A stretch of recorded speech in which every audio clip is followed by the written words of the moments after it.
away on the other side of the base. Zahawi lay propped on pillows, hooded. For once, the sheets beneath him were clean, not stained with blood. His chest rose and fell quickly, trembling. Kris pulled the hood off his head. Zahawi's hair was still wild, falling in long strands around his face. His beard had grown in, patchy in places. One eye was covered in a green film, clouded and milky. Zahawi stared at Kris. "Assalamu alaikum." Kris pressed his hand to his chest. "Wa alaikum assalam," Zahawi whispered. "You are still here." "I promised you I would be. How are you? Are you in pain?" Zahawi shrugged. He looked away. "We are not here to hurt you. What do you need?" "There is some pain," Zahawi whispered. His chin wavered, but he held it high. "Let me get that scene too." An entire team was listening to the interrogation through the mic Kris wore, piping their conversation into a dozen different recorders. Cameras watched them from every angle, hung in Zahawi's secured medical hut. Kris waved to one. A moment later, David walked in, carrying his medical kit. The Johns Hopkins surgeon had flown home, and the CIA medical officer wasn't allowed to interact with Zahawi while he was awake. David was Zahawi's medic. "Assalamu alaikum," David said, offering Zahawi a small smile. Zahawi tried to smile back. A tear spilled down his cheek. David prepped a syringe of morphine and slid it into Zahawi's IV bag. "This should take the edge off. I'll come back to check on you in a little bit." "Shukran," Zahawi whispered. His fingers played with the edge of his sheet. David gave Kris a long look before he strode out of the room. "Is that better?" "Why are you doing this? Why did you keep me alive? Why?" He waved to his IV bag, the door David had walked out of. "I told you. I want to talk to you, Abu Zahawi. I want to know what's in your mind. Understand you." "But you are American." "Yes." Kris crossed his legs. "I'm not what you expected?" "Not at all." Kris let the moment stretch long, let silence fill the room. "I have questions, Asim." He used Zahawi's birth name, his given name. "Help me understand you. Help me understand the pain you're in. Not the physical. Help me understand your Muslim pain." A trail of tears ran down Zahawi's cheek and fell from his chin. "I will never be free, will I?" "That really depends on how much you help us, Asim. Help us understand." Zahawi nodded. "I will answer your questions," he whispered. Jesus fucking Christ. Kris could only imagine the faces in the control room, the expressions on the other officers' and interrogators' faces. For days he'd had to fight off demands to go in hard, treat Zahawi brutally from the moment his eyes opened. He pushed back, insisted over and over on sticking with his methods. Everyone had waited for him to fail. "You were born in Riyadh. Your father is a teacher." Kris walked through Zahawi's childhood, his early years. Zahawi seemed shocked at some of the things Kris knew lifted from his diaries. Good. Kris needed Zahawi to think he knew everything, that lying to him about anything was pointless. "You were married once after your studies, but you divorced her. Tell me about that." Zahawi cringed. "She was obsessed with sex. But I did not want her that way." He looked away, his eyes skittering to the corner. "Abdullah Azam's sermons lit a fire in you after that? Made you want to travel to Afghanistan?" Zahawi nodded. He took over, detailing how he had joined the Mujahideen in Afghanistan to fight against the Soviets, how he'd been filled with fury over the attacks against his fellow Muslims, the occupation of the Soviets in Muslim lands. Tell me, how did you feel? Zahawi squirmed. What do we have left of ourselves? Everything in the world is touched by the West, corrupted by you. From cars to clothes, washing machines to food, everything in our life is corrupted by you. You've taken it all. We have nothing left. We are totally dependent on you. It is shameful, humiliating. Once, it was exactly the opposite. You Westerners once looked to the Arabs and saw the best of humanity. Now you look at us like we are dogs. Filth. I understand. You may not think I do, but I do. I know what it's like to be hated by the West. Zahawi squinted. I know what it's like to be hated for who you are. To have your life dictated by others, your choices made for you. To have that rage in your chest all the time, that scream that says you are more than this. The desire to prove everyone wrong. That is Muslim pain, Zahawi breathed. They stared at one another, silent for a moment. Tell me about your injury, years ago, Kris finally said. I don't remember it. They say a mortar came into our position, that I was hit in the head. My brothers took me to the hospital. When I woke, I did not remember anything. Not even who I was. Kris held up one of Zahawi's journals. Zahawi's heart monitor beeped, pulsing faster. You started keeping journals after your injury? Zahawi nodded. He never took his eyes off his diary. These are very important to you? Yes. They are safe. They will be returned to you after questioning, and we'll arrange for a fresh notebook and pen to be provided to you. More tears spilled from Zahawi's eyes. Shukran. They kept talking. After Zahawi had recovered from his head wound and had pieced together most of his memories, he had gone to work as an instructor at an al-Qaeda-run training camp. He'd worked on the firing range, and he had cooked and maintained guest houses for the recruits. He was back in the arms of a community again, embraced by his brothers. He had felt at home, but he'd wanted more. Finally, he was given the chance. He was ordered to a new training camp to join with Tajikistani rebels fighting against the Russians. When Zahawi mentioned the name of the rebel group he had joined, Kris silently cross-checked his own notes.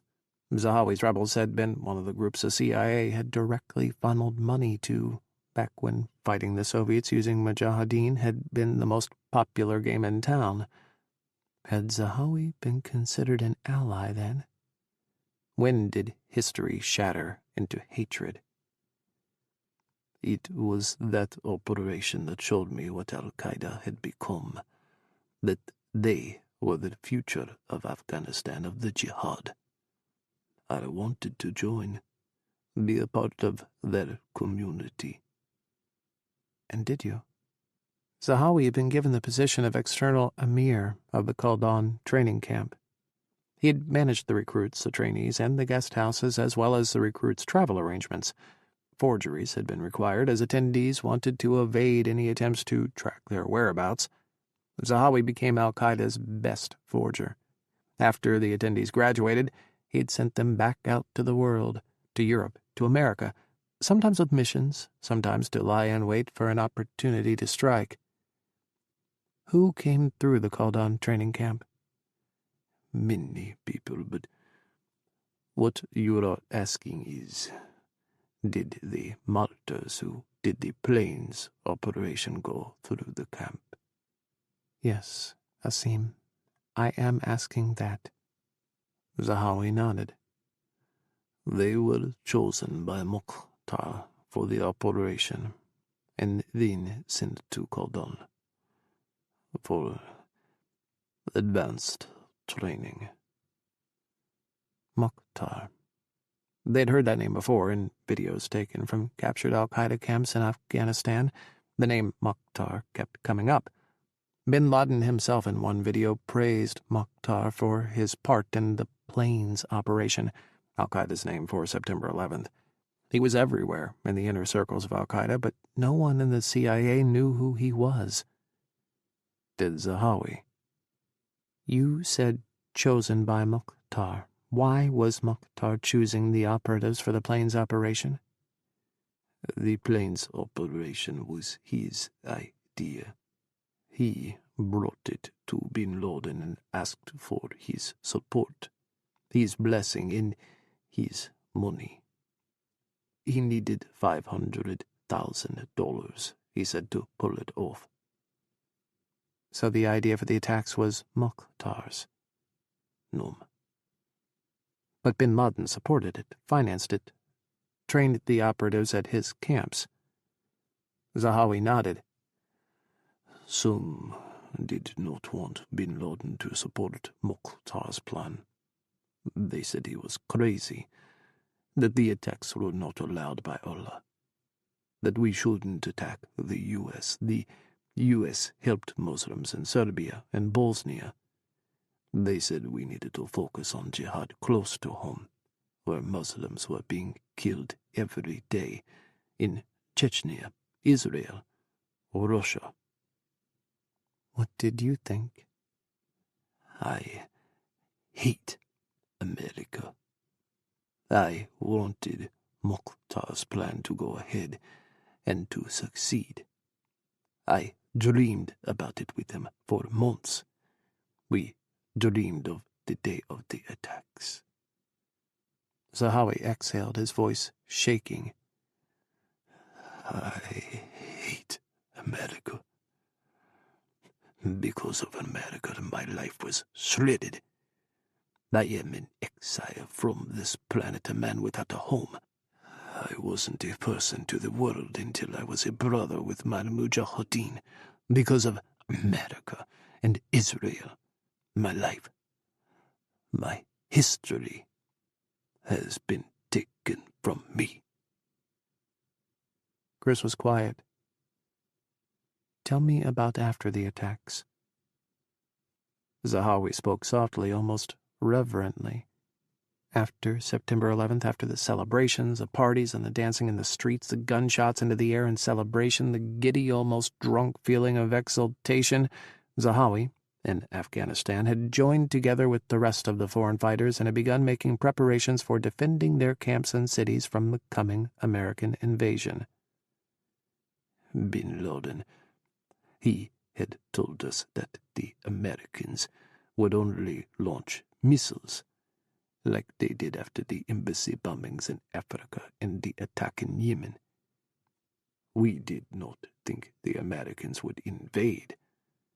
When we realized they were coming, we tried to buy weapons, build defensive lines. What happened then? Zahawi's fists clenched the sheet. His heart monitor beeped faster. The Americans dropped their bombs. The brothers. So many were killed. Death was everywhere we looked, everywhere we turned. We couldn't bury all of our bodies. We couldn't find all of our brothers. And we couldn't survive against the bombs. We had to run. How many of those bombs had been guided by Kris and David's own hands? They'd spent weeks around Afghanistan painting Taliban and al-Qaeda targets with lasers for the bombers and jets above, had walked the entire front line of the Northern Alliance, meticulously mapping coordinates of enemy positions after staring through their binoculars. And here they were, from opposite sides of a battlefield at the end of the earth, to sitting together in a makeshift hospital in the jungle of Thailand. It was almost dizzying. In shaking words, Zahawi detailed the collapse of the Taliban, the collapse of al-Qaeda, and the scattering of their forces. Bin Laden's exodus to Tora Bora, how Zahawi and so many others had stayed behind, trying to save Kandahar. Kandahar fell, and they escaped over the bodies of their dead, fleeing into Pakistan through the tribal regions. From there, he made his way into the underground al-Qaeda safe-house network he had built. I hid from everyone. I did everything I could to hide. The American bastards wanted me. I had to stay free. Why do you think the Americans were looking for you? Kris picked up on Zahawi's splitting of the Americans from him. In Zahawi's mind, the Americans were still bad, but Kris, sitting in front of him, offering him water and medicine, listening to his story, seemed to be different. Zahawi shook his head. Tell me, he whispered. Have the Americans invaded Iraq yet? Kris frowned. Iraq? Why would America invade Iraq? It's next in the prophecies to fall. The armies of Khorasan will come through Iraq. The final battle with the West will be there. America is going to invade. I don't think... Zahawi shuddered and shame filled his gaze. He looked down as a smell wafted from him. He groaned. I am broken, he whispered. I am shamed. I cannot. Kris grasped his hand. You are healing. Zahawi had soiled himself. A dark stain of urine spread on the sheets. It is not shameful. We will help you. He waved to the cameras. David walked in again with towels, a bucket of water, and clean sheets. Together, Kris and David lifted Zahawi from the bed, wiped him down, and changed the sheets. Zahawi curled against David's chest, hiding his face. Shukran, brother, he whispered. You are Muslim? Naam, David said, gently settling Zahawi down on the clean, remade bed. Confusion tangled in Zahawi's eyes. And American? Yes. Rest, Asim. Kris gathered his notes and Zahawi's diaries. We will talk again soon. CIA Black Site, Detention Site Green, Thailand. May 2002. He's expecting brutal treatment. They all are. They live on the worst fears and conspiracy theories about the U.S., and they expect to be proven right. If you want to rock their world, then you give them what they're not expecting. Humanity. Compassion. It was an endless argument. The endless argument at Site Green. Every day Kris had to defend his approach to questioning Zahawi. Kris, David, and Naveen stood on one side of their messy command center's work table, completely covered with the detritus of the interrogation so far. Stacks of folders, Zahawi's bagged and tagged possessions, his diaries, transcripts, and tapes of the interrogations, follow-up intel leads chased from Zahawi's information, names of his former recruits, graduates of the training camps sent to America and Europe, targets al-Qaeda were surveilling, plans that were still in the dreaming stage but had to be checked. Photos and charts hung on the walls, a cornucopia of intelligence and information, all gifted from Zahawi. Paul, a senior officer fresh from Langley, snorted at Kris. There's no compassion for these animals. They're murderers. Every last one of them, and here you are, becoming best friends with them, caring for him. He sneered.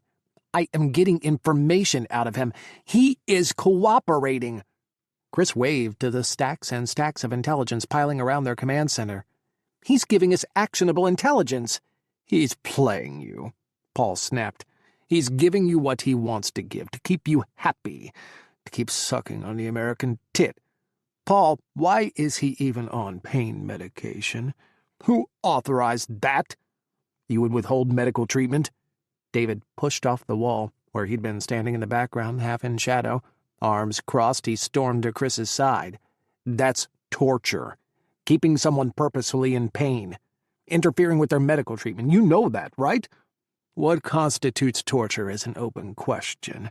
The definition is up for debate, Paul said smoothly. No, it's not, Kris cried. He shot a glance across the table to Agent Naveen, his FBI partner for the ongoing interrogations. Naveen had a scowl on his face, his lips pressed firmly together, eyes narrowed as he stared at Paul. Kris glared. The U.S. has signed treaties against torture. We don't torture people. You won't be making that call. What the fuck did you say? David, again, stepped closer. He started making his way around the table. Kris stopped him, one hand on his arm. Things are changing in Washington. This buddy-buddy with the terrorist bullshit isn't flying.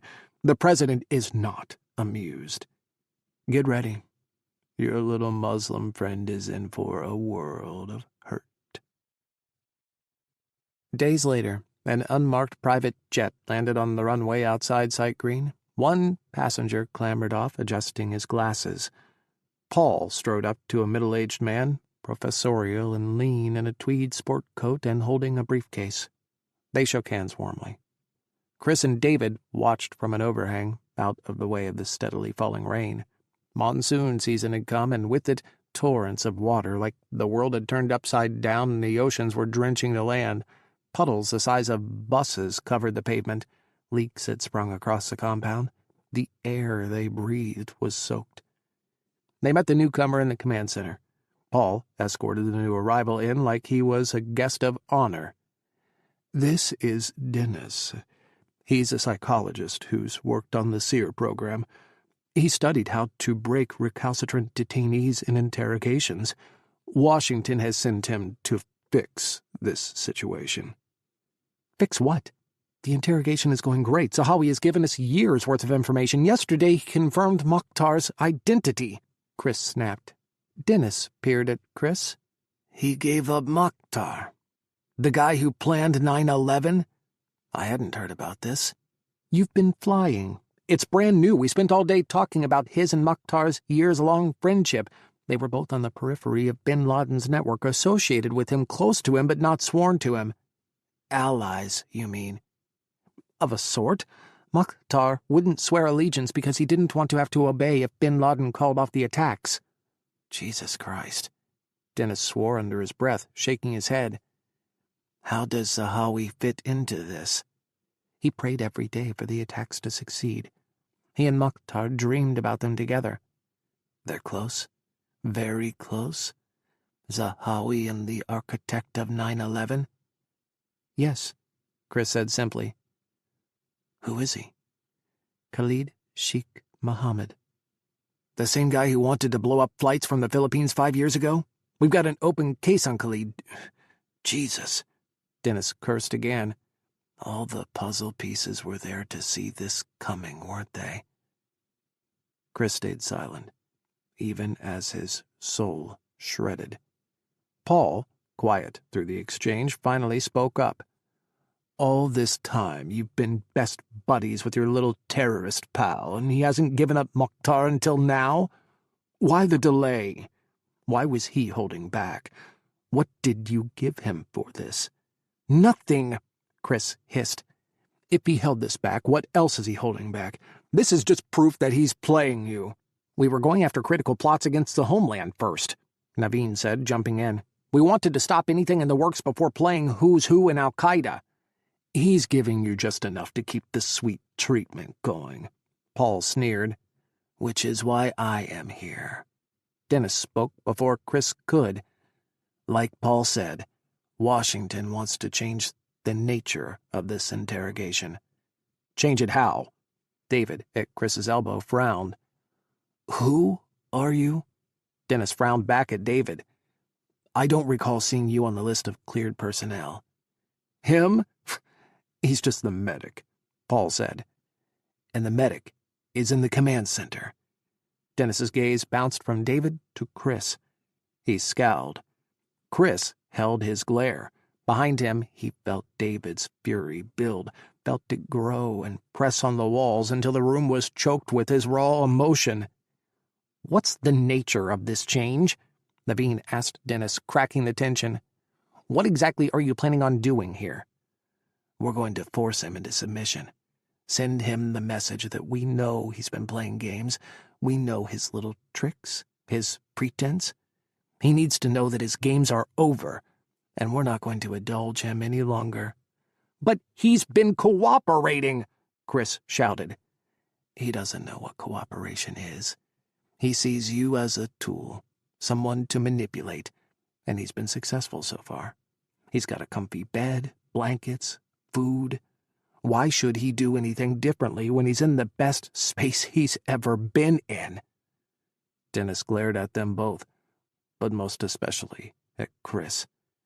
"He's fucking miserable. He's away from his brothers. He's been captured by his worst enemy. He sobs at night when he thinks we aren't watching on the cameras. You think he's fucking happy?" "He's doing a hell of a lot better here than he would be in some cave in Afghanistan. Of course he's happy." Dennis seemed shocked Kris had talked back to him, challenged him. He'd give anything to go back. Be with his brothers. "You're so fucking ignorant. You have no idea what the hell you're saying," Dennis scoffed. "Well, he certainly convinced you of his little act, Mr. Caldera, but that ends now." "What do you really know of Zahawi?" "I've read the reports." "That's all?" Dennis stayed silent. "Why don't you try to understand him first? Spend a moment actually listening to him before you tell me what he's like. I've been by his side every day for 2 months now." "And that's the problem. You've gotten too close." Dennis shook his head like he was shaking Kris off. "We're changing his world. He needs to earn his comfort, his care. He needs to understand that we own him. We control him. When he's good, he gets rewarded. But when he's bad, and when he doesn't cooperate, he gets punished." "He's not a fucking dog," David shouted. "He's not a fucking animal or a slave. He's a human being. He's a terrorist. He'd kill you if you gave him a knife, slit your fucking throat. Didn't you see what happened to that journalist in Pakistan? You think Zahawi would think twice about beheading you? Do you have any experience with Islamic extremists, with ideologically driven hatred, with anyone incarcerated in the third world or in repressive regimes?" Kris groaned, clenching his hands. He's prepared himself for all of that and more. He's expecting to be tortured, to be beaten, to be sodomized, for his family to be attacked and killed in front of him. He's ready to die for his cause. What can you possibly do that will break that resolve? He came apart when I was kind to him. That was unexpected to him. "It's human nature," Dennis said simply. "He'll collapse. They always do. You are going to reinforce what he expects. You will harden him." "Caldera, listen," Paul interrupted, spreading his hands sanctimoniously, a smug look on his face. "Washington has made the call. This isn't your show anymore. Dennis is in charge." Dennis took a breath, visibly trying for calm. His cheeks were red, his eyes bright. "Tomorrow, Zahawi's interrogation changes. Caldera, you're staying here because we need your knowledge base on Zahawi, but you're not going in there again. His friendship with you is over." "It wasn't friendship." "Boyfriends, then?" Paul quipped. "Looked like you two were having a hell of a time together." David burst around the table, charging Paul and shoving him against the wall. Pictures of Zahawi crumpled behind Paul's back. David fisted Paul's shirt, grabbing him with both hands until his knuckles went white. "Whoa, whoa!" Paul held up his hands, disgust crawling over his face. He glared at David. "What the fuck?" Naveen, at the end of the table, had his hand on his hip like he was reaching for his weapon. He wasn't armed, though. Not at the CIA site. He froze, his eyes darting from David to Kris and back. "Understand this," Kris hissed, his voice, his body shaking. "I will do whatever it takes, anything at all, to prevent another attack. I will never, ever watch our people die again. Not while I can do something, anything to prevent it. So if I have to joke with Zahawi, if I have to sit at his bedside, if I have to hold his fucking hand be the one human being he thinks understands him, I will fucking do it. I will do it every goddamn day. Silence. Kris felt Naveen's stare, the burn of his eyes into the side of his face. Once, months ago, Naveen had spit fury at Kris, blaming him for the attacks. He'd been right, of course. It had been Kris's fault, but it never would be again. Paul shoved David back. "Get the fuck off me," he growled. "And get the fuck out of the command center. You shouldn't even be in here." Without looking at Kris, David stormed out. The room trembled, concrete walls shaking as he slammed the door behind him. Dennis straightened his shirt. "Washington has made the call. I'm in charge now. Starting tomorrow, we're moving him out of his hospital room and into a real cell. Make him feel like the criminal he is. We're taking everything away. He has to earn what he gets, all the way down to his clothes." Days passed. Kris watched over the monitors as Zahawi was sedated, stripped, and moved into a dirt-floored cell. 4 brilliant halogen lights hung above him, burning on Zahawi around the clock. He was given 1 metal chair. The temperature was dropped, the air conditioning cranked up until it was frigidly cold.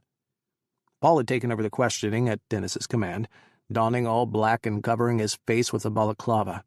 The first day of Zahawi's new interrogation, Paul had strode in and bellowed at Zahawi to get up against the wall."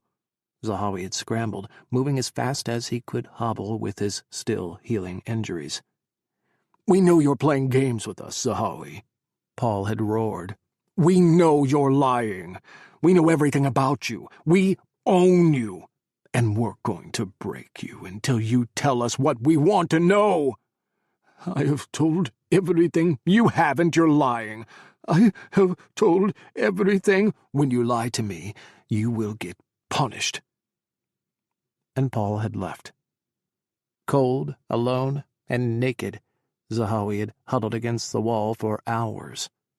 Zahawi stopped talking the third day Paul barged in, all hours of the day and night, demanding information and calling Zahawi a liar. He stared beyond Paul, eyes vacant, trying to hide his nudity, cover himself as best he could. Paul scoffed, snorting at his attempts.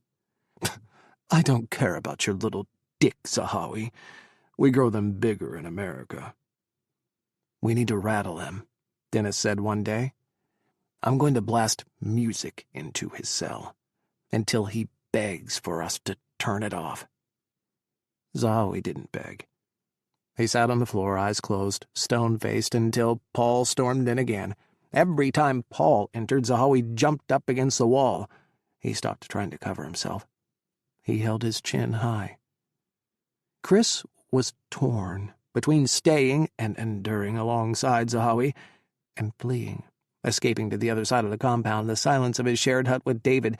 But even there the walls shook, reverberating off the quiet force of David's rage. As much as Kris hated Dennis, hated Paul, David's hatred went deeper, darker. Kris felt earthquakes in David's soul, tremors in his body every time they touched. Darkness filled David's gaze. But he refused to speak about it. When the music failed, Dennis ordered Zahawi be kept awake. Sleep deprivation, and lots of it. "How the fuck will you know that you're getting any real intelligence or just the firings of an exhausted mind?" Kris snapped. "That's your job," Dennis snapped back. "Aren't you the Zahawi expert?" Zahawi was kept awake for 2 days, forced to sit upright on the metal chair, his hands cuffed behind him. Any time he slouched or his eyes slipped closed, Paul, or another all-black-clad officer, was there to scream at him, force him to wake up.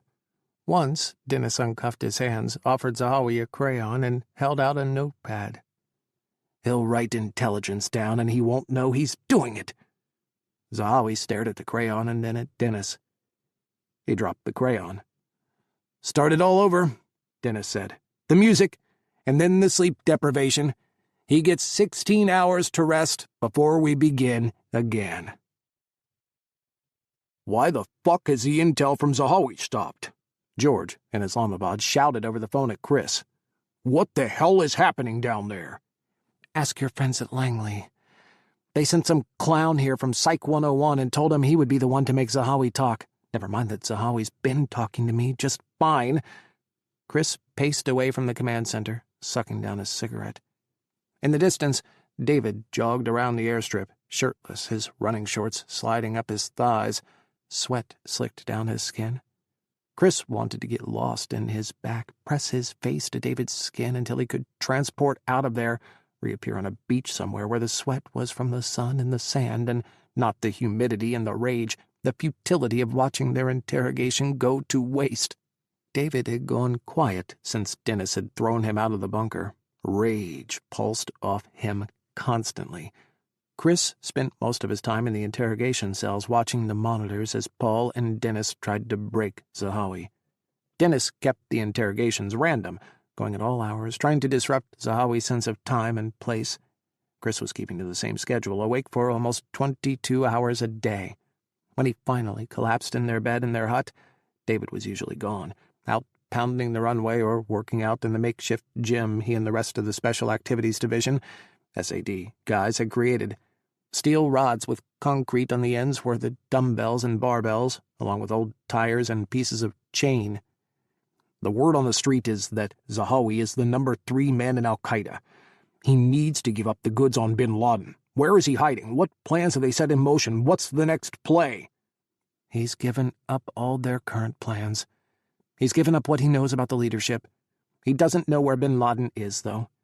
He says no one does. Bin Laden's in hiding from everyone." "That's bullshit. Someone knows. The number 3 in Al-Qaeda has to know. They have an organization to run." "George, I'm telling you, he doesn't. I think we've tapped him dry for actionable intel.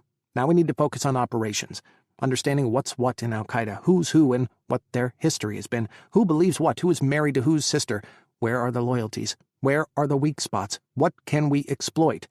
We need a picture of their organization from the inside. He won't tell us that while he's sleep-deprived." "What are you saying?"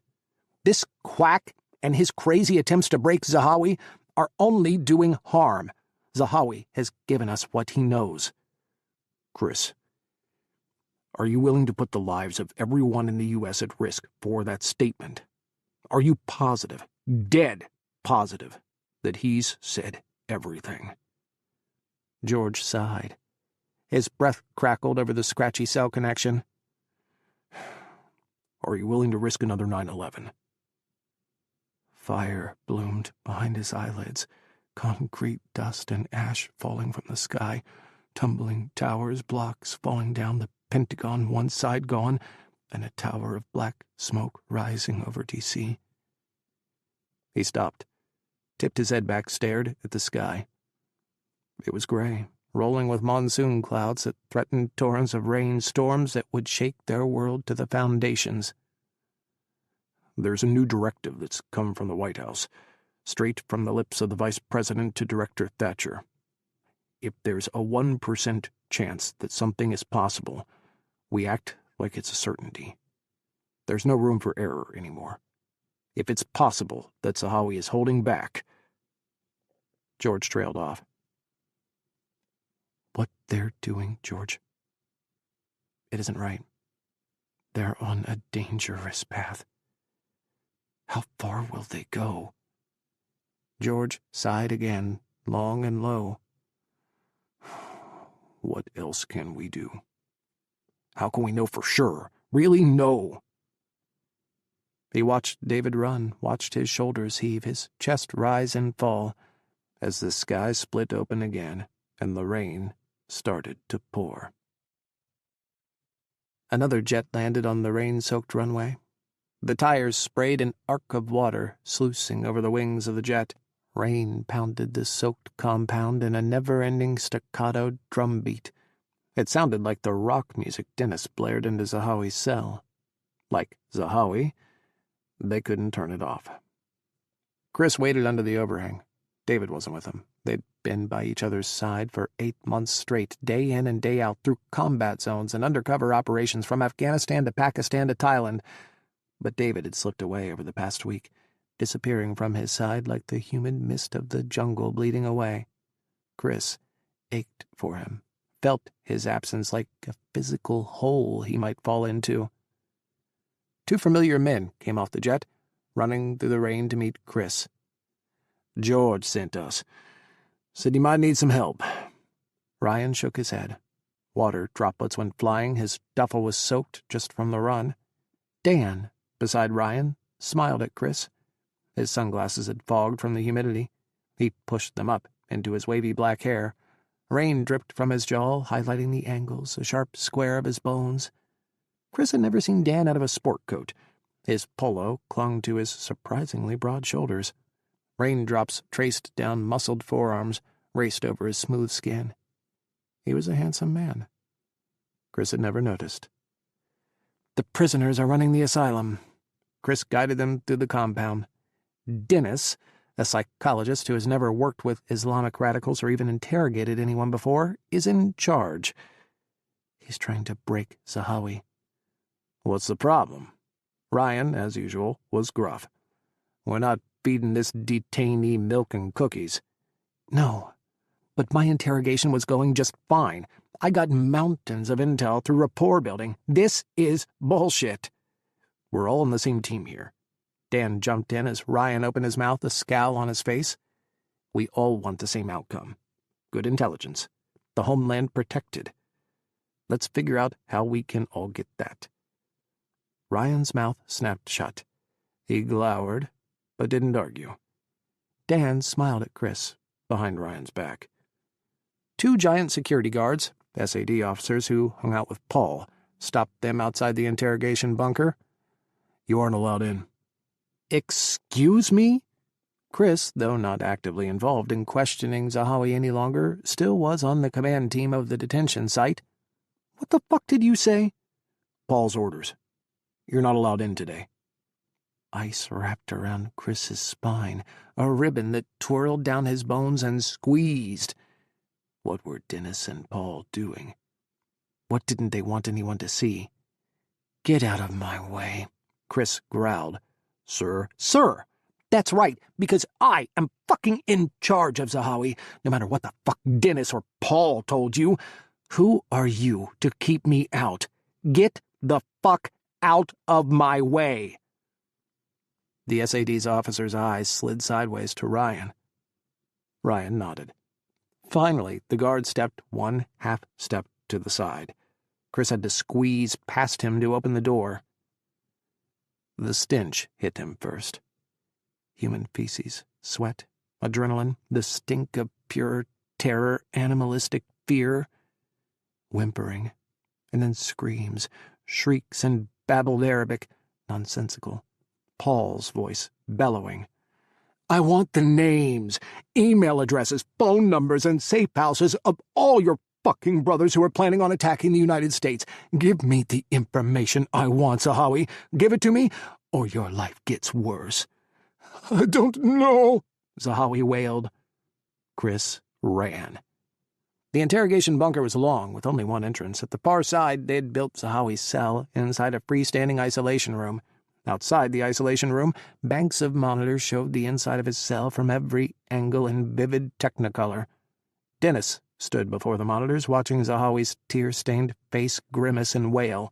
Kris ran, shouting, "What the fuck are you doing? What the fuck is going on here?" Footsteps echoed behind Kris, Ryan and Dan racing after him. Dennis shoved a single sheet of paper right in Kris's face. "White House authorization. The president has authorized enhanced interrogation techniques against uncooperative detainees." Kris's eyes darted over the classified memo. "Slamming into walls? Beating him? Confinement? Stress positions?" He read on. "You're using his fears against him? Putting insects in a confinement box with him?" Zahawi had told him weeks ago his biggest fear was bugs, especially ones that stung or bit.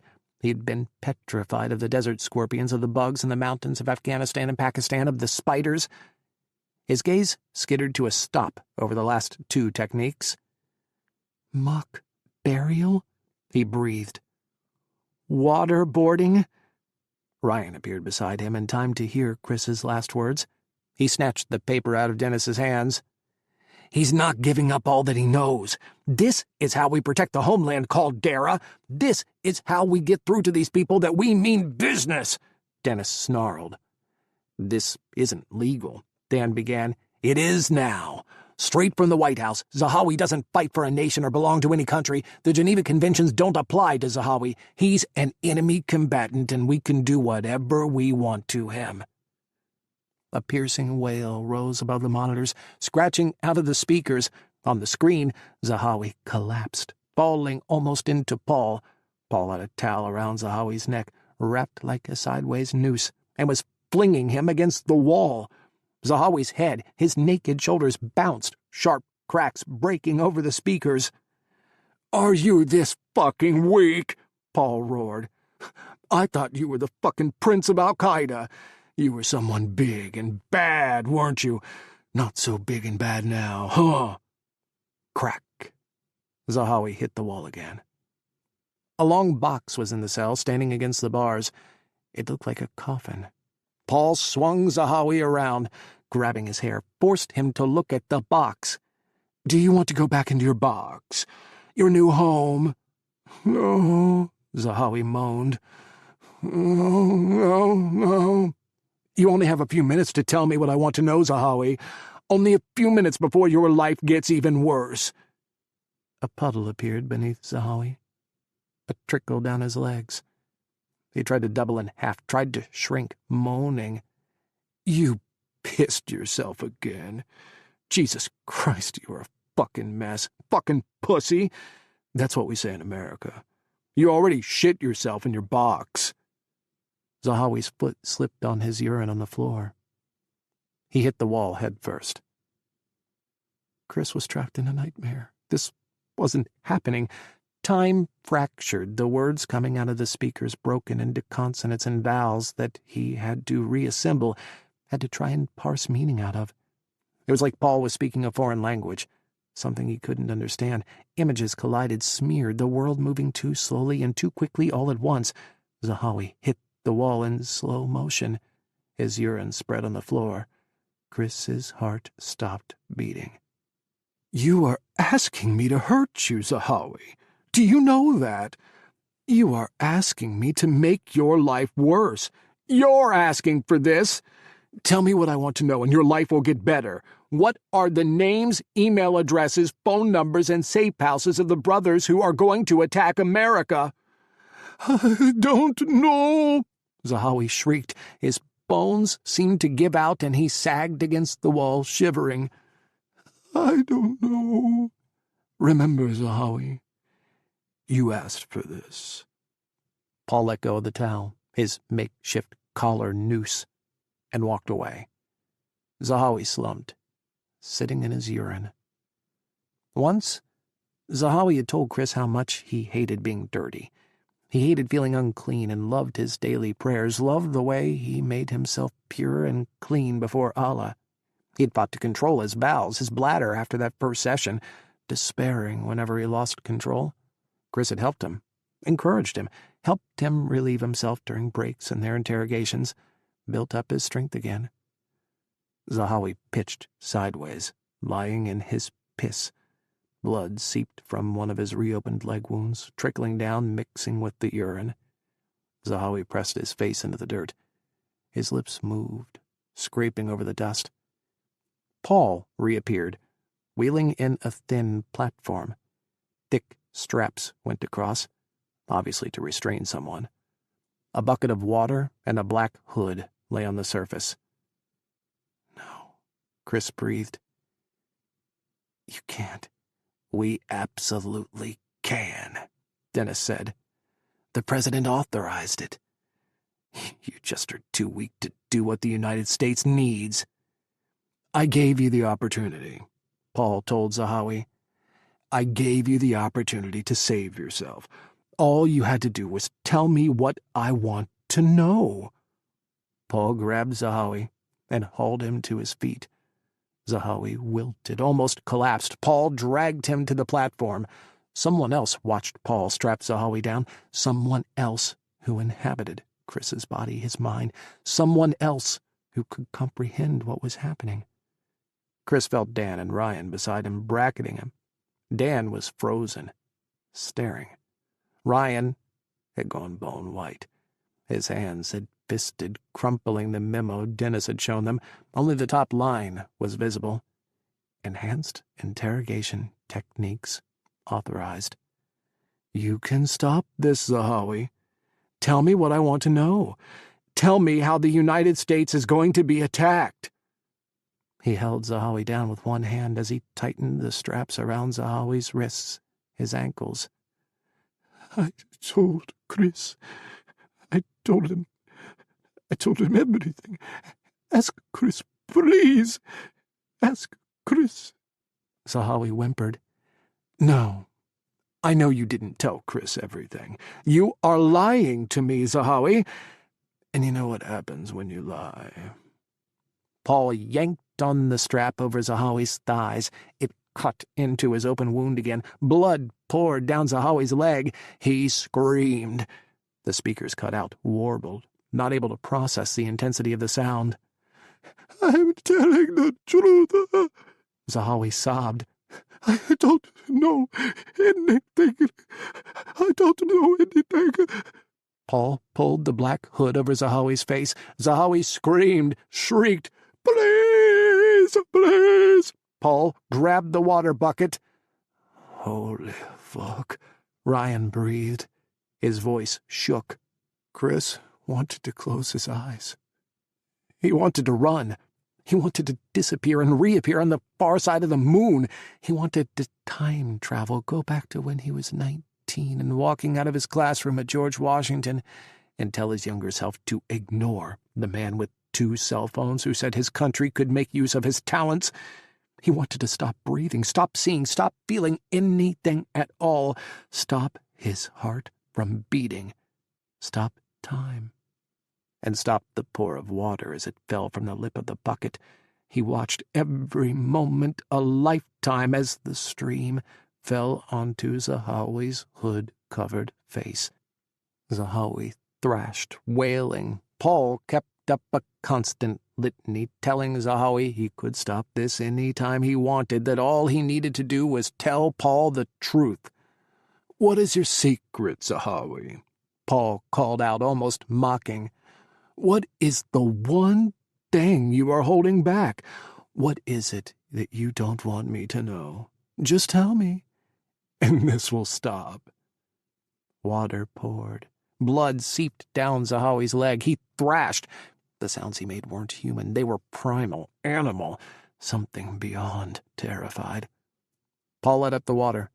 Zahawi sputtered for a moment, until Paul started pouring again. Kris forced his eyes open, forced himself to watch, the seconds turning to years, until his eyes watered and he couldn't see, until he couldn't breathe, until he felt like he was under the stream of water, the endless, ceaseless stream pouring from Paul's hands. Paul's voice was a monotonous call, a chant, a promise of salvation if Zahawi just told the truth. Zahawi jerked, went wild as a scream slithered from beneath the hood and his legs and arms went rigid, and then he went limp. Water poured, overly loud in the sudden silence. Dan leaned forward, peering at the monitor. "Is he?" Ryan's voice choked. "Get David!" Kris bellowed. "Get David now!" He shoved Ryan, pushing him back toward the entrance. "Get him! Get David!" Ryan took off, racing for the door. Kris shoved Dennis out of the way and barged into the interrogation cell. Paul was still pouring, still talking to Zahawi, still trying to get him to tell the truth. Kris felt like he was running upside down, like he was trapped in a carnival of horrors. Paul was pouring water on a dying man, trying to interrogate a soul that was disappearing. He swung, his fist slamming into Paul's cheek and jaw, decking him from the side. The bucket clattered to the ground as Paul went sprawling across the dirt on his face. Kris worked the restraints, yanking on the ties and freeing Zahawi. He pulled the naked, filthy, bleeding man to the ground, kneeling next to him as he ripped off his hood. Zahawi's eyes and mouth were open. A bubble rose from his throat and hit the back of his teeth. It grew, ballooning out of his lips. Kris laced his hands together, one on top of the other, and pushed his palms down into Zahawi's unmoving chest. Paul stared, frozen on the ground, as Kris pushed on Zahawi's chest over and over. Shouts rose outside the cell, boots running through the bunker. He heard Ryan's voice and then David's voice. He screamed, "In here, David!" David flew into the cell, Ryan and Naveen on his heels. Both Naveen and David came up short, their heads swiveling from left to right. The last time they'd seen Zahawi had been with Kris, when Zahawi was resting, healing in his hospital bed with a view of the jungle, listening to monkey calls. But David had been banned from interrogations, and Naveen had been disinvited pending CIA review, Dennis had said. Now, Zahawi was naked, covered in his own urine, stinking of the shit from his confinement in the coffin box earlier, and not breathing. Water and urine and blood soaked the dirt floor of the cell, and Zahawi. Naveen froze at the door. "Hold his head," David growled at Ryan. He kneeled across from Kris, taking Zahawi in from head to toe.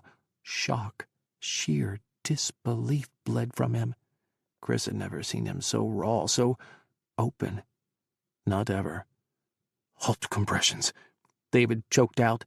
He tilted Zahawi's head back and dropped his chin, leaned forward and closed his mouth over Zahawi's, pinched his nose, breathed into Zahawi twice. "Resume compressions." Kris kept going, counting under his breath.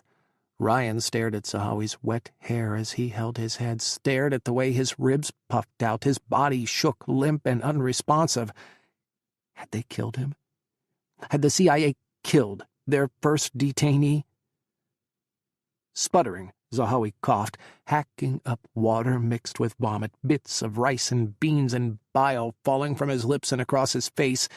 He gasped, struggling to inhale, to exhale, and coughed up more water.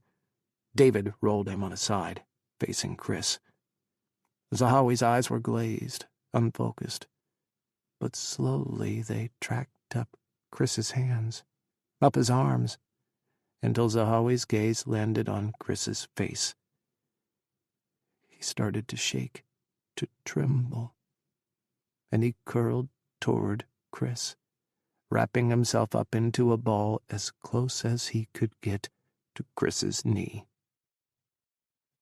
Kris leaned his forehead against the metal door of his and David's hut. Rainwater soaked his skin, spilled down his hair, his face. He closed his eyes. What would he find on the other side of the door?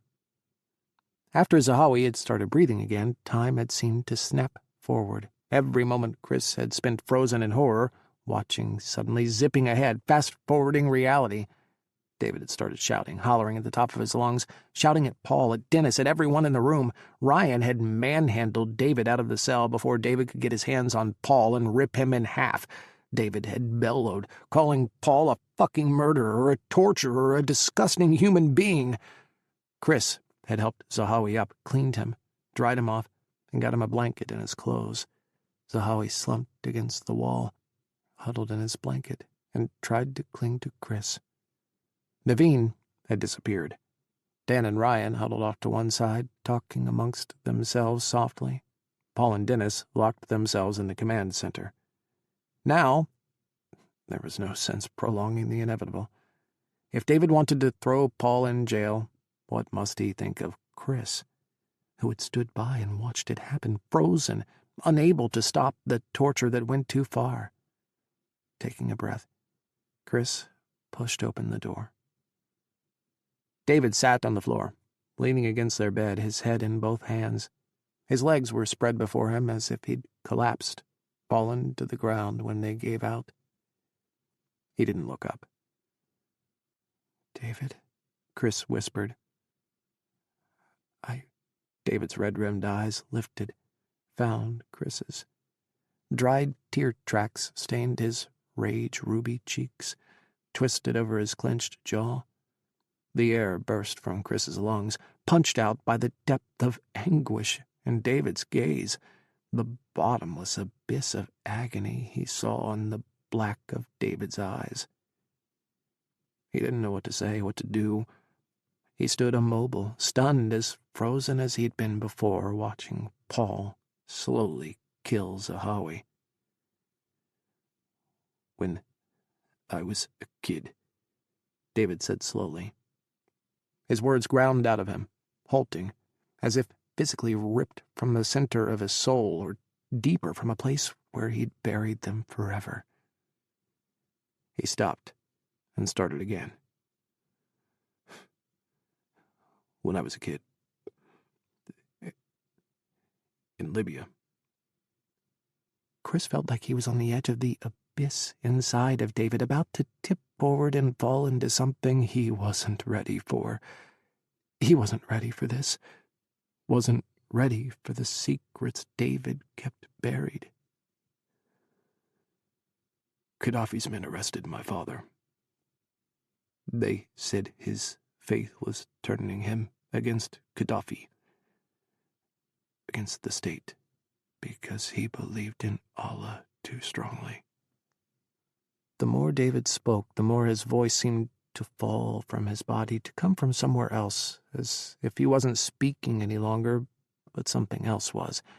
Something that lived inside him and he'd tried to bury, to forget. "My father was taken to Gaddafi's secret prison." David shuddered, his whole body spasming, like Zahawi's had spasmed. Kris felt rain falling on his skin, felt it splash on his face. No, not rain. Tears. "My father was tortured."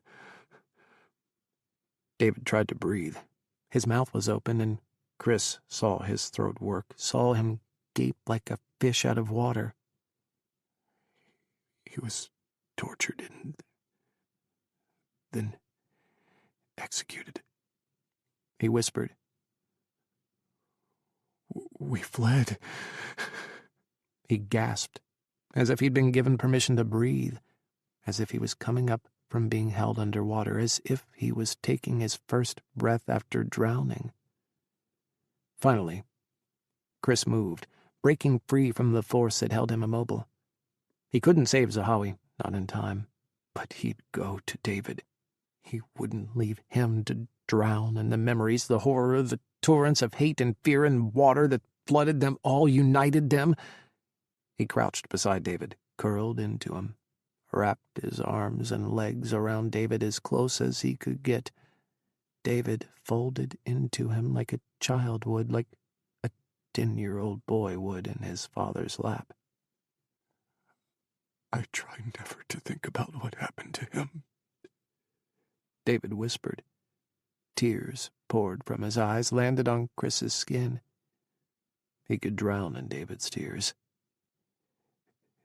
"If I imagine it, if I think about what he went through..." Don't do that to yourself. "We tortured him. I don't even fucking like him.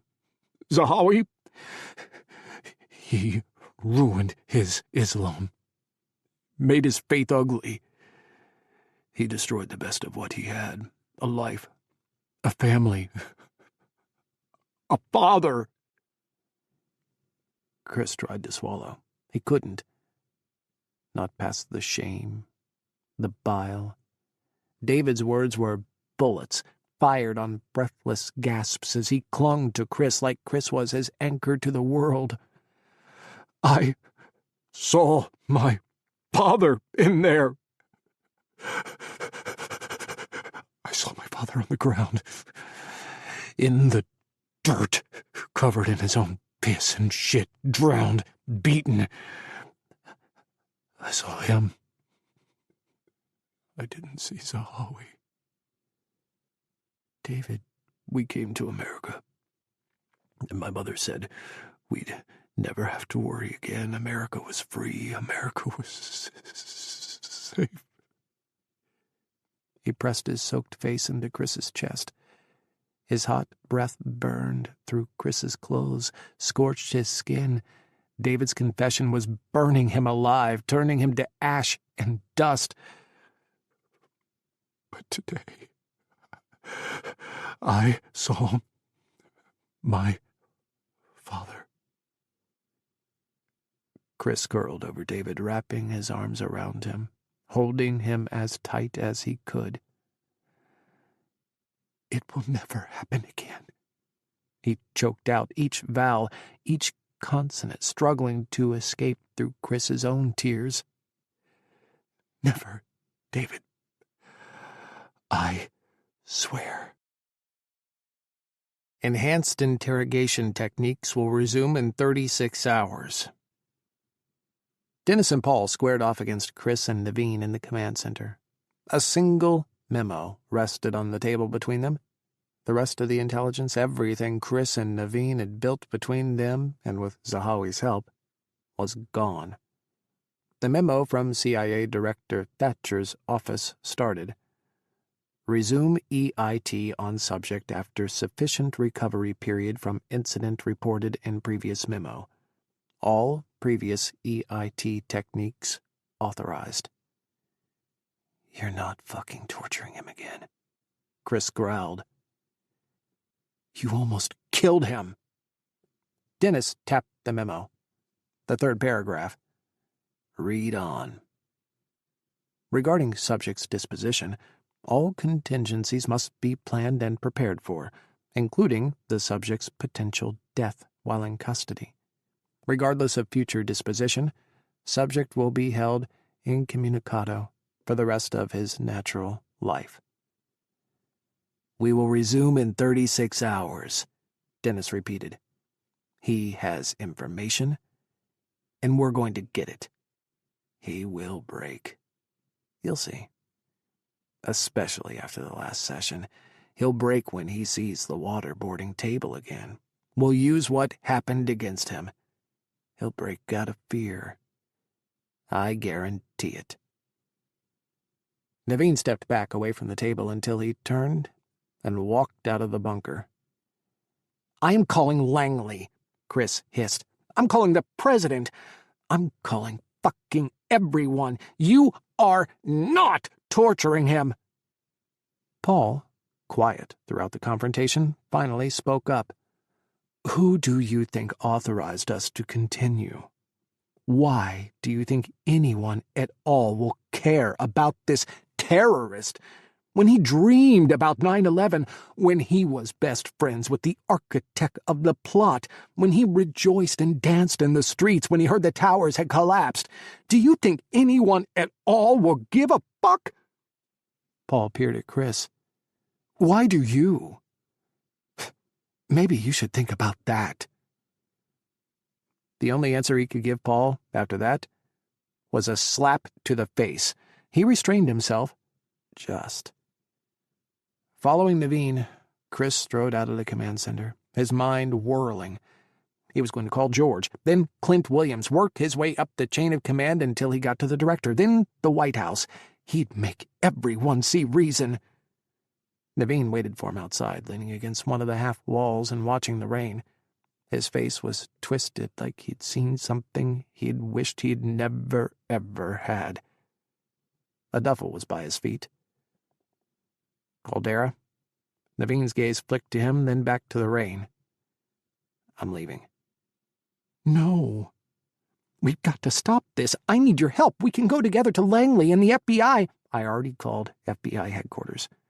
Spoke to my director right after it happened. My director called your director. He trailed off, squeezing his hands together. The CIA isn't changing their mind. They told Director Mueller to go fuck himself. He shook his head. I've got a choice. I either arrest them in there, he jerked his head back toward Dennis and Paul, or I leave. The FBI? It's like Mueller said. We don't do that ever. And we won't be associated with anyone who does. It felt like a chasm had opened up between them, like a ravine had been rent into the earth. Naveen on one side, Kris, and all that he had seen, all that he had watched unfold before him as he stood silently, on the other. Kris and the CIA, all the way up to Director Thatcher and further, to the President. "Why don't you arrest them?" Kris finally said. His voice cracked. Naveen blew out a long breath. Arrest 2 Americans on a base that doesn't exist in a country that pretends we're not here? While I'm surrounded by other CIA officers who support what those 2 jackasses are doing? I wouldn't make it out alive. Turning, Naveen grabbed his duffel, slung it over his shoulder. "Watch out, Caldera," he said. He didn't offer his hand to shake. "This isn't right. And it's all going to come out one day. It's going to be a fucking mess when it does. Justice always comes." Turning, he headed for the vehicle bay, the concrete slab where they parked their 4-wheelers. It was a grueling 6-hour drive through the mud and the jungle to get to the nearest city. They were off the map, purposely, off the edge of the world, in more ways than one. "Wait, wait!" Naveen stopped, but he didn't turn around. "I'm not staying, Caldera. Don't try and stop me." "I'm not staying either. Can you fit 2 more in your Jeep?" 15. Islamabad, Pakistan, June 19th, 2002. The sound of rain, of water dripping from the faucet, the toilet bowl filling after a flush, flashed David back to Thailand every time. He hadn't seen it happen, hadn't seen Zahawi be smothered with the water, drowned, until Kris had interrupted and brought him back to life. But his mind could fill in the gaps, rewind reality and paint 2 vivid pictures, working backward from the moment he had appeared in the cell door. Untethered, his mind worked overtime, building images from his memories, dredging through his soul for the raw material. He'd been through SEER school, where Dennis had studied, had based his interrogation techniques on. He'd been mock-interrogated, forced to sit nude while someone tried to crack him. It had been a game, an endurance test. He had known there was an end, a point at which it would all evaporate. It had never been real. He'd never thought of his father. His memories fractured, a broken kaleidoscope, or the carved wood fractals of his childhood mosque, honeycomb filigrees of bursting sunlight, a million tiny rays. His father's face smiling at him after prayers, reaching for him, rubbing his head. His father's face on a naked, piss-covered body drowned in a puddle on a dirt floor. He'd never put his father back into his life. Not in 21 years, not since leaving Libya, leaving Africa, and washing the sand and the sun and the memories away. He'd left it all behind, his history, his name, his religion, everything. He couldn't be an Arab in America, certainly not a Libyan, not when they had arrived. Pan Am exploding over Lockerbie had still been fresh for most people, as was President Reagan calling Gaddafi the most dangerous man in the world. Never mind that David and his mother agreed. Never mind that the worst victims of Gaddafi were the Libyan people. To be Libyan in the 90s was to be the enemy. He'd seen it on TV, in the movies, everywhere. He'd buried it all, fragmented the memories until they were grains of sand blown to the corners of his soul. September 11th had brought the world to a standstill, had shaken the foundations of the globe, and everything he had buried had come uprooted. He'd worked so hard to become American. But in a moment, one morning, he had turned right back into a dirty Arab. Someone dangerous, someone suspicious, the epitome of the other in so many people's eyes. Collective blame was heaped on his and every other Muslim's shoulders, the hatred of the Western world heaped on 1 billion people for the actions of 19 men and the hatred of their small cult. How could Al-Qaeda undo the world so completely, poison the minds of so many, tarnish a people and a faith so entirely? How had their pain led them to dream about death, crave annihilation? Men like Bin Laden, like Gaddafi, like Zahawi, and his best friend Khalid Sheikh Mohammed. They ruined the world for everyone. And were ruining David's world, spinning it around like a Ferris wheel that wouldn't stop. Kris had pulled him out of Thailand, pouring him into the Jeep with Agent Naveen in the middle of the rain. He'd still been unbalanced then, still fighting to keep the past and the present right in his mind. Ryan and Dan hadn't come back with them. He thought they would, but Kris had said when he got into the Jeep, Dan promised he'd watch them. He's going to take over the intel analysis. Ryan, he's taking over the facility. They'd shared a long look at that. Ryan, in charge of the detention facility overseeing Zahawi's interrogation. 6 hours through the rain and they were back in the city. He and Kris had spent a full day in a run-down motel, turning off their cell phones and their satellite phones, and making love until they couldn't breathe, until they couldn't think, couldn't hear the rain turning to water being poured over a black, hooded face. When he'd wanted to sleep, they'd rolled Kris over, slid into him again. When he couldn't breathe, when the memories were too strong, he'd kiss Kris until Kris had breathed for him. 12 hours later, they were back in Pakistan. He was sent to the streets, back to Islamabad and Peshawar, back to being undercover in the teeming masses. Pashto, Urdu, and Arabic washed over him. The sun, a physical burn, blasted him from above. He tasted dust and sweat, walked between streets, between alleys, into and out of markets. Overhead, sunlight split into streamers between swaying bands of fabric stretched across alleys and market stalls. He moved from shadow to shadow, watching and waiting, living. Listening to the people around him speak of Allah every other sentence, hearing the muezzins call the city to prayer over and over again. Mothers and sisters moved around him, fathers and brothers called to one another, soccer balls rustled in the dirt, tea and cinnamon floated on the air above the sewage and the manure.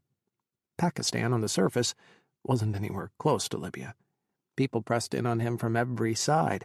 Pakistan was full, crowded with humanity, whereas Libya was spacious, more sand and sun than people. Empty stretches of the desert concealed Libya's secrets. In Pakistan, there were no secrets, only gossip and scandal waiting for the right moment. But it was a Muslim nation, with the rhythms of Islam embedded in its bones and its blood, and old men walked the streets with their slow, careful gaits, watching the sky and waiting for the time to pray. If his father had lived, would he look like this man or that man? He stayed out of the U.S. Embassy from before the sun rose to after it set. He returned late after driving for hours, shaking any tales he might have picked up and blending into the obscurity of the millions and millions of other Muslim men. Time was no longer linear. The past lived in his present, extruding from his pores, his lungs, his eyeballs. He was saturated in memory, in time, drowning in it. At the wrong moment he'd hear a note, a lilt of Arabic, a portion of the azan, and be back in his childhood, catch a glimpse of the sun burning the sky to the color of an overripe orange, the look in a stranger's eye, or the skyward gaze of a man in prayer. He saw his father in the face of every old man. He had to stop, focus. His mind was like a broken sieve, leaking everywhere. Kris spent a lot of time with George, especially in the evenings, when they were in meetings with Langley in Washington, D.C. He needed Kris, his lighthouse, his anchor. He was drifting out to sea without him. David tried to get back in tempo with his team. Since Afghanistan, since he'd splintered off and stayed by Kris's side, a gulf had emerged between them. His team had been his family, his brothers in arms, even despite their wildness, the bloodlust that had seized Jackson and the others, and the way their colonel in Germany had talked about killing those fucking Muslims. They were his family. As screwed up as some of them were, or they had been. He couldn't fall back into the endless bullshit Cobb and Warwick threw at each other, couldn't muster the interest to kick Jackson off the junky game system, take his turn at shooting up the bad guys who dressed suspiciously like Middle Easterners, like Arabs, even Libyans. Their noise moved around him, through him, as if he were an alien in their midst. Palmer crashed down on the couch next to him, creaking the old springs. They hadn't spent much outfitting their living quarters in Islamabad, a sprawling house near the embassy. The furniture was on the verge of collapse. Haddad, squared away?" He nodded. "Yes, sir." Palmer kept staring at him. "You sure?" He blinked. "Is this Captain Palmer asking, sir?" "No, Sergeant. There is nothing that I want you to tell me. This is a friend checking in." Palmer's voice dropped. "Something's got you shook. We can all see it. You've been off since Afghanistan, ever since you were pulled off to go one-on-one with the CIA." "I'm good to go." David tried to brush Palmer off. Palmer wasn't taking it. "Look, I got a warno for you." A warno, a warning order, a heads up. David's hackles bristled as Palmer leaned in closer, speaking into David's shoulder. "Some people are asking questions, making comments, wondering about you." "About me?" Palmer stared. "Jackson let it slip you aren't racking out in your own bed." He turned away, stared at the TV, at the video game. Rodriguez was mowing down the bad guys in a tank. The bad guys looked like his neighbors from when he was 7. His neighbors who'd run a restaurant on Abdullah Bala Street in Benghazi and gave him pomegranates. His 7-year-old fingers would be ruby red, stained down to his fingernails by the time he was done. In his memories, the pomegranate juice turned to blood, the same blood on the TV screen. "You gotta watch your 6, Haddad. It's almost time to pop smoke." "What?" "We're coming up on 9 months we've been deployed. They're gonna pull us back soon, rotate us out. I'm sure you've heard the rumors." "What rumors?" "Iraq, man. We're taking Iraq out next." David bit his tongue hard enough to hurt. He'd heard about Iraq from Zahawi, the black flags of Khorasan, coming over the hills, through Afghanistan, through Iraq. The prophecy. The prophecy. "We gotta rotate out to start workups for invading Iraq. You know we're always the tip of the spear." "When?" "I'm waiting for the orders. Any day now."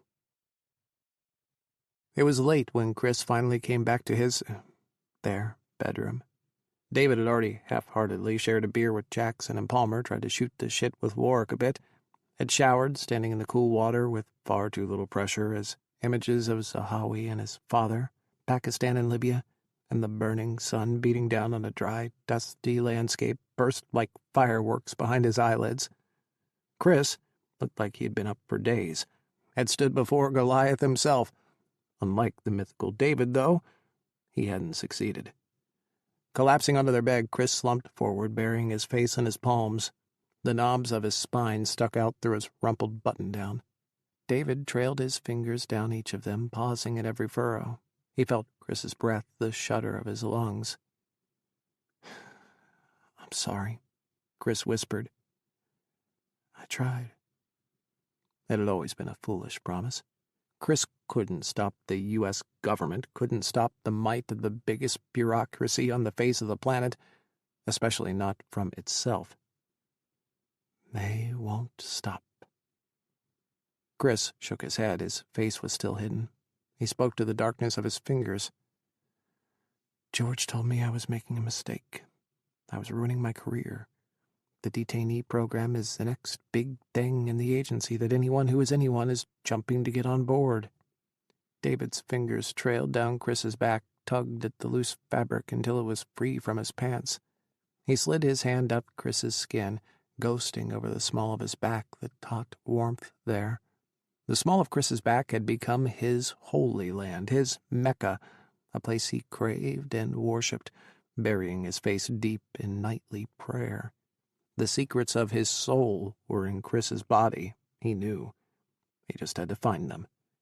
He'd spent his whole life searching, on his knees in prayer before Kris. He knew what Kris's answer to George would have been. He knew it like he would have spoken it himself. "You told him to go to hell." Kris snorted. Finally, he pulled back, his fingers revealing his red-rimmed eyes. "I said a little more than that." He sighed. "I swore I would never be a part of the detainee program. That one day it would come apart, and I would fucking cheer when it came down around the agency, I would fucking cheer. Kris rubbed his eyes. George said I was damn close to being a traitor. You're not a traitor. Kris slumped, falling backward against David. I'm being sent back to CTC. To Langley. He rolled into David, burying his face in David's chest. I leave in a week. Relief bubbled through David, and he wrapped his arms around Kris, pulling his body completely against his own. They fit together like a puzzle made of two pieces, their bodies made to conjoin in a million different ways. Palmer said we're rotating out too. Soon, he said, very soon. I'm going back. Where are you based in the States? In all the time they'd been together, they'd never spoken about home, about the United States and what life was like for them back there. It hadn't seemed real as their days in Afghanistan, and after, going back to America seemed like a movie he was about to see, something that was going to happen to another person. It felt exactly like he'd felt when he was 10 years old, fleeing Libya with his mother. Then, like now, he'd clung to another person to make the journey. America wasn't a place to go alone. He'd die if he were alone there, suffocate under the pace and the energy. But Kris would be there. His palm found the small of Kris's back again. He spread his fingers, stretched his hand open until he swept down Kris's ass. I'm at Fort Bragg, North Carolina. It's a little over a 4-hour drive to Langley. He swallowed. I've already looked it up. Kris smiled, that sly curl of his lips that crinkled the corners of his eyes. The smile sounded like the shape of his laugh, sardonic but warm at the center, for the one who mattered, for David. Have you? Think you're going to be coming up to visit? It slipped out before he had thought it through. Days and days of hearing Arabic, of hearing his language, his father's faith, saturate the air around him. Inshallah, he said. Kris's eyes went wide. David's breath stopped. Kris pressed his fingers to David's mouth. His lips followed, trading places with his fingers. David drank him in, pulled Kris on top of him until Kris was everywhere, until his arms surrounded David like a veil, and his body was the moon over David, rescuing him from the sun, from the memories, from everything. Falls Church, Virginia, July 1st, 2002. Kris's apartment smelled like dust and old age. Thank God for automatic bill pay. His checking account, abandoned save for his paychecks deposited by the CIA, had dutifully pumped out payments for his apartment, his utilities, and his insurance for the near year he'd been gone. But not a soul had entered his cramped home. Dust over an inch thick coated everything. His windows were covered in grime. A forgotten spoon in his sink lived under a cover of green fuzz. He cleaned for days, scrubbing every room from top to bottom. In the background, the television hummed, tuned to CNN all hours of the day and night. None of his old clothes fit. His body had changed, broadening in places, tightening in others. He had an empty closet and a stack of designer clothes to donate. The only things that fit were combat pants and worn field jackets that always smelled like gunpowder and wood smoke. His Pakistani clothes fit too, thanks to David. Kris spent the days cleaning his apartment in breezy camise pants and his silk housecoat, the necklace David gave him nestled against the hollow of his throat. The day before he reported to CTC, he went on a shopping spree, frantically buying out Banana Republic and Abercrombie & Fitch.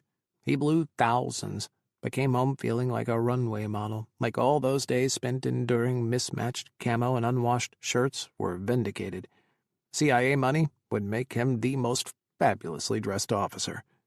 He'd helped win the war for them. They would make him look fabulous again, and no one would make him feel badly about it now. Not after everything. CTC hummed like a beehive had been kicked over. Shifts worked around the clock, targeteers and analysts and operations officers stacked in working groups and zeroing in on anyone who was anyone in al-Qaeda. Kris plugged into the Afghanistan group, avoiding the Khalid Sheikh Mohammed group, the detainee interrogations group, and the Zahawi group. In the evenings, he worked out in his apartment's gym, watching CNN on the televisions over the treadmills. After, he fixed dinner in his apartment, throwing together a protein shake and a chicken breast while CNN kept droning. He fell asleep to the shifting lights and the dull susurrus of the TV. Finally, 11 days after he had set foot in his apartment, his phone rang. The incoming number looked like a credit card, long digits stretched across the display. An international number. Caldera. His heart pounded. "It's me. We're in Tajikistan, at Camp Alpha. We just got word we're going to Germany, then back to the States." "When will you be home?" 3, 4 days at the most." There was a pause. Static. "We'll have 3 weeks off when we get back. Stabilization. I can be anywhere. I don't have to stay at base." Kris heard David swallow. "Can I—" "Yes! Yes, David could come. Yes, David could stay. Yes, David could spend every day and night at his apartment in his life. Yes, he wanted David. Forever." 3 days later, as fireworks bloomed over D.C., David pulled into Kris's apartment complex in his truck. He was still in his uniform, his green military bag on the floorboards and a duffel beside him in the passenger seat. David jumped out, jogged to Kris, and wrapped him up in a hug, lifting him from the ground and swinging him around like they'd been apart for months and not 2 weeks. Fireworks kept bursting overhead, red, white, and blue falling like glitter over the city. Music blared from the radio, the national anthem and God Bless America. It was the first Independence Day since September 11th. Patriotism was in the air, so thick Kris could taste it.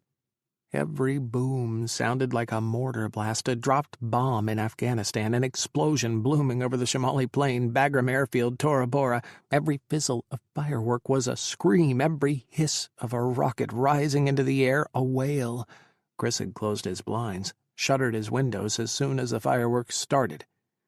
David flinched in Kris's arms as a massive shower of ruby sparks burst above their heads, sizzling into streamers that fell like tracer rounds. They huddled in Kris's apartment through the long weekend, not coming up for air until Kris had to report back to CTC. David spent all but 2 days of his stabilization time with Kris. They made love until they couldn't, lay in each other's arms until they started and finished each other's thoughts, each other's sentences. Kris took David into D.C., to the National Mall and the Smithsonian, to museums and restaurants. They were as careful in D.C. as they were in Kabul and Islamabad about being seen together, about being physically affectionate in public. Furtive handholds hidden in close bodies, quick clasps of fingers beneath tables.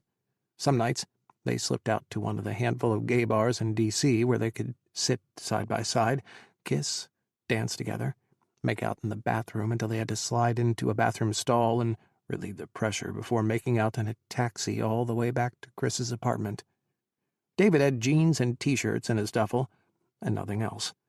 Kris took him shopping, opening up his wardrobe to shorts and chinos, breezy tees and linen button-downs, casual cutoffs and fitted polos, low-cut flats and airy sandals squatted side by side with tan work boots and boat shoes, and David's cracked combat boots, still gray from Afghanistan's dust. David got a corner of his closet, then a bar, then one entire half. David's toiletries cluttered one side of Kris's sink. For 3 weeks they lived together in all the ways they'd wanted to and hadn't admitted out loud. 2 days before he was due back, David kissed Kris and made love to him for hours until he thought he'd die. After, he drove away, heading for Richmond, Virginia, and his mother. He spent hours on the phone with Kris that night, lying in his teenage bed in his mother's home. "Does she know?" Kris asked. "No. She asks me every time I come when I'm going to make her a grandmother, when I'm going to bring home a nice girl for her to meet." "Think you'll ever tell her?" David sighed. My mother wears the veil and goes to the mosque 3 times a week. She's one of the masjid's main sisters. I used to think it was just my father who believed so strongly, but..." Kris kept his mouth shut. He didn't say any of the false platitudes like, "You're her son," or "Her love for you will be stronger than anything." Because that wasn't true. Not most of the time. Passive avoidance was better than the explosion lies that were kept in the head and the heart better than the certainty of banishment. Kris and his mother had never said the words. Did she know? Or did Kris delude himself into thinking he would still have her love if he told her the truth? "Come back next weekend if you can?" "Of course." Summer turned to fall. On September 12th, the President, speaking to the UN General Assembly, announced his intention to go to war in Iraq. In October, Congress passed the Iraq Resolution, giving the President the authority to use any means necessary to remove Saddam Hussein from power. At CTC, Iraq was the word on everyone's lips, a hum that started softly, whispers in dark corners that grew to a dull roar, a headache that couldn't be ignored. Pressure mounted from the White House, demanding a link between al-Qaeda and Iraq. Kris was pulled into the special working group, ricocheting between the White House and Langley. "Find the connection," he was ordered. "Find it now." All he could think was Zahawi, and his certainty America would invade Zahawi, muttering the hadith. "It's next in the prophecies to fall. The armies of Khorasan will come through Iraq. The battle with the West will be there. America is going to invade." Fort Bragg, North Carolina, November 2002. "Haddad, you have new orders. You are joining Detachment 391. Their linguist is out, and you've been tapped as their replacement. They're already in training. Report immediately to Captain Diaz." His colonel, bright and early in the morning, pulled him and Captain Palmer into his office. "Colonel, what is 391's mission?" David's stomach sank as Palmer went unnaturally still, his legs and jaw locking.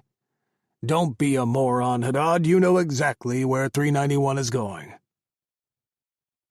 CIA Director's Conference Room, Langley, Virginia, December 2002.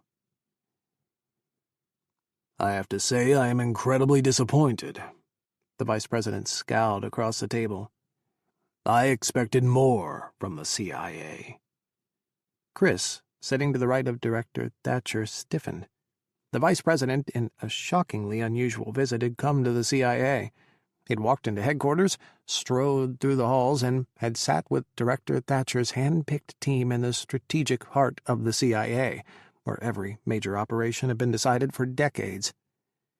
"I cannot understand why the CIA hasn't uncovered the intelligence the Pentagon has." The Vice President stared at Director Thatcher. "There are mountains of information proving a link between al-Qaeda, Bin Laden, and Saddam Hussein. Why don't you people see the connections?" He shook his head. "The CIA has got some real problems. Sir, we'd like to go over the intelligence your office has developed, step by step, and compare it to the sourcing and analysis our office has collected," Thatcher rumbled. From behind, Kris saw the director's hands clench, his fingers laced together until his knuckles went white. The Pentagon's intelligence office had been micromanaged by the Vice President, twisted and twisted until it put out exactly what the White House wanted to hear. "I hoped you would say that, Jeff." The Vice President flicked open his padfolio. Top-secret folders lay inside, and a classified memo rested on top. "What about the Iraqi intelligence officers' meeting with Bin Laden in Sudan in 1996? Or the meeting between Atta and the Iraqi intelligence office in Prague? Al-Qaeda and Iraq's discussions about explosives and chemical weapons training? The Salman Pak terrorist training facility in southern Iraq? I mean, Jesus, Jeff, this is just the tip of the iceberg." The Vice President tossed his pen onto his folders and sat back. "Can your people provide any credible intelligence?" Silence. Throughout the conference room, Kris heard the inhalation of breaths and the sudden quiet of air being held inside lungs. All eyes slid to Director Thatcher. "My people have been working extremely diligently." "Where's the proof?" the Vice President cried. He spread his arms wide, scoffing. "Where is your intelligence?" "Mr. Vice President," Kris leaned forward, "regarding your claim that an Iraqi intelligence services agent met with bin Laden in Sudan in 1996, we've also seen that intelligence report. It was passed to a foreign government's intelligence service from a third-hand source through an unverified network of informants. In the vernacular, Mr. Vice President, it's a rumor. Furthermore, this rumor states that the Iraqi agent met with bin Laden in July 1996. That's a problem." All eyeballs in the conference room snapped to Kris. The air vibrated, almost enough to make the water glasses sing. The Vice President stared. "Why is that a problem?" "Bin Laden left Sudan in May 1996. By July, nothing of al-Qaeda was left there." "And how do you know this?" "I personally interrogated the individual responsible for transporting bin Laden and his men from Sudan to Afghanistan, Abu Zahawi."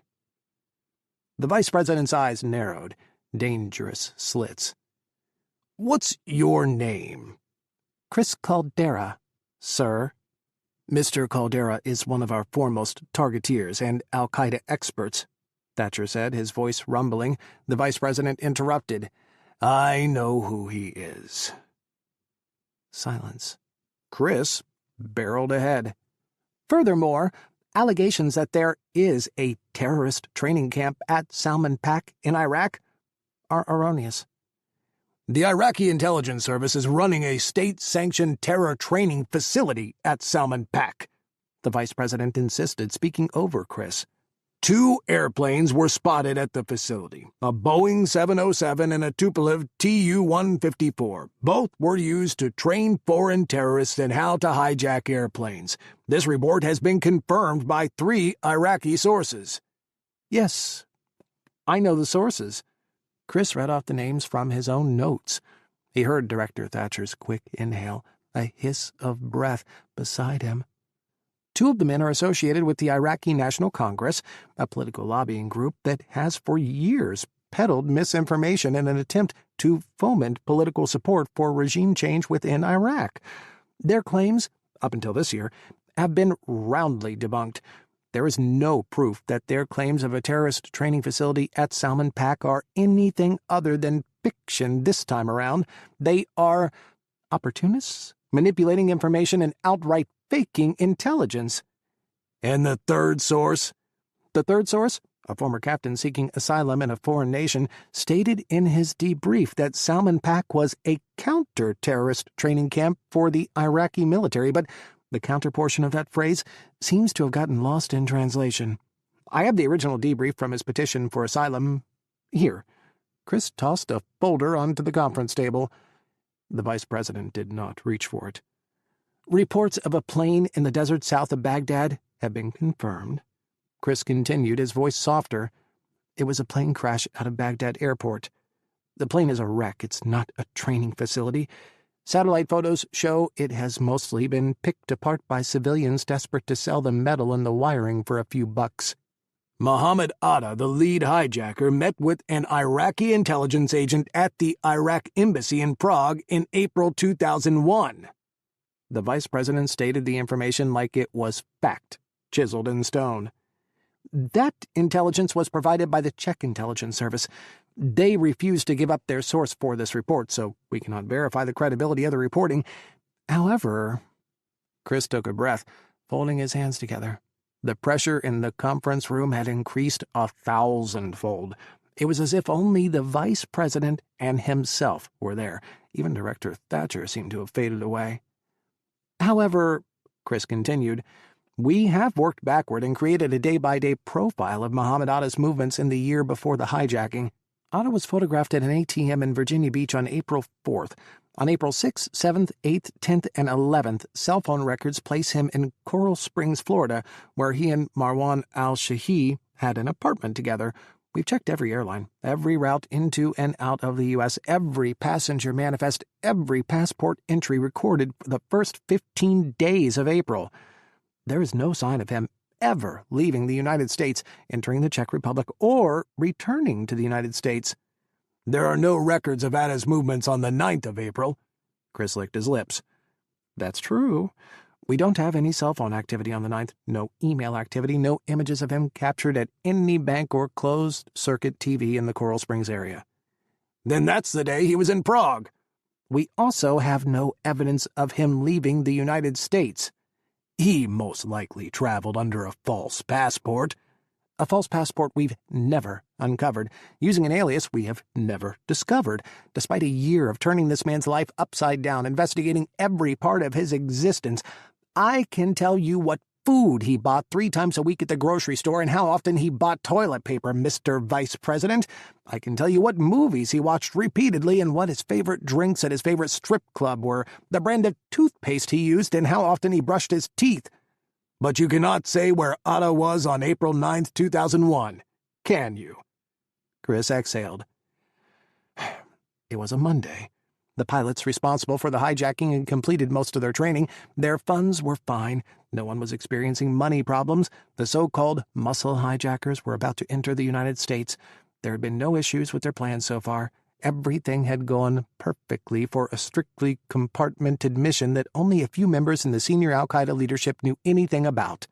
Mr. Vice President, there simply is no reason for this meeting to have taken place. And Ada hated Saddam Hussein.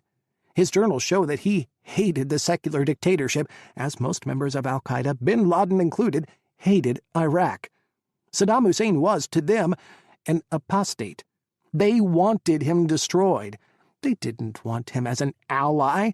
There is no reason for Ada to have flown to Prague or to have met with an Iraqi intelligence agent. There is no proof, none, that it happened. If Bin Laden and his followers hated Saddam, then why did Saddam order his military to Alert G, the highest military readiness level, 2 weeks before 9/11? Why did he move his wives to the most protected compound in Iraq? Why did he seem to know ahead of time that a major attack was imminent? Kris swallowed. I don't know, Mr. Vice President. The Vice President swooped forward, hovering over his padfolio. You don't think it's strange at all that in August 2001, one of the United States' main opponents was expecting a massive attack to occur? I do think that's strange, sir. Iraq was the only nation to not offer condolences to the United States after 9/11. Every other nation on the planet offered their sympathy to us. Even tribesmen in Kenya, who didn't hear the news for months, responded to the attacks. They gave us cows, 14 cows, and the Iraqis said, "We got what we deserved." The Vice President spoke quickly, his words like rapid-fire bullets, aimed straight at Kris. Saddam Hussein is an incredibly paranoid and monstrous human being, Kris said slowly. No one disputes that. But to use his psychopathic tendencies and his hatred of the U.S. in an attempt to force a connection to al-Qaeda? Kris trailed off. Mr. Vice President, I can't support these findings. Director Thatcher spoke up, clearing his throat. We have human source reporting from within the Iraqi government, Mr. Vice President. A source claims that after 9/11, there were fierce debates within Saddam's inner circle.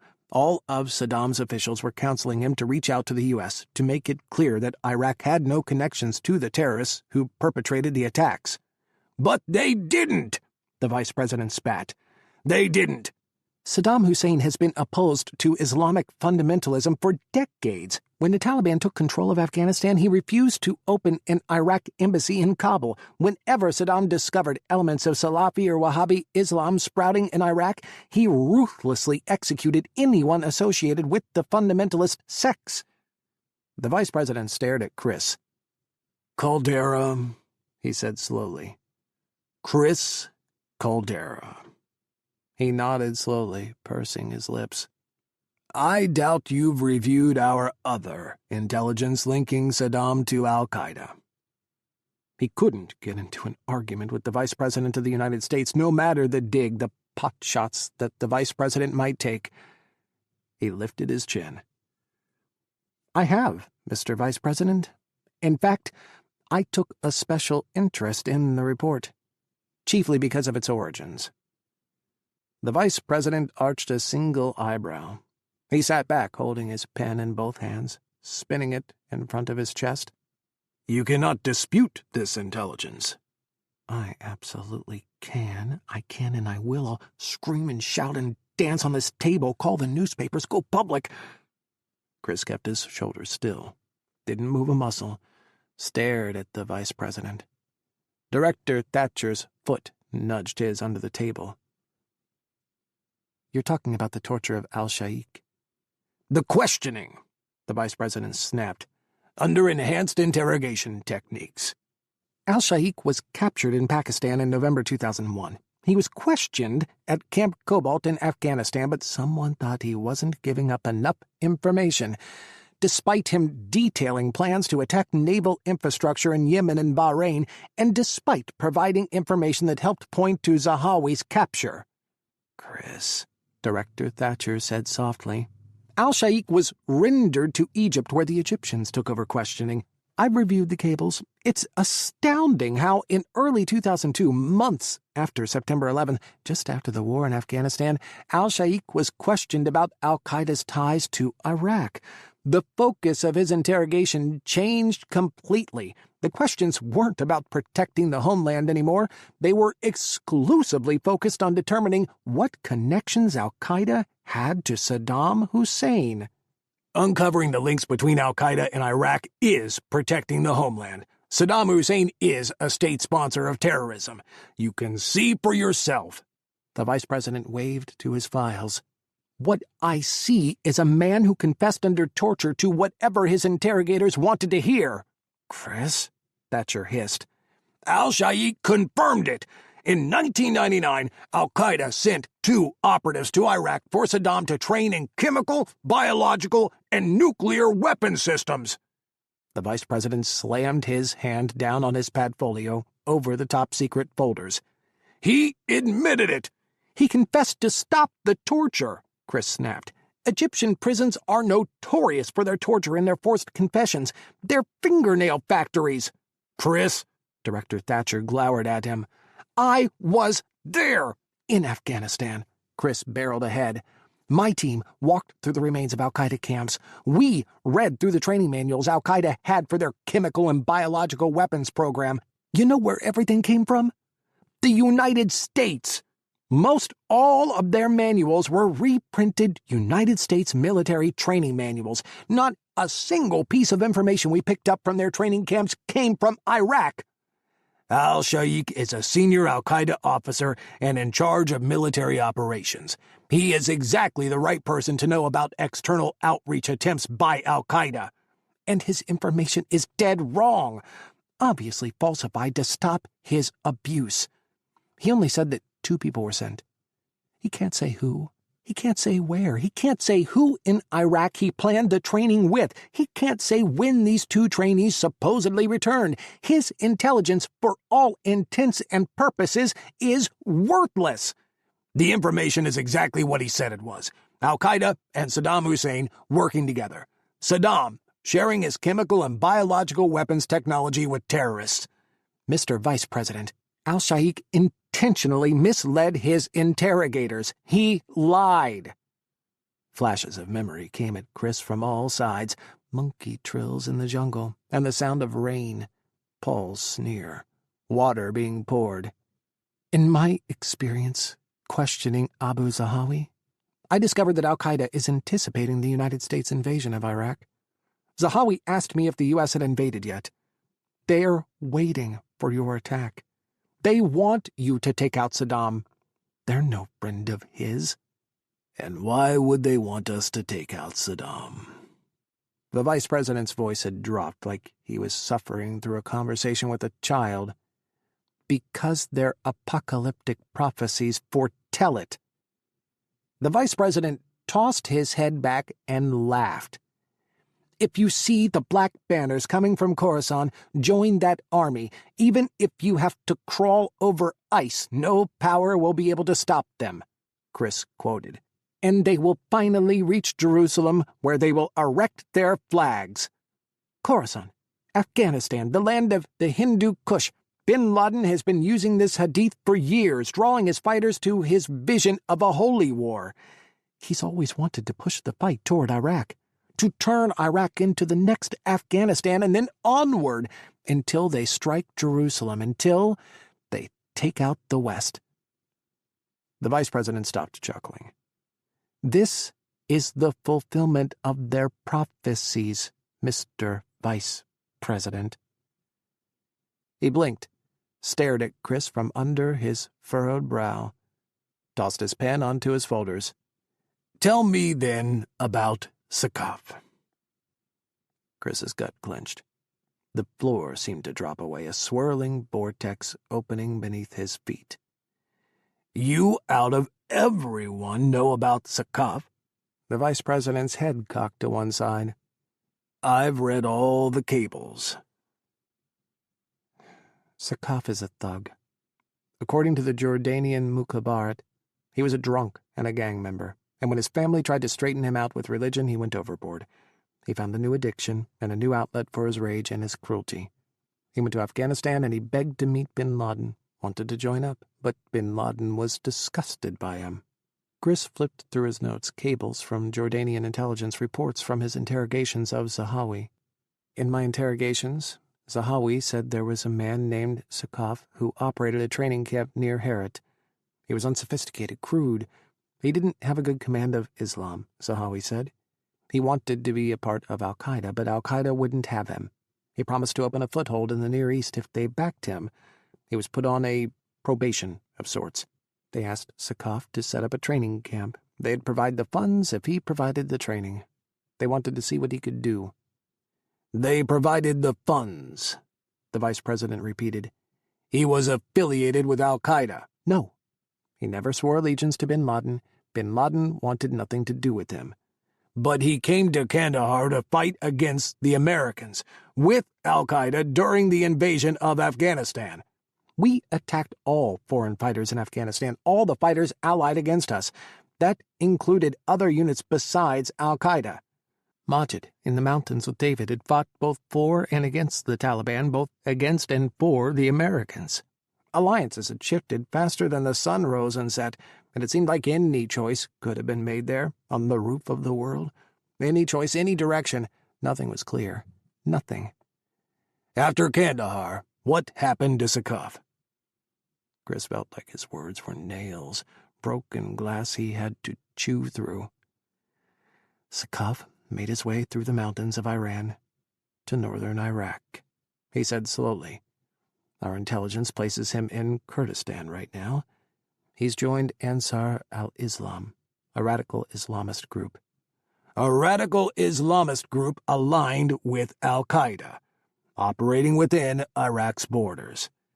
Ansar al-Islam operates in the Kurdish north, in an area out of reach of Saddam. It's protected by our no-fly zones, Mr. Vice President. Saddam has given sanctuary to this group, and to Sakaf. He's allowed a known member of Al-Qaeda freedom to operate in Iraq, to continue to operate an Al-Qaeda-affiliated terror group on Iraq soil. Saddam has barely any presence in the Kurdish north. He has no control there. We've kept him out of the north. We gave room for Ansar al-Islam to take root and grow. We protected the area from any incursions through our no-fly zone after the first Gulf War. Mr. Caldera, where did this intelligence on Sakaf originate? It felt like a trap suddenly, because it was. Kris fumed. From my own interrogations of Zahawi.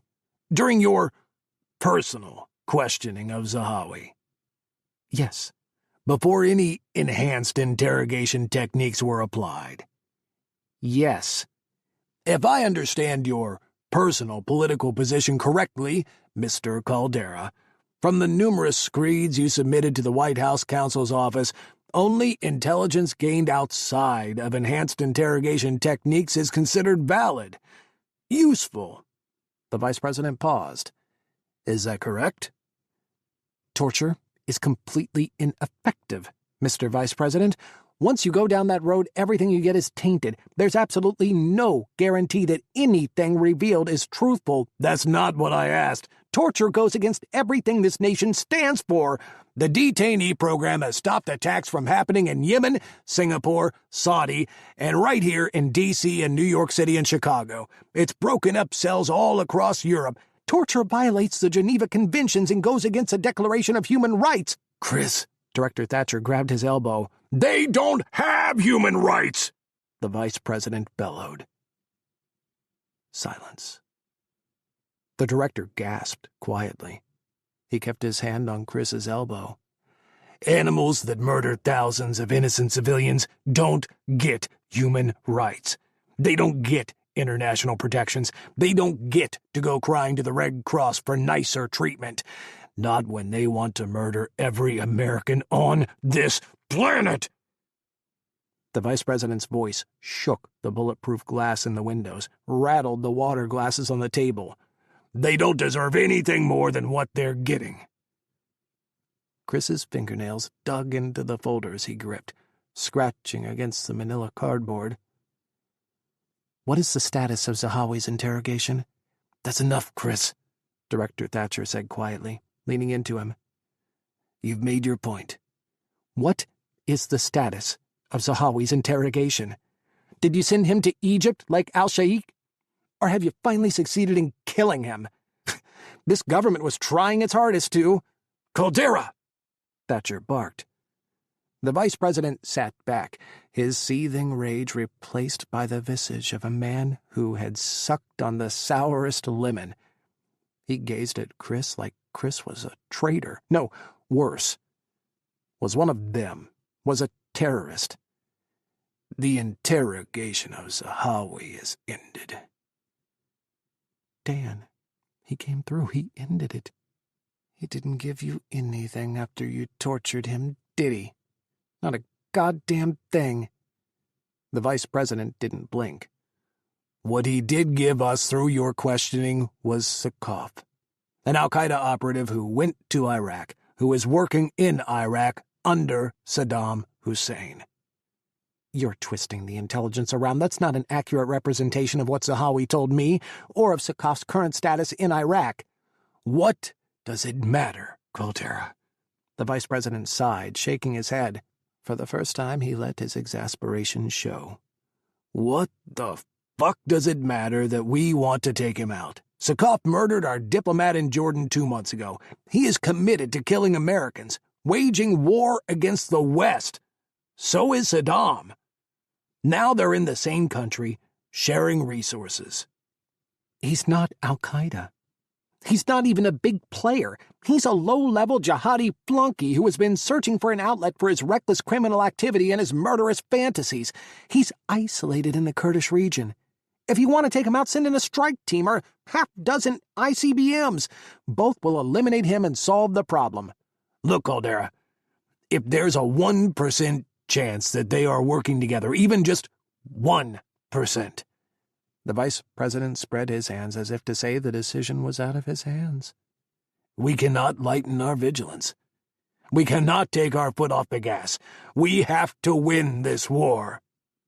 It matters because David is going to be fighting this war of yours. David and 100,000 other men like him, fighting for reasons that aren't truthful.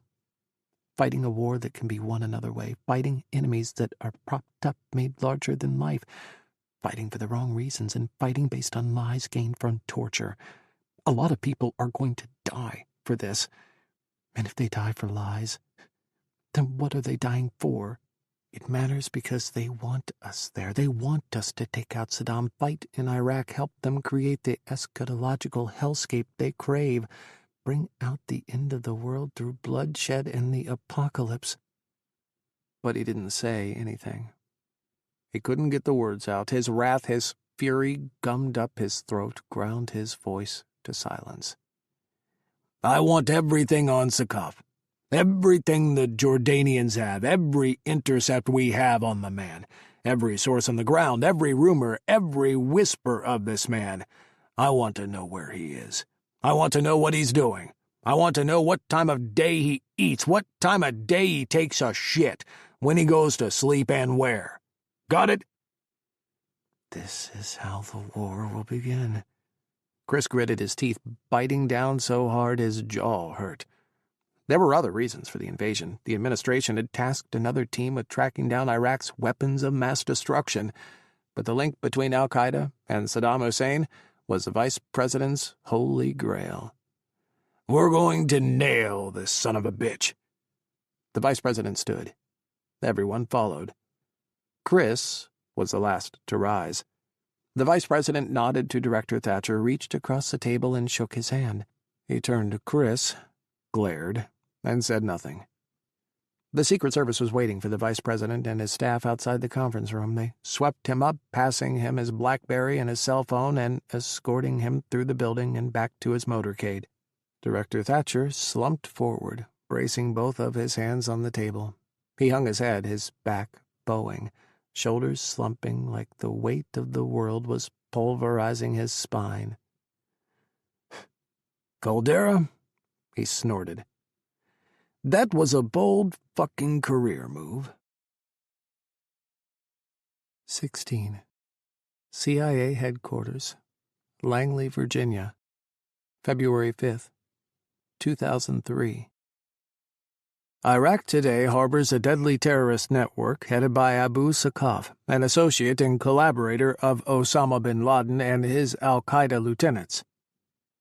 The Secretary of State spoke as Sakaf's face appeared over the UN Security Council on a giant projector screen. Sakaf glowered down at everyone, wrath and murder in his gaze, the image of a hardened devotee to an austere and ruthless brand of Islam, twisting the words of the faith until his followers believed they were walking in the footsteps of the 7th century. Iraqi officials deny accusations of ties with al-Qaeda. These denials are simply not credible. Al-Qaeda has bragged that the situation in Iraq is good and that Baghdad can be transited quickly. Kris's chin hit his chest. He wilted, slumping in his seat as his co-workers in CTC shook their heads and groaned. Once again, he was alone, off in the corner in a desk no one visited. Once again, his co-workers stared at him, this time not for the clothes he wore or the rumors about his sexuality, but because everyone knew, that he was the vice president's most hated American, that he'd bitched out the vice president, and that he'd lost. Sakaf and his network are responsible for the murder of an American diplomat in Amman, Jordan. After this despicable act, we demanded that Saddam Hussein turn over Sakaf so that he can stand trial. However, Iraqi officials protest that they are not aware of the whereabouts of Sakaf or any of his associates. These protests, again, are not credible. The Secretary of State went on, outlining the United States case for invasion. Images of mobile weapons production facilities, storage bunkers, and surveillance overflights at Iraq's nuclear sites were shown to the world. On Kris's computer, Sakaf's image stared back at him. Dark, soulless eyes, void of spark or life. A diffuse rage seemed to linger in his stare, a promise of brutality. By all accounts, Sakaf had been born a monster. The Jordanian Mukhabarat hadn't been able to contain him. Twice he'd slipped their bonds, running off to Afghanistan. Kris tapped away at the finishing touches on his report, a projective analysis of post-Saddam Iraq. Without significant post-war planning and an immediate transition to a functioning representative government, chaos and discontent will open the door to sectarian tensions. Chaos and sectarian tensions may be capitalized by foreign jihadists searching to destabilize both Iraqi reconstruction and/or any American/Western allied endeavor. We should expect to meet significant numbers of foreign fighters in post-war Iraq if security and stabilization operations are not immediate benchmark successes. An intercept from Jordan had picked up a message Sakov had sent days before. The printout lay on Kris's desk, underlined over and over until his pen had gone through the paper. "Iraq," Sakov had said over the scratchy phone line sucked up by the Mukhabarat listeners, "will be the graveyard of the Americans."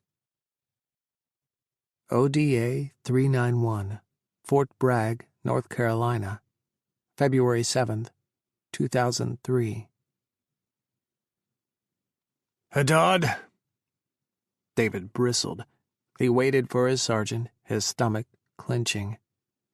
"Haddad, you aren't bringing it. You're consistently lagging behind the rest of the unit. In the last exercises, you failed. You aren't making it. Haddad, you're a fucking embarrassment." His sergeant's vitriol burned into him, bellows that were more appropriate for a recruit than the 14-year veteran he was. Nothing had gone right since his reassignment. His new unit hadn't deployed to Afghanistan. They'd stayed in the homeland, watching as anthrax attacks paralyzed the nation in fear, as a Muslim shooter opened fire at LAX, as paranoia and hostility ratcheted higher and higher, turning to a hatred against Arabs and Muslims so thick and rancid David was choking on it. The guys talked about getting some and taking their turn at the jihadis and the camel jockeys, the goat fuckers, and worse. Haddad, the outsider with the Arabic name, the quiet one, the weird one who left on the weekends, wasn't invited to their testosterone party.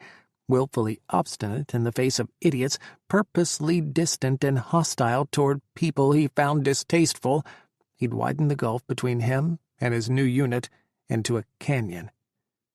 "I swear to God, Haddad, you act like you don't even want to be part of the army anymore. You getting soft for your little Arabic friends? Want to conscientiously object?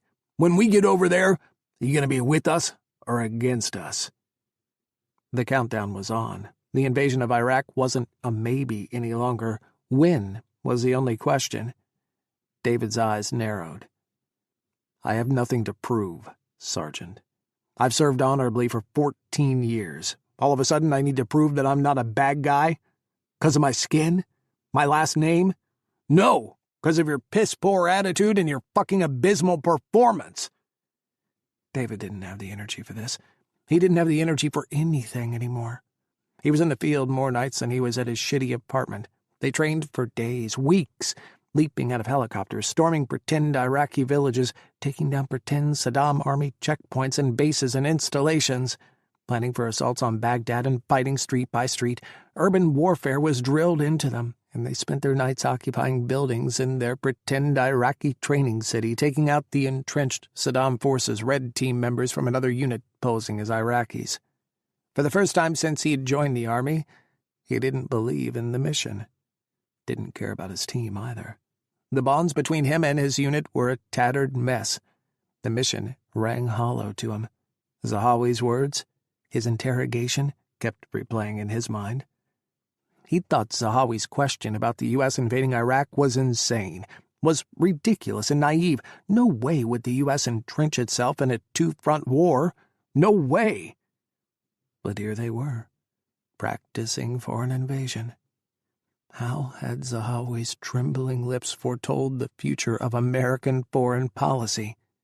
Was everything a giant circle, one big Mobius strip, taking him looping like a roller coaster around and around and around again? Was it prophecy, destiny, or a hideous cosmic joke? He just wanted to go home. Back to Kris, make the long drive north to Falls Church and let himself into Kris's apartment, plant himself face first in their bed and wake up curled around Kris. Something, somewhere, must have shown. He'd lived his life never letting anything slip, not ever. But after Afghanistan and Kris and Zahawi, he wasn't so good at keeping everything hidden anymore. Maybe he should have been mad about that, mad about his past becoming his present and his secrets becoming known. A petty part of him sometimes lashed out at Kris and his thoughts. If it weren't for you, in Afghanistan, being so fucking perfect, being like pomegranates and honey for my soul. If it weren't for your take-no-prisoners attitude and your fucking amazing brain, The way you knew your shit and made everyone respect you, if it weren't for the fact that you're perfect in every way. And I'm so fucking lucky you even look at me. If it weren't for all of that." His sergeant was slowly turning purple. David hadn't responded to him. "I've heard things about you, Haddad," his sergeant hissed. "Heard you like to suck cock. Is that why you're a goddamn disgrace? That why my men can't stand you? I get more complaints about you than every other soldier put together. I don't have time to make you a man, turn you into what you need to be." His sergeant looked him up and down like Paul had once looked at Zahawi. "Get your shit together, Haddad. I have exactly no room for fuck-ups." The "or else" hovered unspoken between them. Dishonorable discharge seemed to burn into his forehead. Almost half his life had been given to the army. Would that be his grand exit? Would he even care anymore if it was? They finished processing the gear and checking out for the weekend. David ignored the stares, the snorts, the barely concealed ill humor sent his way. He hopped into his truck and hit the road. Hands shaking, he grabbed his phone. He nearly cracked the case, nearly shattered the screen, his vision blurred, rage distorting the edges. His foot floored the gas, his engine roared. The phone connected after 3 rings. "Captain Palmer." "Captain, it's Haddad." "Haddad?" Shock colored his former captain's voice. What's up? You free? Can I buy you a beer?" Palmer's silence was heavy. "I need your advice, sir." David breathed. His voice shook. "I need your help." "I'll be at the Liberty Bell at 18:30. Thank you, sir." David had shredded his napkin and the label on his beer by the time Palmer sat down across from him exactly at 18:30 at the Liberty Bell bar off base. Palmer took in the mountain of shredded paper, the nearly empty beer bottle. David called for another round. "I need to talk to Sean," David said quietly, "and ask his advice from Captain Palmer." He looked up through his eyelashes. He was asking to talk off the record, keep whatever was said between them out of the army. Don't ask, don't tell hovered over him like the sword of Damocles. Palmer had kept his secret in Afghanistan and covered for one of their former team members when he'd gotten drunk and stupid with a sailor once, 4 years back. 2 moments in his history with Palmer. Was it enough to trust him? "You in some trouble about you and your CIA friend?" The waitress brought over 2 fresh beers. David grabbed his, downed a long draft. He picked at the label as he set it down. Nodded. "That and some other bullshit. My new sergeant is an ass." He took a deep breath. "He said he heard things." "Shit," Palmer glared. "You think one of the guys?" "Maybe. Someone said something, someone joked around. I'm sure they didn't mean it, but who knows who heard." Palmer screwed up his face. "No one cared, though. I mean, yeah, we all saw." Fuck. David buried his face in his hands and groaned. "Come on, Haddad, you can't be like what you two were and not have guys talking. You were fucking crazy about—" Palmer's jaw snapped shut. "You were head over heels," he finished. "It was obvious." He took a drink, watching David. "Is it still going?" David nodded. He batted his beer bottle back and forth, sliding it across the table. It just handed Palmer the ammunition to drum him out of the army. "Serious?" "I think so." "You going to Iraq too?" I don't know." Panic, the same panic that lived in his guts, that crawled up his ribs, rose inside him.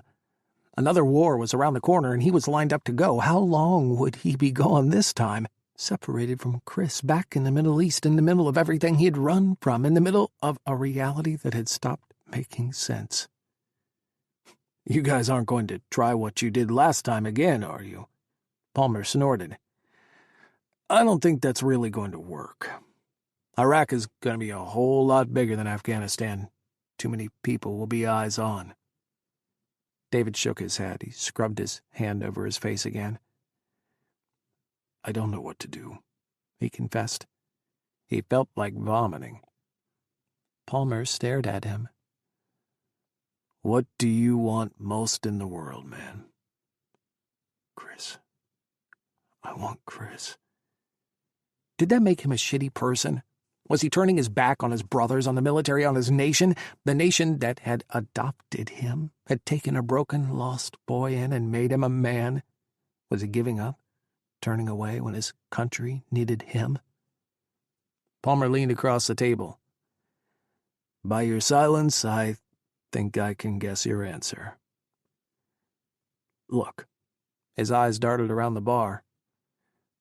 There's this friend I have. Buddy from ROTC. He hated the Army. Did the whole thing for college money. As soon as he could, he popped smoke and got out. He landed at this real crazy company. Under the radar. They do secret squirrel shit. Work with the CIA, DIA, NSA, you name it. Called Black Creek. Palmer jerked his chin toward David. I think you should give them a call. Thank you, David whispered. Thank you, Captain. Be careful. Palmer eyeballed him, not blinking. Be real careful, Haddad.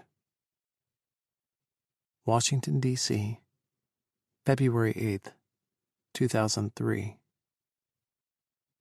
You brown-nosing little shit, Kris chuckled, throwing his balled-up napkin across the table at Dan. Dan batted it away easily. Dan was back from Islamabad, rotating through on a 4-day in-person briefing with the director before flying back to Pakistan. He'd flown in for the Secretary of State's presentation to the UN, and to watch it with the director, too. Look at you in with the big boys now, moving on up in the world, making waves with the White House, riding the gay fame card. Kris smirked. Dan pretended to bow. I learned what not to do from watching you. He tried to smile. How are you doing? Shrugging, Kris sighed, deflating against his chair. He toyed with the remains of their bruschetta. It's the first time they've let me out to see the sun, so I suppose that's something. Oh, stop. Bitching out the VP was great for my career. I recommend everyone do it. Everyone. You'll rocket your way along the career ladder. There's no faster ride in the CIA. You mean plummet, right? Straight to the basement? At Mach 10. Dan sipped his wine, a light white, and stared at Kris. I'm sorry. Kris waved him off. Don't. Stop. He stared out over D.C., over the bustle of the capital. He'd come into the city to meet Dan. I never got a chance to thank you for taking over in Thailand. After I pulled out. I heard they stopped everything after 7 weeks. You must have had something to do with that. And with closing that place down. Dan looked away. I can't even imagine what it was like after we left. With Paul and Dennis. And Ryan in charge. Jesus. Dan spun his wine glass. You guys did the right thing, leaving when you did. I'm just glad it finally ended. Zahawi didn't reveal anything, did he, in those 7 weeks? Dan peered at him. Not a thing, he said carefully. Everything he gave to you. Do you ever think about blowing the whole thing open? Calling the Times or the Journal or the Post? Do one of those tell-alls? Go to prison? Dan snorted. They'd lock you up and throw away the key. Kris shrugged. He watched the cars roll by, the blacked-out SUVs, watched the flag flap over the Capitol. Cold sunlight fell, turning the city a banal smear of gray. Would it be worth it, though? You would be the one to make that call? Dan stared at him, eyes narrowed. Out of the whole government, out of the whole world, you'd be the one to decide what is and isn't worth it, which lives are worth saving, what costs are too high.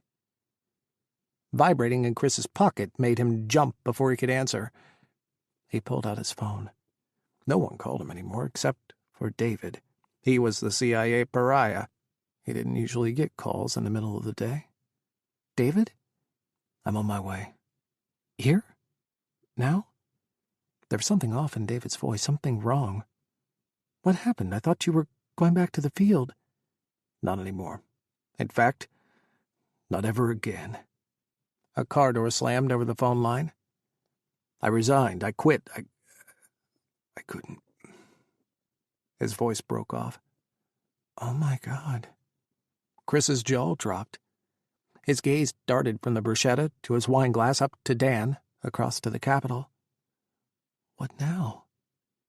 The worst of the CIA and the Special Forces soldier who quit. They were certainly a power couple on their way up in the world. I got the number of the contractor. I'm going to try to call them. Dan stared at Kris, frowning. Call me when you get closer. I'm in a meeting right now, but I'll be home soon. David grunted and hung up. Dan's frown turned to a smile. Your lover from Afghanistan, David Haddad? The Special Forces soldier who was glued to your side, closer than your own shadow. He's not Special Forces anymore. He just resigned. It's hard to be gay in the military. Kris blinked. You? Navy intelligence. Before joining the CIA. Dan shrugged. I wanted to get out of where I was. So? What now? He's picked you over the military, huh? The air fled Kris's lungs. That's not what it was. I'd have done the exact same thing. If I were him. The burn was back, the same burn he'd felt in Pakistan when Dan had confessed he had wanted Kris, had wanted more between them before David and before Afghanistan. He thought Dan would have moved on now that Kris was the CIA's worst and Dan was on the path to become Director Thatcher's new star. Dan, I know. Dan held up his hands. I'm just saying. I'm glad he recognizes what he's got. What's the plan? He said something about a contractor. Call George. Dan interrupted. George does not want to talk to me. He doesn't want to see me. His last words to me in Pakistan? Take your bleeding heart crusade somewhere else. If you're not calling him, I'm calling him. He's here in D.C., getting promoted to the head of the Middle East Division. Jesus Christ. What about Ryan? Ryan is getting a bump up, too. Chief of Station in Afghanistan. But George is going to be in charge of us all soon. And he knows the head of the contractor that gets all the CIA business. Black Creek. They're everywhere we are. You want him with you, right?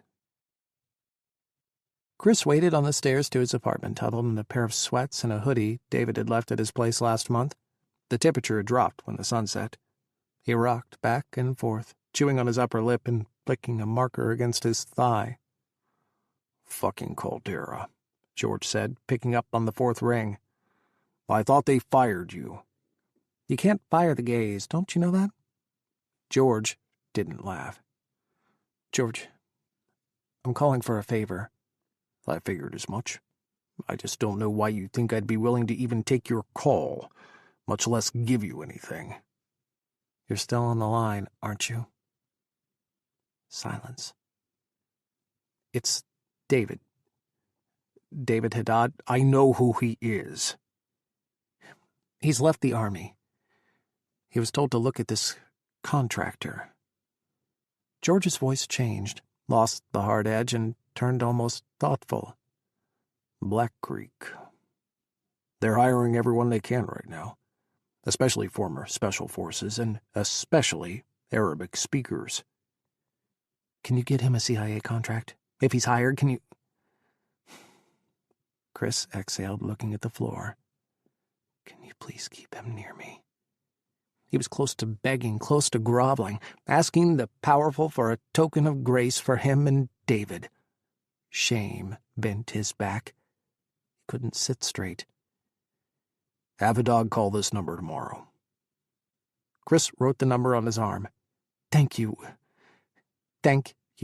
George." A heavy sigh. "Caldera, try and stay out of your own way, okay?" The line clicked. Snowflakes drifted in front of Kris's face. He burrowed into David's hoodie. Any minute, and David would be there, would be home. Finally, David's truck lumbered into his apartment parking lot. Twin headlights bounced over the speed bumps, slowed in front of his building. The door opened.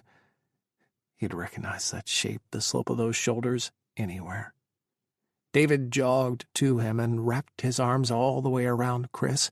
He loved it, loved how David's arms could completely encircle him. David buried his face in Kris's neck and breathed him in. Behind David, the truck idled. Kris spotted boxes in the truck bed, duffels stuffed in the cab. "You brought everything?" "I'm never going back." David's gaze slid sideways. "I can find my own place. I'll start looking tomorrow. We didn't talk about this, and I'm not trying to—" Kris squeezed his hand. "Stay here. Stay with me." It would be cramped, but they'd make it work. Maybe they'd get something bigger, together. The thought stole his breath. They could live together. "You sure?" Hope shone from David's eyes. "I'll have to tell all my other boyfriends to stay away." Kris sniffed, lifting his chin. He tried to look playful in David's hoodie. David took both of Kris's hands. The snow kept falling.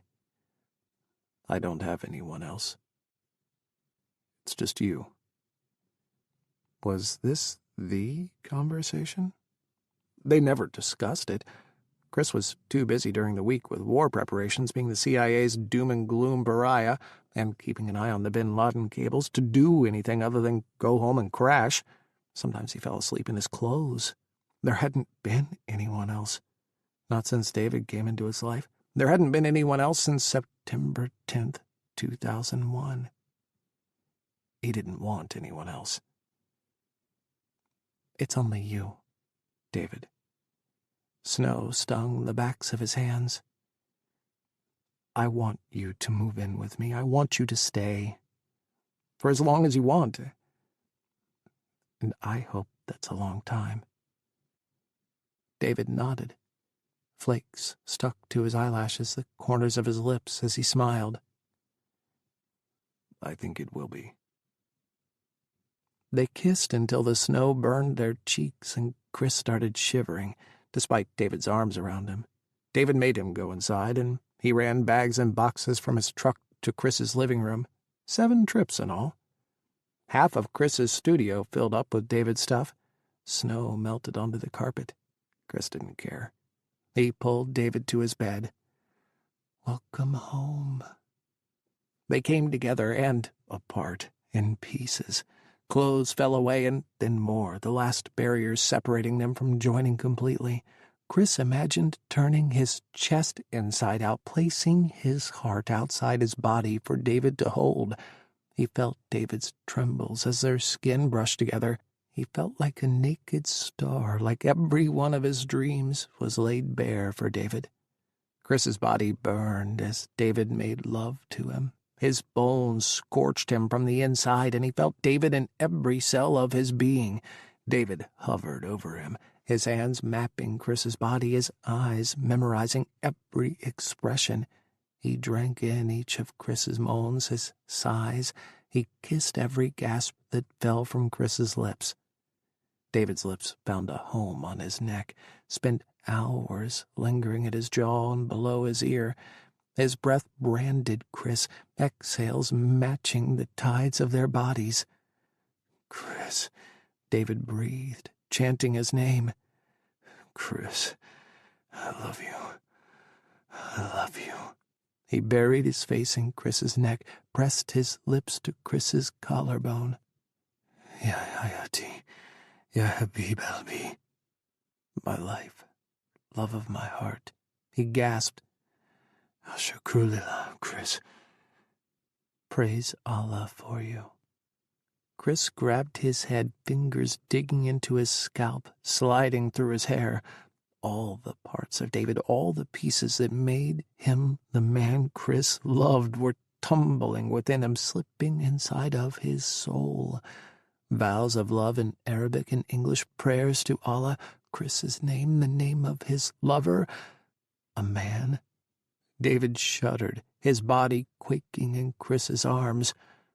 Who was David when he bared everything? Habib Albi, Kris breathed. Anta Habibi. Love of my heart, you are my love.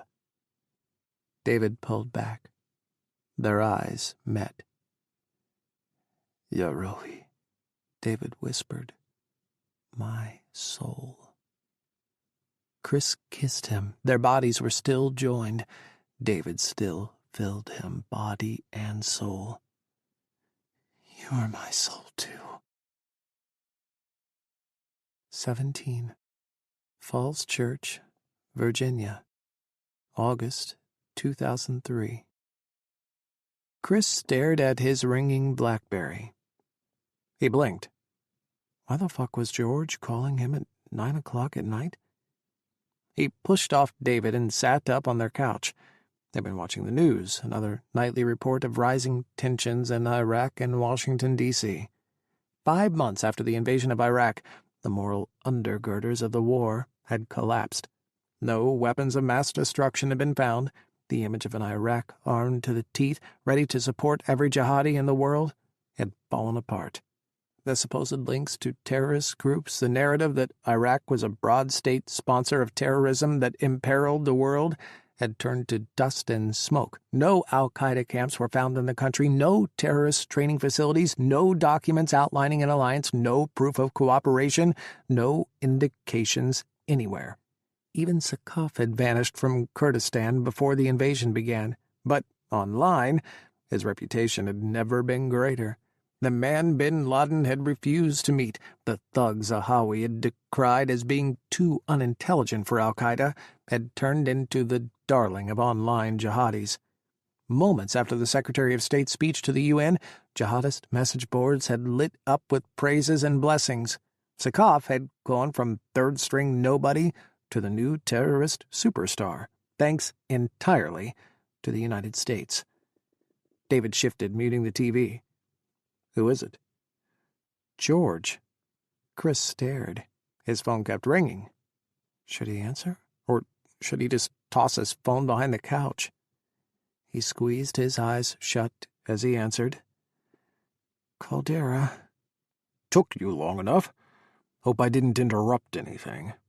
Kris snorted. Should I tell you what you interrupted? Detail it out for you? No thanks. George's voice was thin, strained.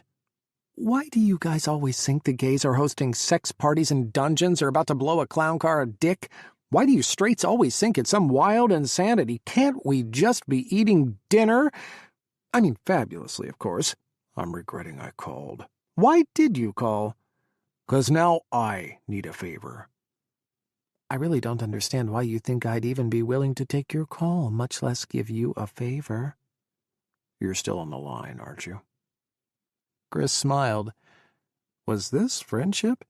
George was an asshole who played politics with Langley, with Capitol Hill, but he'd come through for Kris more than once. He'd turned a blind eye in Afghanistan and Pakistan. He'd hooked David up with his new job.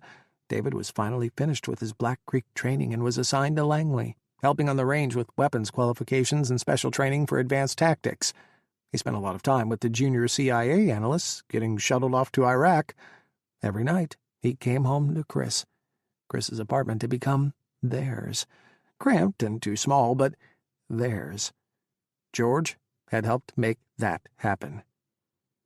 What do you need, George?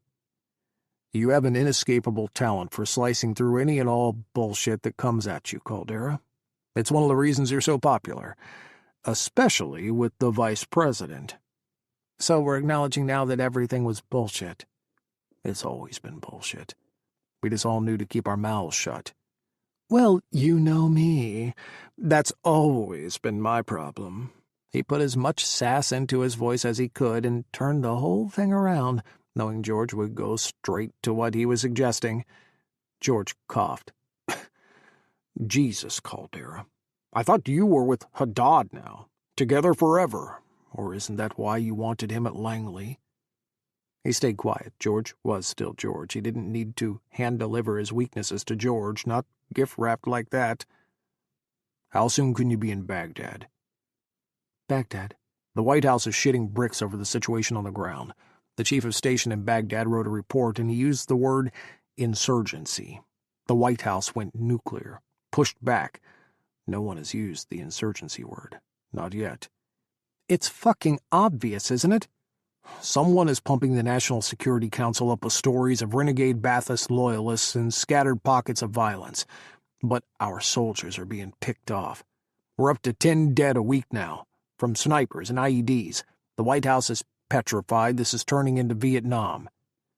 I believe I tried to warn them that could happen. In fact, you did. George read the title of Kris's pre-war analysis. Security Challenges in a Post-Saddam Iraq, Navigating the Political Battlefield. I fished this out of the agency's black hole. Glad it was taken seriously. I need you here. I need your eyes and your brain. I need your analysis. I need you to find out exactly what's going on. This is your specialty, putting the pieces together like no one else can, getting into their minds, understanding the world from every dimension. He sniffed. I need your help, Caldera. And then what? I'll take what you say and force the White House to understand. No bullshit. Not this time. He sighed. Too many lives are on the line. That's always the justification, isn't it? Lives are on the line. We're saving lives. It will be better this way. Caldera, this is important. And yes, we can save lives. If we understand what's going on, we can fix it. Could have saved lives if someone had read my report before the war. Silence. Book 2 tickets on the next flight to Baghdad. I'll be there. 2? If you think I'm flying in without backup, without security, you're out of your mind. I'm bringing someone I trust. Let me guess. George snorted. Haddad. We'll see you soon, George. See you soon, and thanks, Caldera. Baghdad, Iraq, August 2003. Baghdad in August was like landing on the surface of Mercury. Heat blasted him in the face, as if the sun had been given a magnifying glass and was intent on burning Iraq off the planet. He squinted behind his sunglasses, grabbed his bottle of water, and downed the whole thing. Nothing helped. A pair of F-15s roared down the next runway. In the heat haze, they seemed to melt as they lifted off, shimmering into the dull blue sky. Dust and sand filled the air, a grit Kris could taste between his teeth. Everything was dulled by the sand. George had sent a car for them. They blazed through the Baghdad streets to the green zone in a blacked-out SUV, racing past Iraqis struggling with their broken-down sedans and dusty bicycles. Sullen stares from Iraqis waiting in long lines for food and fuel followed them. Those people look happy we're here? Kris peered out the window. They look happy with their liberators? David, silent since before they'd landed, stared at the people. Their eyes are hard. They look like what my people looked like, under Gaddafi, when I was a kid. A quiet rage against their oppressors mixed with the powerless void. He licked his lips. It creates an impotent rage, being someone else's afterthought. They've been abandoned. Kris saw it in the faces of the men and women they zipped by. What kind of world have they been given now? We asked for their trust, and we've given them this. There wasn't enough food. Most families relied on handouts from the UN when, before the war, their cupboards had been full. Power was rarely on. Security blockades chopped the city up, leaving neighborhoods cut off from one another. Shadowy attacks on American soldiers and patrols had turned a creeping paranoia into a full-blown American-run police state.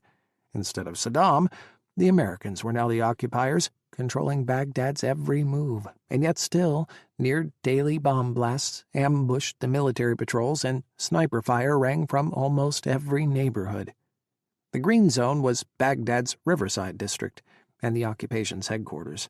The curving bends of the Tigris walled off the Green Zone, limiting the entrance to one 6-lane highway. Concrete barriers guarded by tanks and Humvees and dozens of soldiers greeted them as they snaked their way through the entrance. Saddam's palaces had been taken over and turned into the U.S. Embassy and military command posts. Inside the Green Zone, verdant gardens stretched long with scattered fountains spurting water in lazy arcs and dazzling flower beds sprawled in roaring bloom. Imperial palms reached for the sky, towering at least 40 feet overhead. The Green Zone was manicured, ordered, and peaceful. The headquarters of the occupation was worlds apart from the Baghdad the Iraqis lived in. Humvees shared space with SUVs. American flags flapped from every building, at the doors and on the roof. Helicopters roared overhead, sweeping low over the city. Some landed at the hospital. Others kept going, turning for the airport. George met them on the steps of a grand former palace, marble and gold stretching as far as they could see. Pretty incredible, huh? Kris peered over the top of his sunglasses at him. David hitched their duffel on his shoulder. George scowled. Come on. I've got a lot to show you. We've had 3 major bombings that have made everyone sit up and take notice. George personally walked Kris and David through the devastation and destabilization that had seized Iraq over the summer months following the invasion. They spoke in his secured office on the top floor of the palace overlooking the Tigris and the gardens. The air conditioning churned, keeping the room just on the wrong side of too cold. It was good to be the head of the CIA in Iraq. August 7th, the Jordanian embassy was hit. Car bomb. Remote detonator. The driver parked his van and walked away. The blast tore a 30-foot hole in the embassy, destroyed cars up and down the street. 17 Iraqis were killed. George slid photos across the desk. Kris and David looked together, flipping through images of bodies on the streets, crumpled cars, and the destroyed embassy. It looked like someone had taken an ice cream scoop to the building. This was the first time civilians were targeted. We don't understand why this target was picked. We don't know who ordered the bombing either. We've been going through who was there that day, trying to see if it was an assassination that went large. Took out a bunch of collateral damage. Kris stayed quiet. His brain churned. After, rumors ripped through the city. Some said an American helo had fired on the embassy. There were riots. Sighing, George passed over a second set of photos. Another building destroyed, flattened by a bomb blast. A burned UN flag lay on the heaps of shattered concrete. August 19th, 22 people were killed at the UN headquarters here. In the Green Zone, David frowned. No, the UN kept their headquarters outside of the Green Zone. George shook his head. This was a suicide blast. The driver drove a flatbed up to the building and detonated. The head of the UN mission in Iraq was killed. A suicide blast rules out the White House's theory that this was the work of Saddam loyalists and disgruntled former Baathists. Kris squinted.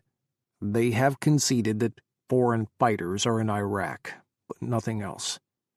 Where are you on the investigation into the bombing? We turned up electronic surveillance all over the country. NSA's been vacuuming up all cell phone calls. We picked up a series of calls that are obviously coordinated attempts to relay messages. There's no chatter, just coded phrases, and then the callers hang up. Have you started a phone web? George smiled. Like you did in Pakistan? It was the first thing we did. We've got a network of numbers, but no names. Where did the numbers come from? Stolen prepaid SIM cards from Germany. God only knows how they ended up in Baghdad. So that's a dead end? For now. We're still listening to everything. Every call through those numbers. Grimacing, George passed over the last set of photos, scenes of carnage and death that eclipsed both previous bombings. And a few days ago, Friday, prayer day, the whole city, it seemed, was trying to go see Sheikh Al-Ahmad, who had just returned from exile in Iran. He was a beloved Shia cleric. His sermon was on forming a unity government, on building bridges throughout the country. Was?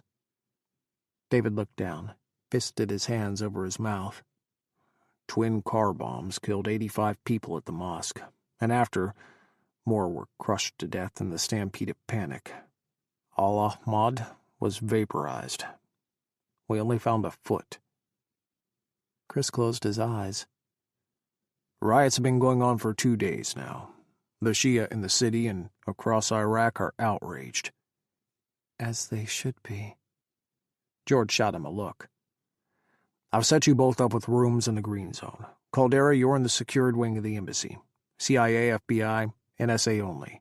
Haddad, you're with the contractors. He sketched a quick map, 3 lines showing the major roads and the river, and X's for buildings. He tapped a square he had drawn over a mile away from the embassy palace. Here. The contractors are here, in the Imperial Palm Hotel. George, it's policy, Caldera. George held up his hands, shrugging. No non-secured personnel in the secured wings. So you're telling me that all the spouses, when they visit on the CIA's conjugal tour, stay in some hotel, and not a single CIA officer has brought someone back to their secured room? He made air quotes with his fingers as he snapped. I don't believe you two are married. George held Kris's icy stare. George, these are the rules, Kris. George snapped. I've gone to bat for you 100 times already, saved your job and your ass, before and now. I'm not putting my neck on the line for this. Nice to know where your lines are, George. Kris stood. I'll be at the Imperial Palm Hotel. George gave them a bulletproof SUV and boxes of intelligence. Evidence reports from the FBI and military police, NSA intercepts, CIA and military intelligence analyses of the bombings. George had hooked David up with a decent room, at least. Once, the hotel might have been something. 50s Art Deco style seemed out of place in Baghdad. The hotel felt uncomfortably close to one Kris had spent spring break in one year on Miami Beach, sleeping his way through what seemed like an entire fraternity. Instead of frat boys and pop collars, contractors swarmed the hotel, hanging out in the hallways and the lobby and in their Jeeps and SUVs. They wore baseball caps and had weapons strapped to their thighs and under their arms, and their polos all had some security company emblem emblazoned on the chest. Every single one stared Kris up and down as he walked in, with his man bag and his linen suit, his pale pink button-down and his spiked hair. It would be one of those places. One of those deployments. David shouldered close to him, walking inside his shadow. Kris watched him glower back at the contractors, hold their stares until they were forced to look away. He put one hand on Kris's back, low, protective, possessing. He smiled. Maybe it wouldn't be so terrible after all. Not this time. Even though David was exhausted, he helped Kris set up the intel. The Jordanian embassy bombing, the UN bombing, and the mosque bombing, each on a different wall. Kris pinned and taped evidence in clusters. Bomb fragments and wiring diagrams, witness statements, victim profiles, NSA intercepts, and a copy of the phone web went on another wall. As Kris started working through the intel, mumbling to himself, David lay down and started to snore. Hours later, David woke, jet-lagged and out of sequence. A helicopter was rumbling by, flying low and rattling windows. Darkness stretched outside the green zone, spreading over Baghdad. Electricity was still off, except for the generators the Americans kept running to light up the highways and overpasses. Dots of illumination flickered throughout the city, a mix of generators and fires that built a paint-by-numbers canvas of post-invasion depression. Inside the green zone, floodlights kept night at bay, lighting up the central roads and gardens in fluorescent daylight. Neon spilled into their hotel room. Kris was on his 4th cup of hotel coffee, brewed from the bathroom coffee maker, a relic of the 70s. David came up behind him, wrapping his arms around his waist and burying his face in his neck. What have you found? The bombs are the same. Old aircraft munitions probably raided from one of Iraq's military bases during the invasion. The wiring fragments recovered are the same at each location. It's one person, one bomb maker, or one organization being taught by a single bomb maker, yes. All 3 blasts were the work of a single entity. Any thoughts on who? I have an idea. I want to connect more dots, though, like these. Kris took David to the NSA intercepts. We're seeing more of the relay messages. These callers are definitely using a code.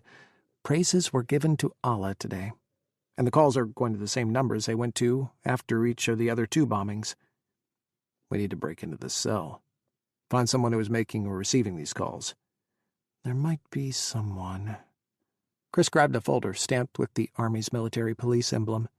800th MP Brigade was emblazoned in bold all caps. This Saudi was picked up in a nightly sweep 2 days ago. His cell phone was confiscated. The Army just uploaded a cell number to the database. A match? For 1 call. He called another number after the mosque bombing. He was recorded saying 85 pomegranates have fallen. 85 people killed. His cell number doesn't show up after the other bombings, though. Could be unconnected, could be something. We have to go talk to him. Where's he being held? Abu Ghraib prison. Abu Ghraib stank like death, like terror. Mass graves from Saddam's era were being dug up outside the walls, filled with bodies of political prisoners rounded up in sweeps during his reign. Hundreds had been executed at a time. Old bloodstains marred the dingy concrete, the brown, sandy walls. Silence, heavy and filled with secrets, surrounded Kris and David as they followed a young Army MP soldier through the prison wards. Kris felt a weight on his chest, like something was trying to get out, claw its way free. He felt eyeballs on him, prisoners watching him and David. Men in filthy orange jumpsuits sat with their backs against their cell walls. He heard every squeak of his boots against the old linoleum. "In here," the MP guiding them spoke for the first time. "Prisoner number 793 Tango." He gestured to a locked cell and a man inside. "Tango for suspected terrorist." Kris nodded. "We'll take it from here." "I'm not allowed to leave anyone alone with the prisoners, sir." "I said we'll take it from here." "No, sir. No one is allowed to have unsupervised or unrestricted access to the prisoners, especially the Tango prisoners." The MP squared his shoulders. He spread his feet, intent on staying. Kris rolled his eyes. His job was that much harder suddenly. How did he build a conversation with a prisoner while his jailer was standing over his shoulder? He stepped up to the bars. "Assalamu alaikum." The MP's eyes flashed. He stared at Kris. "Wa alaikum assalam," the prisoner said. The words seemed dragged from him reluctantly, but he still said them. For true believers, it was heretical to refuse to respond to the blessing and greeting used by the Prophet. "Your name is Rashid," Kris spoke in Arabic. The man stared at Kris. "Can you tell me about the call you made on your cell phone right after the mosque bombing?" "Allahu Akbar. We sent the innovators to the grave." Innovators, a fanatical Sunni insult against the Shia sect. Rashid was definitely a fanatic, a fundamentalist, and a violent extremist influenced by twisted ideology. "He only ever says nonsense like this," the MP grunted. Kris arched his eyebrow at the MP. "You know Arabic, but you have no idea what he's saying." "He's probably insane," the MP shrugged. "It's probably all meaningless." Kris shook his head, tried to come up with something to say to the MP, something that could cut through the shocking ignorance, the complete lack of knowledge at all about the culture, the religion, the myriad nuances that defined a people in a region that couldn't be brushed aside and ignored or destroyed and cast aside. But where to begin? Where on earth to begin? His job was Rashid, the bombings. Kris turned back to the cell. "Why are you in Iraq?" Rashid smiled. "I came in the name of the holy warrior, the fierce one, the lion who will rip the throat out from the Americans." "You came to wage jihad. Fight the Americans." "We will destroy the Americans. Death to an America!" "Who is the holy warrior?" "His name will be on everyone's lips. He will be known to all Perfect. Then tell me his name now. Sakaf, the man who will destroy the Americans. Fuck. Kris had known from the moment George started talking about the Jordanian embassy bombing that it was Sakaf. Sakaf, the devil the U.S. had built up to justify the invasion, had hinged their war on. Did Sakaf give you this phone when you got to Iraq? Death to America! Rashid shouted. Death to America! Sakaf! Sakaf! The MP pushed Kris out of the way. He ripped out his baton and slammed the stick against the bars. Shut it! He bellowed. Shut your mouth! Rashid bared his teeth. He trembled and his fingers clawed at the stone wall behind him. Echoes of shouts reverberated through the prison wing. Other voices rose, repeating Rashid's shout. Sakaf! Sakaf! The MP turned on Kris. It's time for you to leave. Now! They were deposited outside the prison gates by a silent driver, left in the dust in the visitor parking area. Sand blew, the fine grit coating every inch of every exposed surface. Hot air blasted Kris like standing in front of his blow-dryer set to high. Something's off in there. David squinted back at the prison, rising behind the tall brick walls. Concertina wire gleamed in the punishing sunlight. The American flag flapped weakly over the prison. Something's very wrong. Did you see the blood? On the ground, walking in? In his cell. David had leaned against the wall, standing on Kris's right. He'd been able to see into Rashid's cell at an angle, something Kris couldn't. On the walls, close to the bars. Fresh bloodstains, and older ones. From Rashid, you think? David nodded, once. Kris squeezed his eyes shut. Zahawi, bloody, soaked and screaming, flashed behind his eyelids. The shrieks, the sounds he'd made as he'd struggled, the way the blood had flowed with the water pouring over him, red swirling in the water like ink or paint, indelible confessions of what had happened, written on Kris's memories for the rest of his life, onto his soul. You think something is very wrong in there. The Geneva Conventions apply here. Kris's palms slicked with sweat. The Red Cross, they've been to the prison. This prison, they've done inspections. It's not happening again. It's not. David stared at him. Even through his sunglasses, Kris could see his squinted eyes, his disbelief. We need to get Sakaf. We need to find him, destroy his network, put an end to his attacks before they spiral out of control. Kris peered at the horizon, lost in a heat haze and the burning sand.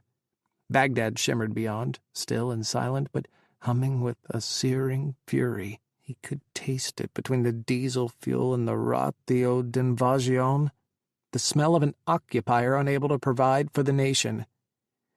This city, this country, is on the brink. We need to talk to the Iraqis, listen to them, and what's really going on. The CIA was focusing most of its angst and anxiety on the region north and west of Baghdad, nicknamed the Sunni Triangle. Extra military units were sent to the region. Kris scanned the multitude of files, the military's catalog of the region, until he found a name.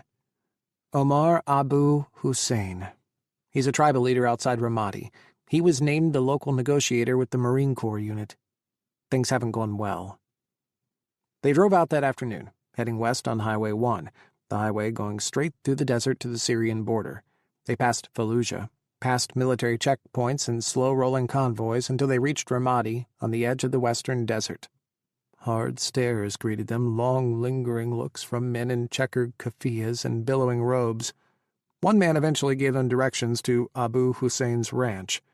They bounced along a dusty road until they pulled up to a low-slung dwelling of sandstorm-blasted concrete. Sheep roamed in a wire pen, chewing on scrubbed desert grasses.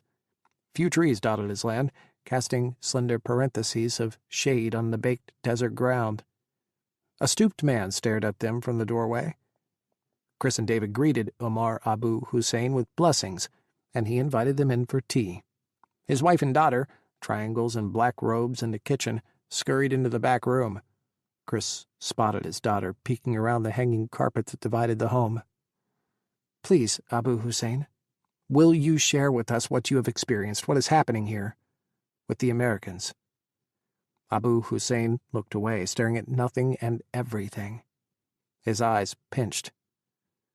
"The Americans don't understand anything," he murmured. Nothing. Nothing." "Please, tell us of your experiences." David set down his tea and leaned forward. "Please. Iraq used to be the center of the Islamic world. Baghdad used to be the home of learning, of science, of mathematics. This desert, this land, gave birth to language, to algebra, to astronomy, to law even. Iraq, this land we stand on, is not just some land between lines on a map.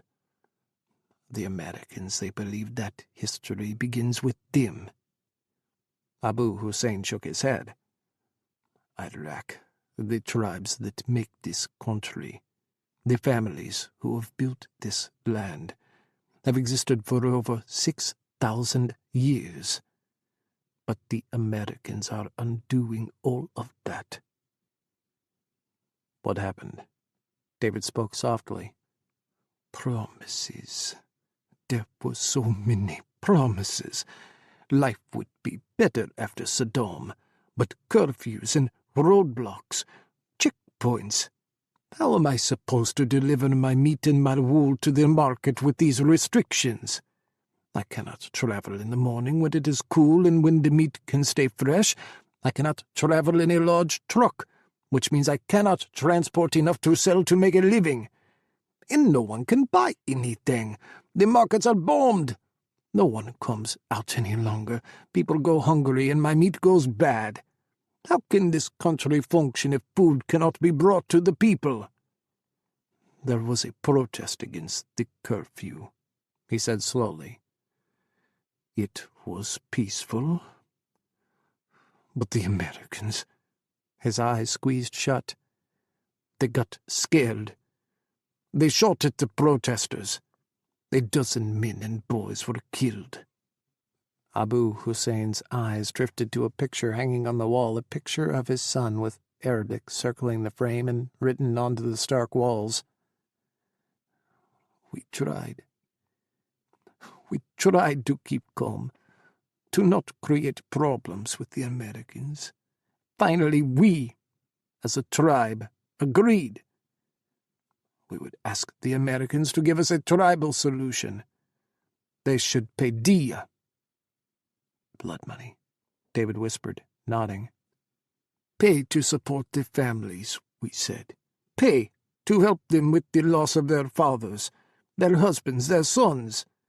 Pay to help the families and to show them you mean no harm, that you are sorry. Pay so that the sons will not grow up to hate the Americans and turn to the fighters." "Did the Americans pay?" Abu Hussein spat. "They offered. We refused. The amount they offered." Tears filled his eyes. He cupped one hand over his mouth.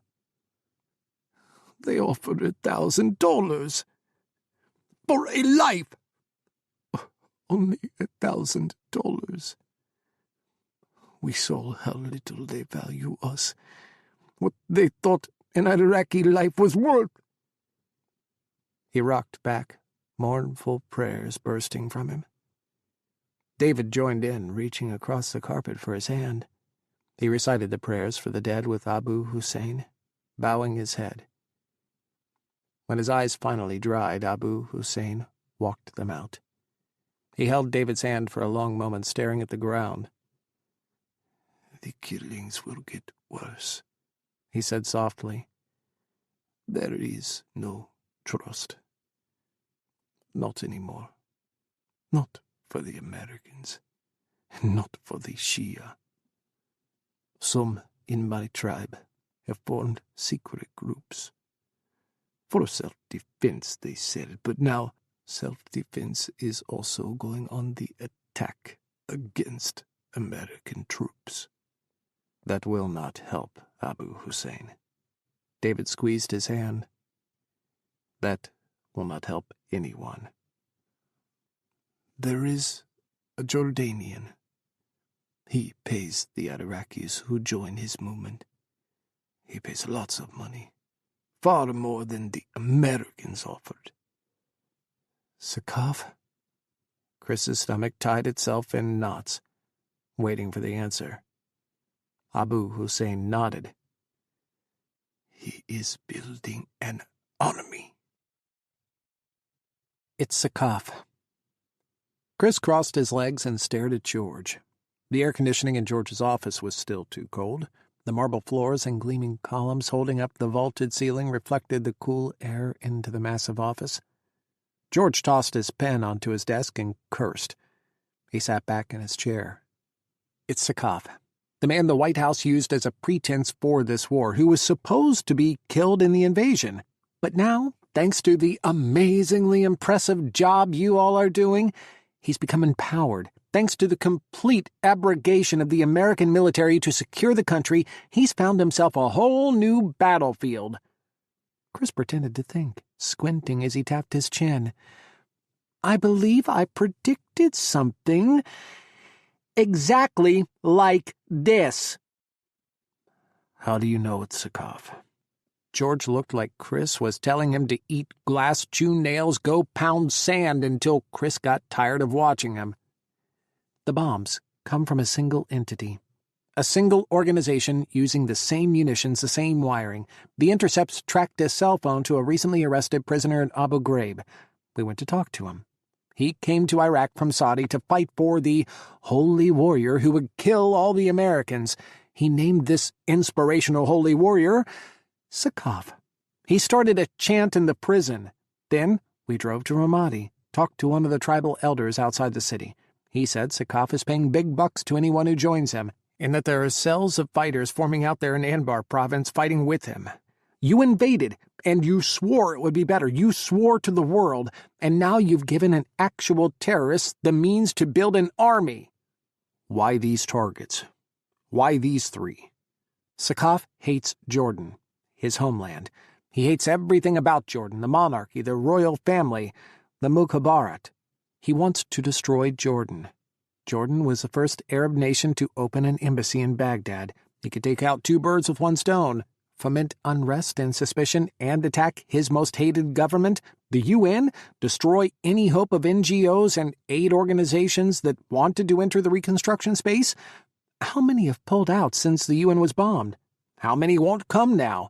How much hurt will the Iraqis feel now that humanitarian aid, the most critical piece of reconstruction, isn't coming? And the mosque? He planted a bomb inside the cracks that were already splintering in the sectarian divide. He's trying to divide the country, George, put the U.S. in the center of a three-way civil war. Us against the Sunni and the Shia, and against Sakaf and his army. And it's working. He's succeeding. George leaned forward, hunching over his desk as he scrubbed his face with his hands, his hair, graying, stuck up at every angle. The White House is going to shit. Actually shit, George breathed. This isn't a victory, George. This isn't mission accomplished. This is the start of a fucking nightmare.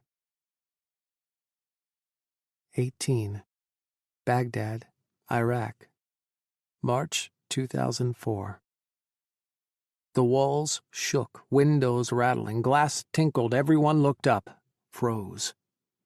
Beyond the green zone, a column of black smoke rose above a pillar of flame, a billowing fireball that stretched for the dusty sky. 3 more columns of dark smoke, not yet put out from earlier conflagrations, dotted the horizon just to the north. Another one. The duty officer in the Joint Intelligence Command Center, inside Saddam's Republican Palace, in the heart of the Green Zone, called, "Mark it!" One of the junior enlisted soldiers scurried to the main whiteboard front and center in the cavernous ballroom converted for the intel cell's use. He dutifully ticked off another attack in the running daily tally, then marked the time in a separate grid.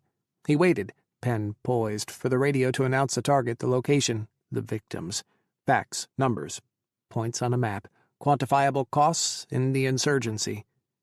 David looked down, his fists clenched. Every column of smoke, every roaring fireball was another broken life.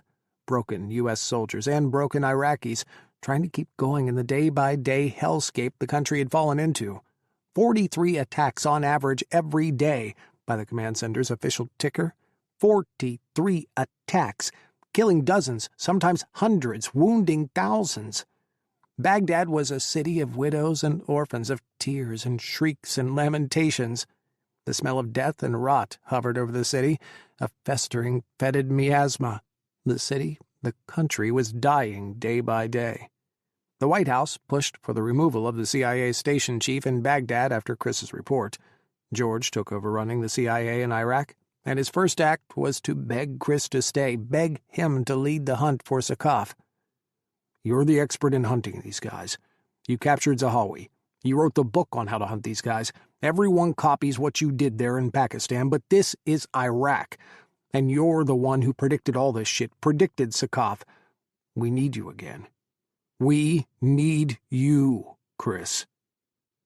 It was praise Kris hadn't wanted, and David watched him seethe as he accepted it, and accepted the assignment. "I really hate 'I told you so,'" Kris had said. "It's used against me too many times. I told you he was gay. I told you he couldn't do whatever because he's gay." He had shaken his head, staring down over Saddam's fountains, lips pursed, eyes narrowed. "But I fucking told you so," he had hissed. "And I fucking told the vice president, too." Kris went back on the hunt. Sakaf was his prey. Being in Iraq was like being in a Salvador Dali painting, with reality melting on all sides, slipping and sliding away. Iraq, with its dusty air and faded light, the stench of rot and death and diesel, the concrete barriers that rose and rose and rose, dividing the city into siege zones, into sectarian crises and splinter cells. Life was cut off, constrained, checkpointed. Life was suspicious. Seething hatred filled the streets, as thick as Baghdad dust, heavier than the diesel fumes and the sweat. Hatred was a stench that couldn't be washed away. David existed within and outside the hatred. Driving in Humvees and bulletproof SUVs, the glares on the streets turned hard and cold toward him. He was an occupier. He was one of them. Walking on the street under cover, dressed in jeans and a long-sleeved shirt, leaving behind the bulletproof armor and the polo emblazoned with the Black Creek logo, and leaving behind the weapons strapped to his thigh and under his arms, he became human again. It was his Libyan blood, his burnished skin, his dark hair. It was Arabic that came effortlessly to his lips with an accent that couldn't be faked. It was the way he moved and flowed with the Arab culture, slipping back into the tides of his youth, living in his memories, in the present, all over again. It was the 1,001 judgments that came at him from 1,001 stares, to be American and to be Arab, to be a collaborator and, later, to be one of the dirty Arabs on the street, sweating under the gaze of the American soldiers, hidden behind their sunglasses and their tanks, to be viewed by everyone as something other than what he was. 1,001 stares, 1,001 ways to be perceived. The kaleidoscope of his soul shifted, twisted. Who he was changed again. He was a puzzle that the world constantly played with. His soul twisted and turned 100 times throughout the day. Every night, he returned to Kris's arms. Kris was the one person in the world who didn't demand something from him, didn't judge him for the way he listened to the azan with his eyes closed, who never asked him to choose, American or Arab, gay or Muslim, him or them. Kris let him exist in all his mismatched parts, even if his existence felt like an ink blot stain or a bug splat against a windshield. Kris seemed to want nothing from him except his blemished life and his whole heart. He could give those to Kris. Iraq demanded his anguish, his rage. The CIA in Black Creek demanded his wrath, his fury, his vengeance. Whispers from the desert scratched at his soul. But his heart quieted when he returned to Kris, when they rejoined at the end of the day. Kris, exhausted after his hunting, his managing an intelligence operation that rivaled the size and scope of what they had built in Pakistan, had time to smile at him, hold his hand. They drank Baghdad martinis, boiled water, on their balcony, and watched the sunset, listened to the call to prayer as they held hands. Words from the Koran came whispering back to him, out of nowhere in the quiet moments he shared with Kris. And of everything, we created pairs. Heaven and earth, night and day, sun and moon, sea and shore, light and darkness. David gazed at Kris. You, for me. Subhanallah. He loved Kris so much. Loved him for loving him and never demanding. Loved him for knowing parts and pieces were broken or missing, tarnished or destroyed. Kris had those parts within him, too. They'd never spoken about it, but it was just something they knew. He loved Kris for that, for the shared ways they'd moved through the world and had each gotten kicked a dozen times or more, coming from nothing and fighting for more, being brown in a world full of white, being gay in a world full of straight. Kris had the same bruises on his soul that David had, all the sighs and side eyes that came with growing up poor, brown, and gay. They'd both been outsiders, both been relegated to the margins. They'd both fought for everything they had, every single scrap. Like recognized like, it seemed. They'd never had to fight each other. They were survivors together, them against the world. The whole world seemed to be dividing into lines, into demarcations, into us versus them versus the other, but not between him and Kris. They were the same, as if half of David had been split off and put into Kris, like the Koran said about the souls of lovers, that soulmates had known each other before life, before time, and once on the earth, they were searching for each other again. Kris was that to him. And Kris, like David, seemed to want nothing more than to be loved for who he was, and by Allah, he loved Kris for all of who he was and more. He tried to care for Kris the best way he could, repay Kris for the peace his presence brought to David's existence. He made love to Kris until Kris screamed his name, until he was limp and spent and grinning ear to ear. He rubbed his shoulders every day, tried to relieve the strain of carrying the weight of the CIA's hopes and the White House's fears on his shoulders. He held him every night, whispered, "I love you," into Kris's hair before he fell asleep. If he could have, he would have bottled those days and nights, kept them hidden away, able to be lived in and remembered, like slipping into a dream as easily as one could slip into a lake. But autumn turned to winter, and then to spring. Ramadan came, and with it the bloodiest surge of the insurgents. Fury boiled over, hatred turned against everyone and everything.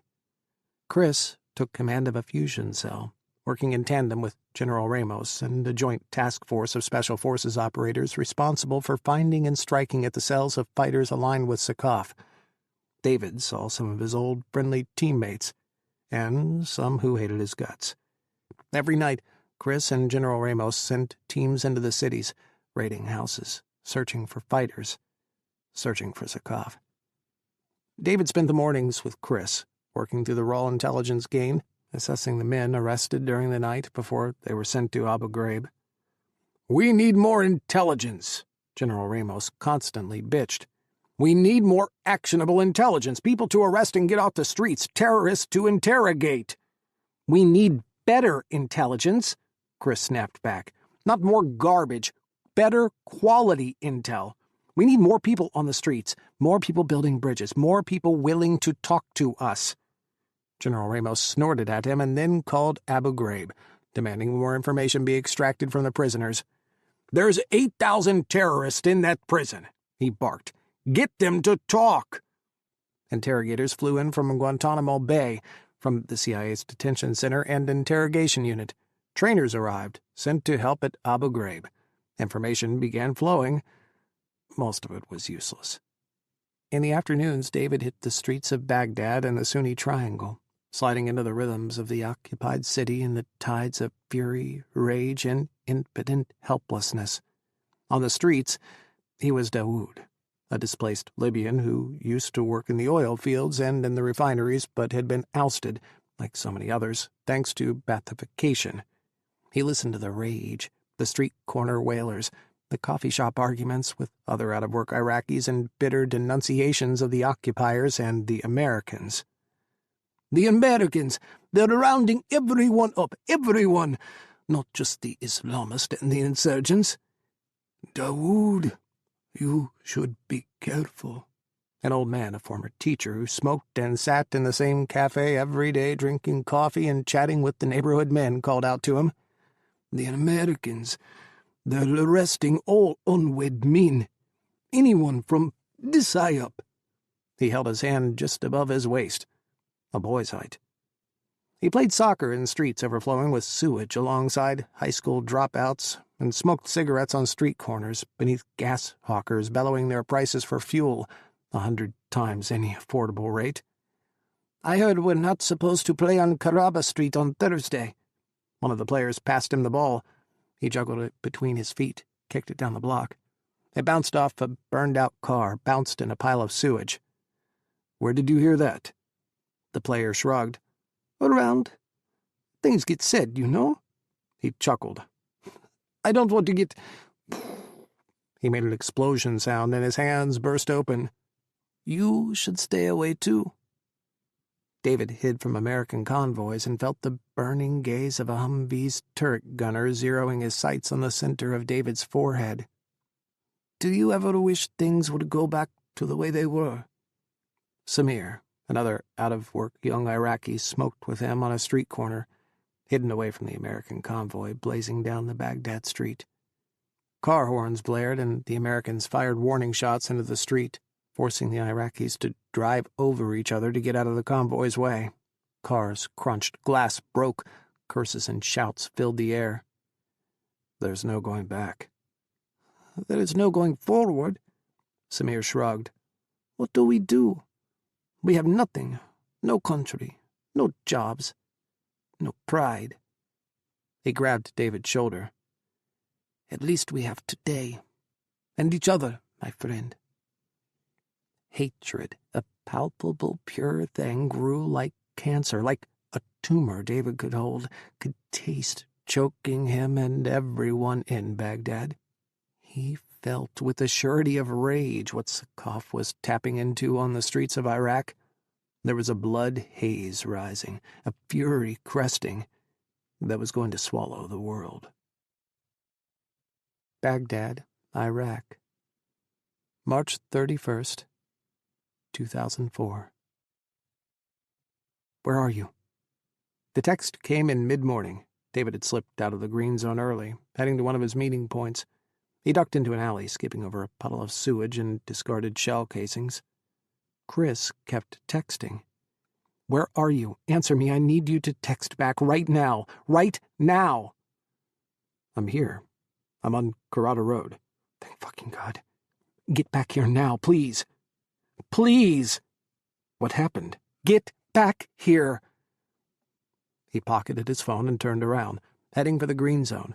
He twisted and turned, ducked into a cafe for a coffee, and smoked 2 cigarettes on 2 different street corners, making sure he wasn't followed before entering the green zone cordon. Half a mile of concrete barriers topped with razor wire funneled all pedestrians into a single-file line. Barely anyone wanted to enter the green zone that morning.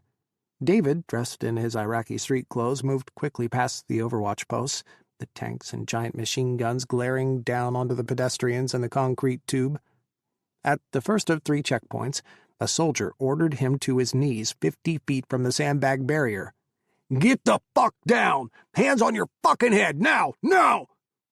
12 rifles centered on his head. David slowly dropped to his knees, placed his hands behind his head. 4 soldiers tackled him, pushing his face into the ground. One stepped on his cheek, the sole of his boot digging into his skin. Old pain, the remembrance of his childhood, flared. You are worth less than the filth I step in every day. He winced and closed his eyes. What the fuck are you doing here? One of the soldiers, a squad sergeant, bellowed. Hands rifled over him, roughly searching his body.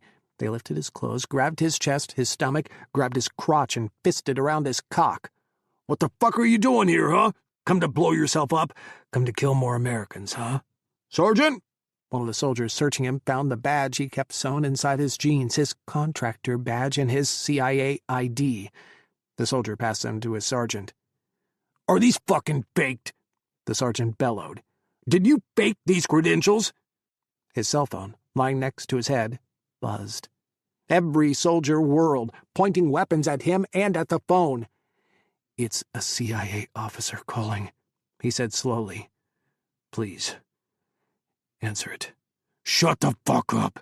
The sergeant gave him a love tap with the butt of his rifle, slamming the stock against his cheek. His face ricocheted off the ground, gritty sand coating his mouth, his nose, his eyes. He tasted blood.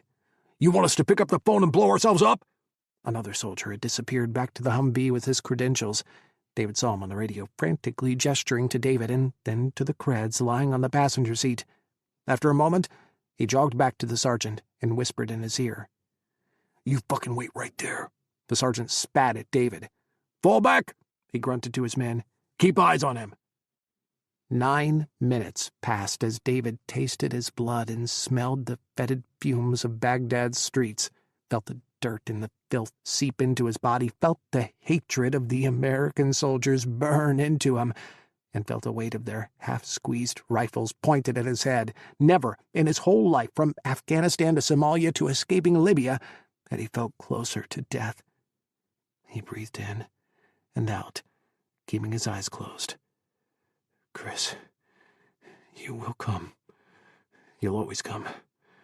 I didn't answer your call. You won't ignore that. You'll come for me." Another voice rose inside him, a voice he recognized and yet did not. It sounded like his father, but not, like the voices of 1,000 old men and old women combined, like wisdom and experience and age, like humanity, but more than humanity. "Call on me, and I will answer you." His breath faltered. His gasp blew a puff of dust from the street. Sand collected on his bloody lips. "If Allah should aid you, no one can overcome you." Years. It had been years and years since he'd prayed. The last time he had was before flying out of Egypt, before heading to America. He could barely mumble through the tears then. He'd never had to pray without his father beside him. In America, his mother turned deeper into her faith while David spun out into the waters of MTV and football in his first fumblings with another boy. "Oh," he whispered. How did he even begin? What did he even say? What did you say to someone you had ignored for decades, had turned your back on?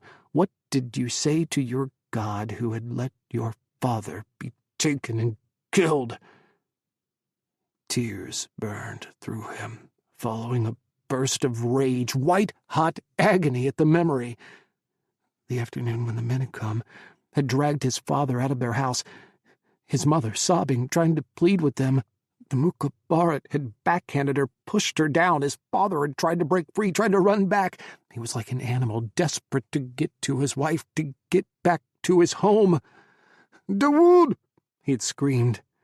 "Dawood! La hawla wa la quwwata illa billah!" There is no power nor strength save in Allah. The Mukhabarat had punched him, knocked him down again.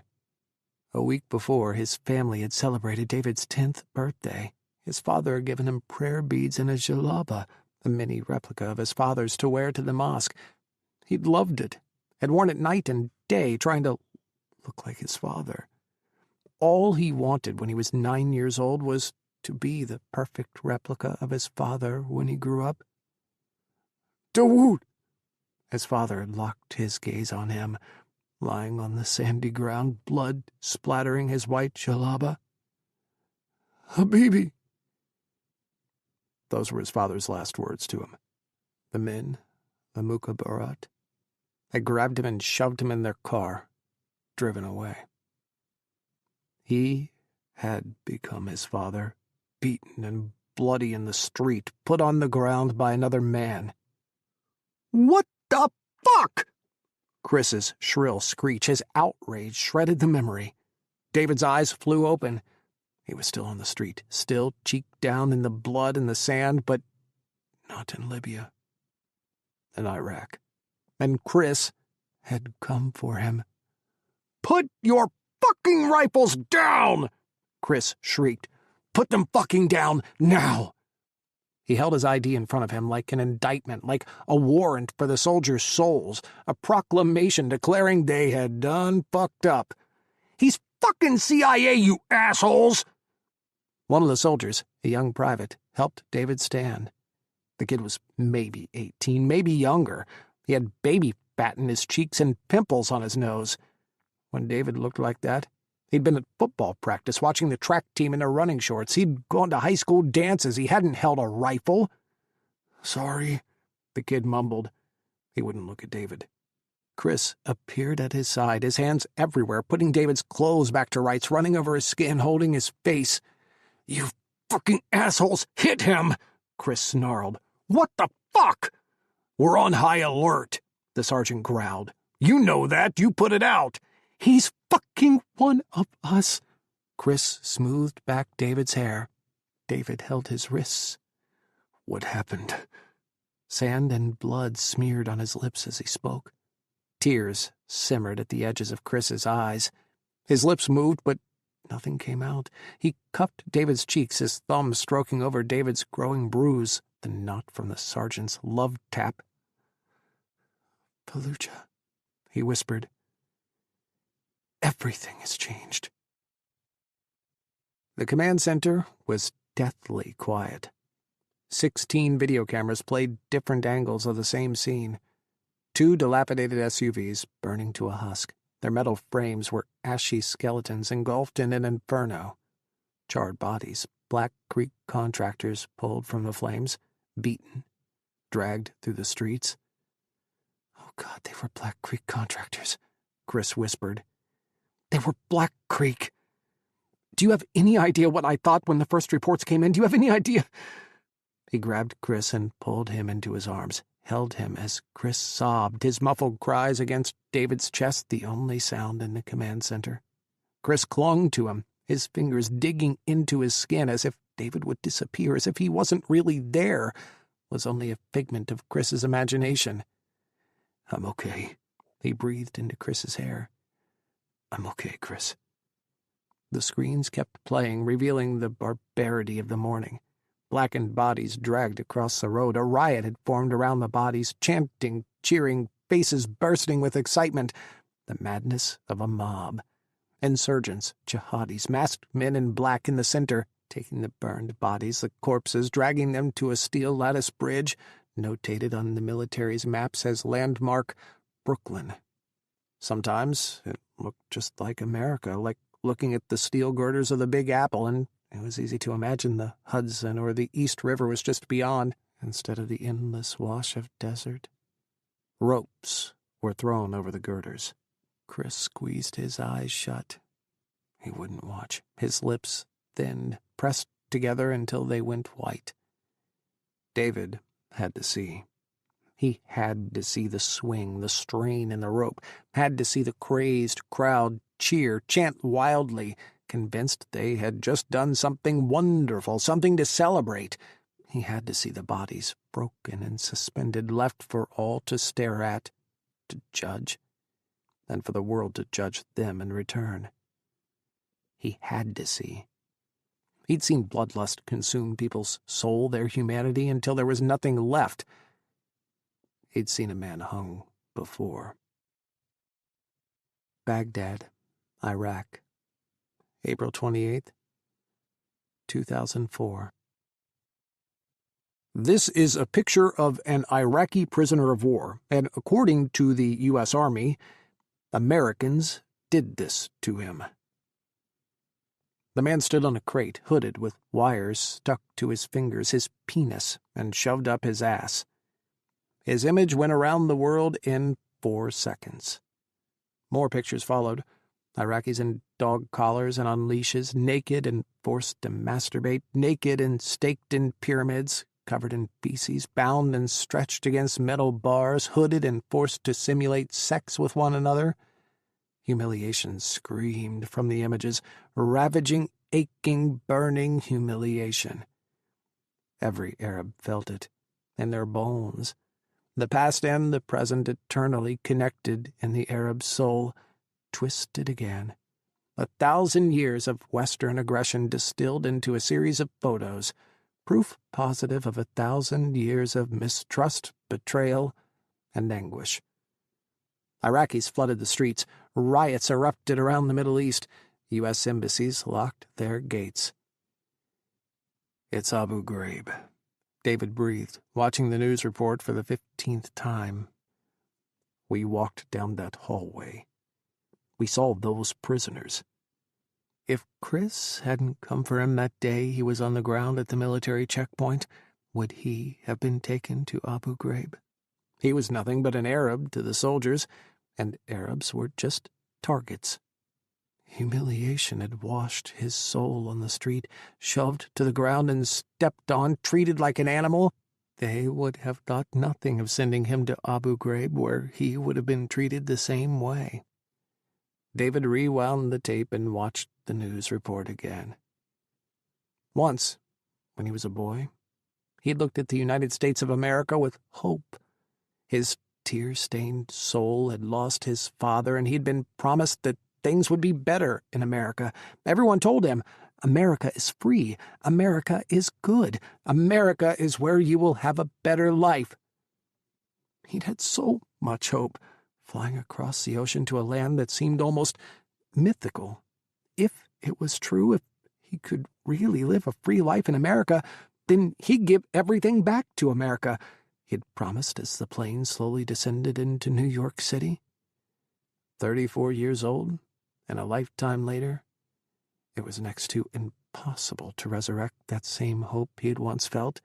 His soul felt dirty, tarnished with the buildup of things he had done, the things he had seen, things he had condoned for being a part of the silence.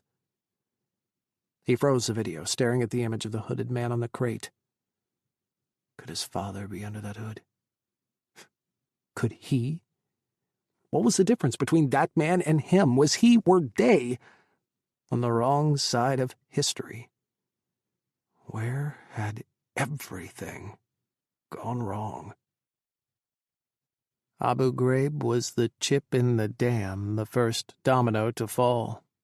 George, ashen and shaking, called them to his office nearly every day. They didn't like each other, not really. David looked at George the way he looked at most spineless bureaucrats.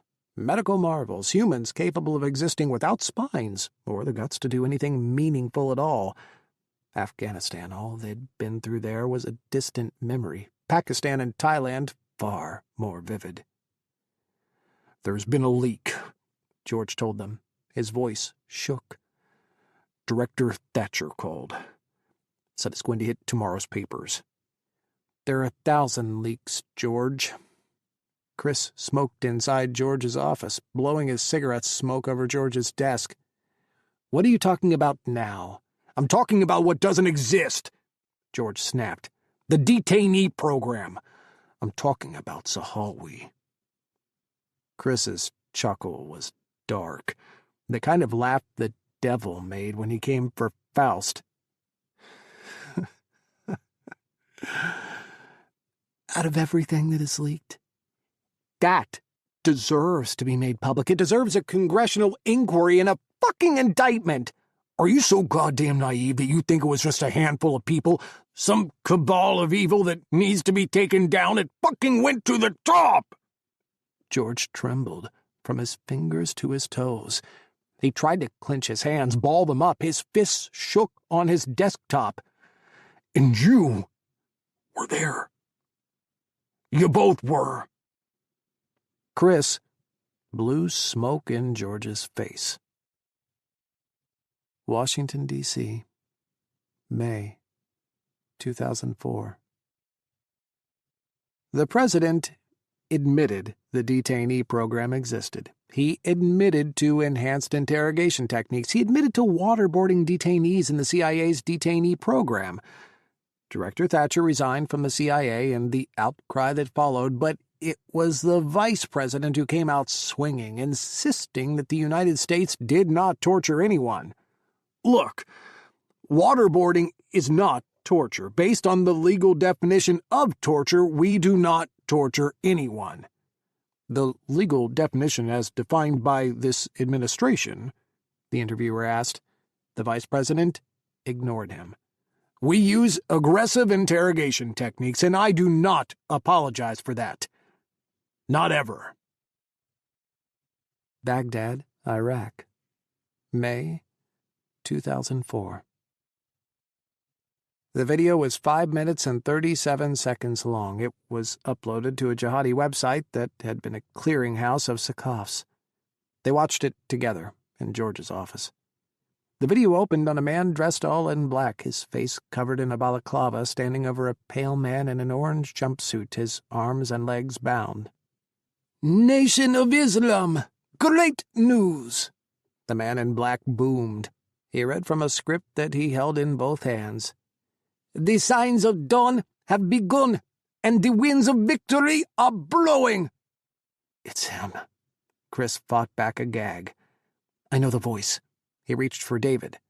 "You're sure?" George hovered over Kris's right shoulder, General Ramos over his left. "We have to be sure." "It has all the hallmarks of Sakaf's messaging. It's his style." "Why the orange jumpsuit? Sakaf doesn't keep prisoners?" Ramos asked. "It's because of Abu Ghraib." David finally spoke. "In Abu Ghraib you put prisoners in orange jumpsuits."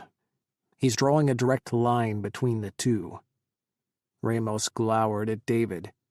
"When you say you, do you mean the military or do you mean Americans? Because I thought you were American." David blinked at Ramos. The video kept playing, churning onward in George's office. Sakaf issued a blistering tirade berating the Americans and their occupation.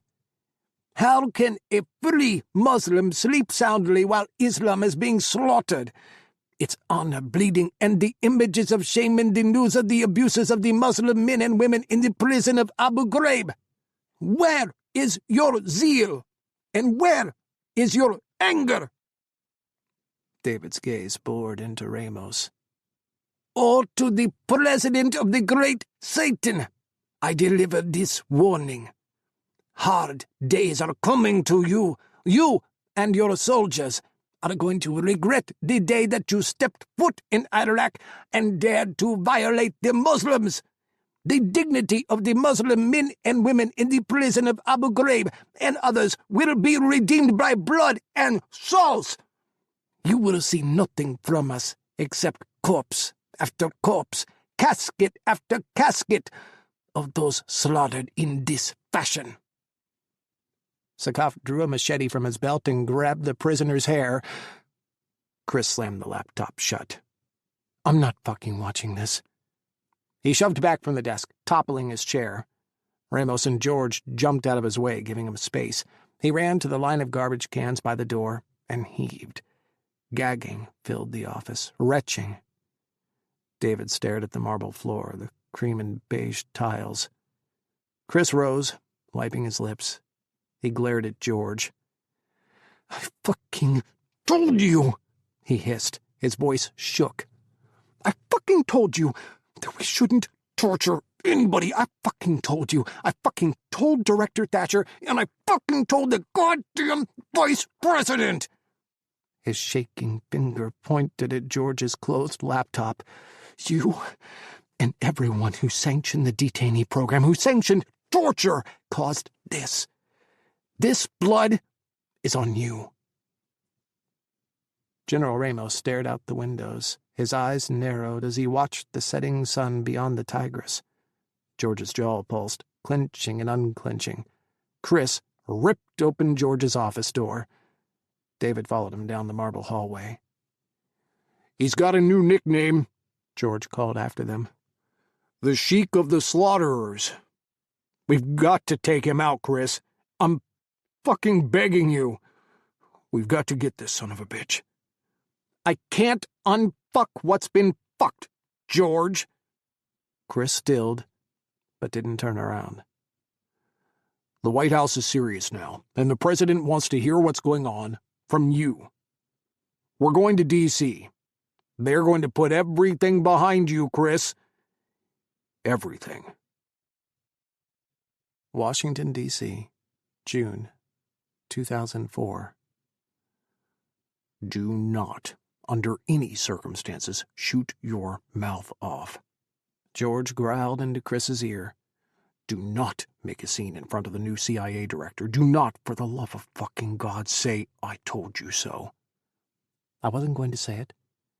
My plan was to do a tap number on the center of the table, belt out, I fucking told you so, at the top of my lungs and end in the splits in front of the VP so he could suck my dick. George gaped at him. Do you think I should do an opera rendition, or should I stay more along the lines of Bernadette Peters? More Broadway, you think? George's face slowly turned purple. David smirked behind his hand. What do you think the VP's face will be like when he sees me walk in? You are your own worst enemy, I swear to God. George finally choked out. I didn't invade Iraq and fuck up the entire Middle East. I didn't fulfill the hopes and dreams of Al-Qaeda and a prophecy they cling to. Caldera, I swear. The door to the Situation Room opened. The new director of the CIA, Christopher Edwards, stepped out. His gaze bounced from George to Kris. You must be Kris Caldera.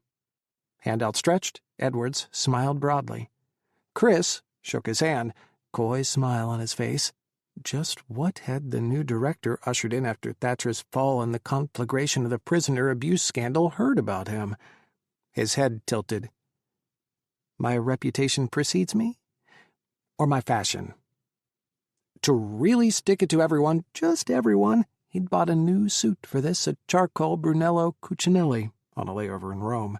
A fuchsia pocket square puffed out of his chest. David had helped him pick it out, and had nearly torn the suit off him in the dressing room, fire in his eyes as he dropped to his knees. That was a memory to carry while wearing the suit, while meeting the new CIA director, briefing the president. Instant swagger. Edwards chuckled and, not missing a beat, said, A bit of both. Director Thatcher warned me about you on his way out. Warned you about me? An aide poked her head out of the Situation Room. The President and the National Security Council are ready for you. Edwards led them into the President's Situation Room, the storied command center of presidents waging war. Thought it would be bigger. The room was cramped, dominated by the conference table and a bank of monitors along one wall. Kris recognized everyone in the room, all the big names and faces of the administration, Secretaries of State and Defense, the National Security Advisor, the Joint Chiefs, other generals and admirals, military aides and officers squeezed beside their generals, and civilians in suits juggled calls and emails on BlackBerries and bulky laptops balanced on their knees. They were given 3 seats near the head of the table. George sat along the wall as David and Kris settled next to Edwards. Dim lights hummed above while the wall monitors were on, illuminating the table but keeping the occupants' faces bathed in shadow. The president stood behind his chair, talking fast and furiously with someone who looked like they wanted all of their bones to liquefy and to drop to the ground, and then slink out of the room. The seat across from Kris pulled away from the table. Hands appeared in the light, holding a coffee cup, and then arms, a body sitting down, a face. Kris stared as the vice president sat across from him. It took a moment for the vice president to recognize Kris. He frowned like he was sifting through his memories. The frown shifted, turned to a scowl. His lip curled. He looked away. George sighed, just loud enough for Kris to hear. Edwards, next to Kris, turned and gave him a slight, very slight, grin. The ghost of a smile. David squeezed Kris's hand beneath the table. We all here? What are we waiting for? The president settled into his leather seat at the head of the table. Let's talk about Sakov. Edwards guided the room through Sakoff's biography, a report Kris had written the month before. He stopped, though, just after Sakoff's move to Afghanistan. "I brought the agency's Sakoff targeteer here today. He's the CIA's expert on Sakoff. I look for his reports first every day." Edwards looked at Kris. "Mr. Caldera?" All eyes were on him. No pressure. Kris's eyes flicked from the president to the vice president. Did the president remember him smelly and sweaty and unwashed after September 11th? David laced their fingers beneath the table. "Mr. President?"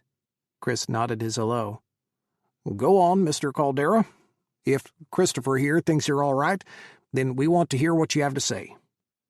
Kris walked everyone through the timeline of Sakoff's rise, from his backward days in Jordan to his sideshow days in Afghanistan, kept at arm's reach from al-Qaeda, a curiosity more than an asset, his flight to Iraq, and the administration's use of him to help justify the invasion, his subsequent rise, following the invasion, in the lawless, hopeless wasteland that occupied Iraq had become, his savage butchery since, and his stirring of a sectarian civil war that was pushing Iraq to the brink of collapse.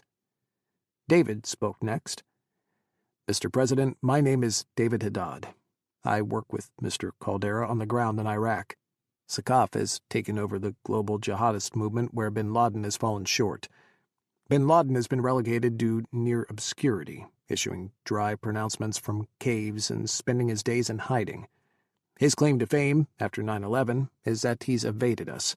Sakoff, on the other hand, is captivating the world with his brand of jihad. Where Bin Laden looks old and dreary, Sakoff is seen in videos as a young man, actually fighting. He looks like a John Wayne jihadi, and his violent rhetoric, his promises of freedom and revenge, and his slick propaganda are pulling the disenfranchised to him." The vice president's gaze narrowed. "How many do you believe are with Sakoff?" "About 10,000 active fighters, pulled from around the world. Iraq, the Near East, North Africa, Saudi, and the Gulf states, Afghanistan, Chechnya, even as far as Tajikistan. About half of those are designated for martyrdom operations, suicide bomber training. He preys on feelings of guilt and shame, promising recruits who martyr themselves they'll be forgiven for everything. That martyrdom will also avenge the shame of the entire Muslim community from the occupation. For people, youth especially, who are attracted to the promise of a better world but feel they've broken the strict moral code of the jihadis, the promise of a cleansing martyrdom and a rich afterlife is a potent recruitment tactic. They're just kids? Many of them are. Teenagers and young adults, college age. After arriving in Iraq, they're sent to suicide bomber schools and kept purposely isolated from everyone and everything. The first time they see an Iraqi or an American soldier is right before they blow themselves up." The president's eyes narrowed. He shook his head, lips thinning. "We've got to stop this." Shouldn't have created the problem to begin with. Kris kept his thoughts to himself, though. Sakoff's silent support? The Iraqis who have welcomed him and his men are the people we need to reach. They're stuck, forced to pick a side in this ongoing civil war, and we haven't given the people of Iraq enough to want to pick our side. "We goddamn got rid of Saddam for them," the vice president growled. "We gave them their country back. What the hell else do they want? To not be tortured," Kris snapped. So much for keeping quiet. They wanted us to bring electricity back, but they didn't want us to shoot it up their asses. I don't think that's too much to ask for. They want to live in a secure country, to not have to face a sectarian civil war, an occupation, and a rising jihadi army all at the same time. Safety, security, jobs. He started listing off the country's woes until he ran out of fingers. Should I keep going? Behind them, Kris heard George's heavy sigh. Edwards looked down at his notes, shuffling papers. What does Sakoff want? The end of America? To get us out of Iraq? He want to be the next Iraqi prime minister? The president looked tired. No, Mr. President. Sakoff isn't even Iraqi. He's Jordanian. He doesn't care about Iraq, not like you think. He wants to destroy Iraq because after the country is destroyed, he can take over and institute a new way of life. He wants to fulfill the prophecy, bring about the end times, and usher in the Islamic Caliphate. Don't the Iraqis have a problem with that? They want their country back, not some medieval Islamic empire. David nodded. Yes, they do. There's some evidence of resistance, an awakening of sorts against the brutalities of Sakaf. No one wants suicide bombers in Iraq. No one. But there just isn't enough safety on the ground for people to turn against Sakaf and his people. He's controlling the areas he and his fighters hold through brutal repression, a firebrand fundamentalism that is holding the Iraqis hostage. Mr. President, Kris said, we're looking at post-Al-Qaeda terrorism now, led by Sakaf. It's not just targeting us, it's targeting everyone. Once Iraq as a country, as an idea collapses, Sakaf will attempt to create an Islamic caliphate from the ashes. He believes that by pushing Iraq to fail through civil war and through terrorism, he can control and shape the chaos that will follow. And it's working. They've started referring to the cities in the desert they control as the Islamic State, David said. The president sighed. So, what are we going to do about him? Farther down the table, a general stood. Mr. President, General Terry Carter, sir. I've been assigned to join with the CIA in hunting, capturing, or neutralizing the Sakaf threat. Please allow me to present our strategy. Carter, a picture-perfect military officer, spit-shined and polished, starched and stacked, delivered a slide-by-slide presentation on his new counterterrorism strategy. We developed this strategy after reading the intelligence supplied by the CIA, by Mr. Caldera. Carter's words were bullets, his movements as precise as a drill sergeant's. Kris felt like saluting. He sat up straighter. Carter was a man to whom details mattered, he could tell. His underwear was probably all the same brand, folded and organized in his drawer, his socks rolled neatly beside his squares of white briefs. Sakaf, up to this point, has been in control of the tempo of battle. He sends out attackers, we respond. He strikes civilian targets, we attempt to harden them. We cannot be reactionary any longer. Carter spoke directly to the president as if the room were empty. We have to be faster, stronger than his people. I propose the formation of a joint operations unit, led by Mr. Caldera and myself, where we strike Sakaf's people every single night. Relentless pressure and constant attacks that will keep Sakaf and his fighters off their game. We press them continuously until they're consumed with just trying to stay alive, until that's all they can do, be on the run, trying to escape. But we'll keep coming. We will exhaust them, and then we will destroy them. The president and Edwards's heads swiveled to Kris. What do you say, Mr. Caldera? The president asked. Think this will work? Kris shared a quick look with David. Yes, Mr. President, we think it will work. Then you and General Carter are in charge of the hunt. Form this joint strike force. Take out this son of a bitch. The president stood and everyone followed, waiting while the president buttoned his jacket and strode toward the door. The vice president followed, but not after giving Kris a long, hard glare. The rest of the room scattered, officers and aides slipping out or pulling out their cell phones to make a dozen calls each. Edwards and Carter stood apart, discussing shared resources and budgets for the Joint Strike Force. George leaned forward, poking his head between them. This is huge, Kris. Bigger than me, even. If you take this guy out, you'll probably end up taking my job. I don't want your job. I want this all to end. And he wanted David, and a home of their own, a place to go to that wasn't a tiny room in a fracturing country. He wanted to not have to conceal their relationship all the time in public. He wanted the CIA to recognize him. He wanted to be heard, listened to the first time, not have to pick up the pieces of a broken country, not have to sing "I told you so" at the top of his lungs.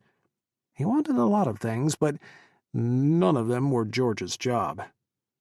George appraised him, peering at him the way a parent might look at their grown child, surprised to see an adult for the first time. You've always been made for more than what the CIA could give you.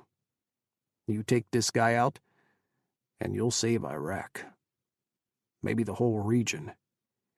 It's that kind of thinking that got us in this mess in the first place. One person isn't the key to anything, ever. Everything's connected, George. Sakov has set off a movement, and even after we kill him, we'll be dealing with his children, his devotees, in 10 years. It's all just a circle. A never-ending circle. 19. Joint Strike Force, Sunni Triangle, Iraq, March 2006. 2100 hours. Time for last checks, tightening the straps and checking gear. Jackson and Warwick, Special Forces guys from David's old team, smoked their last cigarettes alongside David. Kris had briefed the team an hour before. For months, their Special Forces strike force with David attached had hit Sakov and his fighters and hit them hard, crushing blows to his burgeoning Islamic State. Most of the jihadis were now on the run. Every night they swooped in on another safe house, another location uncovered by meticulous hunting through emails, text messages, and cell phone calls.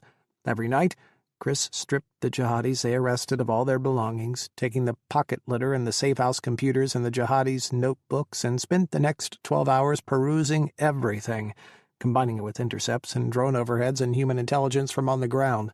By afternoon, Kris had another list of targets, another night of work for David and his strike team. General Carter and Kris had turned out to be a potent, formidable pair. Tonight, Kris had told them to expect resistance, which meant expect a firefight. Everything in David raced. His mind, his heart, the tapping of his finger against his rifle. Details thundered through his mind. The sequence of events, the breach order, the call signs, the signal to go, where to set up perimeter locations, the targets. Cool professionalism warred with nervousness. He'd been on 100 raids, had been on 100 different missions, but today his skin was too small, his bones too large, everything was ultra-crisp, like the world had been sharpened before his eyes. Kris stamped out his last cigarette and stood before David. His eyes ran over David's blacked-out face, his black fatigues. A few hours ago they had woken up in Kris's cot beneath his plywood table-turned desk in a curtained-off section of the warehouse the strike team used as a base. The sun set, and they ate breakfast for dinner, sitting side by side on the cot. Their workday started at sundown. "You've got this." Kris smiled. "You'll get him." David nodded. They were going after Sakov's senior lieutenant, a man named Musa. A month before, Musa and Sakov had ordered a pre-dawn raid on the Askari shrine in Samarra, one of the most revered mosques in the Shia faith. At dawn, as the sun splintered the sky, explosives planted by the fighters had ripped the mosque apart. The Golden Dome, a shrine in the hearts of millions, lay in a pile of rubble and dust, and all that remained was broken concrete, twisted rebar, and screams. Blind rage followed fury and anguish that split the city and the country. Reprisal killings rolled in wave after wave, bands of Sunni and Shia gangs murdering and beheading their way across the country. Thousands were killed. Morgues started turning away the dead. There was no more room. Bodies were left in the streets. Severed heads rolled in gutters, lay on their side next to piles of trash and blood-stained mud. David wondered if the end times were upon the world, if the apocalypse had truly come. Months of decimating cell after cell after cell, flipping low-level and mid-level fighters, siphoning all phone calls, all emails, everything they could scrape from any of Sakov's associates. They'd choked off his rat lines into Syria, choked his supply routes, and yet Sakov had managed to throw jet fuel on the bonfire of Iraq's sectarian tensions. The end truly did seem nigh. The radio crackled. General Carter's voice rang out in David's ear. "Everyone, form up. Prepare to move out." Kris grasped his hand. David squeezed his fingers. It was the most they allowed each other around everyone. Neither in nor out, they existed in the in-between space, neither acknowledging nor denying it, hiding and yet not, sharing a room but never holding hands, never kissing in public. "See you in a few hours," Kris said softly. He smiled, the same smile David saw in his dreams when they were separated, the same smile that lived in the center of his heart. Yaruhi. Joint Strike Force, Sunni Triangle, Iraq. 0230 hours. Musa sat in a cell, hands bound behind his back, hood covering his head. Halogen lights burned down onto him, turning the night to the brightest day. David stood outside the cell block, watching. You okay? Kris frowned. He sucked down the last of his cigarette, blew out the smoke quickly. David had been quiet since the team had come back, since they had dragged Musa in, screaming curses and raging about hellfire and infidels. David couldn't tear his eyes from Musa. I'm fine. You sure you want to do this? I have to do this. Kris stamped out a cigarette. Then we need to get started. It's after 0200 already. Slowly, David nodded. Kris led them in.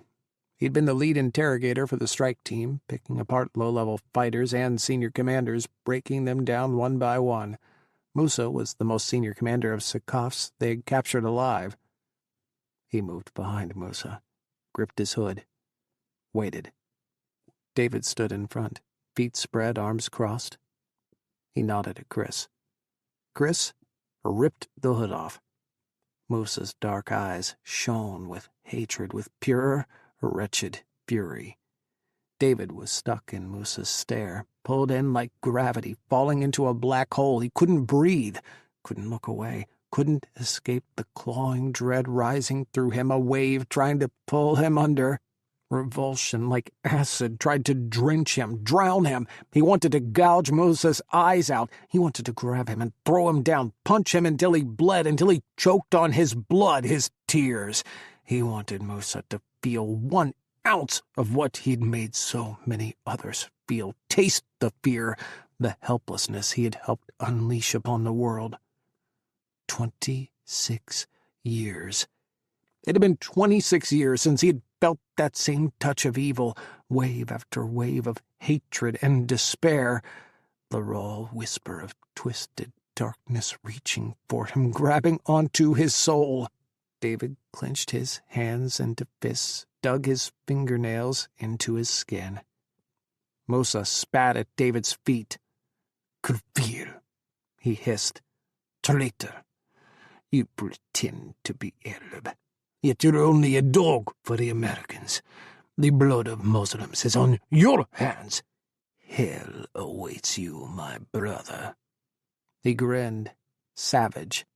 "The abyss of Arnal, the fires, awaits you and all hypocrites, all who have turned against the Prophet, sallallahu alayhi wa sallam, and Allah. Have you heard of the Aman message? Do not speak to me, infidel. The Prophet, sallallahu alayhi wa sallam, said, My Ummah, the nation of Islam, will not agree upon an error. Do you know of this hadith? Do not speak his blessed words, infidel! Your tongue is not worthy to speak his sayings. 500 Islamic scholars and imams from over 50 countries have condemned your butchery. They have issued a binding ruling, a fatwa, against you. The Ummah has spoken. Lies. From a hypocrite. True Muslims know what we're creating and believe in this struggle for our caliphate. Muslims around the world gag against your savagery, your barbarism. You do not speak for the Ummah. The scholars have defined who a Muslim is, who a believer and follower of the Prophet, sallallahu alayhi wa sallam, is. I have news for you, Musa. It's not you. Do not dare accuse me of apostasy. You have no idea what it means to be a Muslim, what it means to follow Allah and to worship him. Musa sneered.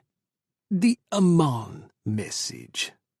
The Hashemite king of Jordan is an American puppet and a CIA spy. He has Muslim blood on his hands, too. He aligns himself with the infidels and allows Muslim blood to soak the world. He is takfir. a hypocrite. An unbeliever. He will join you in Al-Nar. Musa's bellows bounced off the cell walls, physical blows that hit David in the center of his chest. The Sheikh is the future, the head of the caliphate. The imams have turned against you. Muslims are disgusted by you. Before Sakaf, no Iraqi cared about Shia or Sunni. Friends and families joined together. There was harmony. The innovators, the bastard Shia, should be wiped from the earth with their apostasy. Your Islamic State has no shura council, no religious guidance. Your Sheikh of the Slaughters isn't even literate. He pulls lines from the Quran without understanding their meaning, their context. He has no idea what he's saying. He sounds like an idiot, Musa. Lies! Musa tried to lunge at David. The Sheikh has a guide, an ulama, a high scholar. He reads the signs of the end times, guides the Sheikh's designs. Behind Musa, standing out of sight in the shadows, Kris stiffened. David kept his face impassive, tried to look bored even. And who is this ulama, this learned scholar? He is known as Sheikh Jandal. Musa hucked spit at David's feet. Because he will bring the death of the infidels, the disbelievers, and the kufirs like you. You disgust Muslims. No one wants you or your death cult. We are loved. David shook his head. I do not love you. You are a dirty kufir. Musa spat. You mean nothing. You should be killed where you stand. David's throat clenched. His fingers dug into his folded arms, his elbows again. The world spun like a top out of control. I had to postpone Isha prayer because I had to capture you. I haven't said my night prayers yet, but as you know, the Prophet, sallallahu alayhi wasallam, prayed for the entire night, giving thanks to Allah as often as he could. So, I will go pray. You should pray too. Pray in istikhara. Ask Allah for guidance. Ask for his forgiveness. His words tasted like rot, like decay, like lies. Musa tried to surge out of the chair, tried to rush David. His restraints held him back. He looked like a chained dog, foaming at the mouth, fury in his cold eyes. You are no Muslim. Taqabbal Allah. May God receive your prayers. You need to repent, Musa. The Ummah has abandoned you. Allah has abandoned you. Why do you think you are here with us tonight? Allah delivered you to me. He walked away. Musa bellowed curses at David's back, struggling to break free. He cursed David's existence, called down Allah to burn him alive, condemned him to death. His shouts descended into blind wails, growls of fury, of frustration. David watched from the observation room, waiting. Kris, standing behind Musa in the shadows, slipped around and stood in front of him. Musa jolted. He thought he was alone. Kris wore the same black fatigues as the strike team. He stared Musa down, crossed his arms over his chest. I'm going to question you about your involvement with Sakaf. I have no involvement with Sakaf. I know everything about you, Musa. I've listened to all of your calls. I've read all of your emails. I've listened to your wives' phone calls. I listened to them call their mothers, their sisters, in secret, even when you've forbidden them to. I know things about them that you do not. Musa bared his teeth, pulled at his restraints. I have nothing to do with Sakaf, he spat. I am trying to respect you. Honor your position as Sakaf's right hand. Did you not help plan the destruction of the Askari shrine? Musa's eyes flashed, but he said nothing. Of course you did, Musa. I know you. I've captured all your friends. Every one of your brothers has sat in that chair. They've all told me so much about you, so much, in fact, that it feels like we are brothers as well. Kris let a tiny, wry smile curl his lips. Tell me, how is Abu Abdel? As he recovered from his injuries.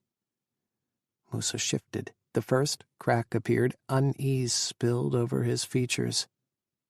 You cared for Abu Abdel. Personally carried him from the battle. The brothers speak highly of you, you know. They say you are their leader, their emir. That you are the Sheikh's right hand, his favorite of all the brothers. But now you're telling me you don't even know him? Kris feigned disappointment. He screwed up his face. How loyal are you, truly, to turn your back on the Sheikh, on your brothers? I love the Sheikh, Musa shouted. Sakaf is the future.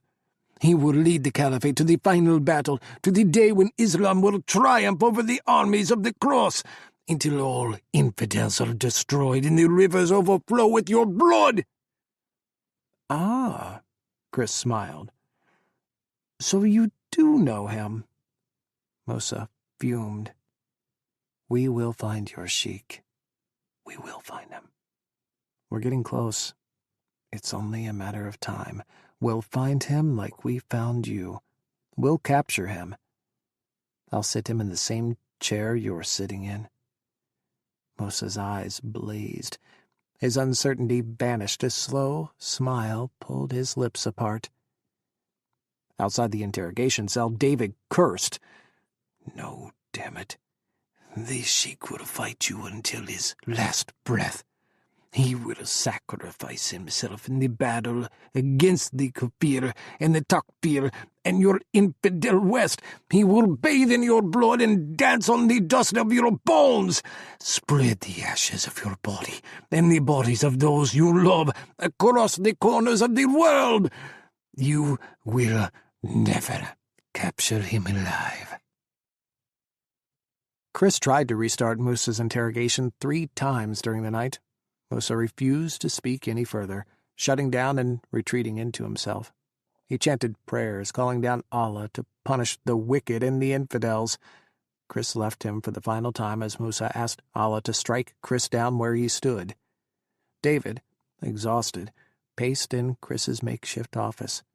The strike team's command center was quieting, the day shift coming in to monitor drone feeds and open-source intel, scoop up phone calls and emails, and pick through the raw intelligence from the night's raids. The strike team, and Kris and General Carter, were going to rest before it all started again at sunset. I slipped up. I gave him an opening to reinforce Sakaf's appeal for martyrdom. He was always a long shot. Musa's a true die-hard believer in Sakaf's brutality. We had him on the edge, though. You did. You rocked him hard with the faith angle. Kris sat beside David on the cot, slumping against the warehouse wall. David felt Kris's stare on the back of his head. Did you actually pray? Kris asked, his voice strained. David twisted. He stared at Kris. What do you think? Kris shrugged. No, of course not. Snorting, David whipped around, paced faster. There was an itch in his bones, a heat in his blood. 4 steps took him back and forth across Kris's small office. The world was still spinning, had never stopped spinning, not since he'd fallen into Musa's gaze.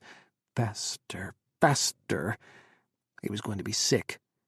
He was going to die. Even if...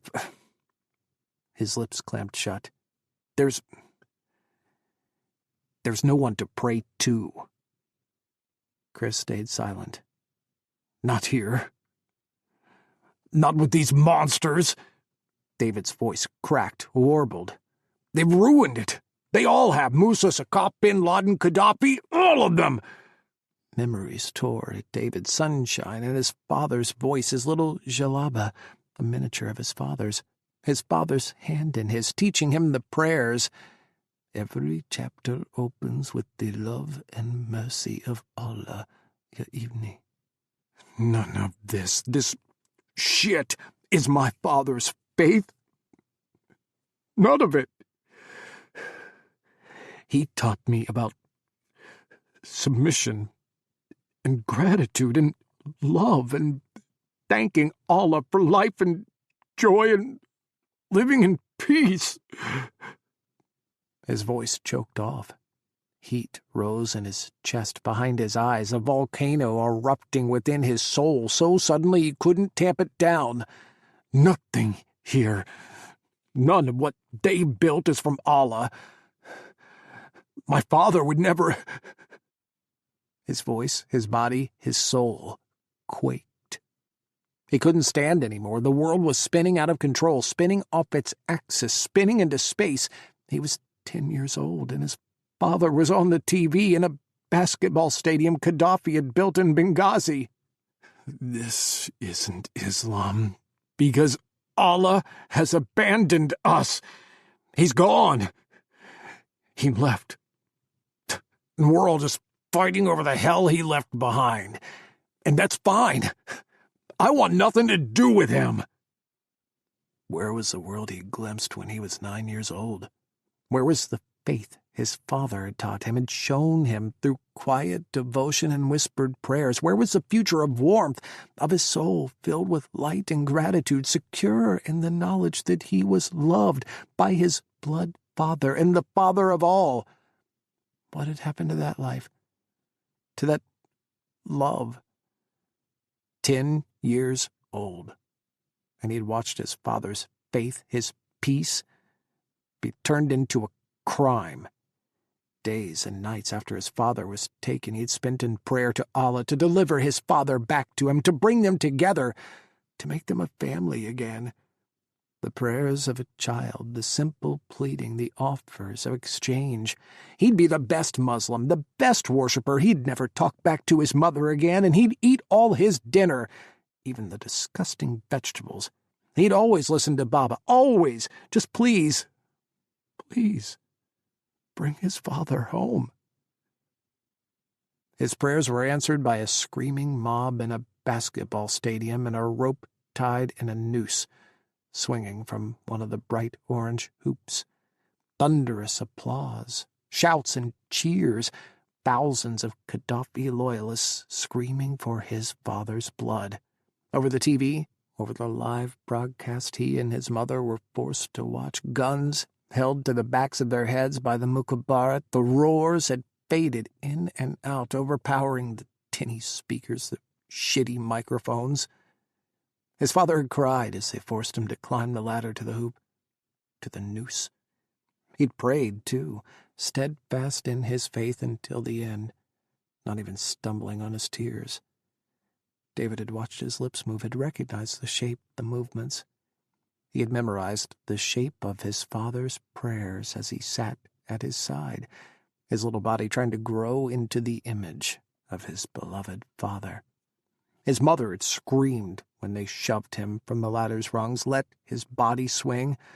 The mukhabarat agents in their home had let her hide her face, but a 10-year-old boy was old enough to watch, to experience the seconds that stretched for hours, the minutes turning to years, to an eternity that still lived in the base of his brain. Hands had held his head forward, forced him to keep his eyes open. The drop from the hoop wasn't long enough. His father struggled to breathe against the noose. Someone grabbed his legs, hung from him, pulled him down. He'd watched the rope stretch.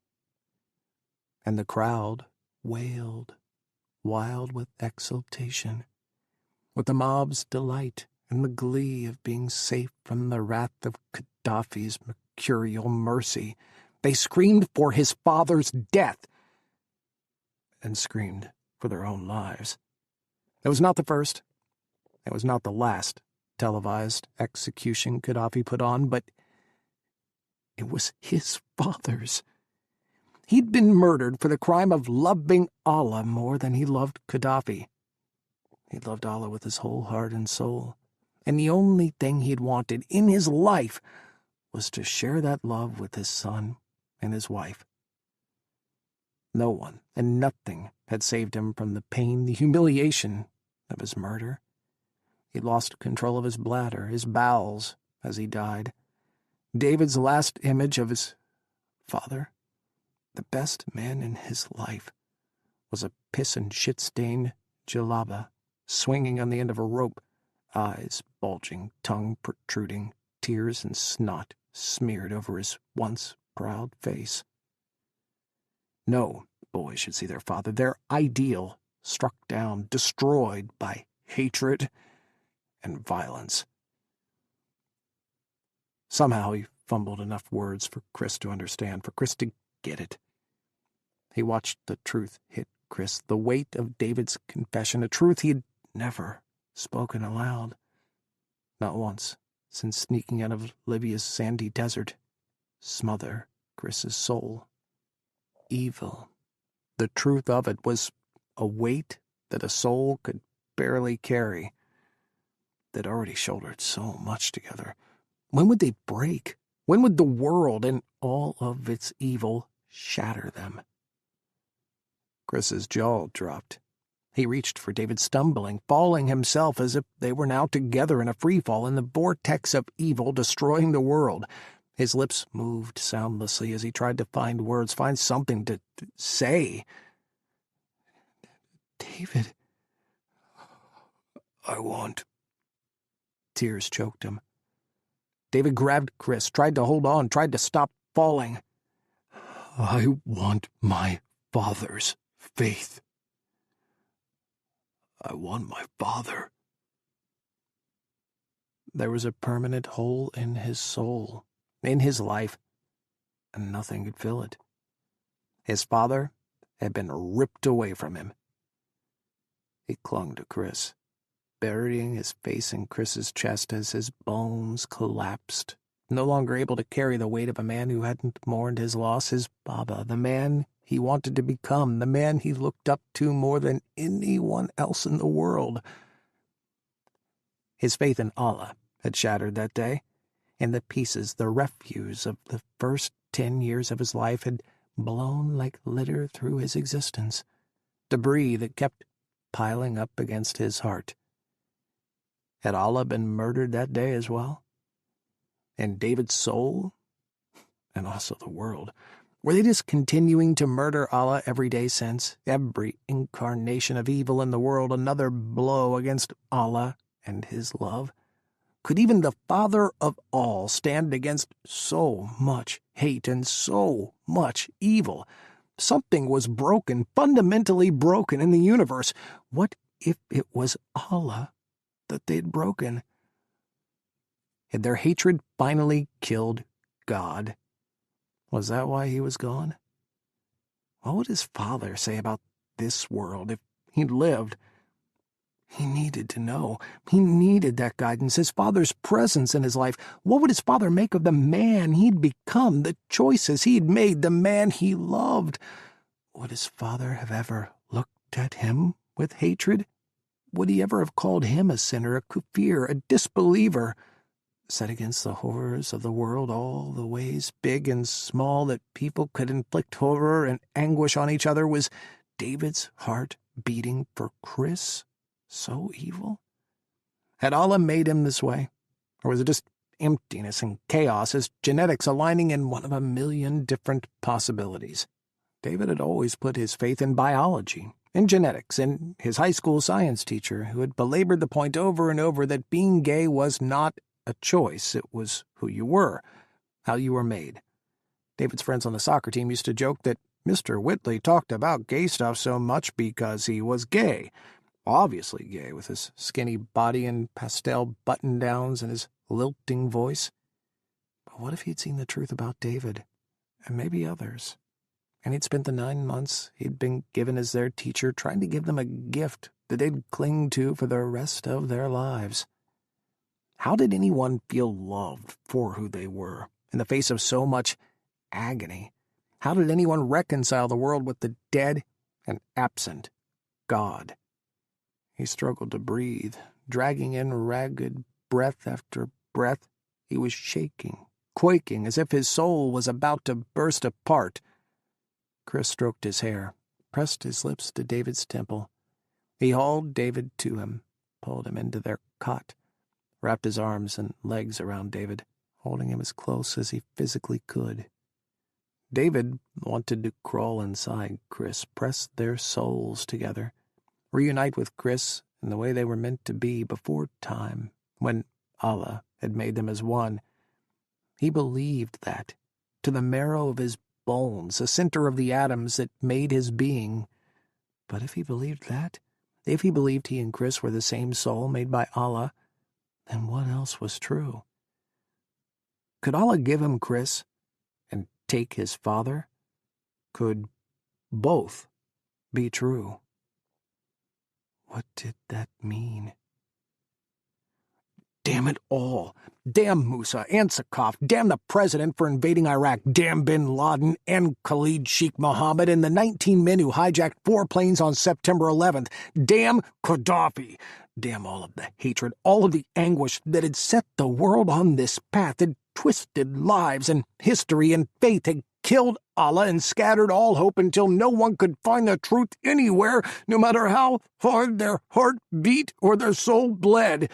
The one, the only man who could have ever found the answers, who could have ever put the world back together, had lost his life in a basketball stadium, swinging from a rope as a crowd cheered.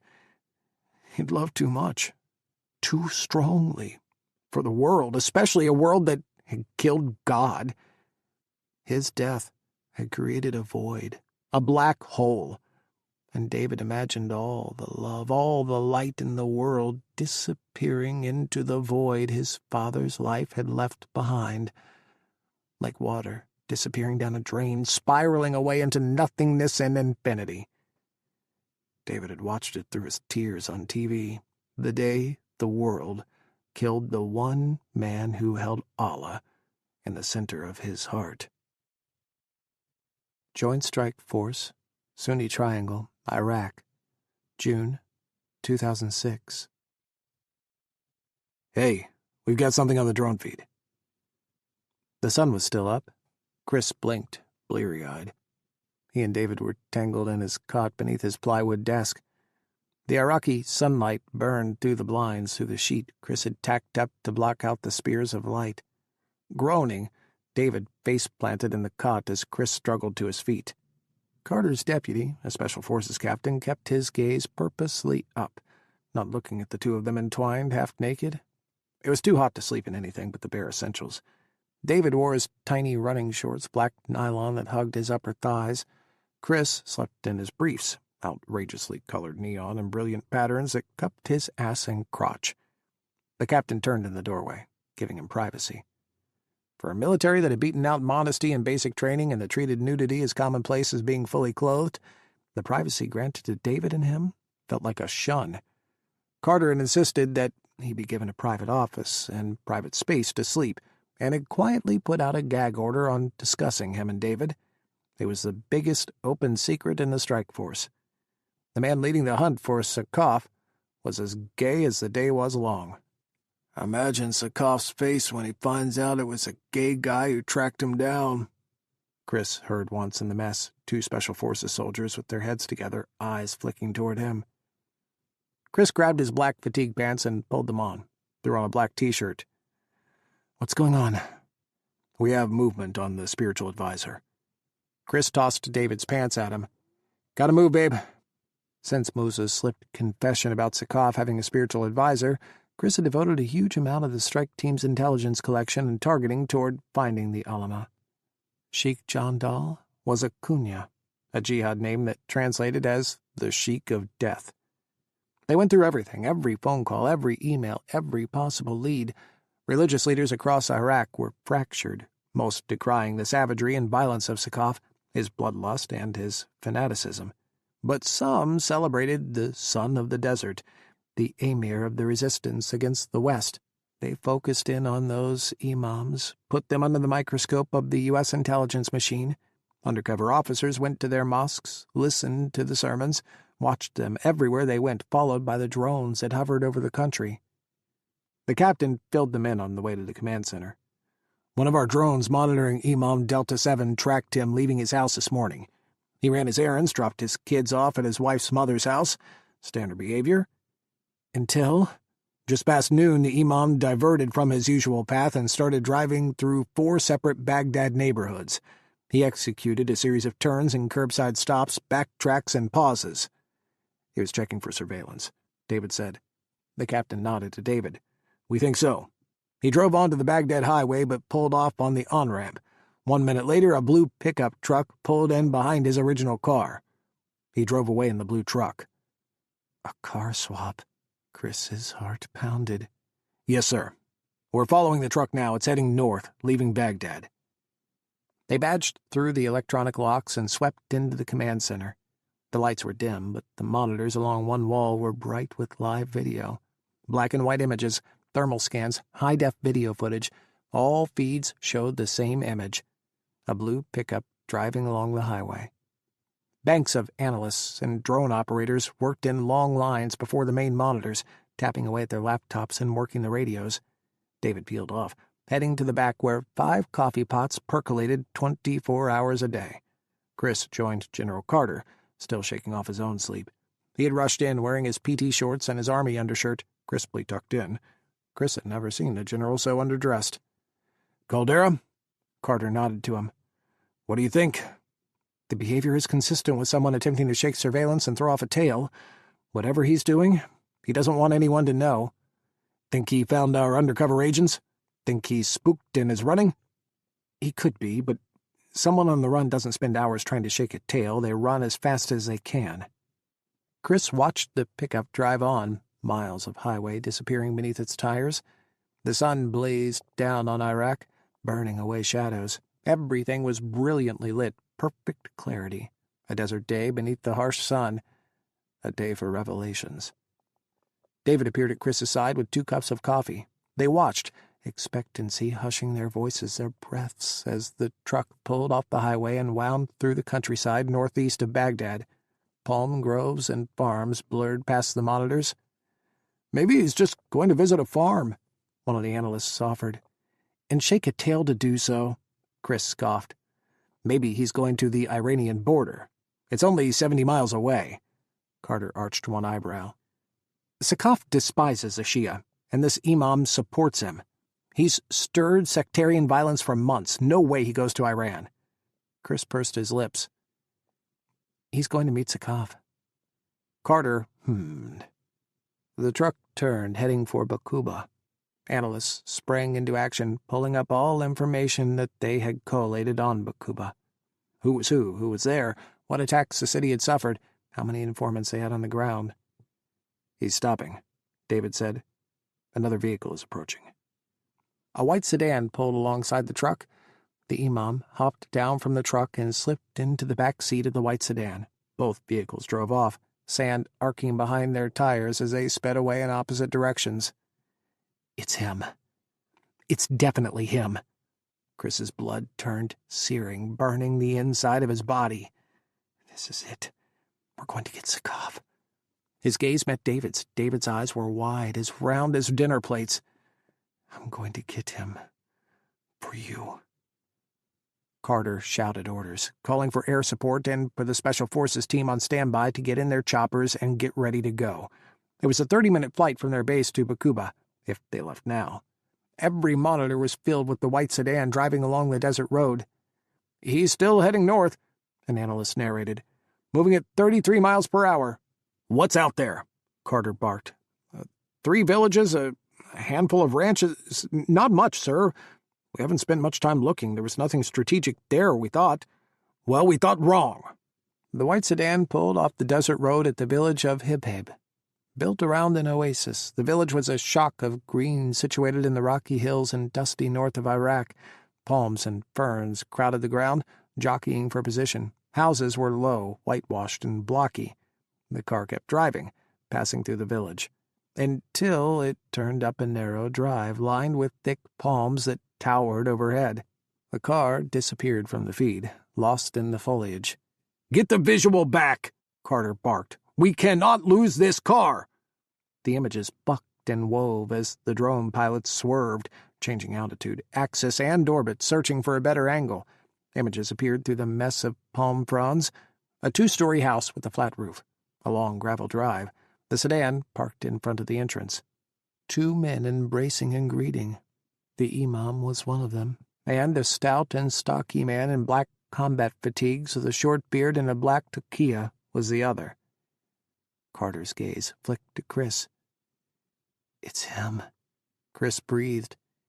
He knew that shape, knew that man, knew everything there was to know about him without having spoken a word to his face. He knew Sakaf from the inside of the man out.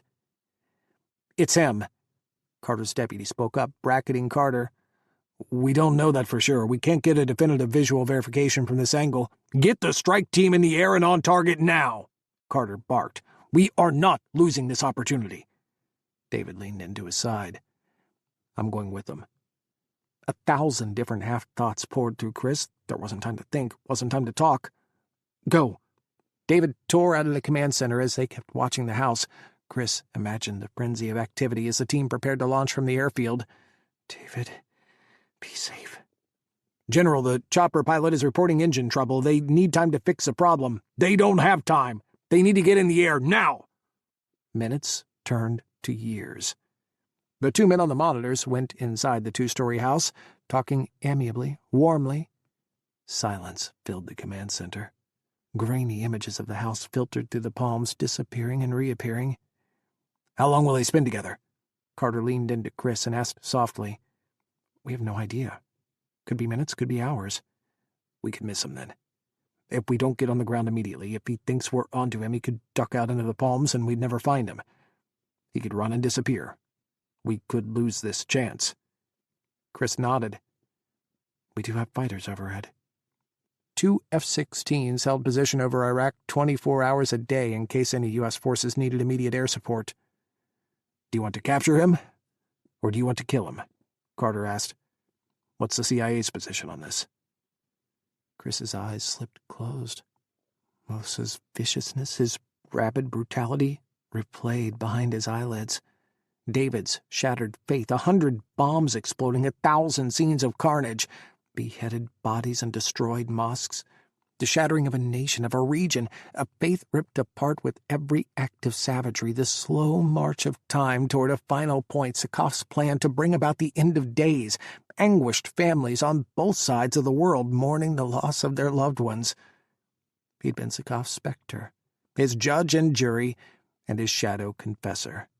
He'd become as close to Sakaf as another human could be, peering inside his skull, his mind, his psychology, reading his emails, snooping through his laptop. He'd dreamed of Sakaf at night, long dreams where they spoke across a river of blood as the world burned and airplanes crashed into the ground, but they were speaking different languages and nothing made sense.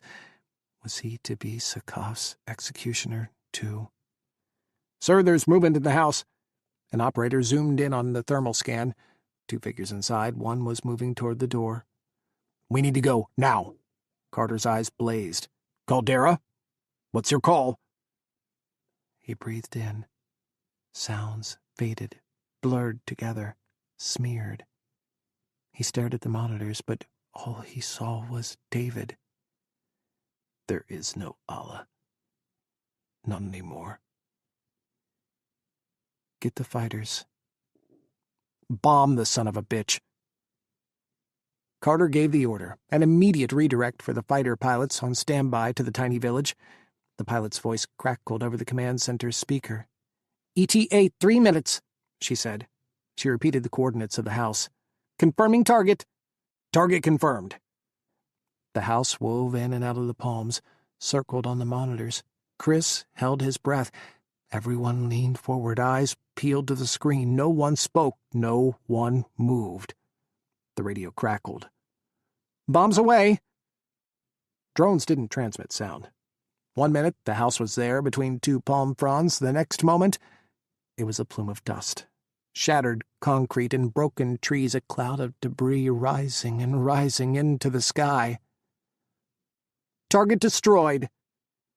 Cheers erupted, soldiers and analysts bursting from their seats, pumping their fists and screaming. In the center of it all, Carter stared at the monitors, his jaw clenching, his arms crossed over his chest. Kris sagged, bracing his hands on the table in front of him before he collapsed. "Sir, the strike team is ready to go." "Get them to the location right away. We need to confirm it was him." Dust choked the air, miles outside of Hib-Hib. David and the others pulled their scarves up, checkered keffiyehs worn around their necks, Iraqi police from Bakuba were on the way to the destroyed house, police sirens wailing as the chopper overtook their convoy. They sat down at the end of the gravel drive. Where the house had been, only a crater remained. Palms that had encircled the house had toppled, shattered in half, and splintered apart like broken toothpicks.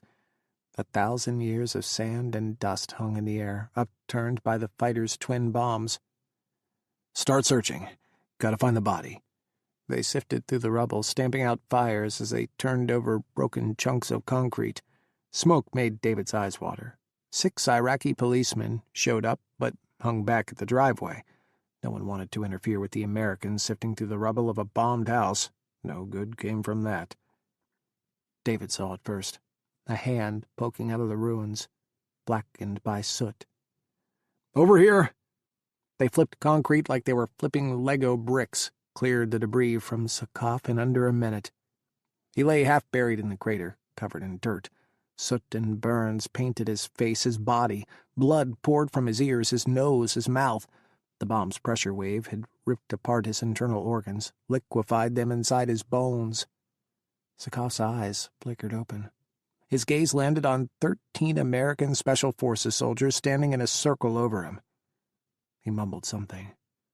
Blood trickled past his lips. David crouched next to him.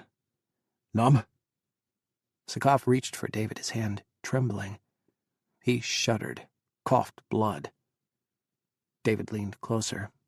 An observant Muslim would whisper the Shahada before they died, the statement of faith. Allah is the one God, and Muhammad is his messenger.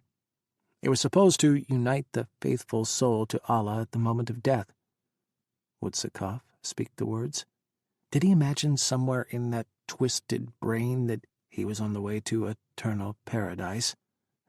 "Ali, Dick," Sakaf bubbled. He coughed again and went limp. His last breath shuddered from his chest. David shook off Sakaf's hand and stood. No paradise for Sakaf, but David had already known that. The strike team sergeant frowned. "What did he say?" David snorted. "He said, 'Fuck you.'" When the team got back, they brought Sakaf's body bag into the operations center. A gurney waited and the strike force's medical staff. General Carter and Kris waited while the captain of the team unzipped the bag. Carter had a sat phone in one hand connected to the Situation Room. The President, Director Edwards, the National Security Advisor, and the Secretary of Defense hovered on the other end of the line. "It's him," Kris nodded. "It's him." He thought he'd feel something, anything. The satisfaction of a job well done, the joy of removing a mass murderer, a butcher, from the world, revulsion, finally seeing him face to face. He thought he'd feel 100 different things. He felt nothing. Carter spoke to the waiting Situation Room. "Confirmed, Mr. President. Sakaf is dead." The medical team wheeled Sakaf away for an autopsy and a full investigation into his death and what they could learn about his life. The strike team headed back to their part of the base. General Carter marched into the command center, still on the phone with the Situation Room. What would happen next? When would the announcement of Sakaf's death be made? What kind of reprisals would his fighters, the children of Sakaf, attempt? What would happen to Sakaf's movement, his death cult that wanted to remake the world in shades of hatred and gore? What would the president do? What was the U.S.'s role now?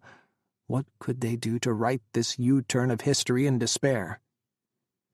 David interrupted Kris's swirling mind, taking his hand and drawing him close. Dust from Sakaf's death house clung to his black fatigues. Blood stained his sleeve, his knee. Sakaf's blood. David pressed their foreheads together. "Let's go home," he whispered. "Let's get the hell away from here." 20. July, 2006. A different sun and a different sand filled their days. David took Kris to Hawaii, where they rented a beach house and spent their days lying in the waves or lying in bed, lying in each other's arms, never separating. David drank Kris in like he was nectar from God, manna from heaven. Kris felt their breaths sink, felt their hearts beat as one when they lay beneath the stars, when they watched the heavens unfold, endless stretches of eternity in radiance. 1,000 million stars in the sky would not be enough to count the ways I love you, or grains of sand on the beach, even if you split every grain in half. They kept the TV off and never looked at a newspaper, didn't read email or download cables to check on. Nothing existed for 2 perfect weeks, except for them and their love. If there was a heaven, each moment could have been an eternity spent in perfection. Lying on the beach, facing each other, David laced his hand through Kris's. He didn't have to say anything. Kris already knew. Kris's cell phone rang on the 13th day. "Mr. Caldera," Director Edwards called him personally, "you did a hell of a job in Iraq. One hell of a job. I have to say I'm incredibly impressed with your analytical expertise and your ability to target and neutralize 2 of our most wanted targets in the war on terror. You're the real deal, Mr. Caldera. The President wanted me to pass along his personal thanks to you, and to tell you he's incredibly impressed and proud. Very proud." "Thank you, sir. I have to say I'm also impressed by the moral stance you took early on with the detainee program. We're cleaning that program up now. Mistakes were made, but they won't be again. Not on my watch." He didn't know what to say. Director Edwards sighed. Kris heard leather creak over the line like Edwards was in his office, sitting back at his desk. "Kris, the reason I'm calling is that I want to talk to you about your future. I realize that you may have a lot of opportunities coming your way soon, but I want you to stay, and more than that, I want you back on the hunt for Bin Laden. In Afghanistan, your country needs you, Mr. Caldera. The world needs you. What do you say?" Never in the history of ever in his whole life had he imagined the director of the CIA would tell him he was impressive, that he was amazing, a hero even, that the President thought he was something special. That was a world that didn't exist for him, he'd thought. Sissy gays and men with too much attitude didn't get noticed like that. They got noticed for their clothes or their voice or the way that straight people always made a spectacle out of their existence. They got noticed for being bothersome or outside the norm. He cried when he hung up, chest-racking sobs as he buried his face in David's hip. For a moment, he wanted to call his papi, scream in blistering Spanish at him, throw the President's praise in his face. "I did become something, you son of a bitch. Other people see me. Why could you never?" The impulse faded as soon as it had sparked. He'd given up on his papi when he was 16. Instead of a father's approval, he sought the approval of dozens of lovers, mixed with college professors and the thrill of proving people wrong. How that led to the CIA and then to the President being proud of him. Dan's voice came back to him, replaying a night years and years before, in Pakistan drinking cheap white wine on the roof. "You blew the door open, Kris. You blew the door for all us gays open." Where was Dan now? He'd lost track of everyone and everything while he and David were mired in Iraq. For 2 years, it had been as if nothing else existed outside Iraq's borders, that the rest of the world was some far-off place totally removed from the horrors of the day-to-day. "What are you going to do?" David stroked his back, broad, rough palms sliding over his smooth skin. "Do you want to stay?" "I have to stay," he'd said once to David in an abandoned embassy in a ravaged country on the other side of the world. They'd been younger, and the war had only just begun. "I have to stay and make sure this never happens again." He'd been so idealistic, so certain that he was where all the failures had originated, that he'd been the weakest link in the chain of American national security. After 5 years and 2 wars and horrors he'd never imagined could be real, was any of that true? He'd still been a child when he watched those planes slam into the Twin Towers and the Pentagon, a college graduate and a junior CIA officer, but still a child where it counted. His world would forever be shaped by that morning, ripples translating in both directions, forward and backward in his life. Was there a life he could live somewhere that wasn't impacted, saturated with the war on terror, with September 11th and the day's aftershocks? Would he ever be able to live with himself if he walked away knowing what the world was capable of? The only thing as monumental to his life as September 11th was David. "What do you want?" he whispered. "To stay with you. Forever. Wherever that is." David kissed the back of his hand. "This is your career. You're admired, respected. I'll follow you to the ends of the earth to support that. And you." Shit, he was going to cry again. David swallowed, turned 50 shades of magenta, every hue of flushed unease. There is something that I do want." "What?" "Anything." Whatever David wanted, needed, he'd give him. "Is there something I'm not doing for you? Something I need to change?" "No."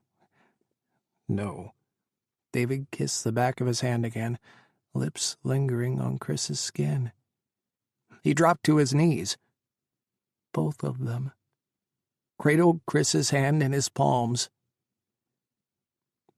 "I want to marry you," David whispered. "I want you to pick me. I want you to keep me. Forever." Kris's jaw dropped. He was definitely going to fucking cry again. His heart was pounding, tears were erupting, and something was bursting in the center of his chest. "Oh, David." "The Quran says all souls were created in pairs. One soul, one life, that was meant for two people. In this world, we're supposed to find the other half of our souls and join together with them. Rejoin and find the house of peace that we once knew before time." David moved closer. "I feel that with you. I always have. From the moment we met, it's been like I've known you for forever. Like everything in me is supposed to belong to everything in you." Tears poured down Kris's face. He couldn't breathe. "David." "I was incomplete without you. I never want to be that way again. I want us to be together for all eternity." David kissed Kris's hands, the backs, his fingers, and turned his hands over, kissed his palms, the very center of each. "Will you allow me to marry you? Will you let our souls join together? Forever?" He pitched forward, falling into David's arms as he nodded, sobbed, gasped, tried to speak all at the same time. "Yes. Yes."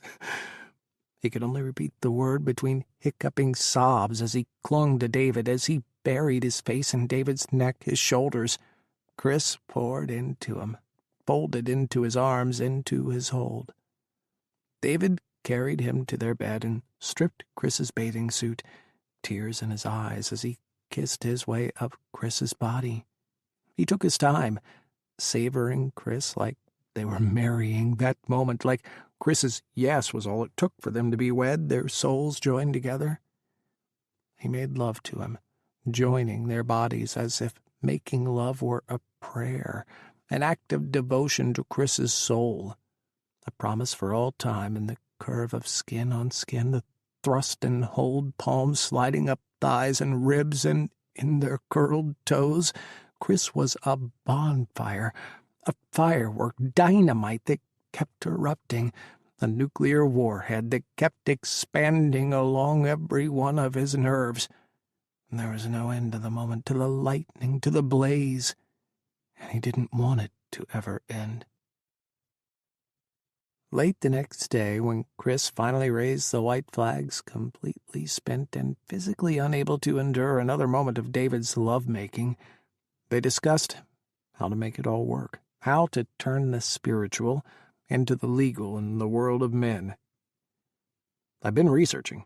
David flushed as he ate slices of mango. "I think we should go to Canada. We can get a license and get married right away. No residency requirement, no verification. We can just be married." Kris sipped his mimosa, his third. The world was soft on the edges, the roar of the ocean an ever-present hum in his veins. "Let's do it. Let's do it right now. I don't want to wait." "Really? You're sure? About this and us?" "It's been 5 years. I've been sure for a long time." "I can arrange everything." David had a small smile, a look of expectant wonder on his face. "I'll see how fast we can actually get it done." Kris beamed. "I will take care of the clothes. I'm only marrying once, so we're going to look phenomenal." He savored his mimosa, visions of white suits with black satin finishes, black bow ties, and magenta cummerbunds flitting through his mind. "Phenomenal," he repeated. David smiled. Their laptop had been abandoned on the kitchen table, but he spun it toward them and turned it on, plugged it into the Ethernet cable. "I also want to buy you a house." That stopped Kris's fantasies. What? They still, supposedly, lived in Kris's tiny studio, even though they hadn't been there in over a year. The rent had been auto-paid. Hopefully, everything was still there. "I made way over $300,000 while we were in Iraq, and I have savings from before, when I was in the Army. I want to buy us, a home, a palace, just for us." "A palace, figuratively speaking." David grinned. "I want us to have everything. I want to give you everything you've ever wanted." "You already have." Happiness, security, a man who loved him and who he loved in return, stability, confidence, empowerment. "I never had a house." "I grew up in Manhattan. We had a 2-bedroom block stacked on top of other blocks. Low-income housing." "I loved the house I grew up in Libya. In Benghazi. There was so much light. You could see the ocean from the roof and the beach, the sand. When I came to America, I fell in love with trees." He chuckled. "Forests. I always loved field exercises when we were buried in the woods. Everyone thought I was insane." "What kind of house do you want now?" "Something quiet. Maybe a bit farther from Langley. Something with land and trees. Privacy, but most of all, peaceful. Someplace you and I can relax." "That sounds perfect." He slipped around the table and perched on David's lap. He took another sip of his mimosa. "Okay, I accept your wedding gift." David laughed. One hand landed on Kris's briefs-covered ass. "This is not how you take a break." Kris shrugged, one eyebrow arched. David's laptop chimed. The website he'd clicked finally loaded. An advertisement and a service for gay couples eloping to Canada scrawled across the top. "Elope in Canada for US $200. Call today. Next day service is available." Their eyes met. "Want to go to the airport?" On the way to the airport, Kris called Director Edwards back. He was owed 2 full months of vacation after working nonstop in Iraq, hunting Sakaf, and he was going to take every single day of it. He told the director he accepted the assignment in Afghanistan and that he'd report back in 6 weeks. They flew to Toronto on a red-eye and checked into a hotel downtown. Kris dragged David from store to store looking for the perfect pair of suits. David picked out a pair of fitted smoking jackets, and he looked so perfect in the dark brocade that Kris gave up the hunt and bought 2, along with matching dark slacks, French cuff shirts, and bow ties. David disappeared to buy rings while Kris window shopped, promising to be back to meet Kris at an art gallery for the evening. The elopement agency had a small assortment of locations where they could get married. They chose Gibraltar Point, a stretch of sandy beach near a park, for the next day. They couldn't stop giggling the next morning. From making love with huge smiles to getting dressed in their pants and shirts to tying their bow ties, they kept devolving into smiles and handholds, nervous and delighted laughs that turned into tiny and lingering kisses. They held hands in the taxi the whole drive to Gibraltar Point, stealing looks until they just stared into each other's eyes. Kris could see the outline of a ring box in David's pants. A tall man, slender and wiry and dressed in a blue suit, met them. He was geeky and affable, and kept grinning at the two of them, obviously amused by their lovesick adoration of each other. And then they stepped to the edge of the sand. Waves lapped at the shore, seagulls cried overhead, summer sun warmed the early afternoon, turned the sand golden, the sky a perfect azure. David took Kris's hands. Kris's breath shuddered. Kris hadn't known what David was going to arrange. He half expected an Islamic ceremony if there were any Islamic imams who would have wed them, 2 men and one not a Muslim. Though, was David a Muslim? What did he consider himself? David's pain was too raw, too poignant to wade into those waters. Kris would be his lighthouse out of those memories, out of the anguish, his life-preserver back to safer shores. The officiant kept the ceremony short and simple, a standard exhortation of the beauty of marriage and then the exchange of vows. First David, and then Kris, promising to have and to hold, to love and to cherish from that day ever forward. David slipped a gold ring with the channel of diamonds in the center onto Kris's finger. Kris did the same for David, biting his lip as he beamed. Kris's breath kept coming faster. His smile kept getting wider. He thought he'd faint or launch into space. He held David's hand in both of his own.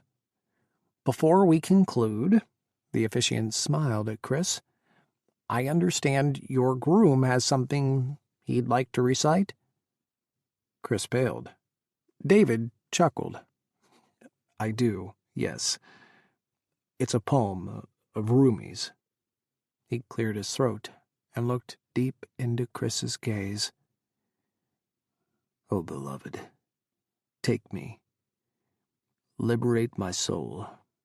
Fill me with your love, and release me from the 2 worlds. If I set my heart on anything but you, let fire burn me from inside. Oh, beloved, take away what I want. Take away what I do. Take away what I need. Take away everything that takes me from you." The officiant wilted. Kris, frozen, tried to come up with something, anything to say that could come near David's love, near his intensity. He scraped his brain, but David's vows kept repeating on an infinite loop, his love drowning everything else out. Kris grabbed him and pulled them together, capturing David's lips, kissing him with everything he had, every part of his being. David wrapped him up, held him close, and somewhere they both heard the officiant exclaim, "I pronounce you married. Congratulations." There were claps from passers-by who had stopped to watch, 3 walkers and a pair of old ladies. David buried his face in Kris's neck as Kris waved, thanking them. The officiant shook their hands and snapped a few pictures, part of the package, and promised he'd email them as soon as he could. "Husband?" Kris said, squeezing David's hand. "Husband," David repeated. "Beloved." After 2 more days in Toronto, they flew back to D.C. David had already started looking online at houses to buy, and he had a long list of homes ready to check out with a realtor. Buying a house seemed all the better after they returned to their cramped studio, which, shut in for a year without air or light, was covered in dust and musty with disuse. On the 3rd day, they found their home. Older, with the northeastern style, it sat on a couple of acres within a dense woodland outside of Leesburg, Virginia. It was pure Americana, the kind of home from sitcoms and television shows. The backyard had a porch and a grill and a patio set and miles of uninterrupted woodland views. From the moment they walked through the door, it was home. They both felt it immediately. "We'll take it." The seller balked, at first, at a gay married couple purchasing their house, but when David offered to pay cash, they accepted. The house was already vacated. The previous couple already moved on to their new home on the West Coast. Kris and David moved in 10 days later. For a month, they lived a dreamscape, a fantasy life their childhood selves might have once imagined, but pushed away as unattainable, too far-fetched. Happiness that pure, that distilled, wasn't possible in their lives, they had thought. Nowhere was there a future with a husband, a home, professional respect. Not for scrappy gay brown boys from the Lower East Side, or for an exile separated from everything he had once known, his home, his country, his family, his faith. But how life curved and turned and twisted. Happiness was waking up in their bed together, making love with the windows open and hearing the birds and the trees. David baking breakfast, cinnamon rolls and French toast and mimosas, eating together on the porch, walking hand in hand through the trees. David grilling as the sun set, curling together in front of the fireplace until they were kissing, making love, flickering flames casting glowing light against their sweat-warmed skin, day after day of perfection. Kris called his mother. The first time he'd called her, not on Christmas or Easter in almost a decade. She immediately, of course, thought he was dying, that he had cancer and was in the hospital. "Mi chico, Dios mío, what is wrong? You're in the hospital, you're dying? You have cancer? Dios mío, what is it?" Mama. He'd laughed at her. "Mama, no. Mama, I have a surprise for you." I cannot take surprises. You know I do not like them. You know. Mama, I got married." Silence. "Huh?" She'd cried, a blubber of Spanish and English and exclamations, happiness that blurred into noise over the scratchy call to Puerto Rico. "But, mi chico," his mother had hesitated.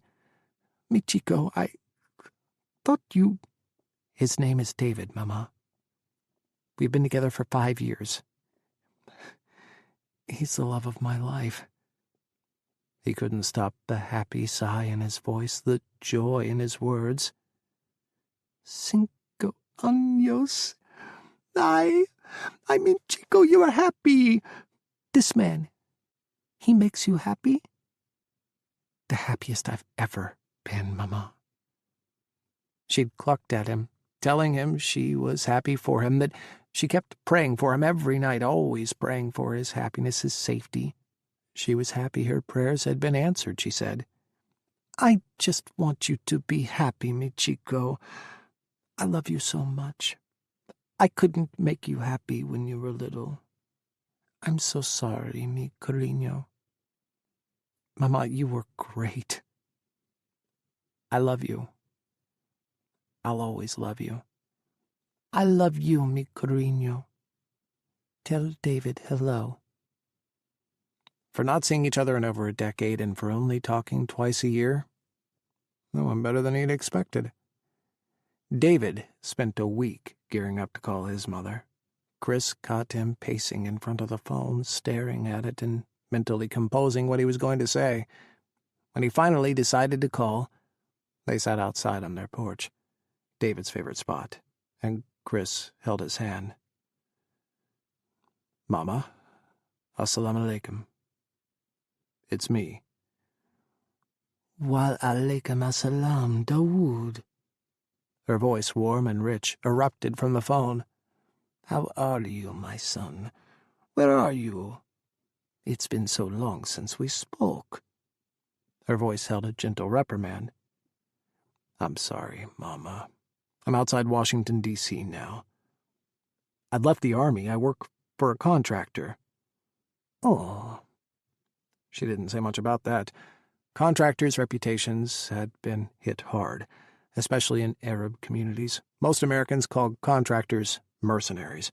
Most Arab communities called them murderers. "Mama." David took a deep breath. Mama, you've always wanted me to be happy, right? Insha'Allah, it is what I pray for, Dawood, that you find your way to happiness and to Allah again. They are one and the same, Habibi. David flinched. Mama, why did you not remarry after? She didn't speak, not for a moment. Because I married your Papa for this life and the next. We were two souls meant to be together, Habibi. She paused. Why do you ask me this now? Insha'Allah, is there a reason? There is, Mama. David's voice shook. I've met someone who I believe is the same for me. Part of my soul is theirs, and I am so happy, Mama. So happy. Allahu Akbar, Dawood. This is a blessing from Allah. Bismillah, I have prayed for you to find a loving wife, a woman who can calm your soul. Dawood, Allahu Akbar. David squeezed his eyes closed and clenched Kris's hands. His name is Kris. He held his breath. His mother stopped everything, stopped cheering, stopped praying, praising Allah, stopped celebrating, stopped breathing. You mean you have found a friend, not a wife? This is like the friendship of the Prophet, sallallahu alayhi wasallam, and Abu Bakr. Abu Bakr, the Prophet Muhammad's best and closest friend, and the father of Aisha, Muhammad's most influential wife.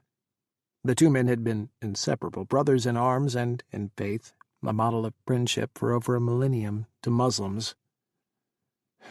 Kris bowed his head. She wasn't getting it. She was choosing not to get it. Cringing, David trembled in Kris's handhold. His expression crumpled, and he curled forward, dragging one hand over his face. My best friend, Mama. My best and closest friend. Kris will be with me forever. In this life and the next. Silence. Do you understand what I'm telling you, Mama? Dawood, I am grateful you have found such a deep friendship. I am. But, Habibi, do not let this friendship take the place of what you need, the love of a wife and a family. I will continue to pray for your heart to find its match in a wife. Insha'Allah, your wife is waiting for you. It will happen, Habibi. I know it. You will find your love. Mama, I can ask my friends about their daughters. If you would like help. I thought you wanted to do things the Western way, but I can help you, Habibi. No, Mama. Tears trickled down David's cheeks, rivers that turned to waterfalls at his jawline. Kris squeezed his hand until it hurt, until he thought all his bones would break. No, Mama. Inshallah, I will find my soulmate. David squeezed back. Anna Bahibak, Habibi. His mother's love flowed over the phone line. I pray for you every day. Mama. Anna Bahibak. He hung up before she could say anything else, cutting the line and dropping the cordless phone on the porch. He pitched forward, burying his face in both hands as sobs tore through him. Kris kneeled, holding him as David's tears soaked his shirt. "I'm sorry. She'll never accept it. She'll never understand. Even if I brought you to her, showed her how much I love you." He sniffed, tried to wipe his tears away. More fell. "I wish I could introduce you to my father." Kris shook his head, unable to speak, and his tears joined David's in a puddle on the porch beneath them.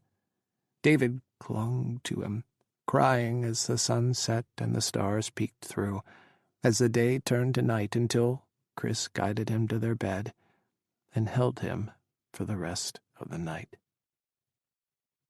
CIA Headquarters, Langley, Virginia, September 2006. Where do I submit paperwork to update my personnel status to married? 8 weeks after leaving Iraq, Kris strutted into CIA headquarters and into George's new office. George had been promoted again, now the Deputy Director of Operations in charge of clandestine field operations around the world. Time had been kind to George. Rank advancement even kinder. Kris couldn't begrudge him too much. George had carried them all alongside him with his rise through the agency. Kris was off to head up a base hunting Bin Laden in Afghanistan again, and Ryan was the chief of station in Afghanistan just beneath George.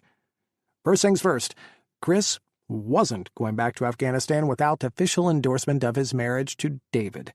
During the Sakaf hunt, David had been transferred from contractor status to employee status, a way to bring him on board without having to send him to the farm, interrupt the Sakaf hunt, which meant he was now a CIA employee, which meant Kris and David could be deployed together to Afghanistan as a married couple. He held up his marriage certificate sent from Toronto like a warrant. He arched one eyebrow. George's fingers hovered over his keyboard. He blinked. Married. Last month, in Canada. We're married now. I expect we'll be treated like every other married CIA couple. George blinked again. I don't know how that will work. There are no gay married couples. Yes, there are. We're married, and it doesn't matter if we're gay. We will get the same treatment. George cringed. But gay marriage isn't legal here, Kris. Only a few states recognize it, and the federal government explicitly stands against it. The DOMA... George frowned. The Defense of Marriage Act. Kris's blood boiled. In 1996, the same year it was finally legal for homosexuals to hold security clearances, Congress passed the DOMA, defining federal law to recognize marriage as between one man and one woman only. No federal agency recognized same-sex marriage or civil unions. You're the Deputy Director of Operations. You can make this happen. I cannot change federal law. You can get a station together. He's coming with me to Afghanistan, and this time none of the bullshit about not being able to share housing. We're fucking married, and I don't give a shit what some ridiculous law says. You want me to find Bin Laden? This is my price. You're an employee of the CIA, not a mafia boss. You don't have a price we'll pay. You do the assignment, or you're out of a job. George's voice turned sharp, his face sour. You called me in Iraq. You begged for my help, and I came through for you, Kris snapped. You gonna show up for me? George's jaw clenched. Kris watched him lick his teeth, purse his lips. You need to go to HR if you want to update your marital status, he growled. I'm not the person to talk to. Mr. Caldera, there's no option in the system to list you as married to Mr. Haddad. The frazzled HR tech threw up her hands. If I change your status to married, it asks for the wife's name. If I say that the spouse is also in the CIA, in order to give you the joint assignments that you want, it gives me a list of female employees to select. Mr. Haddad isn't on the list of people you can be married to." Kris blinked. He counted to 5, slowly, in his head. He held up his left hand. "Do you see this ring? It's identical to the one on David's hand, my husband's hand. We are married." He tapped their marriage license, laid out on the desk between him and the HR tech, repeatedly. "We're married. Legally. In Canada." The tech sat back, sighing. "I'm not even supposed to try to help you. The law in the U.S. is clear. The federal government does not recognize marriages between same-sex partners. It's not allowed. It doesn't exist in the United States. There's nothing I can do." "I'm married. Crossing a border doesn't invalidate that," Kris snapped. "Mr. Caldera, "It just can't happen here. Gay marriage isn't legal." "So you're saying I can't get assigned to the same stations as my husband, can't put my husband on my health plan, can't file our taxes together, can't put him as my inheritor and designated spouse survivor?" The HR tech shook her head. "No, you can't. Not until the law is changed, and—" She shrugged. "It doesn't seem like that is going to happen any time soon." She sighed. "I'm sorry." "I don't fucking care about your sorries." Kris's gaze fell on her diamond ring glittering from her left hand. "You're married?" "I am." "To a man?" She nodded once. Her expression closed down. Gates fell behind her eyes. She lifted her chin, staring at him. "How would you feel if you couldn't call him your husband? If you were told your marriage wasn't legal, that it didn't exist?" "I wouldn't have bothered getting married if I knew I couldn't. I wouldn't try to cause problems." She laced her hands in her lap and glared. "I cannot help you, Mr. Caldera. In the eyes of the federal government and the CIA, your marriage isn't valid and doesn't exist. If the law changes, you can come back. Until then—" She held her hand out to her doorway. He ran into Dan after lunch outside CTC. Dan looked worn and tired, thinner than before, pale. "Kris." Dan beamed and wrapped him up, hugging him for a long moment. "I heard all about Iraq. What you did, taking out Sakop. Amazing, as per usual." He laughed, held on to Kris's arms as if he didn't want to let go. "How are you?" "Good." Kris waggled his left hand. "We did it. We ran away to Canada." Dan's jaw dropped as he stared at Kris's ring. He froze, blinked, inhaled sharply. "You and David? You got married?" "We did." Kris pulled a face. "Not that the CIA or the United States government are recognizing it, but I'm not giving up the fight." Dan chuckled, the sound wan, thin. "You never do.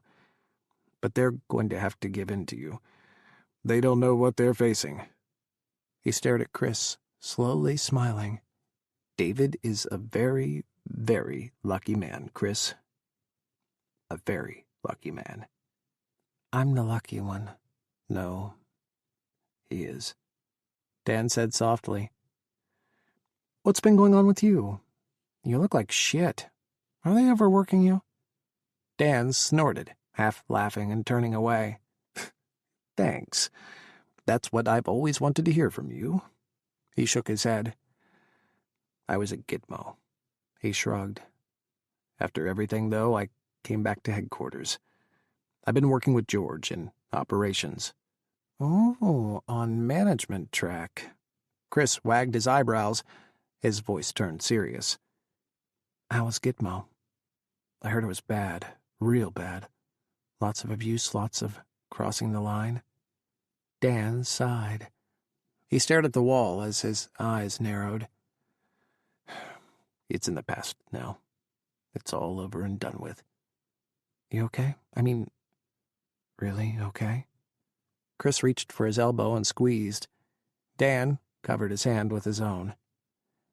I'm all right. Seeing anyone? Nah. All the best guys are taken. He winked. We'll find you someone, Dan. Someone wonderful. Just like you. Dan blushed. I'm good. I'm really happy for you, Kris. I'm happy you're happy. Keep in touch? Of course.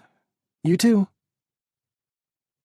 At 3 p.m, Kris barged into Director Edwards's office, fired up and ready for a fight.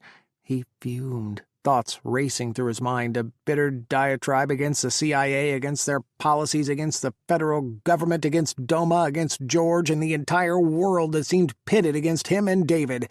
He kept circling back to the same thing over and over. If he was good enough to find the United States enemies, why wasn't he good enough to be recognized by the CIA or the federal government? Why was his marriage such an abhorrent thing? Was the government that tortured detainees, that had enabled the decisions that allowed Abu Ghraib to happen, actually going to say his love was worse? Fuck that. He stormed in, fire in his wake. If he could have killed a man with the force of his glare, headquarters would have been littered with corpses. Director? Ah, Mr. Caldera. Director Edwards smiled and nodded to the leather club chairs across from his desk. George sat in one, scowling. Please, join us. Sir, first of all, I have to say— You got what you wanted, Caldera. George interrupted. He held up a manila folder. It's all in here. Your orders to Afghanistan, and his. Director Edwards smiled again. Please take a seat, Mr. Caldera. We need to go over the details of your assignment. Slowly, he sat, taking the folder from George and perusing the orders. He and David were assigned to the mission. David was to be one of the senior security specialists, and he was being given command of a remote CIA base in the Afghanistan-Pakistan border region. The orders were addressed to Ryan. He'd be reporting directly to him in Kabul. Kris couldn't hold back his snort, his eye roll. George sighed, comically loudly. There was a handwritten note, signed by George, at the bottom of the orders. Assign Caldera and Haddad joint living space. Caldera and Haddad in committed civil partnership, attested to the CIA on this day. Conspicuously absent was the word married. It was a start, though. More than what he had had that morning. Less than what he wanted. Way, way less. There'd be time to fight for more. He'd chip away at this until he and David were recognized, until their marriage was recognized. With the grace of a princess, he closed the folder and nodded to the director. "This is acceptable," he said. "Barely acceptable." Director Edwards asked for the folder and countersigned George's note. "We'll get these sent to Kabul Station right away. Now, let's talk about your mission." 21. Camp Carson, Afghanistan-Pakistan border, Afghanistan. Autumn 2008. 7 years after Kris had left Afghanistan, the country looked worse than it had before the invasion of 2001. The Taliban had surged and faced off against U.S. forces in pockets all around the country, controlling large swaths of territory and subjecting Afghan citizens to their same repressive fundamentalism mixed with tribalism. Women had gone back under the burqa, and girls were forbidden from going to school. Bands of warlords had poured out of the lawless tribal areas, each snatching a section of the border region for their brutal gangs. They ran weapons and drugs, terrorized locals on both sides of the border, and stood against the United States, the struggling Afghan government, and Pakistan. Scattered border crossings straddled the main roads that passed between the two countries, but goat paths and footpaths crisscrossed the border, smuggling routes for anything and everything and everyone. Al-Qaeda, whose fighters and leaders had fled the firebombing and their homes and camps in late 2001, returned, staging a Hollywood-worthy comeback story in the mountainous border region and tribal belt. As the United States poured men, money, and myopic attention into Iraq, Al-Qaeda fighters regrouped, returned and resettled.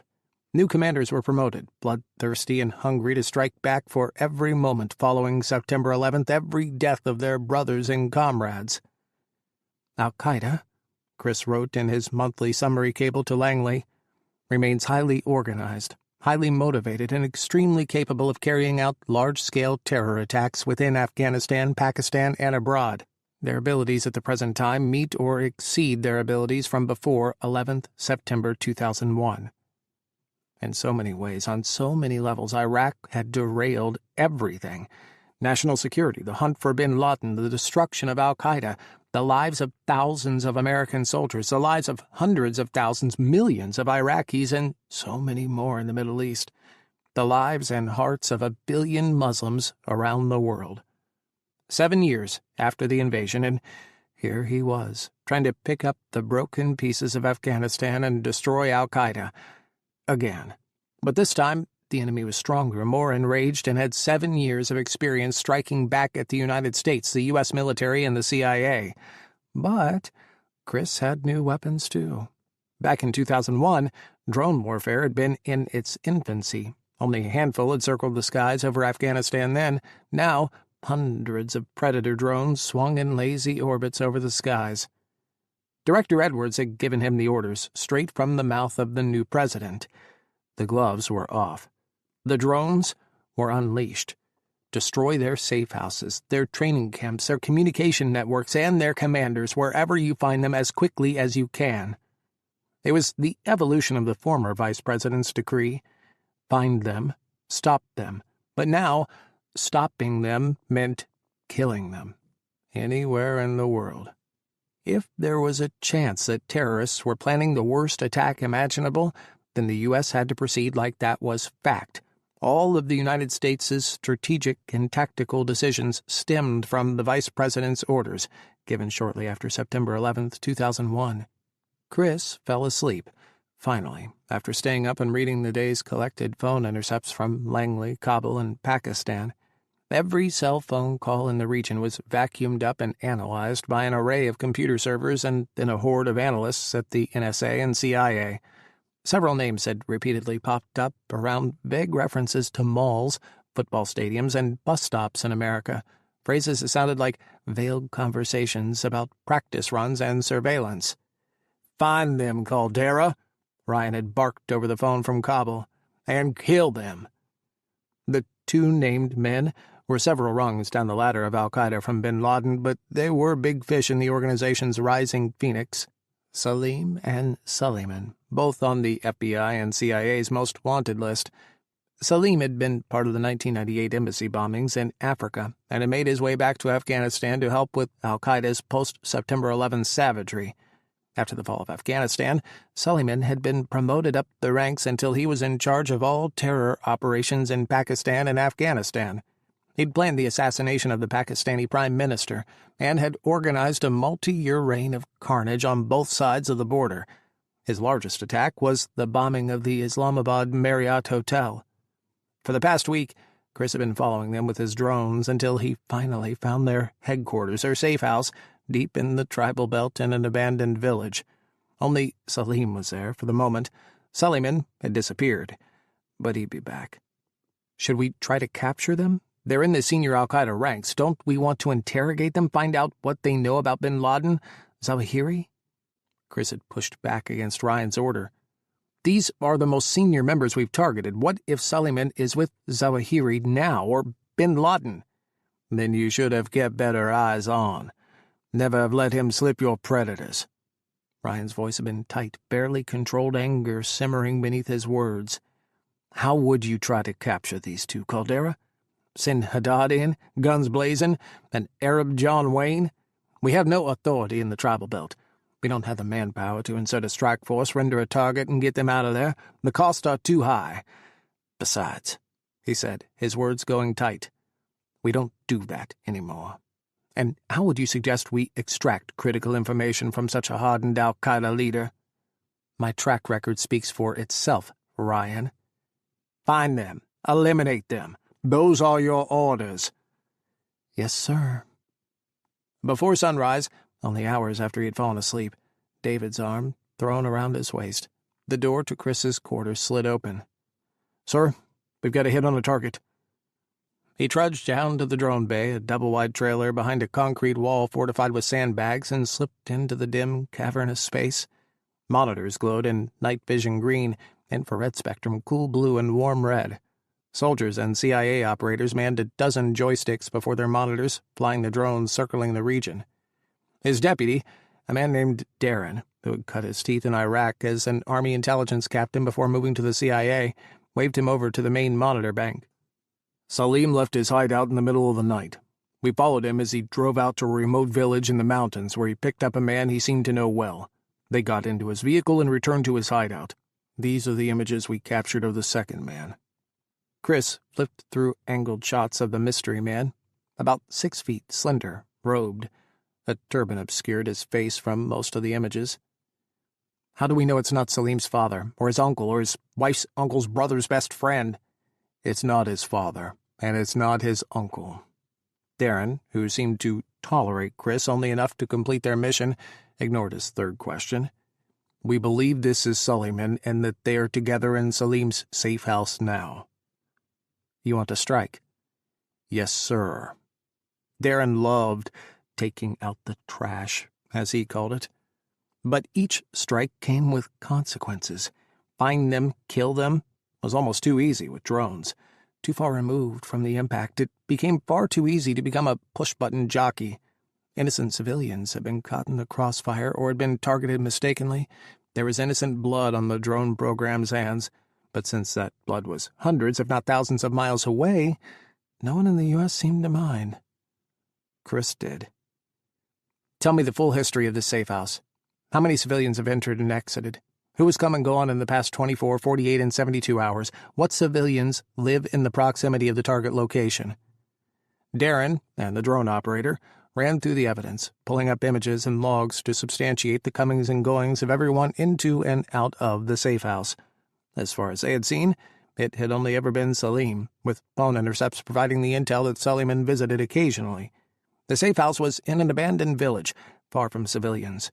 Unusual in the practices of Al-Qaeda, they liked to surround themselves with civilians, situate themselves in the worst possible target zones, make a strike against them a morally objectionable call and an impossible order. But not this time. "Are there any women or children in the compound? Does Salim have a wife, kids?" "Salim's wife and kids live in Peshawar." "How confident are you that it's Suleiman with him?" 80%, sir." He held life and death in his hands every day. Kris imagined his decisions like rocks being thrown into a pond, ripples from every decision expanding, striking other decisions, other lives and beings in the pond and the world. Consequence for every action, every single thing, sometimes beyond the horizon, beyond the curve of the earth where no one could see. Sometimes the ripples seemed to stretch forward and backward in time even. Here he was in Afghanistan 7 years after September 11th, and September 11th had been decades after the CIA's support to the Mujahideen, decades after Ambassador Dove's assassination. Ripples expanding, ever outward. What would this strike create? What consequences?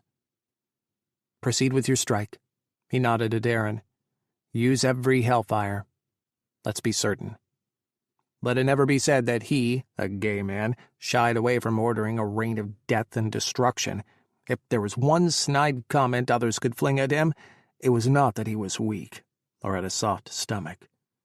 The drone pilot pivoted his joystick, changing the Predator's orbit until he was lined up for a strike. On screen, the safe house filled the center of the monitor, black and white images in the pre-dawn glow. They're just beginning to prey. The pilot fired, counted down. 3, 2, 1, impact! A giant mushroom cloud appeared, non-nuclear, but skyrocketing debris and dust and shattered lives into the air. It took hours for the cloud to dissipate. The drone stayed in orbit the entire time, recording the crater that had replaced the safe house and the removal of 2 burned and mangled bodies from the rubble. In the intercept bay, Kris flagged anything discussing the deaths of any Al-Qaeda commanders be brought to him immediately. Several hours later, a runner brought him the intercept. Salim and Suleiman were declared dead. Al-Qaeda vowed revenge.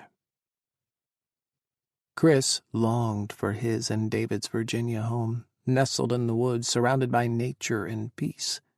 Home in Afghanistan was Camp Carson, a dusty, wind-swept base of concrete sprawl and HESCO barriers, sandbags and concertina wire, trailers and humming generators. The base perched on a plateau just north of Tora Bora.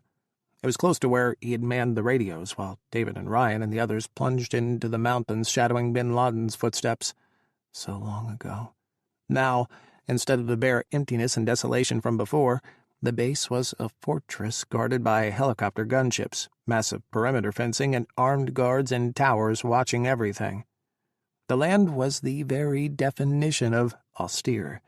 Dry desert, devoid of life, stretched for miles until the plateau bumped into the White Mountains and the slopes of Tora Bora changed to craggy woods and scattered ferns. Even from a distance, the scars and craters of the battle in 2001 were visible, pockmarks on the land, empty of life. Beyond Tora Bora, Pakistan stretched into the horizon. The border separating the two countries was impossible to see, a line in the dust without marking, without signposts or fences.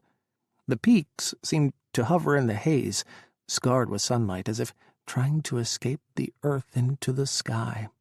In the afternoons, when the light burned onto the dead lands, the desiccated, war-ravaged earth, Kris thought the place looked a little like hell would after the fires burned themselves out. Afghanistan still seemed that far away from the rest of the world. Life on base wasn't terrible. He and David shared quarters, a privilege only given to married CIA officers. They had a cramped double bed shoved in the same size space as a single officer's quarters, one nightstand, one desk that wobbled whenever it was looked at, and a fluorescent light strip with a dangling orange extension cord. Compared to being separated from David, it was paradise. They shared a bathroom with two other officers. The base had a gym crammed full with exercise equipment donated by every fitness manufacturer in the States. The food was good, and the mess hall served a rotating selection of American favorites. Lobster and crab legs even showed up on the menu. There was nothing as strange to Kris as eating lobster with David by the light of their flashlight at 2 a.m, their version of a date in Afghanistan. A CIA-run lounge served beer and wine, a luxury that the rest of the soldiers in Afghanistan couldn't taste. Football, basketball, and baseball games were beamed live into the base via satellite. Kris commuted from his trailer quarters to the command center every day, a walk of 3 minutes. David, more days than not, dressed in traditional Afghan clothes and slipped out, driving a series of loops and switchbacks and changing cars and bicycles and even picking up a donkey, all to avoid being tracked. He, and sometimes others with him, would wander the border regions, crisscrossing into Pakistan and back into Afghanistan, scouting for tracks, hidden weapons, signs of the Taliban or al-Qaeda. He'd joined the CIA's ultra-secretive counter-terrorist pursuit teams, hunting on the ground to collect intelligence and to capture or kill the CIA's most wanted. They formed opposite sides of the spear, Kris with his drones, David with his clandestine infiltration on the ground. David sparred with shadows and ghosts, always looking over his shoulder, ever mindful of being discovered. Kris battled politics and whispers, a dizzying array of mixed priorities and constant pressure from every part of the government. The Department of Defense, NATO Command in Kabul, Special Operations Command, and Ryan each pulled Kris in different directions, wanting different operations, different actions. The CIA base was host to Special Forces and Delta operators, military royalty, who were never told no, never questioned.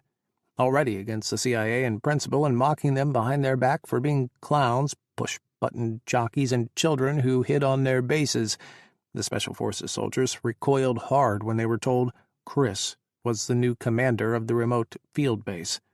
More than once, Kris heard soldiers mockingly refer to Camp Carson as Camp Cock-Lover, or to himself as Major Fag. The Special Forces, notoriously tight-knit and cultish, excluded David from their fraternity with a pathological virulence. Darren, his deputy, had come from the Special Forces world, and he straddled the gulf between the CIA and the military. Darren showed up, and he did his job, and he never acted anything less than professional, to Kris's face, but his best friends were the loudest of the operators who sneered and joked in the mess hall. After Salim and Suleiman's deaths, Kris's eavesdropping nets spread wide across the northwestern Pakistan frontier, stretching from the Afghanistan border with Central Asia to almost the heart of Pakistan. The world's best and most sophisticated technology pointed at the globe's most backwater and underdeveloped regions. Drones hovered over every ancient village, every dirt path, every huddle of goats. Computers at the NSA and at Langley hummed, ripping through trunk phone lines, scanning bytes of data passing over the internet, and pouring through captured phone conversations vacuumed up by the technology of the most powerful nation on Earth. It was awe-inspiring how much power they wielded. The hunt for al-Qaeda's senior leadership usually progressed at a fixed pace. The computers chewed data, analysts reviewed intelligence. Kris directed their gazes and analysis, focused his team to zero in on certain areas, expand other lines of intelligence gathering. He was in charge of both the drone program and the human intelligence program, managing an army of informants from Pakistan and Afghanistan who traded bits of information, sightings, and rumors for handouts of cash and parcels of food. But everything came to a screeching halt with one word, vacuumed up over a war-ravaged Pakistan province infested with al-Qaeda and Taliban warlords in the heart of a brittle no-man's land of terrorism and virulent anti-Western hatred. Nahwawian. Nuclear. The flash cable came in from Langley. Al-Qaeda intercepts in Waziristan province had captured the phone conversation of two senior commanders debating the Islamic merits of using nuclear devices. The original intercept, translated Arabic, was beneath the summary. Kris read it 4 times. Nahwawian. Nuclear. Kris's phone blew up seconds later. Ryan, phoning from Kabul at the same time, an analyst from Langley tried to get through. He answered Ryan. "Have you seen the newest cable?" "I have it in my hands." "This is a fucking nightmare. If al-Qaeda gets their hands on a nuke, that's a fucking disaster. It's what they've always wanted, always." Where could they have gotten one, though? Pakistan. Old Soviet weapons that had gotten misplaced. There are more than a few very plausible options for how they could have gotten their hands on a nuclear device. We haven't authenticated this report beyond just a single intercept. We need to know more. "You're telling me," Ryan snorted. "You need to get your people out there now. You're the most forward base, and this threat is coming from your territory." "I'll redirect my people. See what we can find out from our sources on the ground. I can move more drones over Waziristan, but the DoD is going to start complaining about the relocation." "I'll handle DoD. You just find out what's going on in Waziristan before al-Qaeda detonates a nuke and we're looking at the real apocalypse." The intel came in like an ocean wave, crashing against Camp Carson. Another intercept, a few days later.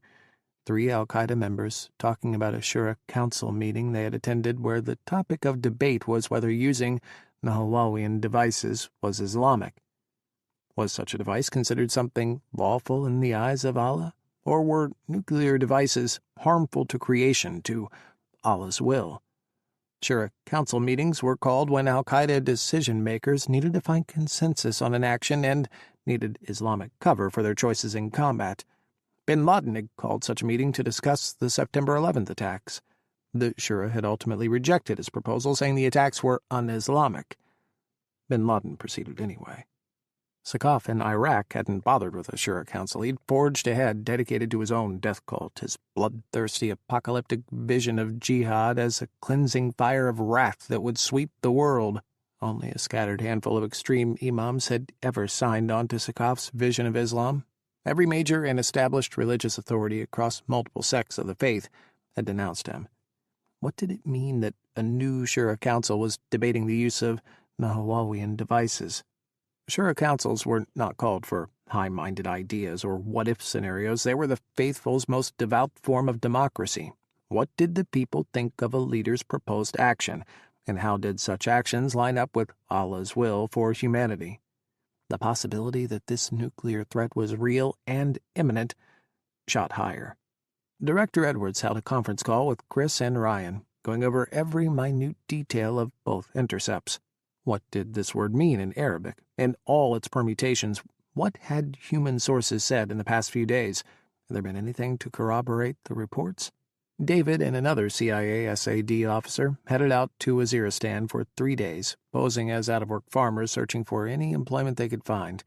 David came back filthy and covered in shit. He'd found a job making mud bricks out of fresh cow dung, but with ominous rumors and street chatter as well. Something big was coming, the word on the street said. Something not even the great Satan could withstand. Something not even they could stop. Kris formally recommended Director Edwards ask to increase the threat level for the homeland. This is the most serious threat al-Qaeda has presented since before September 11th, Director. What they're saying, how they're acting, this is serious. Deadly serious. Kris, if you think this is that serious, then I'll take your recommendation straight to the President. Promise me, Kris. We're going to find out what the hell is going on over there and stop whatever it is they're planning. I promise. His vow, 7 years old, echoed, a ripple extending forward through time. He would never let harm come to the homeland again, not because of him, not because of what he did or didn't do. I swear. His phone rang in the middle of the night. Kris was still awake, reading daily cables and reports from his analysts, trying to find a morsel of intel to exploit or expand on. David lay face down on his lap, face burrowed into his belly. They'd made love, and David had passed out, exhausted to the bone with his near-daily treks across the border and back. His phone buzzed on the nightstand, clattering across the cheap laminate and skittering away from his grasp. The country code showed Jordan. He didn't recognize the number. Hello? Mr. Caldera. The deep voice, sounding almost as tired and worn through as Kris felt, belonged to Ahmad, one of the Mukhabarat agents Jordan had sent to Iraq to help with the hunt for Sakaf. We need to talk. What about? I'm going to send you an email. It has a video clip attached. After you watch it, call me back. Ahmad hung up. Kris pursed his lips and waited. A minute later, his phone vibrated again, an incoming email. Watch this, the subject line read. He clicked the video file. It was grainy, the shadows too dark and the lights too bright. Men in robes and turbans moved around a crowded room, a mud brick hut with open holes for windows. Rifles were propped against walls. The men sat on dusty carpets in a circle.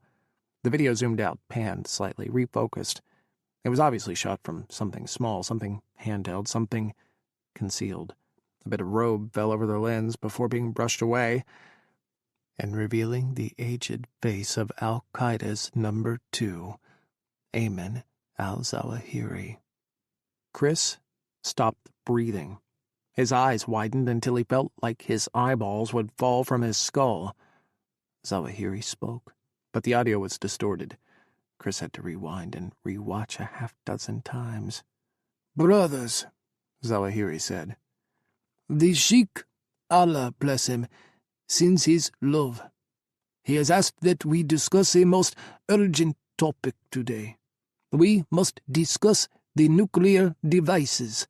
Does Allah declare the Nahawawian a proper weapon of war? The video cut out abruptly. The Sheikh, Osama Bin Laden, Nahawawian, nuclear, the devices, Nahawawian devices, nuclear devices, a new plan of Osama Bin Laden's, and somehow al-Qaeda had managed to get their hands on nuclear material. Kris called Ahmad back. How did you get this? We have a mole. Someone we'd turned in Jordan and sent to Afghanistan. He's worked his way up, and he emailed us that file a few days ago. Tell me everything. His name is Hamid, and the Jordanians picked him up when he was agitating for Sakaf online, posting in jihadist chat rooms and advocating violence against the West, raising funds to send to Sakaf. They traced his ISP and plucked him out of his Amman home. He wasn't who you'd expect. Married, father to 3 boys, a doctor. He tried to volunteer to travel to Iraq to help as a doctor, but never took the final step. Kris led the top-level intelligence briefing from the command center at Camp Carson. On the main monitor in his secured conference room, George and Director Edwards, back at Langley, and Ryan in Kabul each filled a corner of the screen. The President's National Security Advisor and Chief of Staff were also on the call, scowling into the cameras from the Situation Room. "Is he a coward?" Ryan glared across cyberspace. "Willing to talk the talk but not walk the walk?" He turned on his old jihadi brothers in Amman at the Fingernail Factory, the grim nickname for Jordan's intelligence headquarters. He begged for the chance to make things right. The Jordanians told him the only way they'd wipe his record clean was for him to start working for them. They gave him $1,000 and told him to go to Afghanistan, pose as a doctor looking to support the jihad. They wanted him to identify threats against Jordan or any potential jihadist returnees to their country. Sounds like a giant gamble. Director Edwards frowned. They didn't really care much whether he lived or died. If he bit the dust, they were at $1,000. If he came through with intel, great. He fell off the map for 2 years after he sent an email from Peshawar. Said he was linking up with some fighters and making his way into Afghanistan, but that he was going to be offline for some time. That people would be watching him. Said he'd be in contact when he could. After 6 months, the Jordanians closed his file and declared him dead. There were tons of drone strikes in that region. They assumed he'd been hit. What the fuck has he been doing for 2 years in Afghanistan? The Chief of Staff glowered at the camera, his dark eyes picking Kris apart even from 10,000 miles away. I don't buy it. He disappears into the Badlands and then comes back with this video? Our analysts have authenticated it. Director Edwards spoke before Kris could. Zawahiri hasn't been seen since 2002, not by anyone outside of Al-Qaeda or from the West. There have been 0 sightings. Getting him on video like this is huge. It just doesn't happen. What has Hamid been doing for 2 years? Working his way up the ranks, most likely, until he got something he knew we'd want. And don't forget the reward for either Bin Laden or Zawahiri. $25 million buys a whole new life, Kris said. To be clear, the Jordanians have been running him, yes? No American intelligence officer has met this agent. There's no American assessment of his reliability. The National Security Advisor jumped in. No, sir, not yet. The Jordanians have said they believe he's reliable. Apparently, before sending him to Afghanistan, his handler built a rapport with him, made him see the light. Hamid was begging for a chance to redeem himself, they say. Kris took a deep breath. Our plan is to meet with Hamid personally. We do need to get an American assessment of his abilities, his access, and yes, his reliability. Ahmad, his Jordanian handler, is flying out. We're working on contacting Hamid and arranging a meeting time and location. We want 48 hours with them for a full debrief. Is there a possibility that the video is a fake? No, sir. The analysts at Langley authenticated it. Could he have stumbled on old video? The Chief of Staff asked. Maybe it's something that he found somewhere and is passing off as his own intelligence. Kris shook his head. I highly doubt that. We have current intercepts that reference the conversations Zawahiri is having with his Shura Council. Wherever this video comes from, it's recent, very recent, and it refers to a threat we have to take extremely seriously. Al-Qaeda may be in possession of a nuclear device, and they are currently debating how to use it. The Chief of Staff and National Security Advisor sat back. They glanced at each other, then at Director Edwards. What's the CIA's recommendation if this Hamid ends up being legitimate? We track him. We put an active tracker on him and follow him around the clock. He'll give us a signal when he's back with Zawahiri, or if he's taken higher. He's a doctor, and there aren't many of them in Al-Qaeda. Both Zawahiri and Bin Laden are in poor health. We've always wanted to pursue the health angle and try to insert some kind of medical personnel into the movement. This is exactly what we've wanted. Director Edwards smiled at Kris over the screen.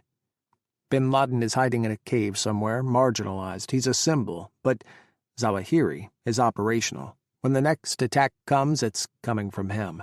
This may be the big break we've all been dreaming of. A real double agent inside Al-Qaeda. The Chief of Staff finally cracked a tiny smile. Don't put the champagne on ice just yet, but... He nodded to them all. Fucking well done. Ahmad arrived at Camp Carson 2 days later. He hugged Kris and shook David's hand, both his eyebrows rising when he found out they were married and quartered together. I didn't realize, in Iraq. We kept it quiet, but we've been together for years. Ahmad nodded. He smiled at them both. To find happiness in these days is a great and beautiful thing. Alhamdulillah.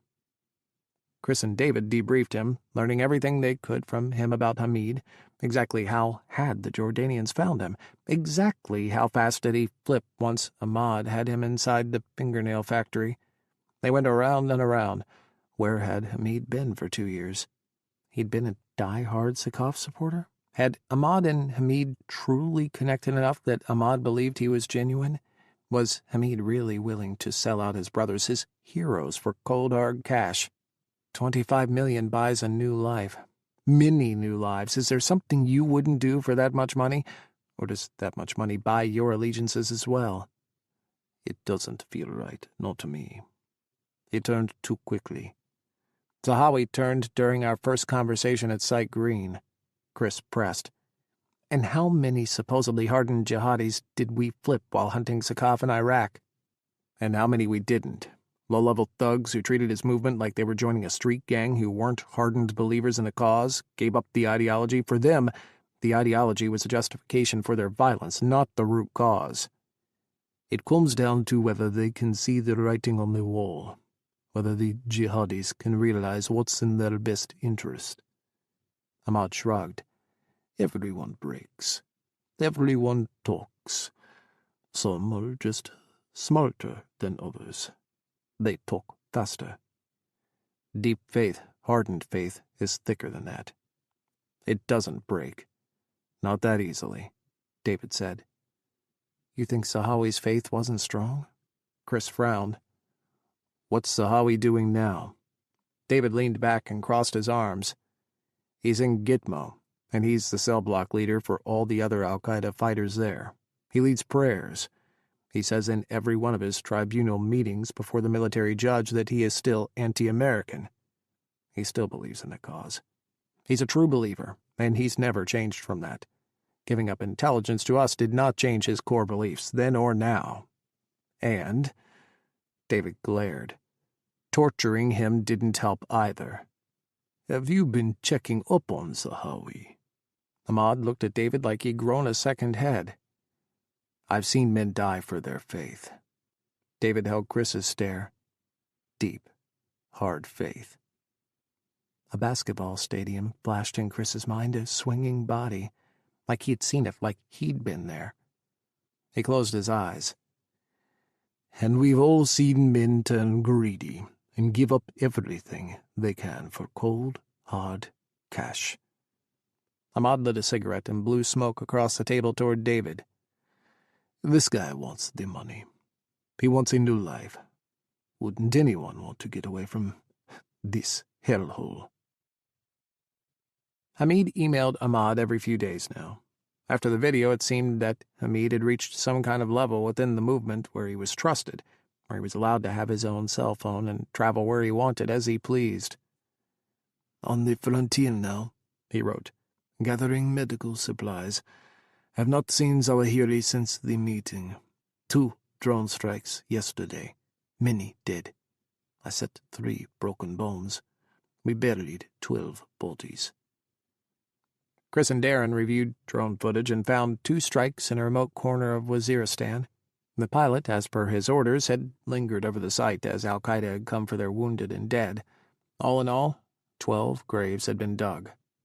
Ask him for a target. Tell him we want him to identify a target for us to strike, to prove his bona fides. 3 days later, Hamid emailed, saying a group of Taliban would be traveling from Pakistan through the mountains to Asadabad, Afghanistan. They'd be traveling at night in cars with no headlights. Kris and Darren waited through the long hours of the night until the drones hovering over Asadabad caught sight of a 2-car convoy snaking down the pothole gravelly Kunar road through the mountains down from Pakistan. Kris gave the order to fire. Twin explosions burned the night, and in the morning, the wreckage of the cars was pushed off the road by the villagers. Blackened scraps of metal tumbled down the flinty ravine and came apart in a cloud of black dust. Hamid had proven himself, at least with the first tests. Kris felt the pressure of Langley, of Ryan, of Director Edwards, and even of the White House breathing down his neck. Find them, kill them, was the mission, and he'd only had drones to work with for so long. Now, Hamid had appeared like a gift from above. Find them and use Hamid. Hamid could be an extension of Kris inside al-Qaeda. Hamid could be his eyes and his ears, even his hands if he got close enough. Hamid could be Kris's weapons.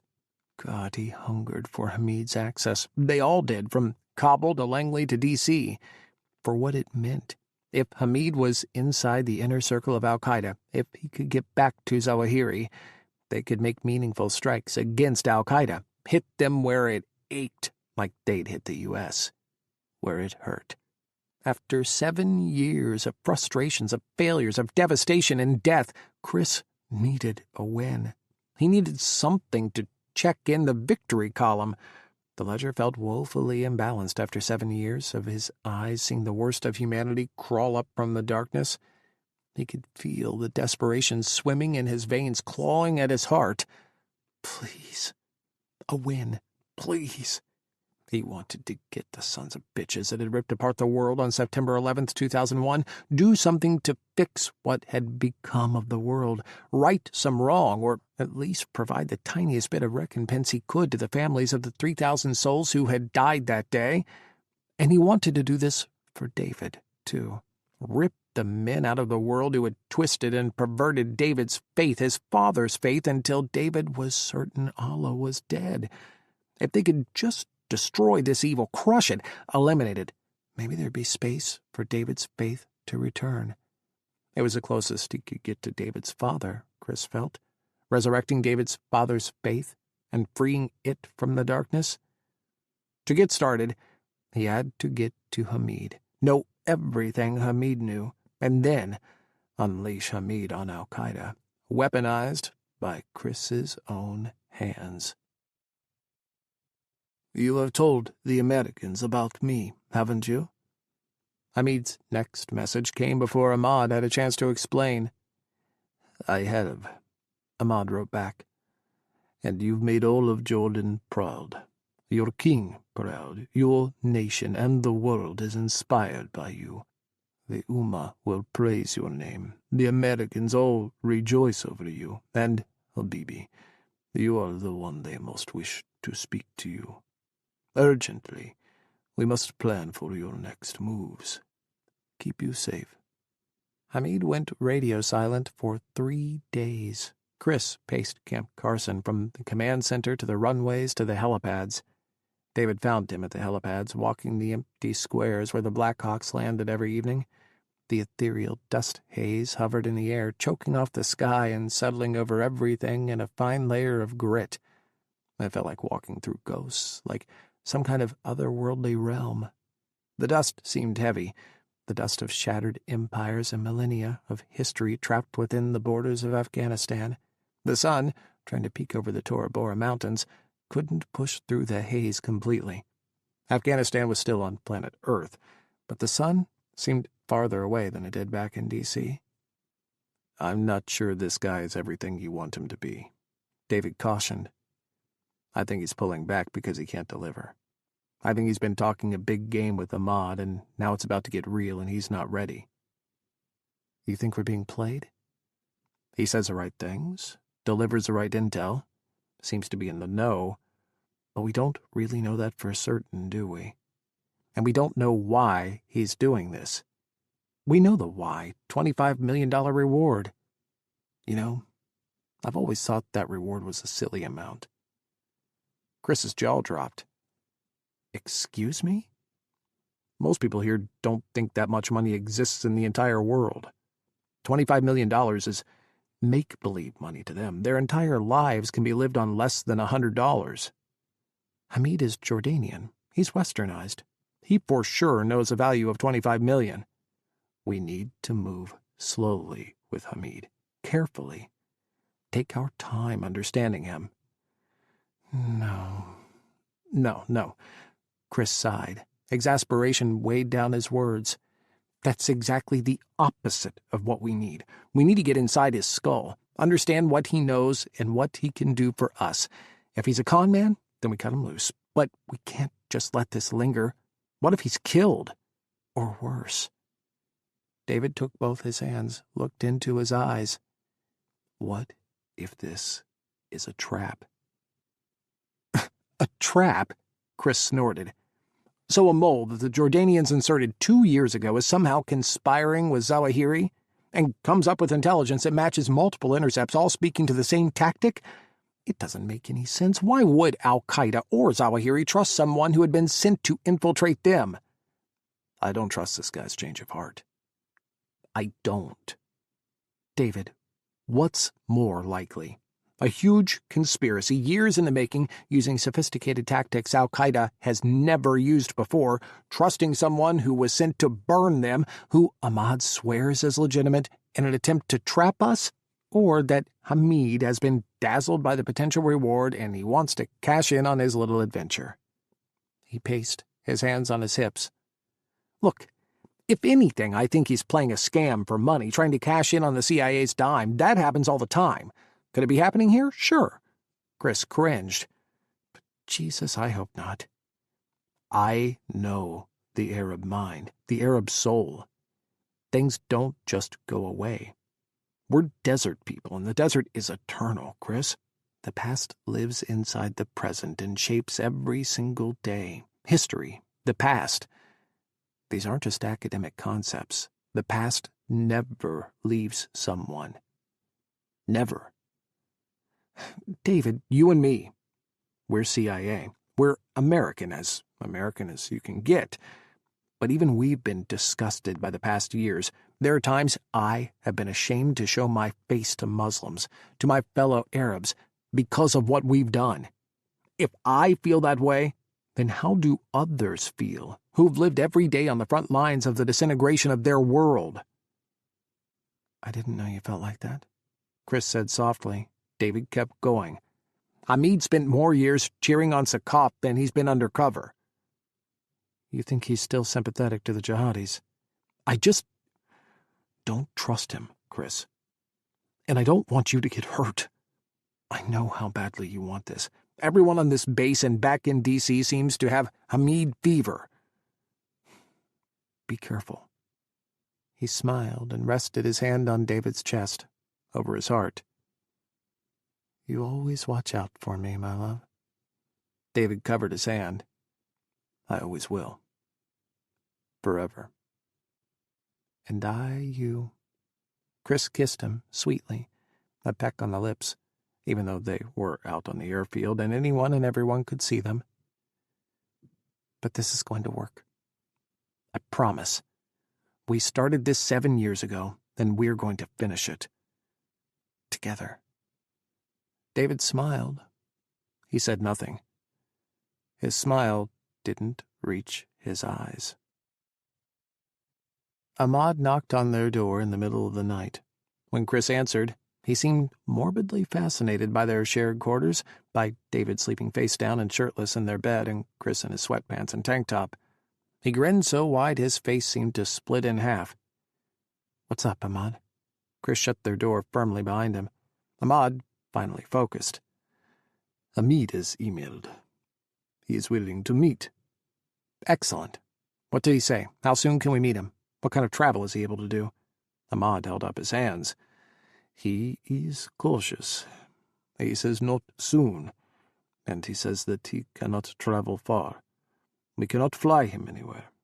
He cannot go to Kabul. Fuck. Kris groaned and slumped against the wall. You tell him we need to meet him immediately or the money is off the table. Ahmad's eyebrows shot up. If he won't come to Kabul, then we'll have to meet him someplace in the middle.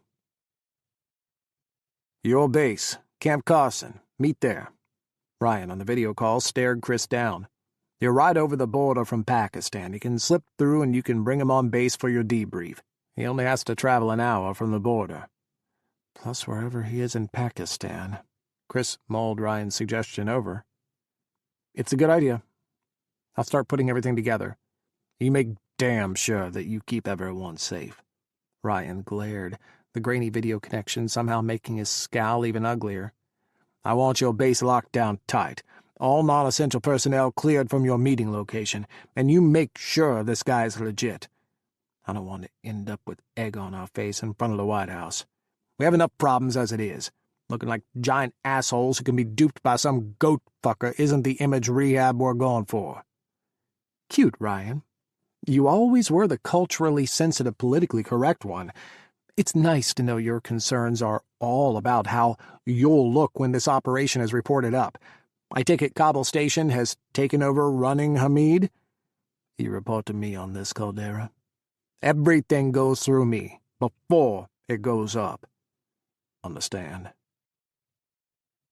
It took 2 weeks of back-and-forth negotiations with Hamid to get him to agree to come to Camp Carson.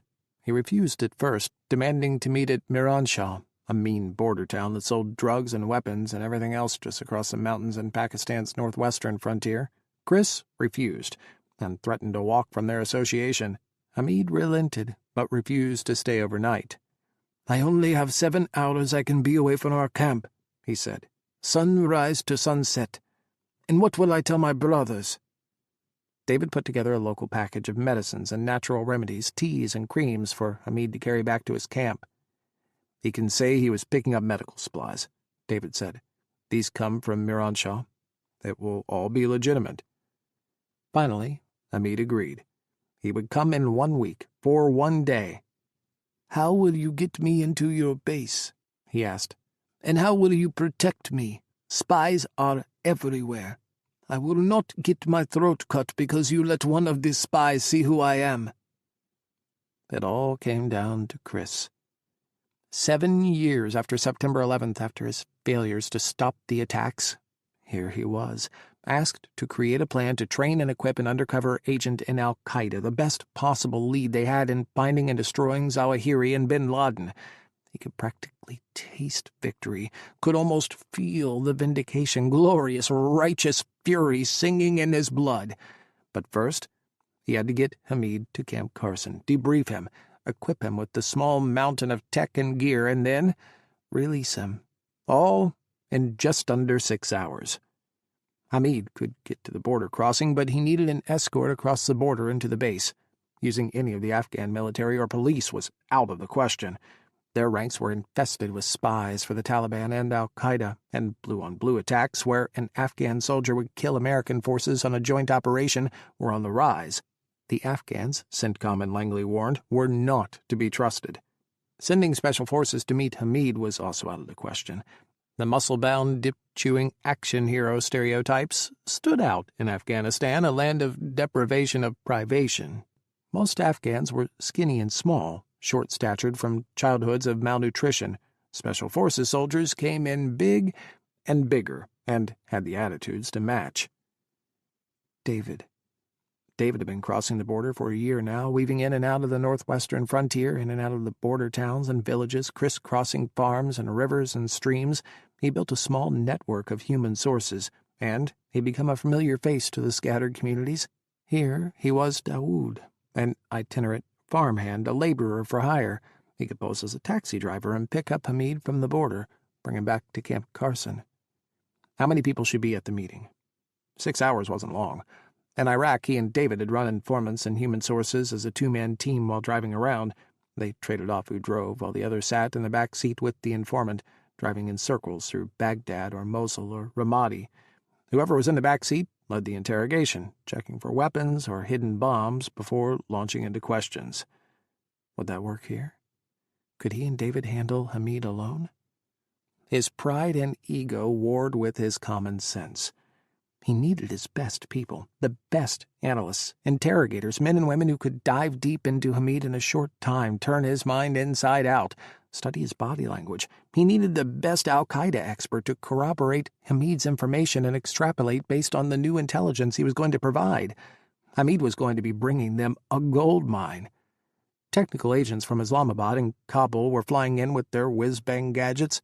Kris had been sent a suitcase of flip phones identical to the cheap knockoffs found on the streets of Pakistan that could take pictures and text them instantly via a hidden embedded satellite link. The pictures also had geotags coded within the image, invisible to the naked eye, but once at Langley, analysts could identify exactly where on the vast, vast globe the picture had been taken.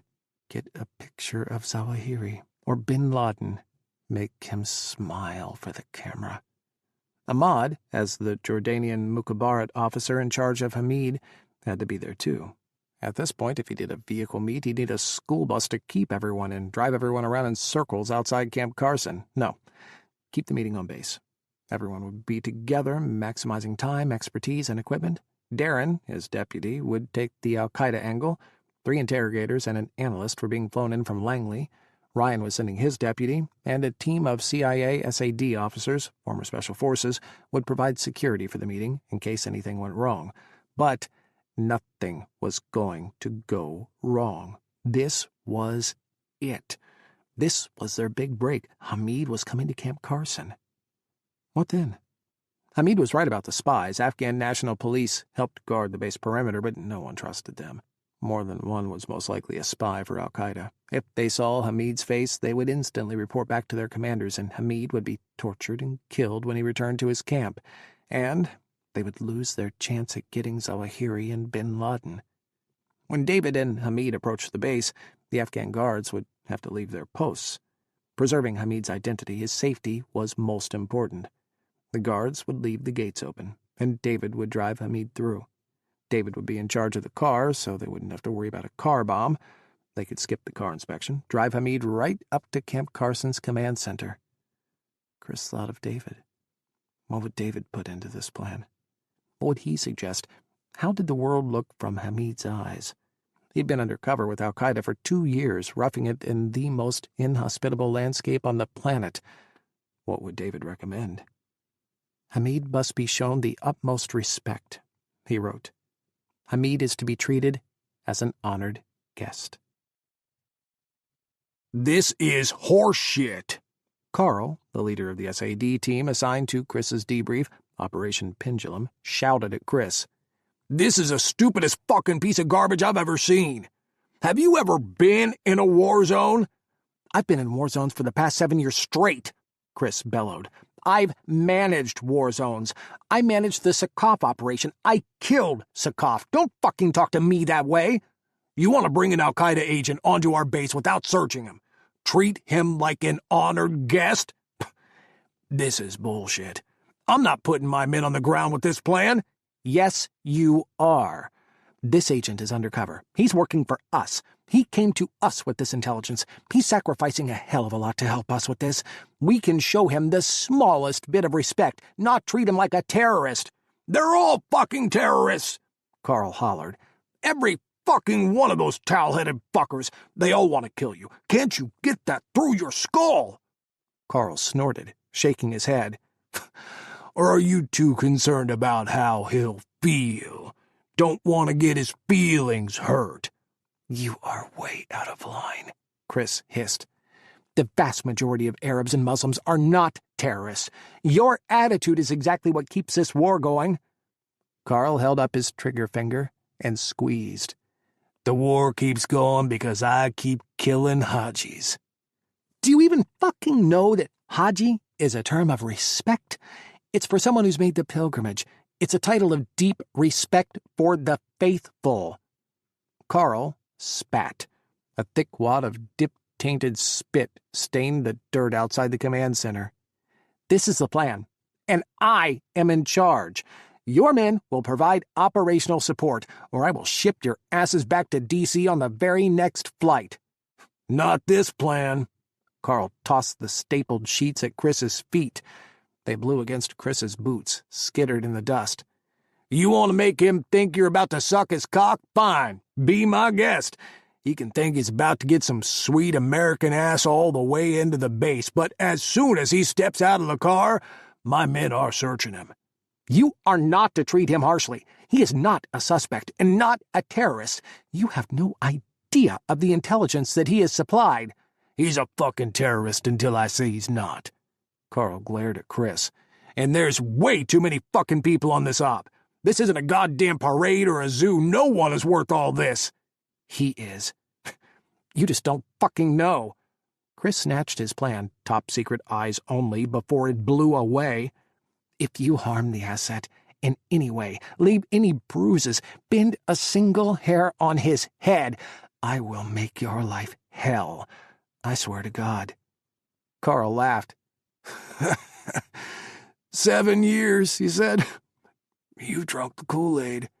You think everyone just wants peace and cupcakes. You just don't get it. Every one of them wants to kill us." "Just do your job. And when it's done, you're gone. I want you off my base." "Suits me just fine. Camp Cocksucker isn't for me anyway." 22. Afghanistan-Pakistan border, Afghanistan. December 2008.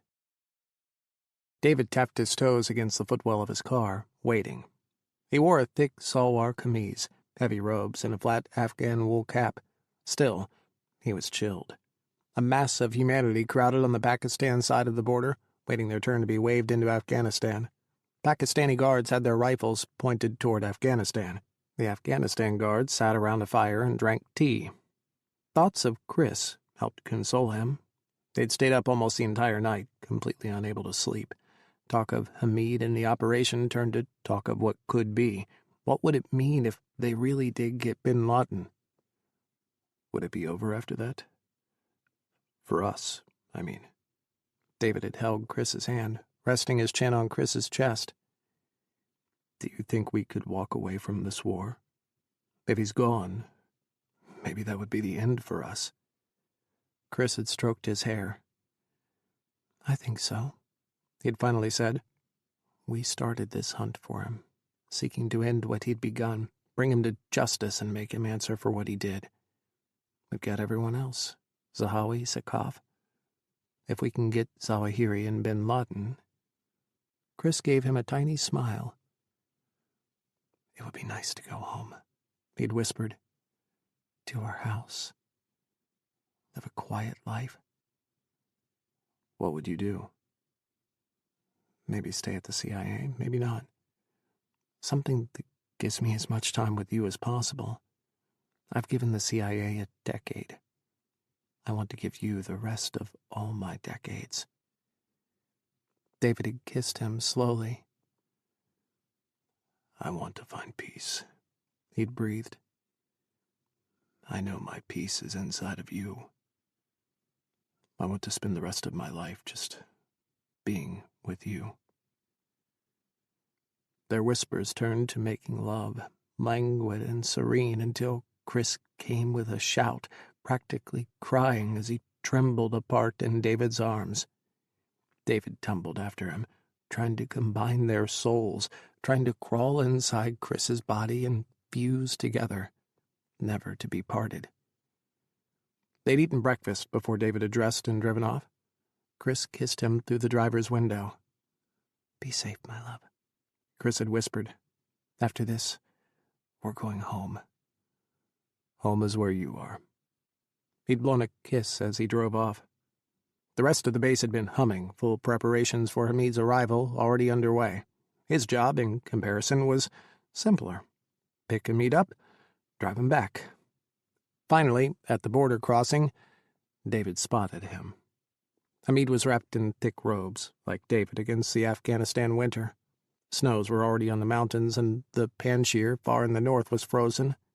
Hamid picked his way through the crowd and slid into the back seat. "Assalamu alaikum," David said, twisting around to get his first look at Hamid. Hamid was exhausted. That much was obvious. Dirt clung to his robes, and his beard was disheveled. Dark circles hung beneath his eyes.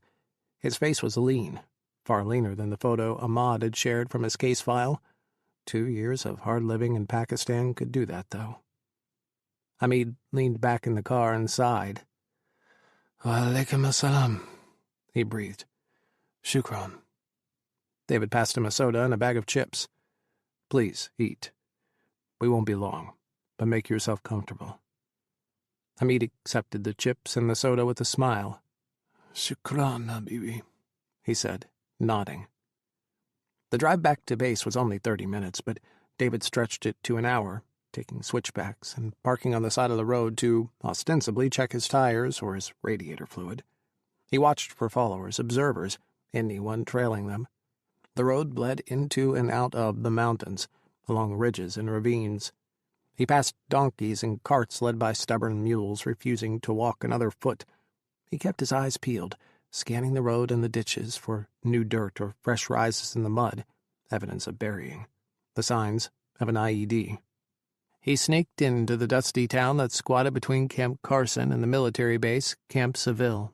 All the while, Hamid crunched his chips in the back seat and stared out the window. Farmland surrounded Camp Carson, fields that had been harvested and left fallow for winter.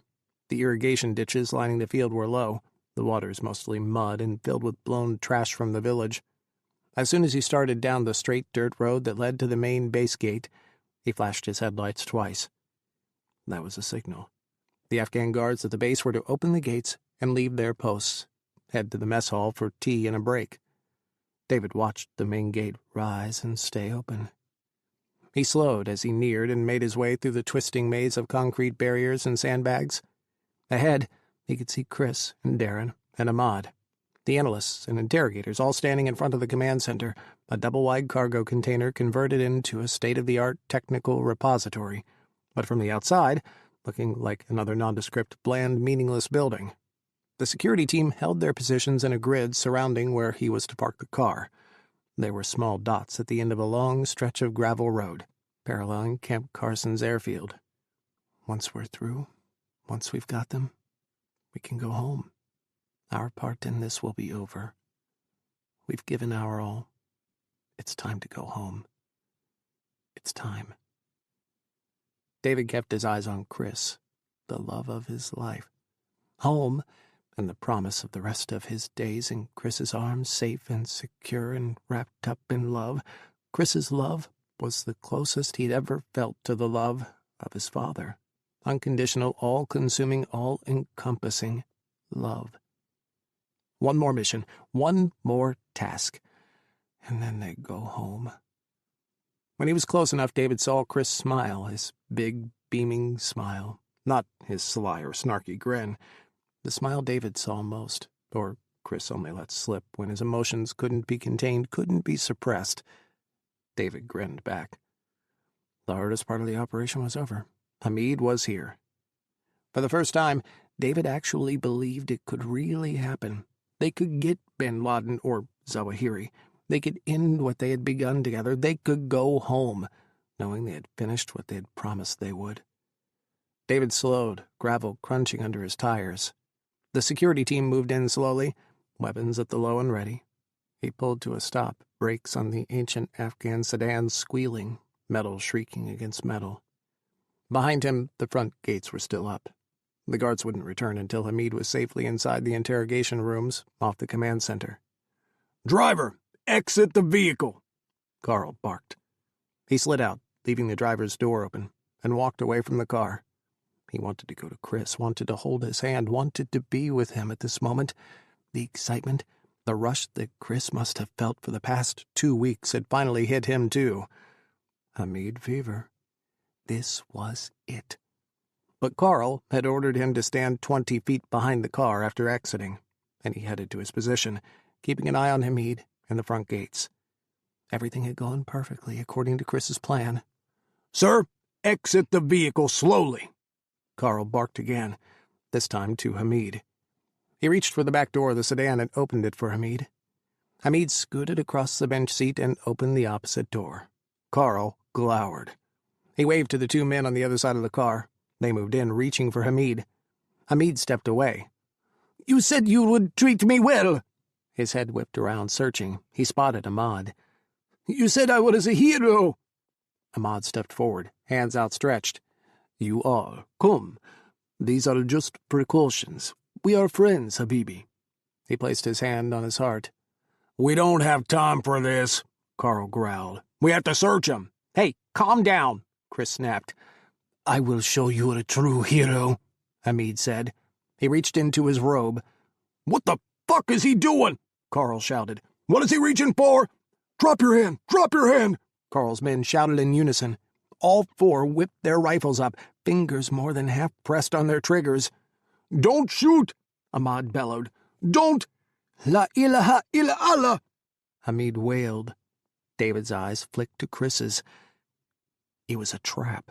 Hamid wasn't their savior. They weren't going home. "No!" he shouted. He took one step, running for Kris. Kris was too close, far too close. He was inside the blast radius. "Kris!" He never took a second step.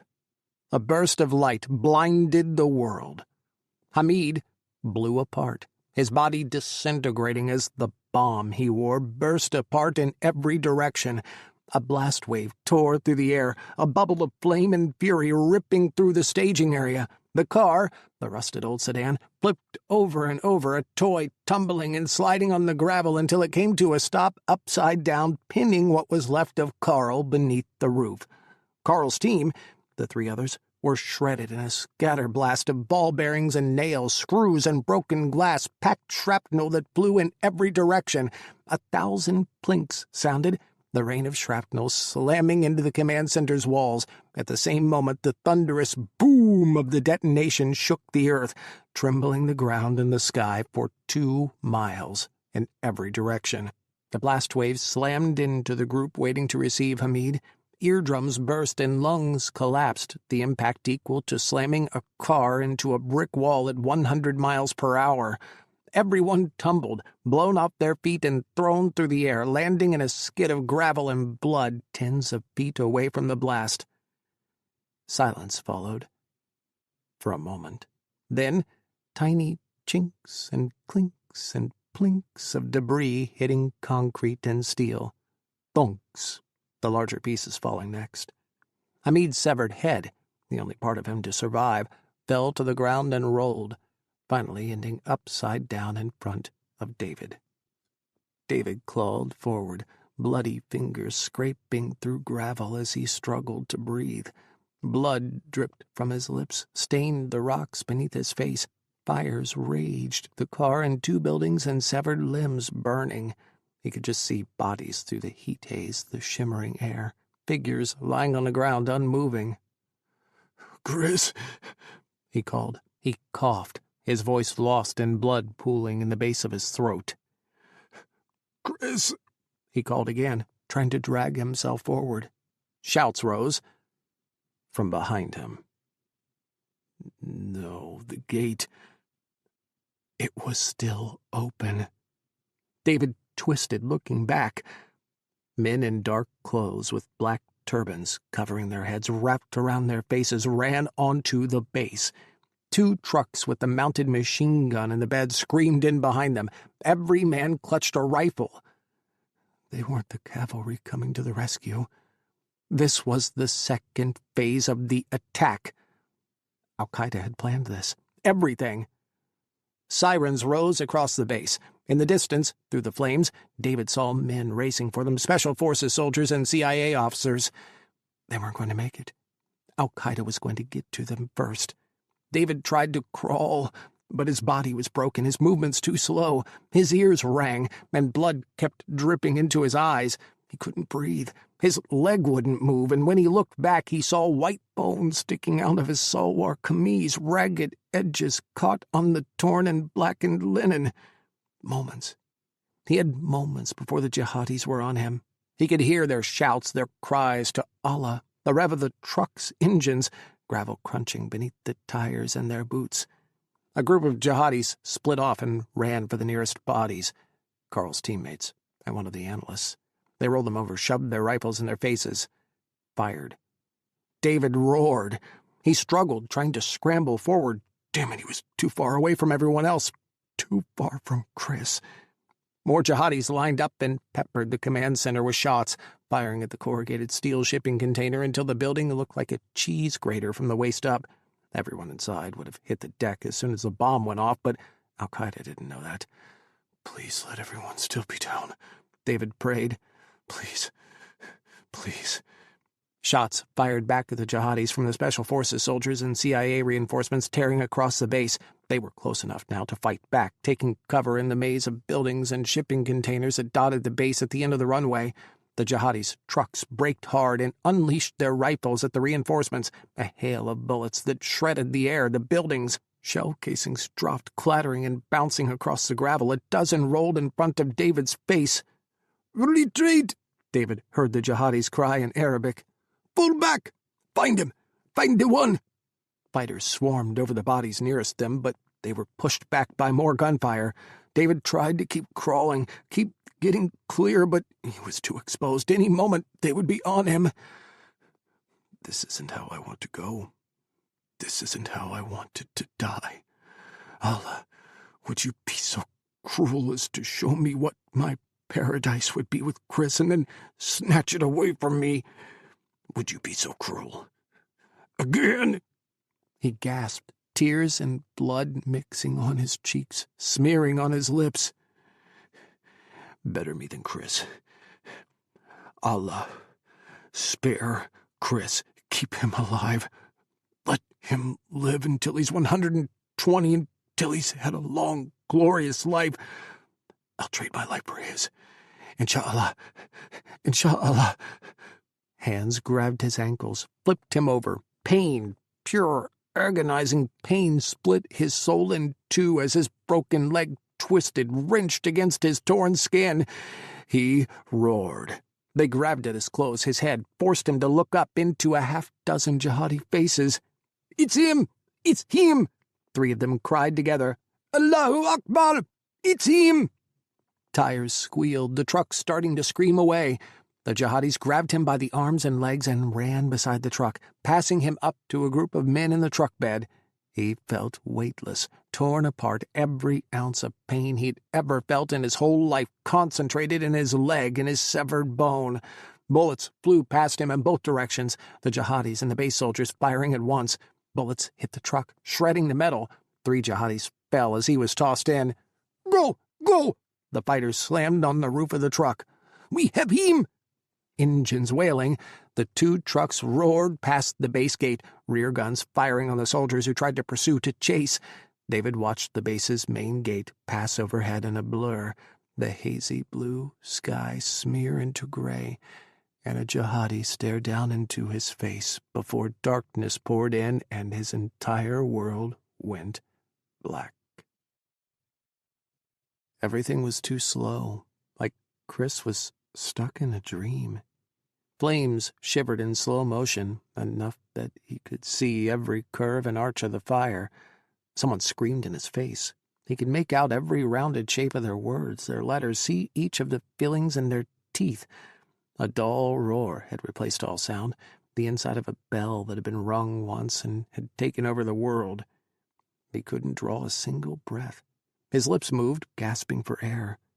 The world snapped, racing from too slow to too fast, a dose of adrenaline coursing through his body, his mind with hyper-clarity and a rush of reality. Finally, he dragged in a breath and shot up. Hands pushed him back down to the gravel. "Do not move! Do not move, sir! You've been injured. We're getting you medically evac now." "David!" He pushed at the man, a soldier, a special forces medic, trying to check him over. He rolled to the side, trying to escape, looked across the gravel. 12 bodies lay motionless on the ground, some mangled so badly they looked like they'd been through a meat grinder or had dropped from an airplane without a parachute. Medics worked on 2 people, motionless and drenched in ruby blood.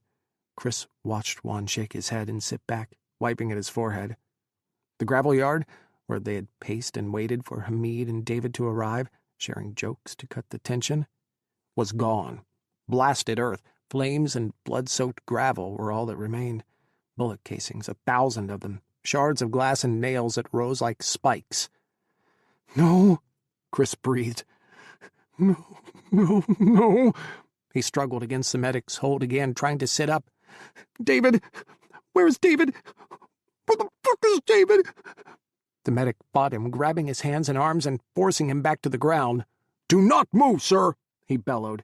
"You have a serious internal injury. Do not move!" "How many are dead?" Kris screamed. "How many?" "Everyone but you, sir." "No," Kris bellowed. "No." "And one was taken. Al-Qaeda penetrated the base and took a hostage." The medic strapped him to a board and loaded him into a helicopter 45 seconds later. As they rose over the base, Kris saw another 2 choppers taking off from the airfield and circling the base, searching the perimeter, the roads. "I have to find the hostage," Kris thought. "I have to find him. Who did they take? David." His thoughts were interrupted by the slip of meds into his veins, the medic pumping his IV bag full of sedatives. The last thing he saw was a helicopter sprinting away from the base, following the dirt road past the fallow farmland and rising over the village. He woke briefly in the U.S. Army hospital at Camp Civil as the surgeon was calling out orders to the surgical team. "The patient has a nicked artery and a collapsed lung, along with broken ribs. We stabilize the bleeding, treat the lung, package the ribs. Secondary team, you work on removing shrapnel embedded in the dermis. Any human body parts, bones, teeth, skin that you pull out of shrapnel, save for identification and packaging for the mortuary team. I can see he's got someone's shattered bone splinters embedded in his thigh. All right, let's begin." A tear slid from his eye as the nurse pumped his IV bag full of sedatives again. "David, where are you? Are you alive? Please be alive. Please. Please be alive."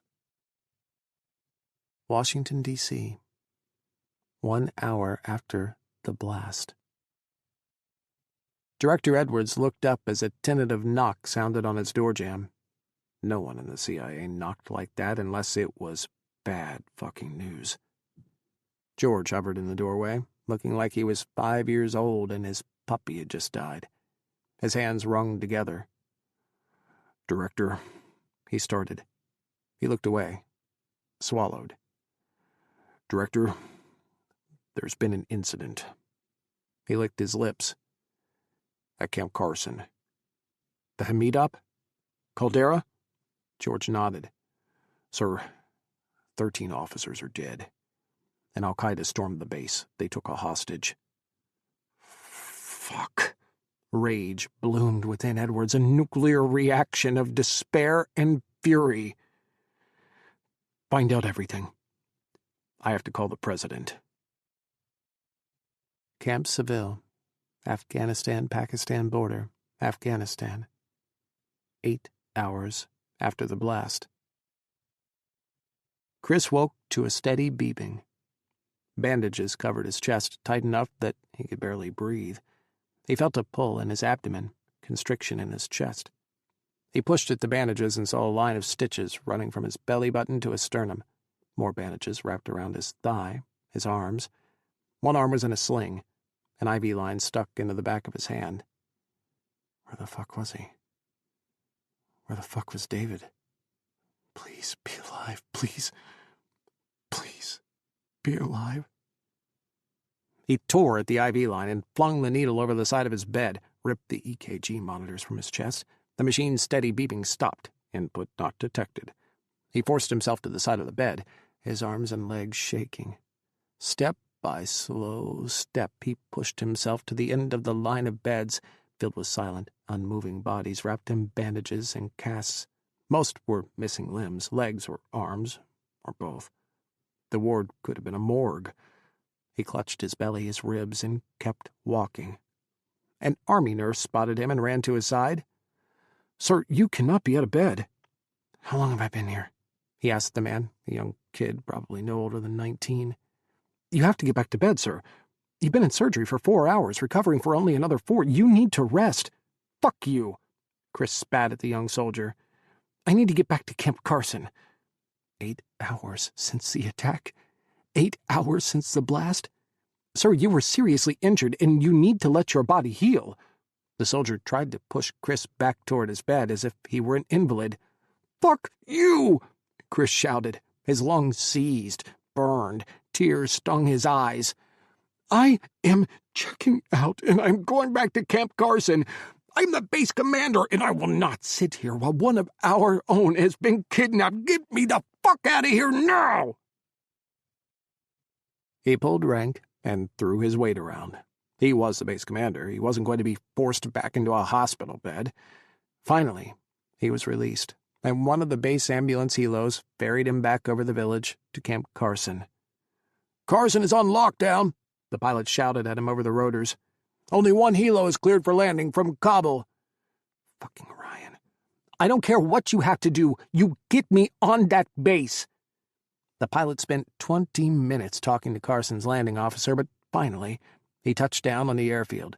As they came in for landing, Kris saw the devastation, the destruction, the crater in the ground filled with blood-soaked gravel, the bullet-shredded command center, the flipped and burned car David had driven back to base.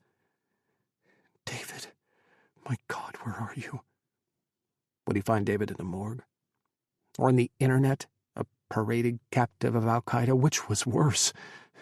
David, my love. He forced the pain, the anguish away, and stumbled as fast as he could to the command center. CIA officers huddled outside, numb shock on their frozen faces. Others walked the destruction, taking photos, writing notes. The investigation had already begun. Kris badged into the command center. He threw open the door, grimacing. "What the fuck are you doing here?" Ryan blocked his path. "Get the fuck out of here, Caldera." "No," he gritted his teeth. "I am the base commander here." "Not anymore, you're not." "We have a man out there, and I am not leaving until we get him back." "Do you even know who it is?" Kris shook his head. Tears built, white hot in his eyes. "It's Haddad. The jihadis searched for him, specifically took him." He gasped, fell forward. Dizziness turned his world upside down, and he clung to a chair back to stay upright. Tears cascaded down his cheeks, Niagara Falls erupting from his eyes. "What do we know?" he whispered. "You are not a part of this investigation." "Don't you dare try and shut me out of this! You failed to properly secure the Hamid operation, you failed to properly vet the source, and you failed to protect the lives of people under your command. Don't you dare pin this all on me! You signed off on the operation. You are through on this base, and in the CIA. I'm fucking going to get David back!" Kris shrieked. "Do not push me out of this! That is my husband out there! My husband! Kidnapped! We don't have time for this. We have to get him back before they—" His voice stopped, unable to say the words. His brain skittered forward, though, finishing the thought, "before they murder him." Ryan's chest heaved. He glared at Kris, pure fury burning Kris from the inside out. Fine, hate him, blame him. Kris didn't care. 100 pairs of eyes in the command center stared him down. All the men and women who had been inside when the blast happened, when the bullets flew. Did they all blame him too? Broken monitors lay in a heap in the corner, full of bullet holes. Lights hung from their mounts on the ceiling, swaying and dark. He'd allowed the base to be attacked, to be breached. He'd let everyone's lives be put at risk. But he only cared about one life. David's. "What is the status of the search?" He spoke through clenched teeth, his body trembling. Silence. "What is the status of the search?" he repeated. Ryan looked like he was chewing glass. Like he'd rather murder Kris than speak to him. "We lost the vehicles that penetrated the base. We think they did a car swap under concealment in the village and then drove Haddad away in a secondary vehicle." The village around Camp Carson was a warren of mud huts, alleys, and bazaars, perfect to get lost in. "Have you tracked all cars entering and exiting the village since the attack?" Drone pilots were unable to follow all vehicles in the immediate aftermath." Ryan's jaw clenched. "The chaos here was overwhelming, and in an absence of leadership, the base's operations faltered." Kris felt the rebuke like a slap against his soul. "What leads do you have?" "Nothing." Panic clawed at Kris's heart. "Have you sent out the drones? Are you scouring the border crossings? What's coming through over intercepts, over traffic? Any celebrations? Any coded transmissions? What do you mean you have nothing, Caldera?" "Get out of here. You're not helping. You're through. Leave now." "Don't you dare try." "Sir?" One of the intercept analysts, 3 rows of computer monitors away, stood. "Sir, something has been posted to the internet. Put it up on the monitors. Kris and Ryan said in unison. Ryan glowered at him. "Start a trace of the upload link. Where's this coming from?" Kris continued. On the center monitor, a video appeared. Al-Qaeda's new operations specialist who had taken over for Suleiman, a man named Al-Jabal, sat next to a bound and bloodied David. "My fellow Muslims, rejoice!" Al-Jabal began in Arabic. "We have launched a great strike against the imperialists, against the great Satan. The infidels, they believe they could turn one of our brothers against us, but we tell you, a true brother will never turn against his fellow Muslims. Our brother's conscience would not allow him to fall prey to the great Satan's promises. He would not spy on his brothers for the infidels." Kris's heart, what was left of it, sank. David, you were right.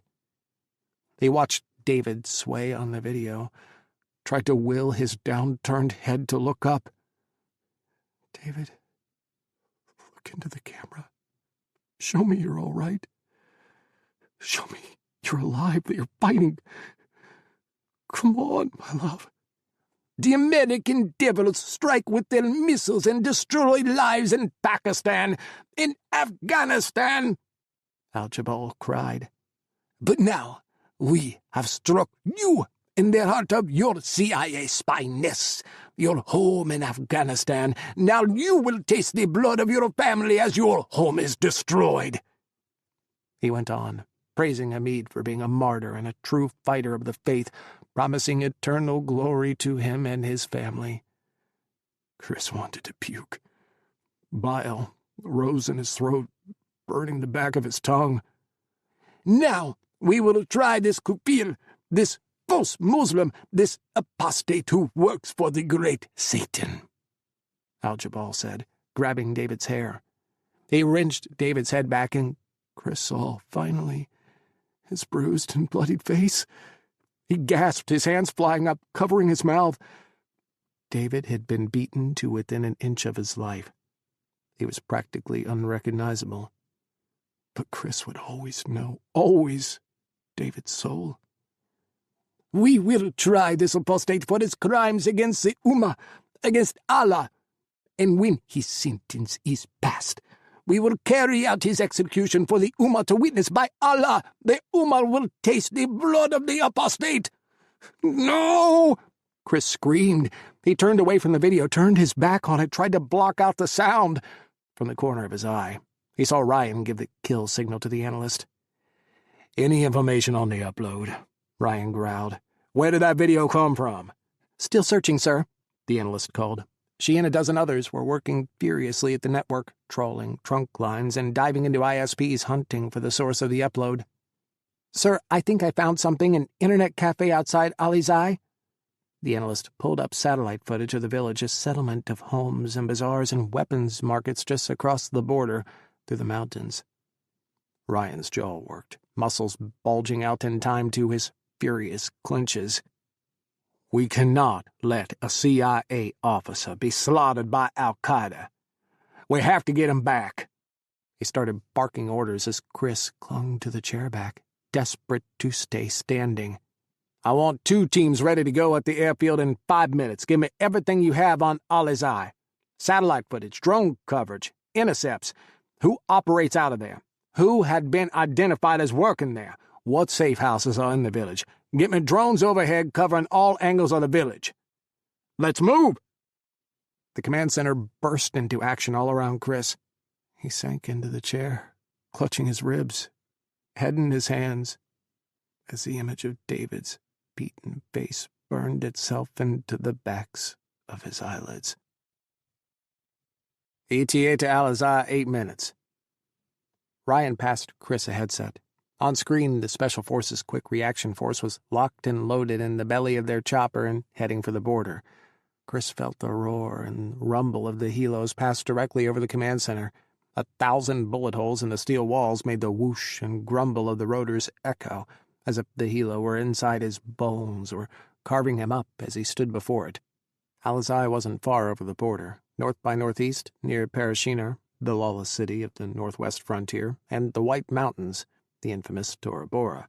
Once, he had worried David would die in Tora Bora. But David had lived, at least in 2001. Was he destined to die there still? Was fate a cruel, cruel mistress? Or was this, all of this, from the very first moment, all Kris's fault? Ryan kept up a steady conversation with the QRF team as Kris struggled to stand. Every breath felt like fire ripping through him. His legs shook, his hands were clammy cold, and sliding off the back of the metal folding chair he clung to. He could feel each heartbeat, each thundering boom from the back of his eyes to the soles of his feet. Alizai in sight. ETA to DZ, 2 minutes. We need the identity of the uploader or the delivery man. Whoever brought that video message to the cafe. Ryan crossed his arms and glared at the screen. Live video feed from the soldiers streamed back via satellite, grainy and glitching out in places. Make this fast, gentlemen. We have exactly no time, and we have no cover for this op. They saw the helo move into a hover over a squat building with a bright-colored sign hanging from its roof, ropes being tossed over the side, and soldiers looking over the edge, calling out, "Good to go." The soldiers slid down the ropes quickly, hitting the dusty ground in the center of a wind tunnel on all sides of the Internet Cafe and setting up a perimeter in 2 seconds. Civilians scattered, racing away from the chopper and the soldiers, clad all in black and swooping out of the sky. In moments, the street was deserted. "Breaching now." The team leader's video feed showed him and his soldiers stacking beside the front door. 2 deep breaths. And then they burst in. "Down, down, down! Everybody down! Hands in the air! Hands in the air! Do not move!" Shouts, screams, the guttural bellow of the soldiers, the high-pitched, frantic cry of civilians. There were young men in the shop, a handful of teenagers. "Where is the owner? Where is the owner?" Meekly, one man raised his timid hand. He was middle-aged and slender. He wore a dark blue turban and had a long beard. The beard made Kris curse. Was he possibly Taliban? Or Al-Qaeda? The Americans didn't have many sympathizers in the tribal territories on either side of the border. Would he help them at all? "A video was uploaded from this location to the internet minutes ago. A jihadist video. Who uploaded that video?" The team leader was right up in the owner's face, barking questions. I do not know," the owner stammered. "A video was uploaded from this cafe 15 minutes ago. An American hostage was shown on the video. Who uploaded the video?" The owner trembled, shrinking in the face of the team leader's fury. "Oh, please." "Who uploaded the video? Who brought the video to you?" Shaking, the owner whispered, "Farouk." "Who the fuck is Farouk?" The owner's eyes squeezed closed. "He is with Al-Qaeda. They are here. They are everywhere. Please, my family." "Where is Farouk in this village? Where is Al-Qaeda? How many are there?" "A dozen, maybe. They are in the mosque. The mosque. Please, my family, my son."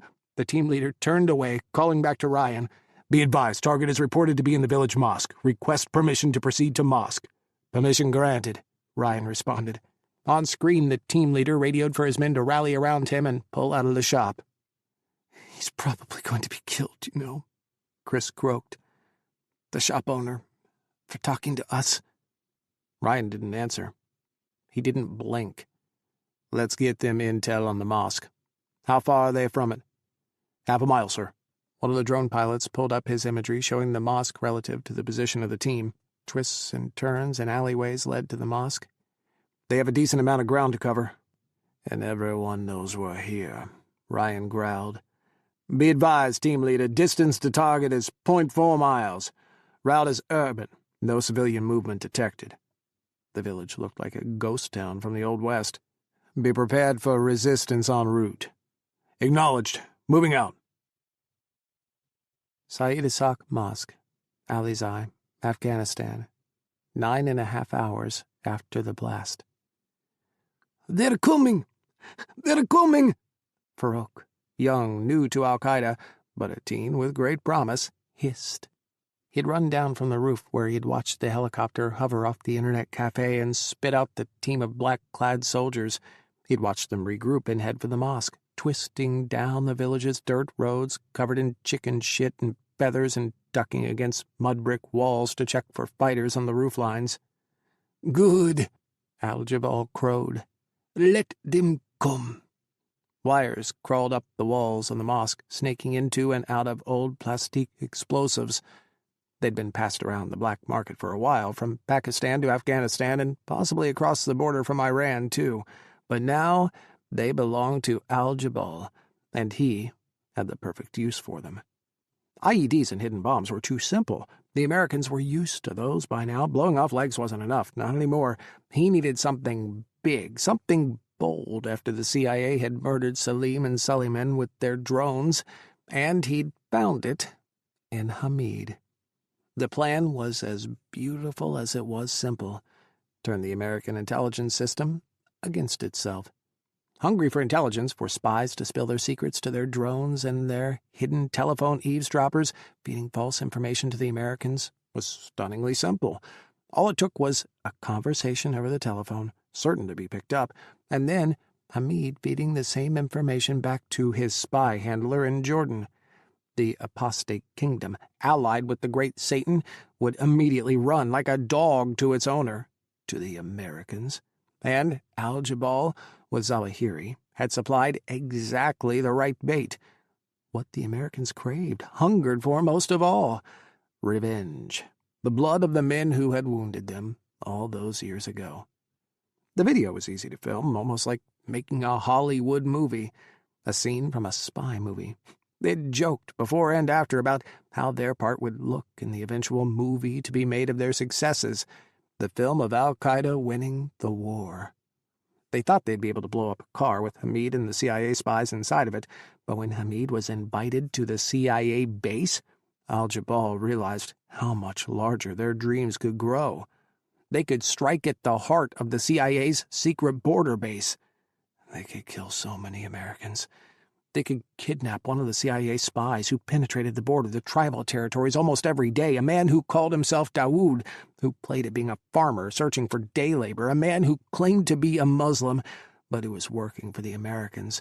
And that made him a dog, a traitor, a kafir, someone to be tried by the laws of Allah and executed. Al-Jabal turned back to his hostage. The dog was huddled on the ground, bleeding. He'd taken their beatings silently, not once crying out. His blood coated their fists, their boots, stained the floor and the walls, dripped down the shahada inscribed on the wall. It was poetic, he thought, a kafir's blood falling from the words of the prophet. There is no God, but God. Camp Carson, Afghanistan-Pakistan border, Afghanistan, 9.5 hours after the blast. It took 10 minutes for the team to work their way to the mosque. Nothing moved in the village, not a soul stirred. Even the wind seemed to still, the air. Time seemed to freeze. Again, the team spread out to all 4 corners of the mosque, picking 4 different breach points. They waited, searching for fighters, for jihadis. Surely someone would fight back, or had al-Qaeda already fled? "Negative on anyone leaving the mosque since you've been on station," Ryan said over the radio. "We have seen flickers of movement inside the windows. Definitely active presence inside the mosque." "We going strong," the team leader transmitted to his team. "Watch your partner stay alive, but don't shoot any civilians." He heard his team click back their affirmative. "Breach on my order." He counted down, slowly. The burst in from all sides, 2 teams shattering windows and tumbling in, snaking left and right. The front and rear teams demolished the doors and dove in, weapons up and ready to fire, shouting at the top of their lungs. "Allahu Akbar!" Gunshots rang out. Bullets whizzed past their heads. They ducked, diving behind walls and crawling on the floor. The mosque wasn't large. A main floor space for the male congregants, and a balcony for the women with a rickety wooden staircase. Windows were the only source of light. A minbar rose at the rear wall for the imam to pray, to teach from. A cutout next to it led to another room. 8 hostiles. 3 on the balcony, 3 on the main floor. No eyes on the other 2. The team called out targets as bullets popped and snapped, cracking into the walls and whizzing through the air. The jihadis seemed to spray bullets in their direction, long bursts of automatic gunfire. They took their time, zeroing in on each fighter before popping off 3 quick shots. "1 down! 1 down! A body dropped from the balcony above, hitting the mosque floor like a dropped watermelon. Across the mosque, a fighter raced for the doorway behind the minbar. Shots followed his footsteps, chasing him, but he ducked into the darkness and skittered away. They tried to follow. More shots rang out, chipping at the mud brick beside their heads and pinning them back in place. "They're here! They're inside the mosque!" Farouk, breathless, slid to a stop in front of Al-Jabal. "Good. You know what to do." Al-Jabal passed Farouk his rifle and held out a videotape. Farouk took the tape and nodded. "Bismillah. Allahu Akbar, brother." Al-Jabal grinned. He pointed to the bloody lump on the ground. "Now, help me move him."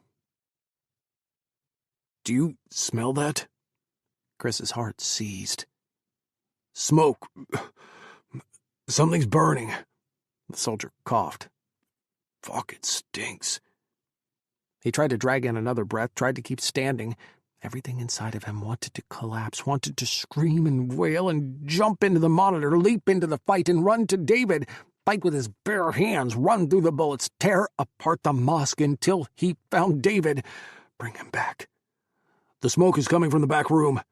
We have to get back there. Now." "Fuck this," the team leader growled. "Grenade!" He tossed a grenade toward the last of the fighters clustered together behind the minbar. The team ducked, and seconds later the minbar exploded in a burst of light and sound, wood and brick flying through the air.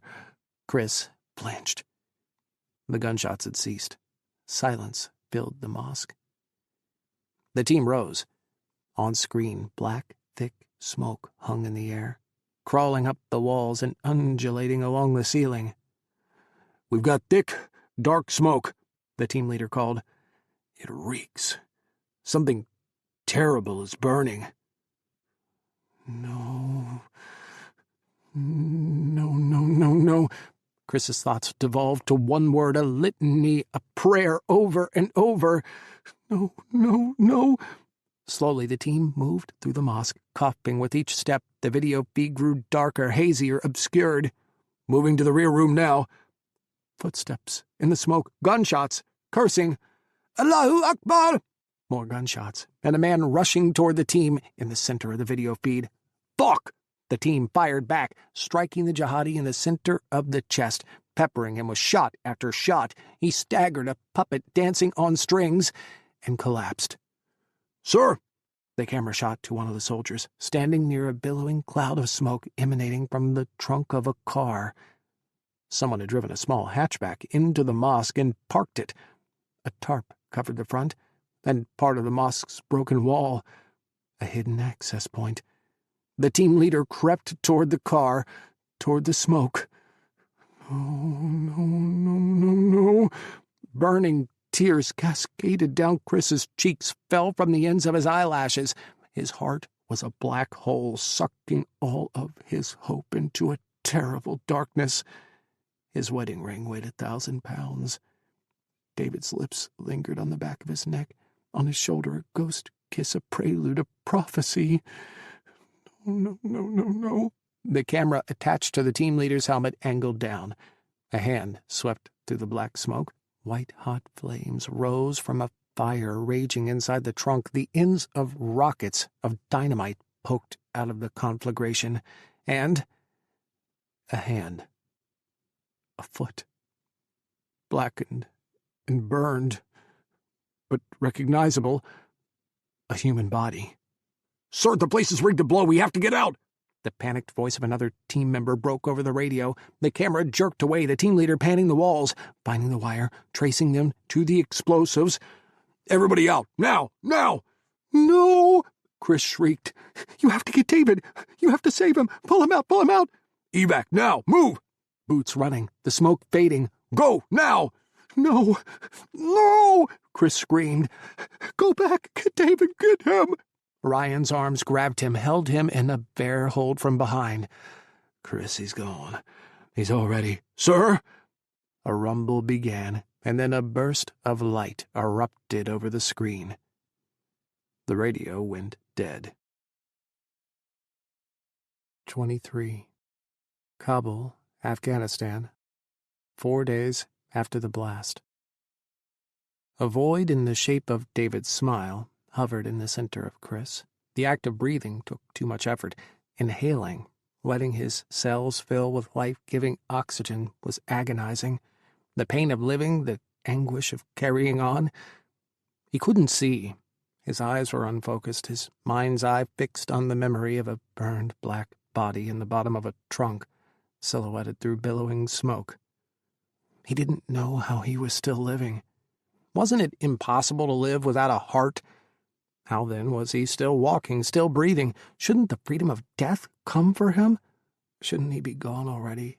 Shouldn't he be waking in David's arms somewhere where they could finally be together? Why was he still living? He didn't want to be alive. Not now. Not after that. Not after seeing what lay beneath the smoke. He deserved to die. He deserved to die 1,000 times, all the thousands of lives lost on September 11th and more. Add in the loss of life in Iraq, the civilians killed in Pakistan and Afghanistan, and David. He deserved to die for all of them, over and over again. Like Prometheus, he should be chained to a rock and devoured day in and day out for the foolish hubris of thinking he could change anything at all, make any difference in the world. Everything he had done, everything he tried to do, had only brought death. Death and ruin. David. He bowed his head. He couldn't cry. Not anymore. Every tear he'd ever cried in the length of his life had been wept already, spilled down his cheeks and into rivers that ran through his fingers. His wails had unset his broken ribs. His screams had made one of his bones puncture his lung. Ryan had to carry him out of the command center, restrain him, pin him against a wall as he shrieked like he'd been torn in two. He had. Half his soul had just been ripped out of him.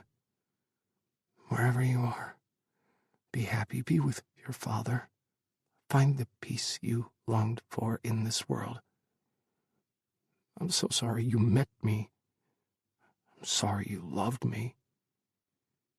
I'm sorry I killed you. Caldera. Somewhere far away, someone was trying to speak to him. He heard the voice like it was coming from a dream, warbling and distant, like a megaphone underwater. It had been 4 days since he had seen through the smoke. 4 days since the mosque had blown as the team was trying to escape, a remote detonator set off by someone on the outside. The drones hadn't seen any cars speeding away from the village. Someone nearby. Someone watching. The rubble had buried the team for 3 hours, until a second QRF team dispatched from the base was able to dig through and extract the soldiers. 4 were seriously injured. The Pakistanis were outraged, telling the world of the Americans' violation of their borders and of the destruction of the mosque. No matter how many times they said it had been blown by al-Qaeda, the public believed the Americans had detonated it. Protests raged in front of the U.S. embassies in Islamabad and Kabul. The last man the team had shot inside the mosque, in the room with the burning car, was a young man the locals had identified as Farouk. He'd been shot 21 times, destroying a videotape he'd carried in his jacket, over his chest. The mosque falling down on him had crushed the tape further, destroying most of it. Portions were recovered, inches of film that could be restored and viewed. David's trial, his crimes against Islam, against Allah, read aloud by Al-Jabal. All in all, the recovered tape was a little under 2 minutes, but it was 2 minutes of the end of David's life. Kris watched it and puked, wailed. Farouk was probably supposed to take the video to be uploaded to the internet. He was probably supposed to escape, the analyst said. But since he hadn't, and the Americans had recovered it, the tape would never see the light of day. David's last moments wouldn't be broadcast for all to see, for some to gloat over. His memory, at least, would find peace. There would be no peace for Kris.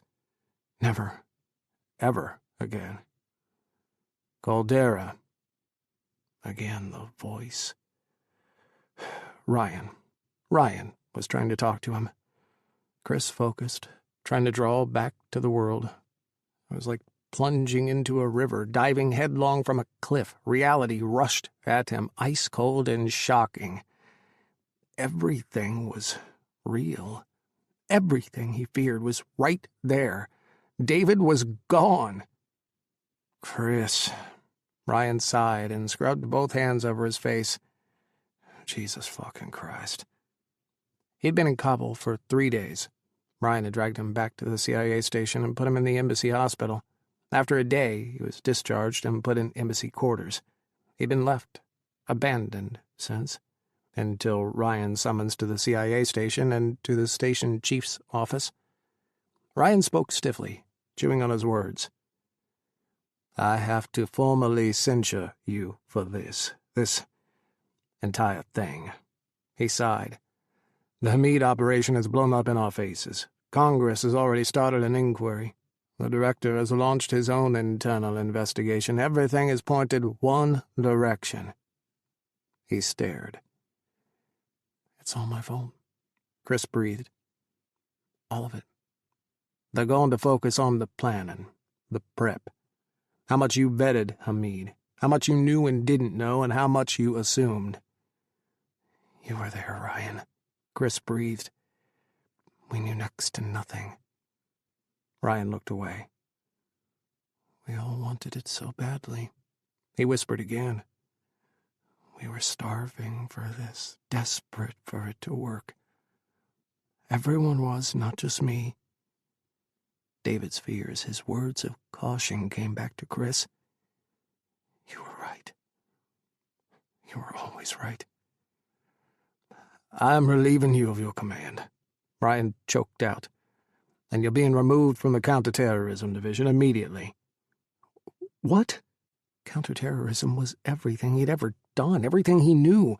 He and David had dedicated their lives to the fight. David had been taken from him by the men he hunted. No, he had to stay. He had to continue the fight, avenge David. At the end of the day, what else did he have left? There was nothing else. No hope, no home, no love. His heart was gone, shredded, turned in on itself until it was a black hole. All he had left was vengeance. CT is my life. It's everything I do. Everything I know. Everything you know got 14 people killed, and more seriously injured. He flinched, gritted his teeth. Fire me, then. Maybe he'd do it himself, disappear into the wilds like a bandit of old, like the Punisher, like an action hero or comic book hero. Or he'd join a gunslinging contractor, blood for hire, and take out his rage through licensed murder. Or he'd go home and eat a bullet, sitting on the porch that was David's dream. Ryan glared. We can't fire you, he spat. But goddamn if I could. He shook his head. You've been a goddamn shit show since the first moment you stepped foot in Afghanistan. Always overstepping your boundaries, mixing yourself up where you don't belong. You were never supposed to be here. Never supposed to be a base commander. Never supposed to be in charge of anything. You should have just taken the hint and slinked away years ago. Kris's jaw dropped. What the fuck? The CIA doesn't need people like you. Oh, it all clicked. You mean faggots, gays? Say it. Say it to my face. You don't want the gays in your boys' club. I don't give a fuck about that. I mean bleeding hearts who just want to understand everything, who want to sit down with our enemy and try to work something out, who think that we're not in this fight for the life of our civilization, our way of life. You don't have any fucking idea what I think. You reduce the world to black and white and call it a day. You refuse to see the shades of gray, the impossible choices that billions of people have to face, how people pick the best of the worst and hope they survive the night, that everyone just wants to survive. You're so fucking naive, Ryan spat. And you've never actually looked at the world, never understood it, not once. I didn't get sucked into a delusion of Islamic grandeur, Ryan shouted. You fell for Haddad, and Haddad's been on a fucking roller coaster for a decade. Ever since 9/11, he's been unstable, unbalanced. His sympathies and his loyalty have been in question. How dare you? Kris leaped to his feet. The chair he sat in flew backward. David has only ever been 100% loyal to everyone. He's done everything, absolutely everything anyone has ever asked. Sit down. We're not through here. What was the worst that could happen if he just lunged at Ryan, wrapped his hands around Ryan's throat until he begged for mercy, until he gasped and choked, and the last thing he saw was Kris's face? He grabbed his chair and sat, slowly. As I said, you've been removed from your command and you're no longer a part of the CT division. I've been given the authority to reassign you within the CIA. I placed you in the Special Activities Division. You'll begin your training in 6 weeks, after a month on the bricks. Kris threw his head back and howled. SAD? The paramilitary arm of the CIA, men who hated Kris his entire life, who resented him commanding them. Carl had been SAD. Ryan had too. You want me to quit on my own, don't you? Wash out of SAD training and disappear. You think I can't cut it there, and so you can get rid of me without having to dirty your hands with a civil rights lawsuit, 'cause you know you can't fire a gay. There's more than enough blood on your hands to fire you. But you seem to have a few friends left in the agency. I know you won't cut it. I know you'll fail. And nothing will make me happier than seeing you get cashiered from this agency and spend the rest of your days knowing what a fucking failure you actually are. Fuck you, Ryan. What's gonna happen to you? You losing your command? You were in charge of this, Caldera. Didn't you say a minute ago this was all your fault? It was. He knew it was. All of it, from the moment the planes had hit the towers until he saw David's body in the trunk. But damn it, he wasn't going down alone. Not for this. Your hands are just as bloody as mine. Ryan stared. He folded his hands on his desktop, looked beyond Kris, eyes boring holes into the back wall of his office. Haddad's body has been ID'd. Kris recoiled, as if shot, as if his heart had been struck with a sledgehammer. His remains were too burned for DNA analysis. They used some kind of accelerant. The car, the body, everything was ash by the time they were able to recover his remains, but there was enough DNA in the rubble to make a determination. Fuck you, Kris hissed. You're just going to say that to me? Throw that in my face? That's my husband you're talking about! Your husband's remains have been sent to his legal next of kin. Ryan spat, his voice choking. I am his legal next of kin. No, Caldera, you're not.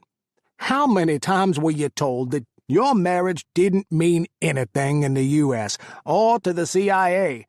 Just because you had someone give you shared quarters doesn't mean the law changes for you. Haddad and you aren't married. Not to the CIA, not to the United States government. He hadn't thought he could feel worse than he did, spying the blackened pieces of the love of his life through the billowing smoke. He had thought that was rock bottom, the very end. There was no further he could fall, no abyss he could plummet into, for he'd reached the end of all things. There was nothing more that could be ripped away from him. His heart and soul were gone. Hearing Ryan tell him his husband, what was left of David, didn't belong to him, plowed through the bottom of his black hole like a plug had been pulled. He felt himself slipping away. David is my husband. His voice shook. His body, his memories, his life belong with me. Ryan kept looking beyond Kris. Haddad's remains have already been transported back to the United States. His mother, his legal next of kin, retrieved his body from Dover Air Force Base yesterday. In accordance with Islamic burial practices, she requested an immediate repatriation of his remains and a next-day burial. Her wishes were granted. He's most likely already in the ground. His soul plunged again as the bottom fell out of his very precarious grip on the world. You have no right. No, you have no rights. Not to him. Not anymore. He stood and spun, closing his eyes. The world was upending, tumbling like a car crash, like a speeding train heading for catastrophe. He tried to walk, tried to flee Ryan's office. One step, and he collapsed. He gasped. It came out like a wail, a shriek. He screamed again and again. "You can't!" he hollered, tears and snot and spit puddled beneath him. "You can't do this!" "It's already done," Ryan whispered. "They're on the next flight out of here. 30 days suspension from duty. You'll report to headquarters for reassignment when your suspension is over. Unless you resign first." Footsteps. Ryan rising from his desk, padding toward him, hovering above him. Kris couldn't look up, couldn't stand to see the smug superiority in Ryan's eyes, the sick victory he knew was there. "It would have been easier if you died with everyone else," Ryan choked out. "You would have been a hero, instead of the one we're all blaming." He strode to his office door, hesitated. "Take the time you need." He left, shutting Kris inside, alone. Alone forever. For the rest of his days alone, without the love of his life by his side, without his husband. Without even saying goodbye for the last time. David had been ripped from him by Al-Qaeda, and by the CIA, by the world, and by fate, by people who hated them for loving each other, for daring to put their love first before everything else. But most of all, David had been killed by Kris. Pakistan northwestern frontier, Peshawar province, federally administered tribal areas. 6 days after the blast. The car bounced and swerved over the rocky ground. Every bump jolted through his body, sent shock waves through his bones. His ribs were on fire, broken in so many places. He could feel their pinch against his lungs with every inhale, like he was sucking the bones deep inside his organs. He tasted copper, iron, in his mouth. Dried blood coated his lips. David's memories were hazy, images floating out of sequence. Driving, Hamid crunching chips, Kris's smile, heat, too much heat, bones snapping, Kris whispering his marriage vows, a jihadi grabbing his head, staring down at him, throwing him into a truck. The way Kris's eyes slowly opened, smile on his lips after they kissed for what felt like hours. Fists, kicks, a tarp. He'd known how it would end as soon as he saw the tarp. His thoughts had gone to Kris, of course, and he'd composed the most perfect love letter he'd never send to him as he huddled on the blood-stained tarp, taking kick after kick into his body. My love, you are the stars and moon of my life. You are the peace my soul has always sought. You were the last gift of a vengeful God, and the only thing that kept my faith alive. Because of our love, because you loved me. If you exist, Allah must have created you. Nature could not shape someone so perfect as you are for me. My soul, my love. I will always watch over you. The world had gone fuzzy after that. He remembered a speech, a video recording, frantic shouting, gunfire far away, hands grabbing him and carrying him down, deep down, into a tunnel cut into the dirt floor of the mosque. Darkness and dust, his feet dragging as someone hauled him away. Pain like a rake that scraped his brain as he was dragged through a black tunnel that seemed to twist and wind forever. Finally, sunlight had speared his eyeballs, sent lances straight through his brain. He'd mumbled, tried to roll away, tried to escape, but his feeble flailing did nothing.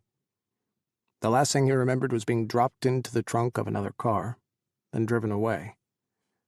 Why was he still alive? What were they waiting for? He'd rather it all end quickly. Kris, my love, I will always be with you, in this life and the next. I swear it. The car drove uphill. He pressed against the trunk's hatch, broken bones grinding. He gritted his teeth, tried to push through the pain, the fire in his lungs. Let it end. Let it all end. Finally, he heard brakes squealing, felt the car rock to a stop. A man scrambled from the front seat, racing around the car. The trunk opened and sunlight stabbed David, arching around Al-Jabal's scowling face. Al-Jabal reached for him, hauled him from the trunk. What is this? An older man's voice, shocked, rose from behind the car. David hit the ground. He landed on his face, on his broken ribs, his shattered leg. He gasped, inhaling dust and frigid thin air. He was in the mountains again. He could taste the snow, the alpine air. "Hide him," Al-Jabal hissed. "Hide him for me, Baba. I have to go." "Habibi, what have you done?" "Father, this is not right. Astaghfirullah. He is my hidden treasure, Baba. But he must be a secret for now. I will be back for him. I will use him to end this war. Get rid of the Americans, the Crusaders, for good." Habibi, no. The bees do not come here, Baba. Keep him hidden. Keep him safe. I will return. Al-Jabal spat on the back of David's head. Treat him like the dog he is. David watched through his swollen eye as Al-Jabal ran back to the open driver's door and slid into the car. The old man's voice came closer, and 2 wrinkled bare feet appeared before David. He tried to roll away, flinching. "Habibi," Al-Jabal's father called. "Come back here. Stay at home. Do not return to the fighting. Fighting is all we have left, Baba." A car door slammed. The engine sputtered and turned over, shuddered, and finally started. Tires spun. Dirt and 1,000 tiny rocks slammed into David's face. Al-Jabal drove off, squealing tires and creaking shocks bouncing over the rutted goat trail, sloping and winding its way down the mountain. He tried to move, tried to put one palm on the ground and push himself up. He collapsed, a scream dying on his lips as he pressed his face into the dirt. His arm, his ribs, his bones felt like they were being ripped from his body, like his skeleton had been pulled apart beneath his skin. Al-Jabal's father crouched beside him. He rested a gnarled hand on David's shoulder and brushed his son's spit from David's hair. "Assalamu alaikum," the old man whispered. "Let me die," David breathed. He spoke in Arabic, his first language. He repeated his plea in Pashto. "Let me die. Inshallah. Please. Inshallah, you will not die." The old man got his arms under David and pulled him up. Got him sitting, even though David screamed and gritted his teeth, tears flowing from his eyes. "Please," he whimpered. "Please, let me die." Roughened hands cupped his face, and leathery thumbs stroked away his tears. "Bismillah. Do not presume to know Allah's plans for you or for the world. Your death will come when Allah decides. He has decided to bring you to my home, and as for me, I will not allow another to suffer. I will care for you, brother. Alhamdulillah." David shook his head. More tears fell, rivers streaming from his eyes. He didn't want kindness, especially not from Al-Jabal's father. The father of the man who kidnapped him, tortured him, had planned the deaths of his fellow officers. Was Kris even alive? He'd traded his life for Kris's, had begged Allah to trade. Why was he still breathing? Was the pain he felt only physical, or was this what it felt like when a soul was ripped in two? Was this what his mama had felt that night, watching the television in Libya and seeing her husband climb a rickety ladder to a noose? Al-Jabal's father started reciting a hadith. Whoever removes grief from a believer, Allah will remove from him one of the griefs of the Day of Judgment. Whoever cares for those in need, Allah will care for them in this world and the next. Whosoever protects a Muslim, Allah will protect him in this world and the next. He laid David's arms over his shoulders and helped him stand, bearing David's weight when David cried out, unable to walk. His leg, and possibly his pelvis, was shattered.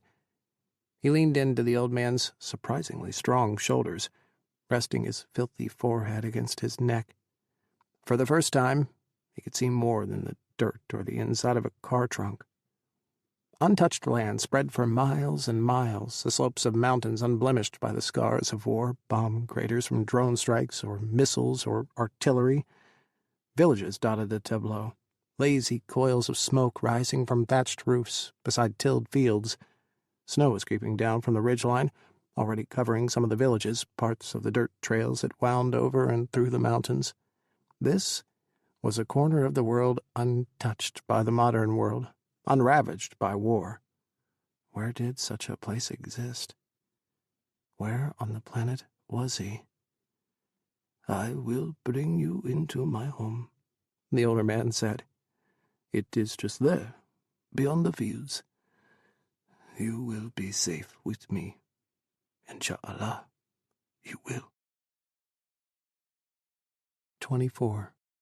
Andrews Air Force Base, Maryland, January 2009. It should be raining. It should be thundering, lightning rending the sky, the world splitting in two. The world should end, like Kris's world had ended. But the sun was shining, and the sky was a perfect blue, a crystal blue. Not a cloud marred its flawlessness. He resented the sun on his skin, the crisp freshness to the air. Why did the earth continue to spin, now that David was gone?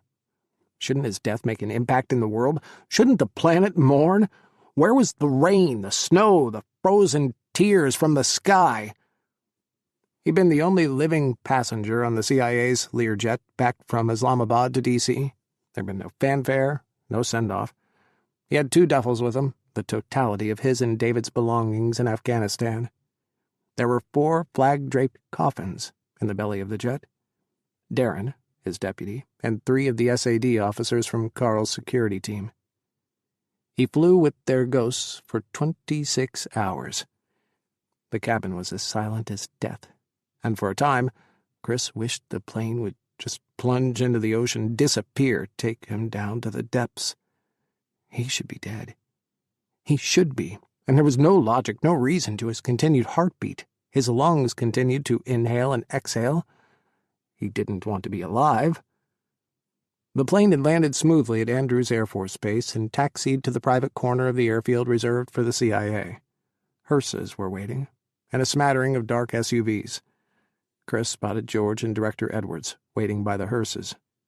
When the plane finally parked, no one came and opened the jet door. He was left locked inside the jet as the coffins were unloaded one by an honor guard and carried to the hearses.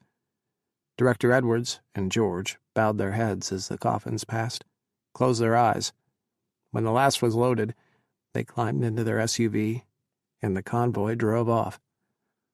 Only then did the pilot open the door for him, lower the stairs. He got the message, loud and clear. He was to blame, and everyone knew it. He was going to suffer for this. He was going to be made to wear his stripes of shame for the whole world to see. He was the pariah, forced away, kept back from everyone else in case his tainted fall from grace infected them, too. He dragged his duffels down the stairs. David's felt like 1,000 pounds, like the weight would break his spine. He kept his head down, blood-red eyes fixed on the metal stairs, the dark asphalt. Kris. At the bottom, waiting by the very last SUV, was Dan. He was pale, his eyes almost as red as Kris's, and tears ran down his face, dripped from his jawline. His lips quivered, pressed together. Kris, I am so sorry. Kris couldn't speak. He dropped everything and ran to Dan, threw his arms around his friend. Dan grabbed him, squeezed him until he thought his chest would pop, and buried his face in Kris's neck. I'm so sorry, he kept saying. So sorry, Kris. He hadn't thought he could cry again. He'd thought he'd used a lifetime of tears. He thought his heart was gone, incinerated, nothing but ash. He thought he'd be alone forever, however long the rest of his life was, hours, perhaps, maybe days, until it was all over. Finally. But Dan was there, holding him up. His tears soaked Kris's shirt, his skin, and his hands squeezed Kris's arms. Dan was there. For the moment, at least, he wasn't alone. Let me take you home, Dan finally said. His voice shook. You shouldn't be alone right now. Numb, he let Dan load his duffel into the SUV. He kept an ironclad grip on David's. It was all he had left of his husband. Dirty clothes, a paperback he'd tried to read, a notebook of doodles, his wedding ring clasped tightly in Kris's hand that he always took off and left with Kris whenever he went outside the wire or over the border. This duffel was the only coffin he'd ever have. Take me to his grave, he whispered. I need to see. Are you sure? I have to see it. Dan drove him to Arlington National Cemetery, not saying a word. In the middle of the day, when traffic was alight, pedestrians smiled and laughed as they walked along the streets of D.C. It felt like two different worlds, inside and outside the car. Everyone else lived in some alternate reality where there were still good things in the world, while Kris was left in the darkness. They parked near the new burials, and Kris spotted the fresh mound of earth, the uneven patches of new sod laid over a recent burial, saw a crescent moon carved into the marble headstone above the words, Staff Sergeant David Haddad. A dark-skinned woman in a headscarf kneeled at the grave. Her shoes were to one side, and she faced east, crossing David's grave. Her cheeks were wet, but she held her hands open in front of her chest, her lips moving silently. It's his mom. Kris stared. She didn't believe him when he told her we were together. What do you want me to do? Want me to leave? She's my mother-in-law. I should... He shook his head. We both loved him. We should mourn together. I'll wait here. Kris palmed David's ring and slid from the car. He carried David's ring all the way from Kabul, holding it between his hands like a prayer on the long flight. His legs shook as he made his way up the gently sloping hill to David's grave. The headstones blurred into a spinning carousel while David's flew into perfect focus. He wanted to puke. He wanted to run. He wanted to rip up the fresh grass and throw away the dirt, claw his way down to David, pry open his coffin and lie beside him. Lie in his ashes. Let David into his body at an atomic level. Would David stay with him if he held David inside him? Assalamu alaikum, he choked out.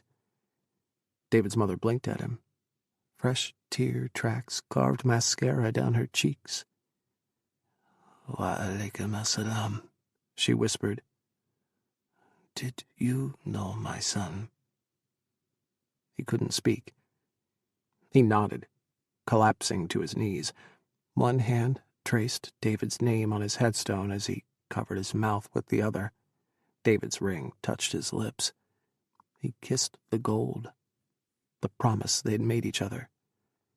He held the ring out in the palm of his hand to David's mother.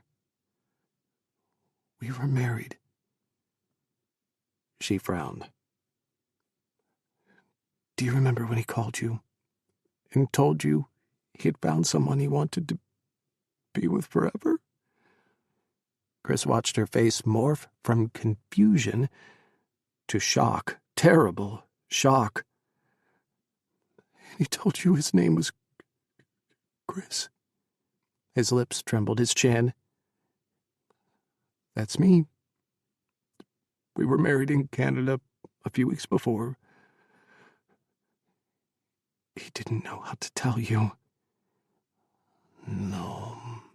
She shook her head. "No, no. My son was not." "We were in love. So deeply in love." Damn it, he was crying again. "Here, look." Fumbling, he reached for his phone and pulled up a few pictures they had taken. But they weren't the best, but it was them. In Hawaii, cuddling, kissing, on the beach, holding hands, in Toronto in matching suits, kissing after their wedding, in front of their new home, lying in bed together, shirtless, David kissing his cheek. She pushed his phone away and squeezed her eyes closed. "Allah forgive my son," she whispered. "Forgive him. In your mercy, forgive him from his sins. Make his grave wide and peaceful. Allah, please do not punish him in his grave." "It's not a sin. We were in love." "It is a sin." Fresh tears burst from her eyes. "You come to me and tell me my son sinned, that he turned against Allah. You bring me this here, at his grave. What are you trying to do? Hurt me?" "No. We both loved him. I thought he will be punished for this. And now I must know it. Now I have to think of him facing an eternity of agony in his grave." "We were in love," Kris screamed. "I loved him, and he loved me. Why does that need punishing? What the fuck kind of God does that?" She stood, grabbing her purse and her shoes. "If you loved my son, you would have cared for his soul, his relationship with Allah." "Now?" She covered her mouth and shook her head, then turned and strode toward a parked sedan, her head in one hand. Her sobs floated back toward Kris, echoes that seemed to grow, surround everything. He fell to his face on David's grave, tears flowing into the fresh grass. He couldn't understand. Of all the things he was ashamed of, and all the ways he had failed so spectacularly in his life, loving David was never something he regretted. Never. Ever. Why? Why did the world fight against them? Why was their love so suspect? Why had David been taken from him? Why had he lived? Why was he still enduring when the love of his life was not? He didn't deserve to live. He'd failed on September 11th. He'd failed to stop the vice president in his quest for Iraq, and he'd failed on the Hamid operation. There was blood on his hands. No, he was swimming in blood. An ocean of it, waves that drowned him when he closed his eyes, and in the center of it all, the very center of his failures, was a taste of ashes on the back of his throat. Everything he tried to protect turned to ash, towers to bones, ashes to ashes, dust to dust. His love in the back of a trunk. His torment, his torture, was to keep on living. Only God could be so cruel. Dan eventually picked him off the grass and helped him back to the car. Kris mumbled his address, and Dan made the long drive in silence as Kris pitched sideways and lay on the bench seat, clinging to the leather like if he let go he'd be launched into space, or the tether that kept him leashed to the last remnants of his sanity would break. Would it be so bad to be insane, though? If he hallucinated David but spent the rest of his life in a padded room, would the trade-off be worth it? Could he ever imagine David the way he truly was, though? Could he ever conjure up the totality of his existence, his soul, all his perfections, all his imperfections, every one of his deepest thoughts and secrets, things Kris had known and hadn't known? He could never recreate David, not if he spent his entire life trying. The sun had set by the time Dan pulled into his driveway. The shape of their house made his spine shiver, called up every memory of David's smile inside their walls. How many dreams had David packed into their house, staring at each room like he was watching a future movie play out? What had he imagined for him there? What was he hoping for when they both came home for good? He walked the entire house, his hands trailing over walls and cabinets, kitchen counters, and the back of the couch. They'd made love there, and there, fast and frenzied, happy pouncing after unpacking, slow and sweet, kissing until they ran out of air, and they just kept going, never separating. The garage, where David's old truck still sat. He'd moved into Kris's life in that truck, taken them from weekend sleepovers to full-time partners. The porch, David's favorite spot in their home. They'd drunk beers and held hands watching the sunset, ate cinnamon rolls and laughed over breakfast, listening to birds chirp, walked the property, the tangled bushes and leaning trees, the rough scrabble of Northern Virginia. If David was going to find peace, he'd said to Kris, he'd find it right there, holding Kris's hand. Where was he? Where was David? He'd sworn one night after they'd had too much to drink and war was everywhere and the fear of dying was a real heavy thing, that he would come back if the worst happened. He would haunt Kris, find some way to break the barrier between life and death. If there was a way, he swore he would find it. He wouldn't leave Kris alone. Kris had sworn the same promises, drenched in alcohol and tears and kisses that turned to endless lovemaking. He'd carried David's ring like a totem, like an idol, praying to it as if it were a signpost for David's soul. Come back to me. I'm here. I'm waiting for you. Damn it, he'd promised. He'd promised he would. If there was any place on the planet that Kris would find David's ghost, it would be on their back porch.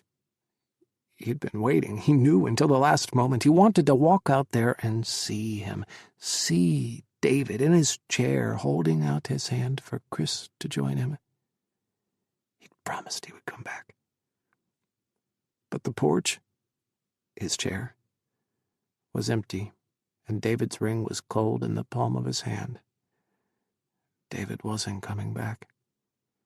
There wasn't anything to come back from.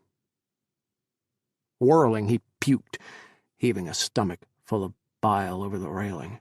He hadn't eaten in days, and his stomach had started to turn on itself.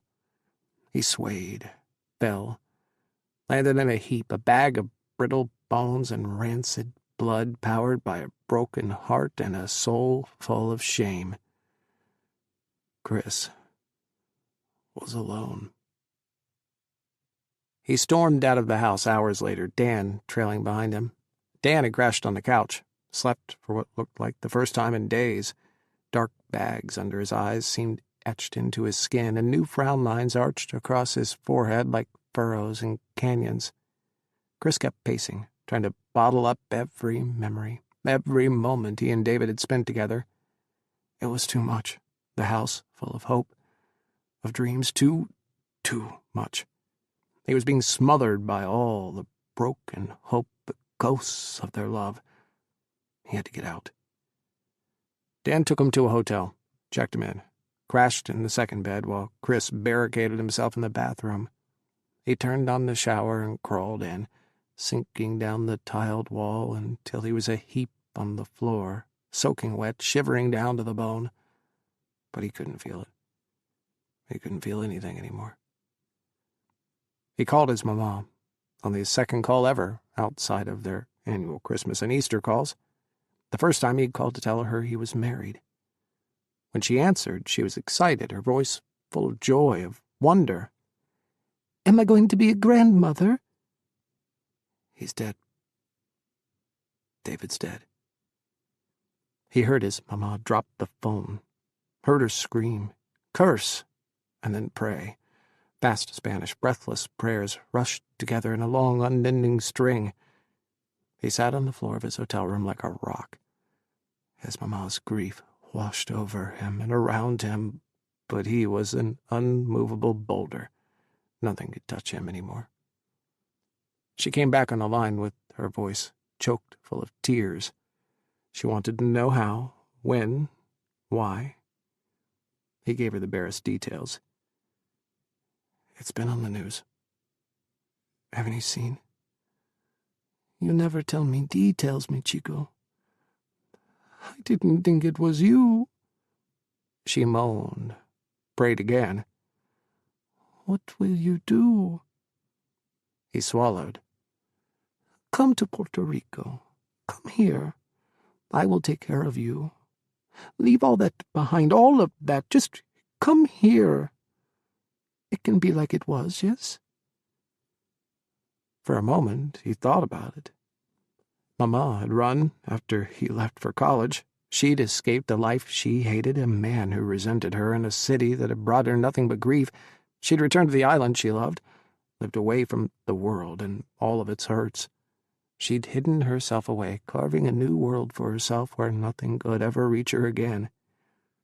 It was tempting to fall into that, to disappear into Puerto Rico as well. Run and never stop running. Run until he outran himself. But his life sentence had been issued. He was made to live. He was made to suffer, to endure. So suffer he would. His mama's prayers, her sobs over the crackling phone line brought him back to Sunday mornings he'd spent at her side, incense and candle smoke in the air as he shifted in his too tight, shiny shoes, the low rumble of the priests chanting, Jesus' nude body on the cross, his muscles glowing, gleaming by the light of the sun carved through stained glass. Verses read aloud in Father Felipe's deep baritone sank through his mind, the remnants of his soul. Hubris and punishment. God's wrath. Because you have done this, you are cursed upon all else. Because you have done this, dust shall you eat for all the rest of your days. Dust you are, and to dust you shall return. Ashes to ashes, dust to dust, for all the rest of your days. He wouldn't take any shortcuts, no easy way out. Death would be too easy. Living on without David was a punishment worse than any hell envisioned by any religion. His sentence was harsh, but just. To live and to suffer for the rest of his days until he, too, returned to ash after 1,000,000 torturous days. He had an ocean of blood to clean up, thousands of lives to avenge. He didn't have to find David's killer, though. His killer stared back at him from the mirror every day. He sat in silence for 24 hours, building a wall around his heart, around himself. David was supposed to come back to him, but he hadn't. This wasn't a movie, and there wouldn't be any reunions, any dances at midnight. There was a truth in the fact that he was alone, that David wasn't a whisper away, his soul vibrating just out of reach of Kris's perceptions. There was nothing and no one for him in this life or the next. His walls built higher, deeper. The void in his heart yawned wide, and he threw his hopes and dreams into its bottomless abyss. I will never love again. He went back to the house once, yanking clothes out of their closet and stuffing things in garbage bags. He called a realtor and told them to sell it as fast as they could and get rid of everything inside it. He couldn't spend a single second longer in the house, a mausoleum to David's dreams. He couldn't breathe the air that David had imbued with all his hope, all of his love. He couldn't create a future for one in a house that was made for so much more. 3 weeks later, he put a down payment on a studio condo in Crystal City. He spent the first night lying on garbage bags full of clothes and staring out of the floor-to-ceiling glass windows until the sun rose over D.C. Dan checked on him twice a day, calling, texting, and dropping first by the hotel, then his unit. Kris could set his watch by Dan's visits, his quiet concern. He brought Kris food, tried to distract him. One night, he brought a file over and slid it across the carpet to Kris. "What's this?" "Open it." Pictures from a drone strike. Black and white photos with a targeting grid overlaid on the grisly center scene. Close-ups of a mangled car and a body hanging out of the driver's door. A face he had burned into the backs of his eyelids. Al-Jabal. There's been a huge increase in drone strikes over there. Revenge and payback. Kabul Station tracked down Al-Jabal. He was the one who put all the pieces together. Convinced Hamid, and then convinced Zawahiri of what they could do with Hamid. He's also the one on the videotape. With... Dan swallowed. The agency believes that he was David's killer. Ryan had done it. Kris stared at Al-Jabal's body, half blown apart, fallen like a broken rag doll out of the car. He should feel satisfaction, wrath, fury. He should cry. He should wail and feel it all again. Relive the moment he saw David's burned and blackened body. He should be angry at Ryan for taking away his vengeance, or grateful, even though it was Ryan. He should feel something. He felt nothing. His soul had stretched and stretched until it snapped.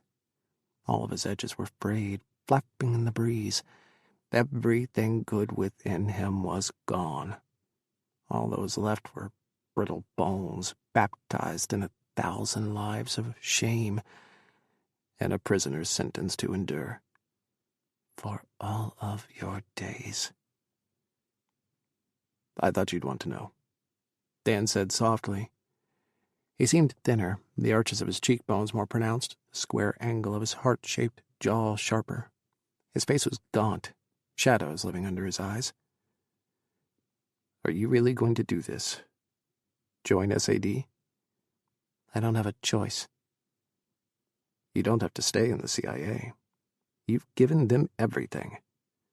You don't have to do this. Especially when you know they just want you to fail. Why give them that satisfaction? I'm going through with it. I am joining SAD. I am going to make it through the training, and not just by the skin of my teeth. I'm going to fucking excel," Kris hissed. "I'm going to be the faggot in their ranks. Someone they can't ignore. Someone they can't get rid of. They think they can make me quit. Ryan thinks this is how to get rid of me. He'll never be rid of me." Dan's lips thinned as he stared at Kris. "I can't leave. What would I do? Who would hire me? The man who got his entire team killed. The man who ruined the Hamid. None of that is true. There were so many things against you, things you couldn't know. I've seen the congressional hearings. George has always loved to throw me to the wolves." CNN had broadcast George's unclassified public hearing on the failure of the Hamid op a few days before, and George had taken great pains to isolate the failures to one individual, the base commander of Camp Carson. According to George, speaking for the CIA, Kris had failed to imagine the lengths Al-Qaeda was prepared to go to, and had failed to properly conduct a thorough counterintelligence operation. Never mind that George, Director Edwards, Ryan, and even the White House had been pressuring Kris to move fast. Get Hamid operational as quickly as possible. Get movement on the Bin Laden and Zawahiri case. Kris, I can't go anywhere else, he snapped. I can't. My entire life is here. Everything I've done, everything I am. If I lose this, he waved his hand in the air, let it fall, slapping on his carpet. It's the only thing I have left. I'm here, Dan said softly. You will always have me. You are too good a friend to me. Dan smiled, sadly. You're not alone. Yes, I am. For all of my days. He said nothing. Pakistan, northwestern frontier, Peshawar province, federally administered tribal areas. He was dying, albeit very, very slowly. Al-Jabal's father, Abu Adnan, had brought David into his one-room home and laid him on his straw-stuffed mattress. 2 goats lived inside, sharing the warmth of the fire. The place smelled of wood smoke and straw, musty fur and oats.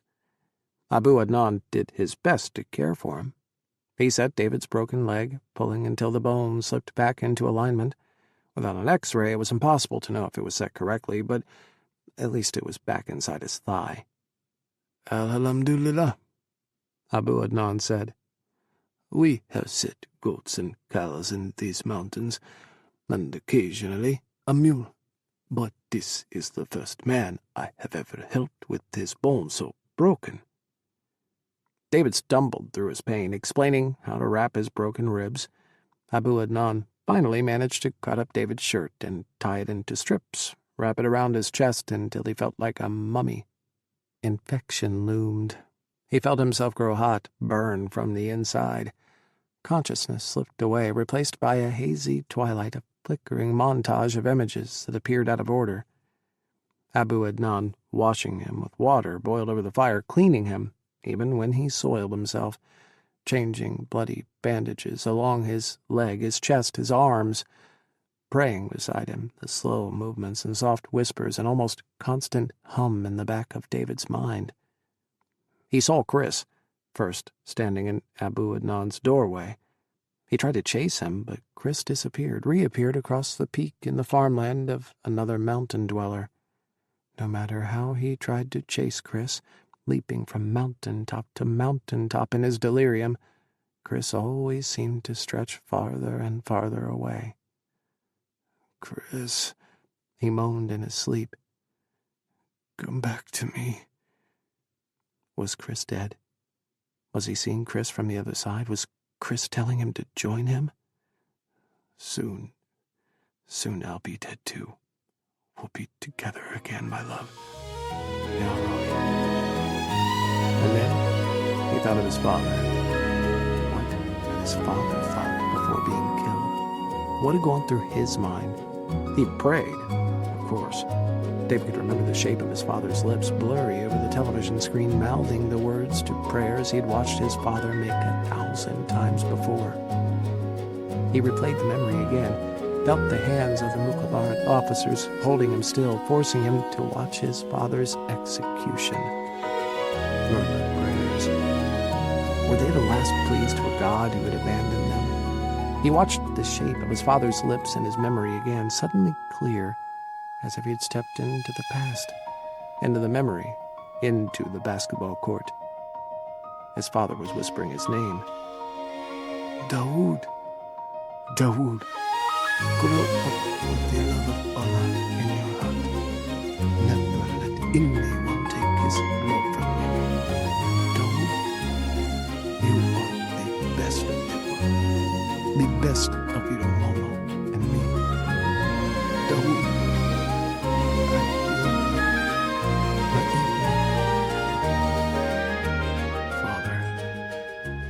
Can you love Allah so much when this is the way of the world? Abu Adnan's prayers continued, as did his tender ministrations. Never, not in a million years, would David have imagined he'd be cared for by the father of the man who tried to murder him, who had murdered so many of his colleagues, his friends. What did he do with that? How did he respond to Abu Adnan? Hatred was too simple. Father, Baba, you would know what to do. His fever spiked. Not long now. Consciousness slipped further and further, and the last thing he remembered was Abu Adnan holding his hand as he prayed throughout the night, asking Allah for mercy for his brother. Camp Peary, Virginia, CIA training compound. The Farm, June 2009. Not only did Kris graduate SAD training, he graduated 5th in his class. His classmates were Rangers and Delta Force SEALs and Air Force pararescue men, physical specimens honed to the peak of their limits, used to pushing every boundary. They breezed through training as if it was a cakewalk, comfortable in their position in the class, overly confident in their abilities, overly confident that Kris wouldn't last either. But Kris wanted it, needed it more. Isolated, left alone by the others, pushed aside like a leper, he turned his rage inward, channeling it into pure drive. Every fury-filled thought he had, every sidelong glare he caught, stoked the furnace of his shattered soul. He spent days and nights in the base gym, repeating his and David's workouts until he puked, and then he did it again. During combat training, every punch that landed was a punch David had felt. Every kick was a blow that had hit David's body. Every breath he took, every step he walked, every beat of his heart was for David.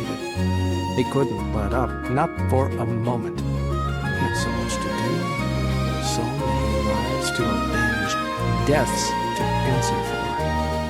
2,978 souls hung his tattered soul in the gallows, all the dead of September 11th, plus one. David. Graduation day, 4 months after training began, was a simple affair for everyone else. Director Edwards shook every graduate's hand, congratulated them on joining the CIA family. Kris was told not to participate and was given his graduation certificate and new orders the night before. He was instructed to report to the SAD office at Langley directly and bypass the graduation. Like a leper, the director wouldn't touch him, wouldn't be seen with him. Dan, of course, was there. He smiled for Kris and pulled him in for a hug, then took him to dinner at one of D.C.'s best steakhouses. For 2 hours over martinis with Dan, as he recounted the foibles of his training, Kris almost felt normal, except for the hole in his heart and the void in his soul, and the ring he still wore on his left hand. They shared a bottle of champagne after dinner. To new beginnings, Dan toasted. To the dead. To never letting anyone else tell you what to do. To vengeance. To those poor bastards at SAD. They don't know what they're getting. Dan clinked his glass with Kris's for the 5th time, and for the 5th time, Kris downed his champagne like it was a shot. They have no fucking idea what I'm capable of. Not now. Not yet. Pakistan northwestern frontier, Bajaur province, federally administered tribal areas, June 2009. Somehow, he survived. He rode his fever in waves and crashes, burning up until Abu Adnan packed snow around his head and under his arms, and then trembled, shivering while every blanket Abu Adnan owned was piled on top of him. The goats slept by his side, trying to warm him up. Eventually, his fever broke. His eyes opened. Allahu Akbar, Abu Adnan prayed. He smiled down at David. You will live, insha'Allah. Allahu Akbar. Where am I? He croaked. His voice, weary from disuse, cracked, split in two. Abu Adnan named a town David had never heard of on a mountain David didn't know. What tribal area? Bajawar. He swallowed hard. He was 1,000,000 miles from nowhere, inside the mountainous, unreachable Bajawar province. The Pakistanis didn't venture into Bajawar, and neither did the U.S. It was a land untouched by time, locked away from the world thanks to the sky-piercing mountains, a former ocean's canyon floor now scraping the stars. Do you have a cell phone? Abu Adnan shook his head. No one here has cellulars. There is no way to use those devices here. How far is the nearest town? Yalla. Very far. Very far. I know your son told you to keep me here as a hostage. David's voice trembled. He sniffed. But please, I have to go. I have to get back to my people. Astaghfirullah. I am sorry, brother. Your son wants to kill me, please. Please. My son, my Adnan, is dead, Abu Adnan said softly. He was killed months ago. David froze. Months. You have been unconscious for some time, brother. But Allah is merciful. He has brought you back to health. Allahu Akbar. I have to go. I have to get back. I have people. His voice choked off as tears built in his eyes. I have to go back, he whispered. How? There is one road out of these mountains, a goat path. It takes 4 days to walk it. It takes another 4 days to get to the nearest village. Al-Qaeda is there. That is where Al-Qaeda found my son. He, too, wanted to leave these mountains, but he only found death. Am I your prisoner now? Brother, you are not a prisoner, except of your own body. You haven't stood for months. How do you expect to walk down the mountain? Bismillah, Allah can do a great many things, but that would be a miracle. Please, help me. I have to get back. I have to go home. I cannot make it down the mountain. I would not survive the trip. Insha'Allah, the rest of my days will be spent here, in my home. Who will come for me? Al-Qaeda? The Taliban? Had his life been spared just to die again? No one will come for you, insha'Allah. My son never told a soul where he was from. He kept these mountains, our home, his deepest secret. He brought you here to be a part of that secret. Tears slipped free of David's eyes, sliding in sideways tracks down his temples. What's going to happen to me? As long as you are here, brother, you have a home. You are safe under my roof. And you are welcome to my food. I will treat you like family. Like the son I've lost. Alhamdulillah. Was this the way of the world? Was this Allah's path? A son without a father and a father without a son? Had Allah planned this? His tears seared his eyes, his skin, and he curled against himself as they poured forth. He'd lived. He'd survived. But he was without Kris, the other half of his soul. But suddenly, back in the arms of a father. What twisted paths, what curving melodies his life had taken. Was there anything other than the touch of the divine in his destiny? He was supposed to die. He'd given his life for Kris's, had pleaded with Allah for the trade, but instead of taking his life, Allah had seen fit to deliver him here, to this mountaintop in the most desolate region on earth, a place lost in time and space. Abu Adnan had probably been born inside these four walls, had probably never traveled more than 25 miles in his entire life.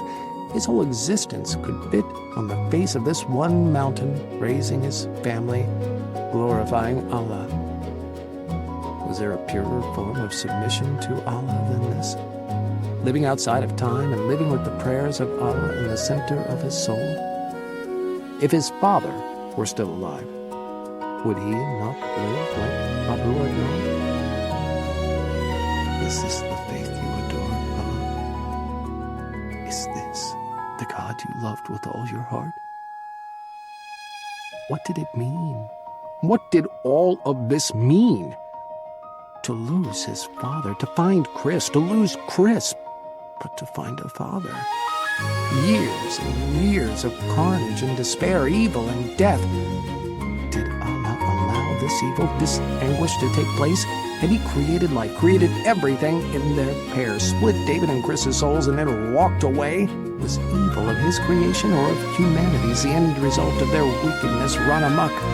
Wasn't faith supposed to bring everyone closer to Allah? How had the world and his people fallen so far? Was this a test? The faithful, the righteous were always tested, but how cruel a test to destroy cultures, families, lives, the deaths of millions, to invade with evil into the corners of every life, rip out their hearts, take away fathers and sons. What kind of God would do such a thing? Or was this a second chance? Or perhaps he'd lost count of how many second chances he'd been given by Allah. Allah is ever merciful, the Quran said. Whisper my name, and I will always be there. My mercy to you is eternal, everlasting. Indeed, we belong to Allah, and to Allah we will return. His tears turned to sobs, giant hiccuping gasps that raked through his still healing ribs, made his lungs ache, his throat go raw as he screamed. Abu Adnan reached for him, pulled him close, held him like he was a child. He felt like a child. He felt small and alone and afraid. Abu Adnan spoke in his ear softly. Every heart that aches, Allah soothes. Every tear that falls, Allah catches. Every sin that is regretted, Allah forgives. Alhamdulillah, Ibni. Alhamdulillah. Allahu Akbar. His whole life, his entire life, he'd wanted his father back. He'd wanted to cling to him and hear the rumble of his voice, feel his chest beneath his cheek, ask him questions and listen to his father explain the world to him again. He wanted his father and his childhood and their home in Benghazi back. He wanted prayers in the mosque back. He wanted the fire in his heart, the lightning in his soul, the electric connection to Allah back. He'd never been able to fill that void, that yearning for his past. He was an Arab, a Muslim, and he missed everything about his past. Allahu Akbar, David whispered. His hands clung to Abu Adnan, to his arms, his back. He was so weak. How many months had he lain there, wasting away, save for the broth and bread Abu Adnan had been able to feed him? He felt like a shadow of his former self. Truly, he couldn't make it down the mountain either. Not like this. He felt a decision settle around him, made of choices both within and without his control. Kris, my love, my soul. We were united before time, made for each other. We will never part, not in this life or the next. Wherever I am, I will always be yours. I swear it. He couldn't go back, not now. Physically, he couldn't make the journey, but beyond the physical, there was something else, something deeper. A yank in his soul, a pull to remain, to return to his faith, a life he could have lived, the allure of a father's love, days spent in prayer, drenched in the faith and love of Allah. He could have had this life, if only for one afternoon. This would have been his life. Perhaps this was history shaking off the dust. Did all things happen in their own time? Were all things ordained and brought to pass? Nothing will happen to us